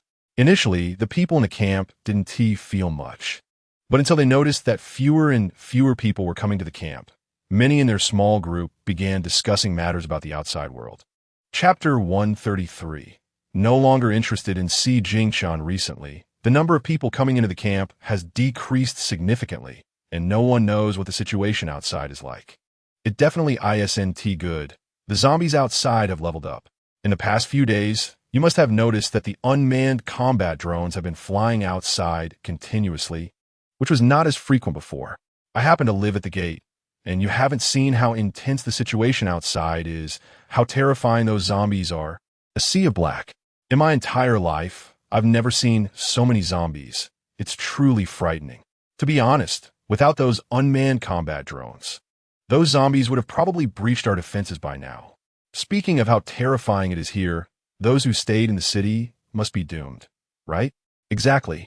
I've heard from people who came from behind that several city bases have been destroyed. Fortunately, we arrived at the camp early. If we hadn't, staying outside now would be unimaginable. Yet, those people still think that 500 points is too much to pay, not realizing that this 500 points could buy them a life. Sigh, they're losing sight of the bigger picture. Considering the current situation outside, where else is safe? This place is the only safe haven left. At this rate, there might not be a single living person left outside. We might become the only ones who could survive in this world. That makes a lot of sense. Inside the camp, everyone was exchanging words. None of them worried about anything happening within the camp. They only knew that those outside probably wouldn't live much longer. Ji Qingluan thought the same way, but with winter arriving, the zombies' movements slowed down considerably due to rain and snow. And many people from other bases began moving towards the Chong County shelter camp. The number of people the camp accommodated daily had exceeded 50,000. Originally, their building had no one else besides them, but with people continuously entering, they began to see a large number of newcomers. Although everyone couldn't reach the top floor due to elevator restrictions, looking up from below, they noticed that the family living at the very top seemed somewhat unusual, and they hadn't seen anyone from there come down. Everyone was curious about who lived up there, but until the following spring, they never saw anyone from the top floor come down. Ji Qingluan and Fu Yuanshan were having a meal in a large dining hall. After more than half a year of training, Fu Yuanshan looked only a third like his former self. If one didn't look closely, it would be hard to recognize him as the same person. Recently, as the temperature rose, the zombies' activity became vigorous again. Fu Yuanshan thought that if it stayed cold, the zombies wouldn't pose too much of a threat to humans. Now that the camp had reached level 5, they didn't have to fear those zombies too much. Those zombies were still easy for her to handle, just that their numbers were a bit overwhelming, plus dealing with the corpses was indeed a bit troublesome. Exactly. Deputy Camp Leader, it seems you have no place to show your skills now, 8785 said with a smile. Who says I don't? Come with me to the market later. It's been a long time since we strolled around the camp. It's just that I look so different now. I'm not afraid of being recognized on the street. Ji Qingluan looked at Fu Yuanshan in front of her. The reason for not letting him go out before was simply because he still resembled his former self somewhat and was afraid of being recognized by Fu Yuanshan's original parents. Now, there was no need to worry about that anymore. Going to the market? What is so interesting about the camp? Fu Yuanshan raised an eyebrow. Why not? I've been cooking for you for almost a year without any break. Don't you think you should reward me properly? Ji Qingluan said with some complaints. After cooking for so long, I don't want to cook anymore. I want to eat something from outside. All right. You've worked hard. You should indeed be rewarded. Tell me, which street in the camp do you want to go to? Fu Yuanshan looked at her with annoyance. To the previous place. Ji Qingluan and the others are over there. Let us go check out the situation. As soon as Ji Qingluan said this, Fu Yuanshan suddenly spoke in a low voice. You don't want to go see Si Jingchen, do you? What nonsense, why would I go see him? Ji Qingluan frowned. She hadn't seen Si Jingchen in over half a year. Moreover, given how awkward things had gotten back then, Si Jingchen wouldn't come looking for her again. The deputy camp leader is definitely afraid you can't forget your old feelings for Si Jingchen, 8785 interjected. For a moment, the atmosphere between the two became a bit subtle. What old feelings? I have no feelings for Si Jingchen at all. Okay? Ji Qingluan said as she walked up to Fu Yuanshan and held his chin. Shun, you aren't doubting that I still have feelings for Si Jingchen, are you? I just mentioned it. I didn't doubt it. It was 8785 who doubted it. Fu Yuanshan immediately deflected the blame. I didn't 8785 immediately protested. How could Fu Yuanshan be like this? He clearly had thoughts in his heart, but wanted to blame it on others. All right, you too. How childish are you? Why are you arguing over such a trivial matter? Ji Qingluan couldn't help but roll her eyes. Alwan, I've never doubted you, really. Fu Yuanshan explained with a nervous heart. I'm not a fool. Of course I know you don't. Ji Qingluan knocked his head lightly with annoyance. But don't overthink it. How could I let go of someone as excellent as you to chase after someone else? Ji Qingluan's words made Fu Yuanshan very happy. He thought Ji Qingluan had feelings for Si Jingchen, but now it seemed she didn't have any feelings at all. That's good. It saves the trouble of Ji Qingluan's heart being swayed by Si Jingchen when they meet. The two of them went out for the first time since entering this building. They arrived at the initial place, also referred to as the district, got out of the car, and walked on the street. It was as lively here as it was before the apocalypse. Ji Qingluan had 8785 check the location of Ji Qingluan's family in advance, intending to see their miserable state, but to her surprise, they were dragged to the auction square for bidding. It must be said that since the apocalypse started and social order became chaotic, it was a world for the strong. The weak could only become slaves. Lin Suqin and Lin Xiao had long been played with by Ji Qingluan's people over and over. Now, those people had grown tired of them, and since they were indeed wasting food, they naturally didn't want to continue feeding them. Chapter 130. For the original owner appears. Ji Qingluan held Fu Yuanxin's hand, watching Ji Qingluan's family on the auction stage. Ji Qingluan's family also saw Ji Qingluan. Except for Ji Qingluan, Lin Suqin, Lin Xiao, and Lin Ziqing never expected to meet Ji Qingluan here. Ji Qingluan, Lin Xiao shouted, turning to the big man beside her. Quick, grab that woman. She is also my dad's daughter. This statement made the big man beside her glance at Ji Qingluan. It was just that one glance that made them recognize Ji Qingluan as the girl they had encountered shortly after arriving. They had already clarified their relationship back then. So naturally, they wouldn't allow Lin Xiao to cling to Ji Qingluan. So what if she asked your dad's daughter? Do you think we are people who don't know right from wrong? We would randomly cause trouble for someone? The man slapped Lin Xiao hard, directly turning her face to the side. The heavy slap fell right in front of Ji Qingluan, and Lin Xiao hated Ji Qingluan to the core. Her eyes fixed on Ji Qingluan, as if she wished she could eat her alive. Meanwhile, Ji Qingluan stood below, watching the neatly arranged family being bought off by different people. Ji Qingluan was fortunate enough to be chosen by a fierce-looking, plump woman, while Ji Ziqing was bought to do hard labor. Lin Xiao and Lin Suqin were taken away by a burly man, and Ji Qingluan could guess what would happen next. As long as Ji Qingluan's family stayed within the camp, they would forever remain slaves to others. Ji Qingluan and Fu Yuanxin watched as they were led away and prepared to stroll around the nearby food street when they saw a girl pulling a tall man walking past. The man's appearance was exactly like Fu Yuanxin's from before. The girl, upon seeing Ji Qingluan, showed a look of surprise and slight fear. Ji Qingluan raised her eyebrows. Something was off with the girl. Are you Ji Qingluan? The girl asked. Ji Qingluan nodded. Is there something you need? Can I talk to you? The girl stared at Ji Qingluan in a daze. No problem. Ji Qingluan was also curious about why the girl showed such a terrified expression upon seeing her. Did this girl have a secret related to her that she was unaware of? Ji Qingluan told Fu Yuanxin and walked to the side with the girl. Coincidentally, Fu Yuanxin also wanted to ask his doppelganger about his parents. After Ji Qingluan moved aside and saw that Fu Yuanxin and his doppelganger had gone far away, she turned to look at the girl before her. At first, she hadn't reacted much, but after thinking carefully, could this girl be the person she suspected? You are Ji Qingluan, the real Ji Qingluan. Ji Qingluan's voice was soft, but the girl heard every word. Yes, I am Ji Qingluan. The girl's lips curved slightly, and her eyes glistened with tears. My real name is also Ji Qingluan. I accidentally entered this body. Ji Qingluan didn't want to say too much since she didn't want to have too much interaction with the original owner. Then that's your fate. After I was reborn, I heard about some things you did. I want to thank you for punishing those people, ensuring my mother's property didn't fall into their hands. However, she had wanted to find the Ji Qingluan who occupied her body but had no news of her. With the apocalypse coming, she had to make corresponding preparations and thus didn't search for Ji Qingluan again, until she met Fu Yuanxin's doppelganger, fell in love, and now encountered Ji Qingluan. Ji Qingluan waved her hand. The girl nodded. I saw it. They deserved such a fate, but it's a pity they didn't die. Death is merely release for them. If you want revenge, you must make them live in a hellish world. That is true revenge. Ji Qingluan felt that death was also a form of mercy for enemies. The girl agreed.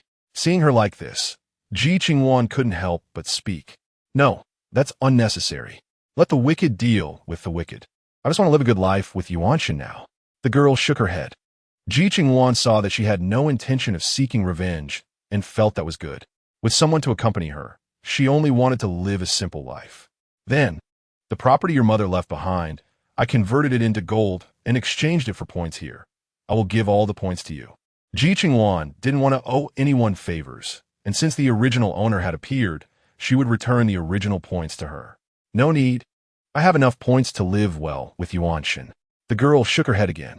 Ji Qingluan wanted to insist, but the girl was resolute in her refusal. So she had to give up, although they were in the same camp. Who knew if they would meet again in the future? In the food street, Ji Qingluan and Fu Yuanshen enjoyed a different meal. The food from the camp was many times more delicious than before the apocalypse. The two thought they had quite a few points and decided they would have to come often in the future. 8785. Can you seal off the west gate? Fu Yuanshen looked at 8785. No problem, but there are 3 level 6 zombies among this group. They can break through the camp's defenses and enter. 8785 looked at him. The zombies were evolving too quickly now, and their camp's upgrade speed couldn't keep up with the zombies' evolution over time. 3 level 6, not a problem, Fu Yuanshen calculated. Are you sure your current level can handle the level 6 zombies? Ji Qingluan felt a bit worried. 3 level 6 are nothing to me, but your current level. No problem, but the level 6 zombies are quite capable. We must lure them to a deserted area to deal with them. We can't do it near the camp. Fu Yuanshen didn't want anyone to see him fighting zombies. Then let's do it 10 miles outside the camp. The unmanned combat drones can also rush over to help. Ji Qingluan suggested. That works. Fu Yuanshen nodded. The two then discussed how to deal with the group of zombies. Under Fu Yuanshen's careful planning and ambush, the 3 level 6 zombies were slaughtered 10 miles away, and all their bodies were burned to ashes in a great fire. Another year passed, and numerous natural disasters occurred around the world, making survival even more difficult for the already struggling survivors outside. Meanwhile, a nuclear power plant somewhere experienced a leak, causing nuclear radiation to spread across many places, turning the area outside the camp into a no-go zone. The camp, which had expanded to the size of a county, seemed to have become the last paradise in the world. Everyone was grateful that they had entered the camp and were able to survive. After a few years, the camp expanded considerably again. The zombies outside seemed to be fewer than before, but they appear to have become stronger. Ji Qingluan and Fu Yuanshen relied on their strength to eliminate all the zombies that sneaked in. Almost no one knew that such a crisis still lurked in this paradise. After a few more years, Ji Qingluan and Fu Yuanshen showed almost no changes in appearance, while the people in the camp began to age slowly. Si Jingqin's parents were among the first to pass away.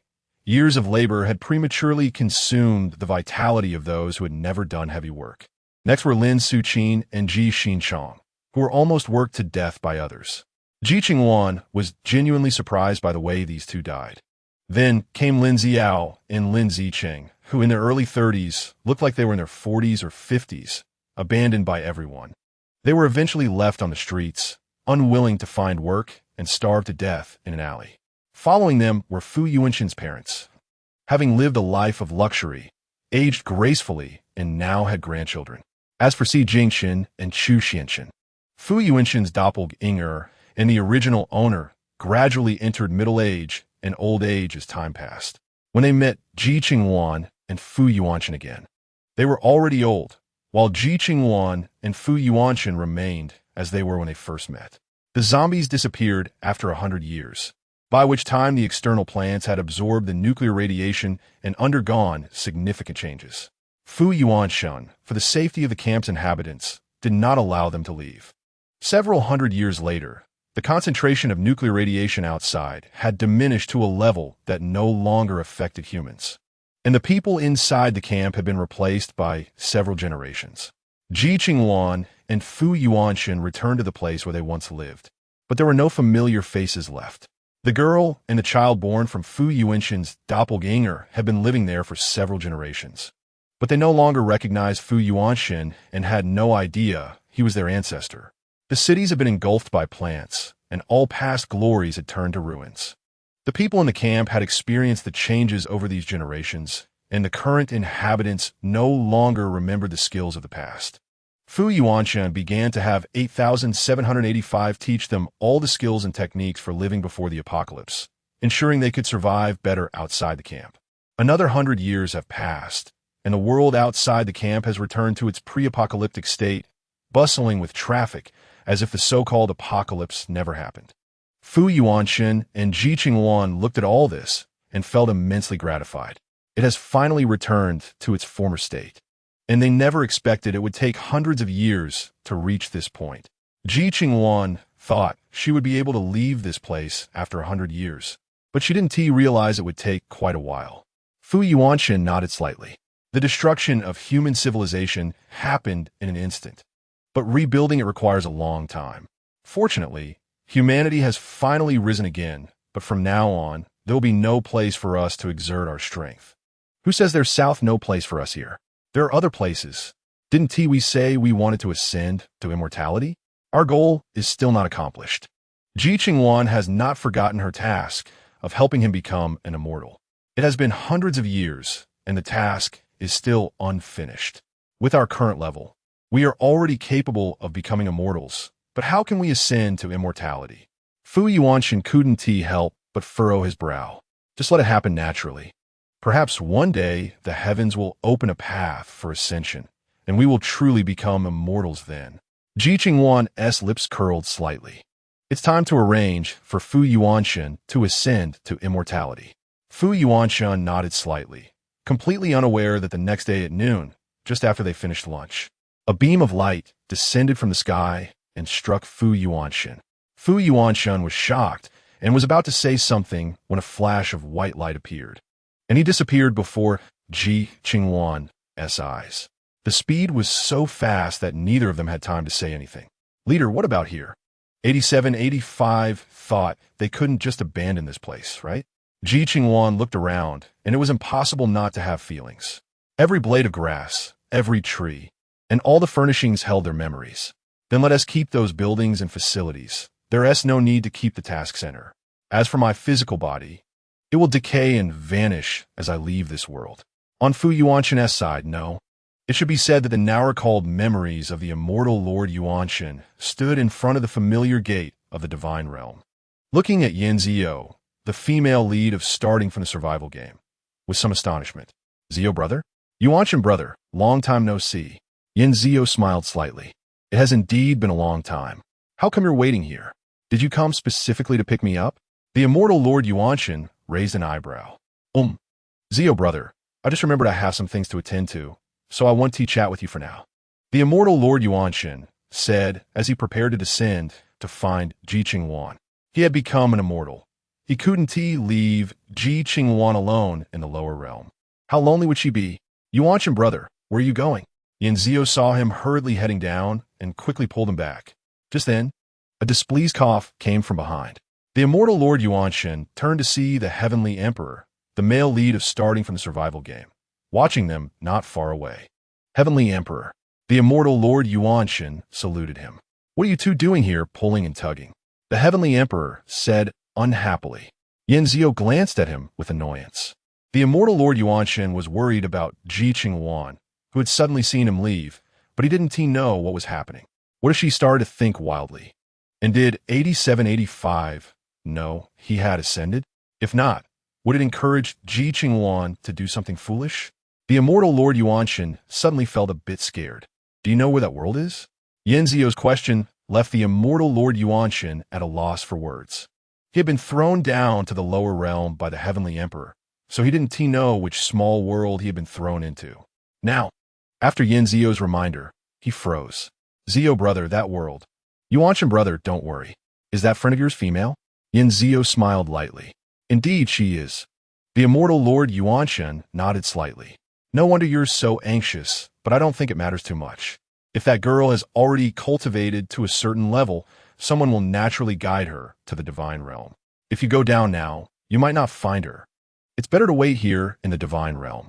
Just right, my wedding with the Heavenly Emperor is in a few days. If you leave now, it will be sad. Yan Zio's words made the immortal Lord Yuanshan feel that even if he wanted to find Ji Qingluan, he really couldn't spare the time to do so. The immortal Lord Yuanshan pursed his lips. Then I'll wait a few days before I inquire. Yan Zio chuckled. The immortal Lord Yuanshan hurriedly left. The Heavenly Emperor glanced at his back and then looked at Yan Zio. Why didn't you tell him that the person he's worried about is from the System Bureau?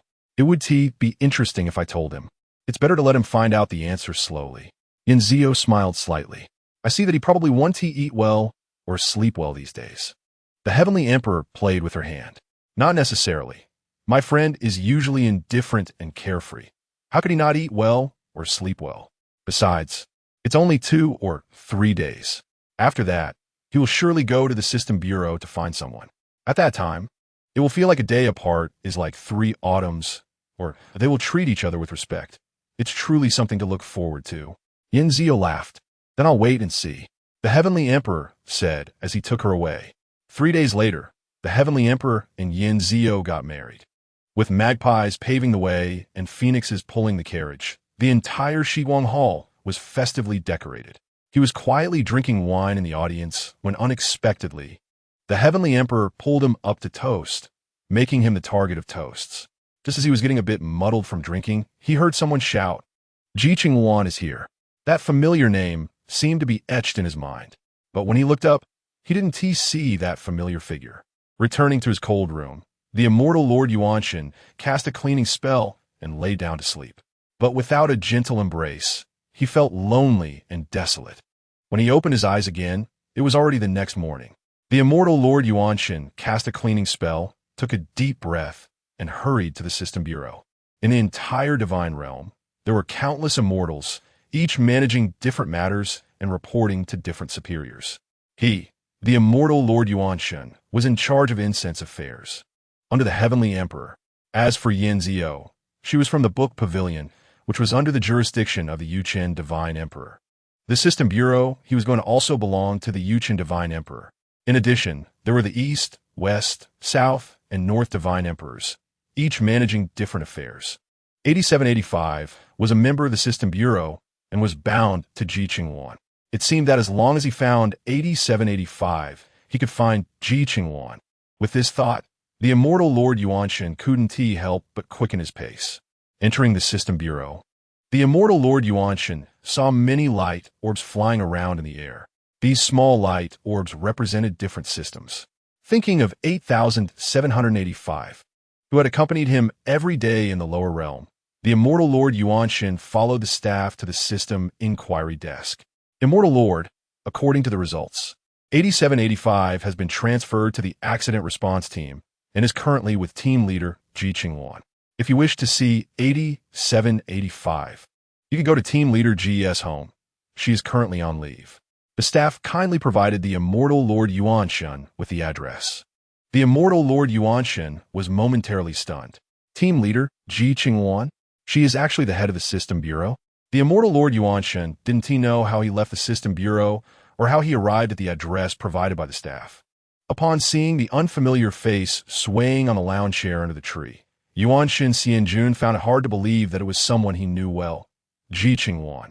Ji Qingluan, Yuanshan Xianjun said with a hint of anger in his voice.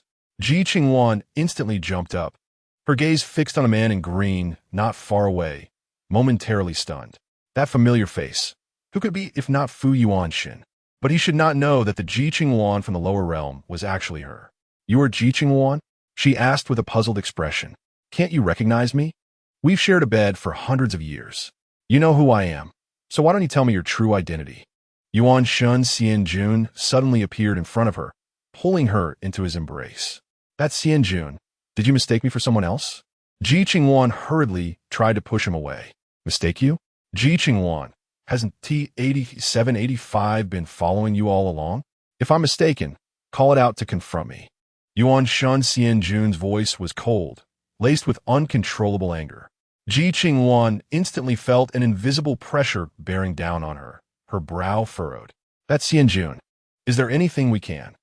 Ji Qingluan's words were cut short as Yuanshan Xianjun kissed her forcefully, looking at the handsome face before her. Ji Qingluan wanted to avoid entanglement with him, but he held her head tightly, claiming everything. Ji Qingluan felt as if she could hardly breathe from the way he was toying with her, and she twisted at his waist. This man would learn his lesson if she twisted him there. However, Ji Qingluan overlooked the fact that Yuanshan Xianjun had been with her for hundreds of years. How could he not know her little tricks?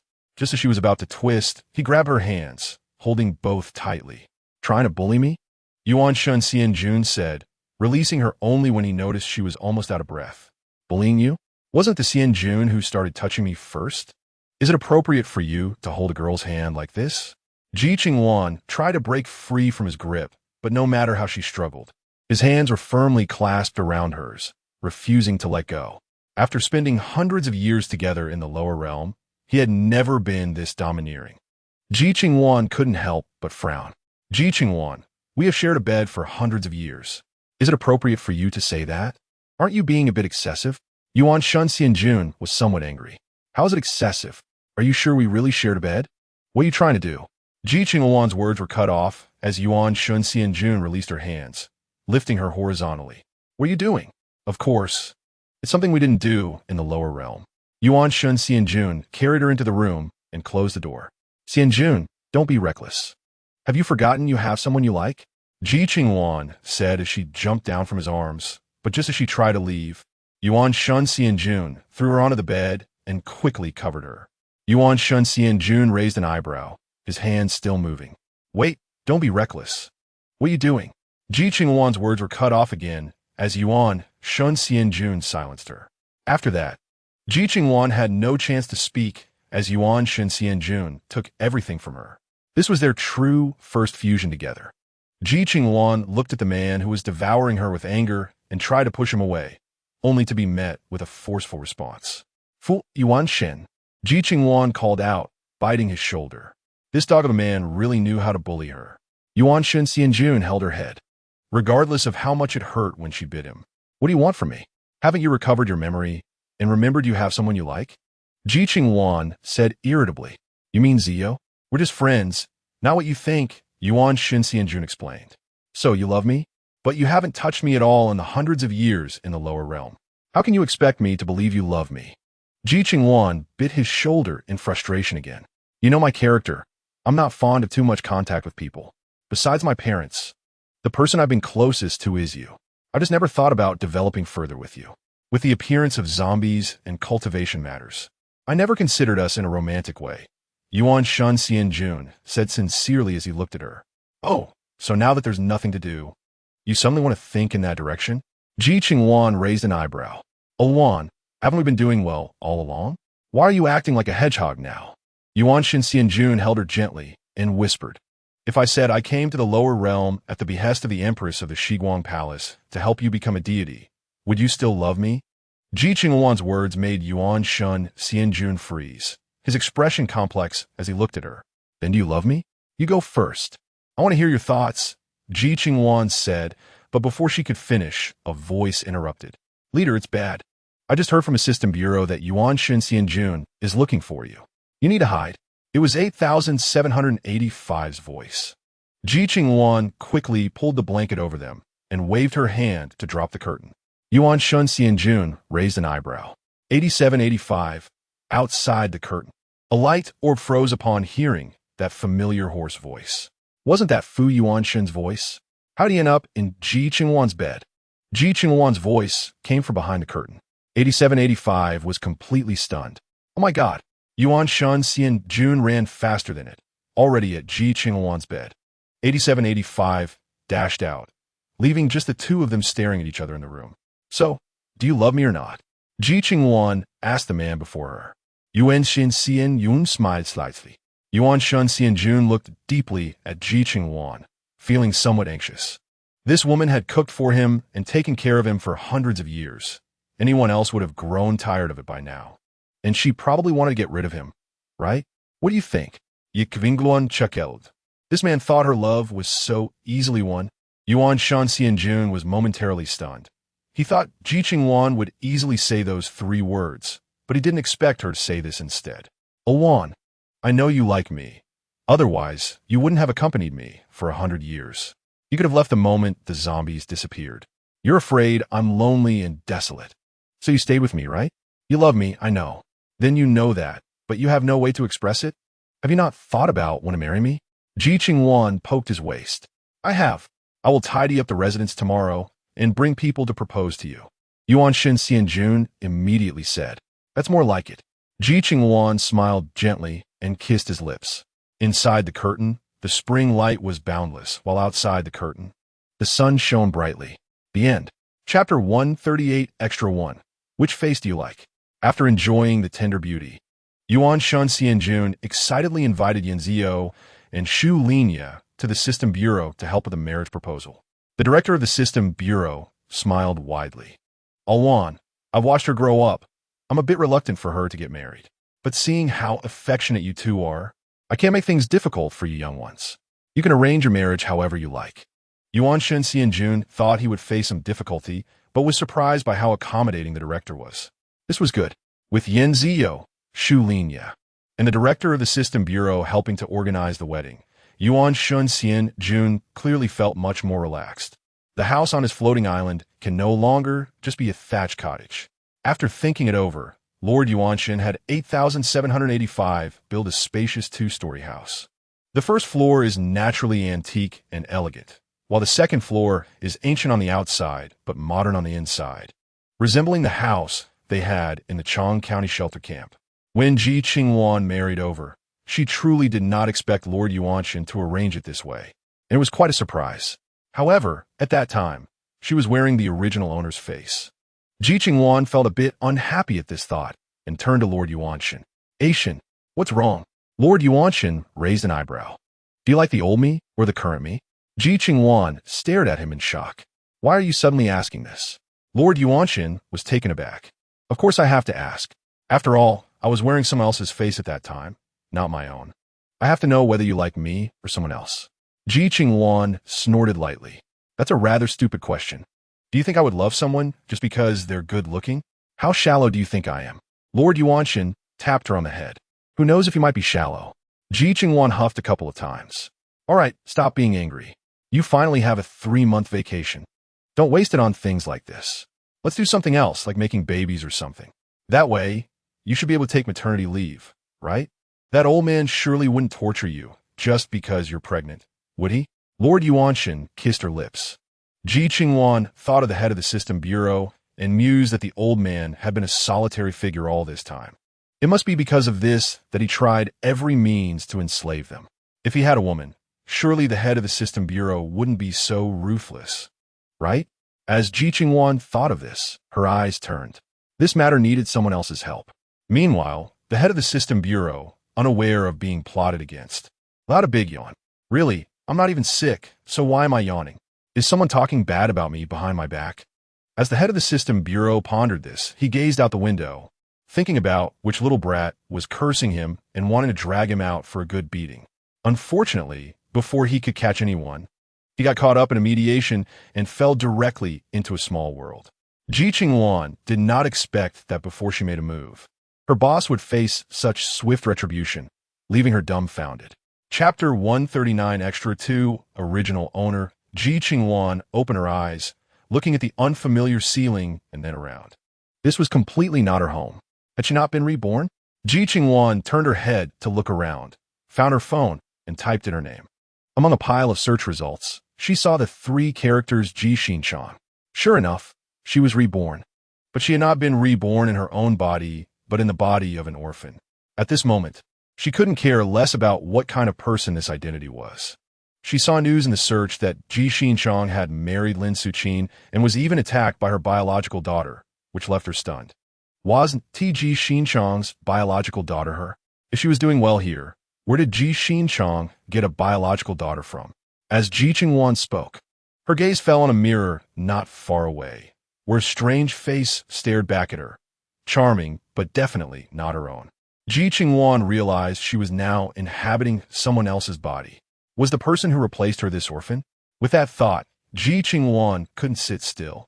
Searched through the original owner's memories and found the original owner's phone's purchasing app to buy a ticket to the capital. Ji Qingluan packed up all the useful things in the room, but didn't notice that while she was packing, she came across a stone and accidentally dripped blood on it. In an instant, the scenery before her changed dramatically. She found herself entering a space. Yes, she couldn't forget about the impending apocalypse while looking for the person who entered her body. With this thought, Ji Qingluan hurriedly packed faster and rummaged through the original owner's belongings to buy food in bulk at the supermarket to store in the space. When it was time to head to the capital, Ji Qingluan took the high-speed train while applying for various loans online, borrowing every bit of money she could. After getting off the train, Ji Qingluan went to her previous residence to look for someone, but found that the house had already been sold.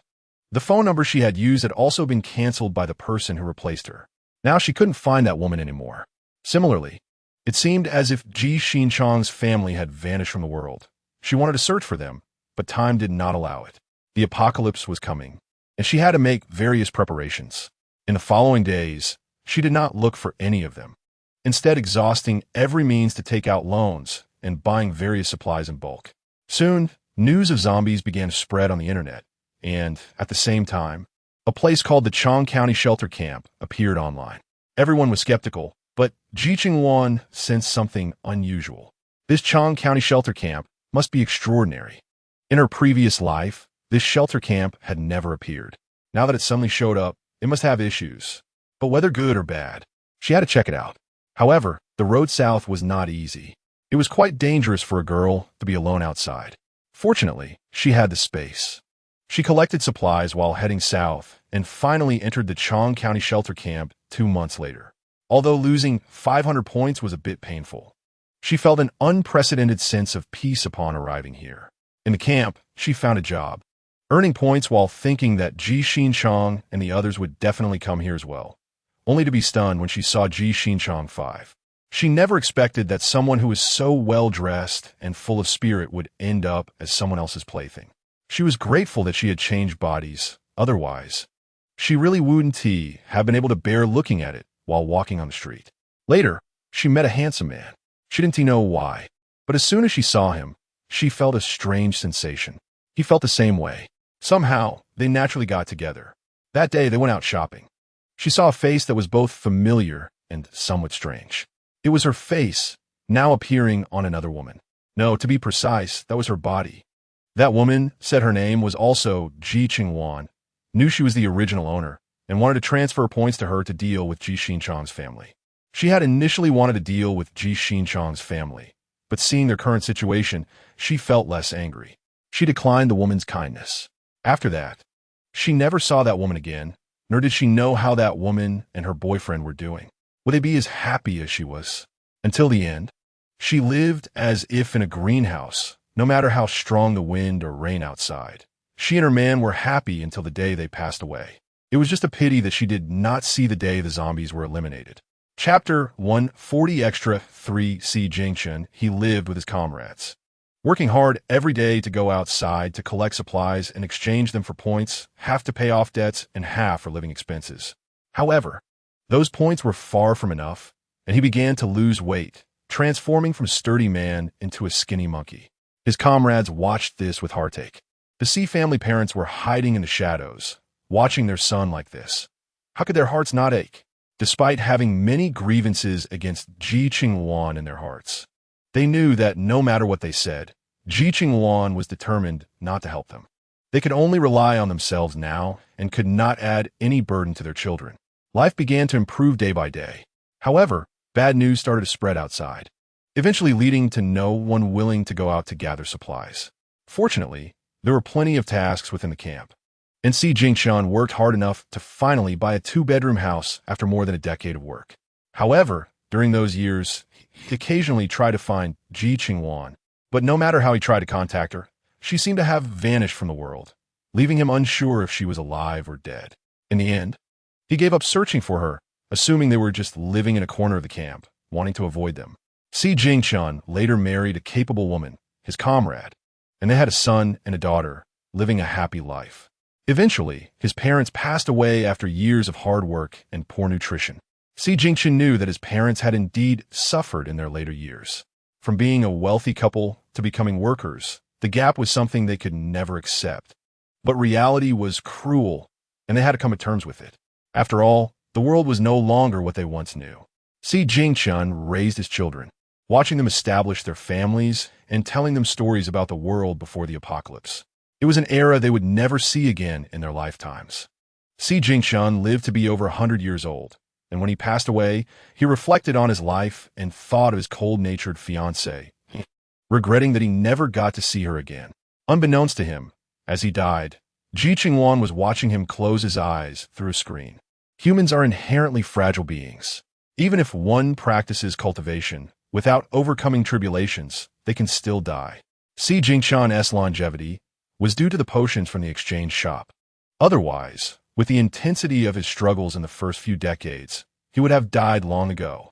In the post-apocalyptic world, people's lifespans were generally short, especially for those engaged in labor, where reaching 50 or 60 was already considered the peak.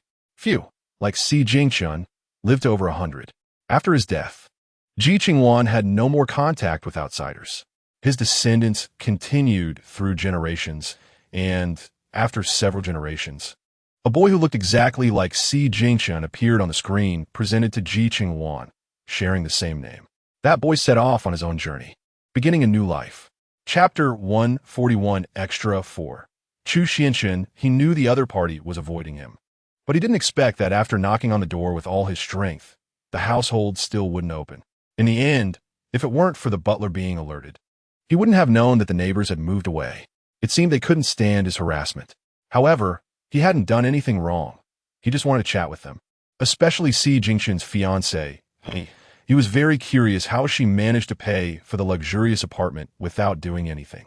Even with a dozen people crammed into this luxurious apartment, how did that woman manage to share the expenses with someone else? He was full of questions, but none were answered.